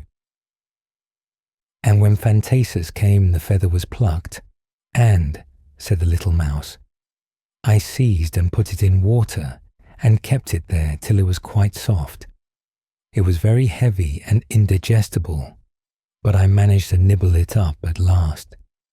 It is not so easy to nibble oneself into a poet. There are so many things to get through. Now, however, I had two of them, understanding and imagination, and through these I knew that the third was to be found in the library. A great man has said and written that there are novels whose sole and only use appeared to be that they might relieve mankind of overflowing tears, a kind of sponge, in fact, for sucking up feelings and emotions. I remembered a few of these books. They had always appeared tempting to the appetite. They had been much read and were so greasy that they must have absorbed no end of emotions in themselves. I retraced my steps to the library and literally devoured a whole novel, that is, properly speaking, the interior or soft part of it. The crust, or binding, I left. When I had digested not only this but a second, I felt a stirring within me. Then I ate a small piece of a third romance and felt myself a poet. I said it to myself and told others the same. I had headache and backache, and I cannot tell what aches besides. I thought over all the stories that may be said to be connected with sausage pegs, and all that has ever been written about skewers and sticks and staves and splinters came to my thoughts. The ant queen must have had a wonderfully clear understanding. I remembered the man who placed a white stick in his mouth by which he could make himself and the stick invisible.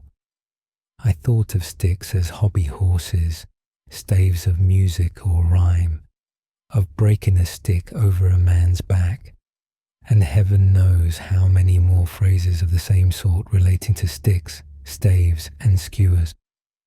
All my thoughts rain on skewers, sticks of wood and staves, and as I am at last a poet, and I have worked terribly hard to make myself one, I can of course make poetry on anything.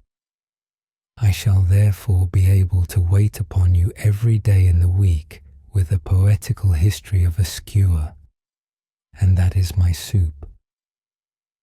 In that case, said the Mouse King, we will hear what the third mouse has to say. Squeak, squeak, cried a little mouse at the kitchen door. It was the fourth, and not the third, of the four who were contending for the prize, one whom the rest supposed to be dead. She shot in like an arrow, and overturned the sausage peg that had been covered with crape. She had been running day and night. She had watched an opportunity to get into a goods train, and had travelled by the railway, and yet she had arrived almost too late. She pressed forward, looking very much ruffled. She had lost her sausage skewer, but not her voice, for she began to speak at once as if they only waited for her, and would hear her only, and as if nothing else in the world was of the least consequence. She spoke out so clearly and plainly, and she had come in so suddenly that no one had time to stop her or to say a word while she was speaking. And now, let us hear what she said, what the fourth mouse, who spoke before the third, had to tell. I started off at once to the largest town, said she, but the name of it has escaped me. I have a very bad memory for names. I was carried from the railway with some forfeited goods to the jail, and on arriving I made my escape and ran into the house of the turnkey. The turnkey was speaking of his prisoners, especially of one who had uttered thoughtless words. These words had given rise to other words, and at length they were written down and registered. The whole affair is like making soup of sausage skewers, said he, but the soup may cost him his neck. Now this raised in me an interest for the prisoner, continued the little mouse, and I watched my opportunity and slipped into his apartment, for there is a mouse hole to be found behind every closed door. The prisoner looked pale. He had a great beard and large, sparkling eyes. There was a lamp burning, but the walls were so black that they only looked the blacker for it. The prisoner scratched pictures and verses with white chalk on the black walls, but I did not read the verses. I think he found his confinement wearisome, so that I was a welcome guest. He enticed me with breadcrumbs, with whistling, and with gentle words, and seemed so friendly towards me that by degrees I gained confidence in him, and we became friends. He divided his bread and water with me, gave me cheese and sausage, and I really began to love him. Altogether, I must own that it was a very pleasant intimacy. He let me run about on his hand and on his arm and into his sleeve, and I even crept into his beard, and he called me his little friend. I forgot what I had come out into the world for, forgot my sausage skewer, which I had laid in a crack in the floor. It is lying there still. I wished to stay with him always where I was, for I knew that if I went away, the poor prisoner would have no one to be his friend, which is the sad thing. I stayed, but he did not. He spoke to me so mournfully for the last time, gave me double as much bread and cheese as usual, and kissed his hand to me. Then he went away, and never came back. I know nothing more of his history. The jailer took possession of me now.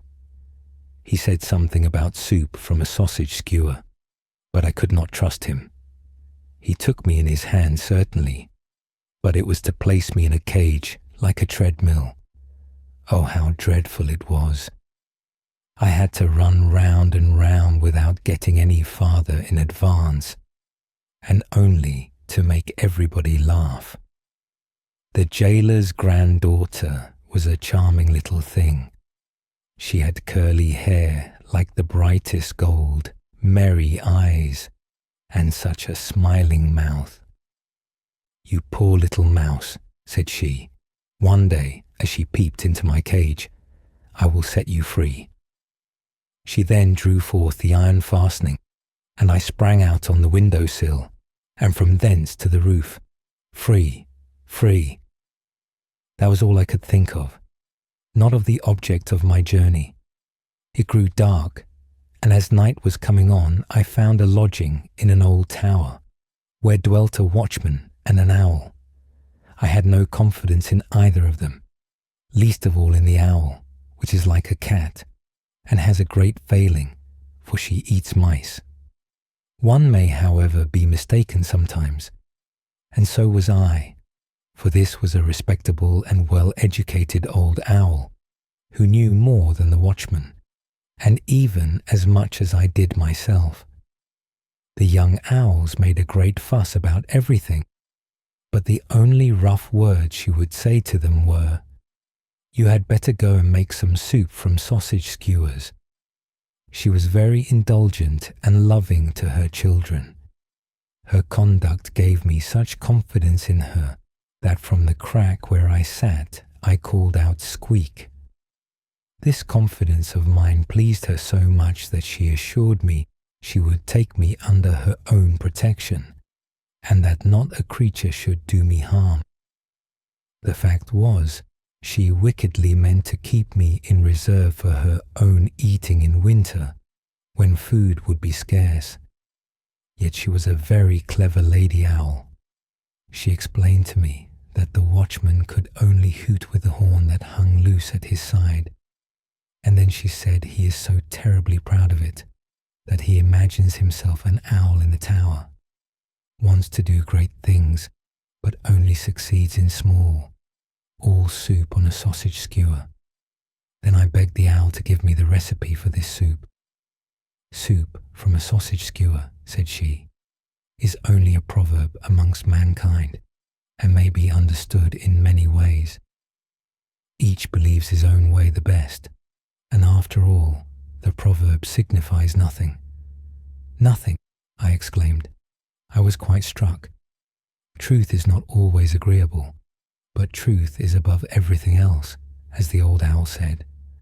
I thought over all this, and saw quite plainly that if truth was really so far above everything else, it must be much more valuable than soup from a sausage skewer.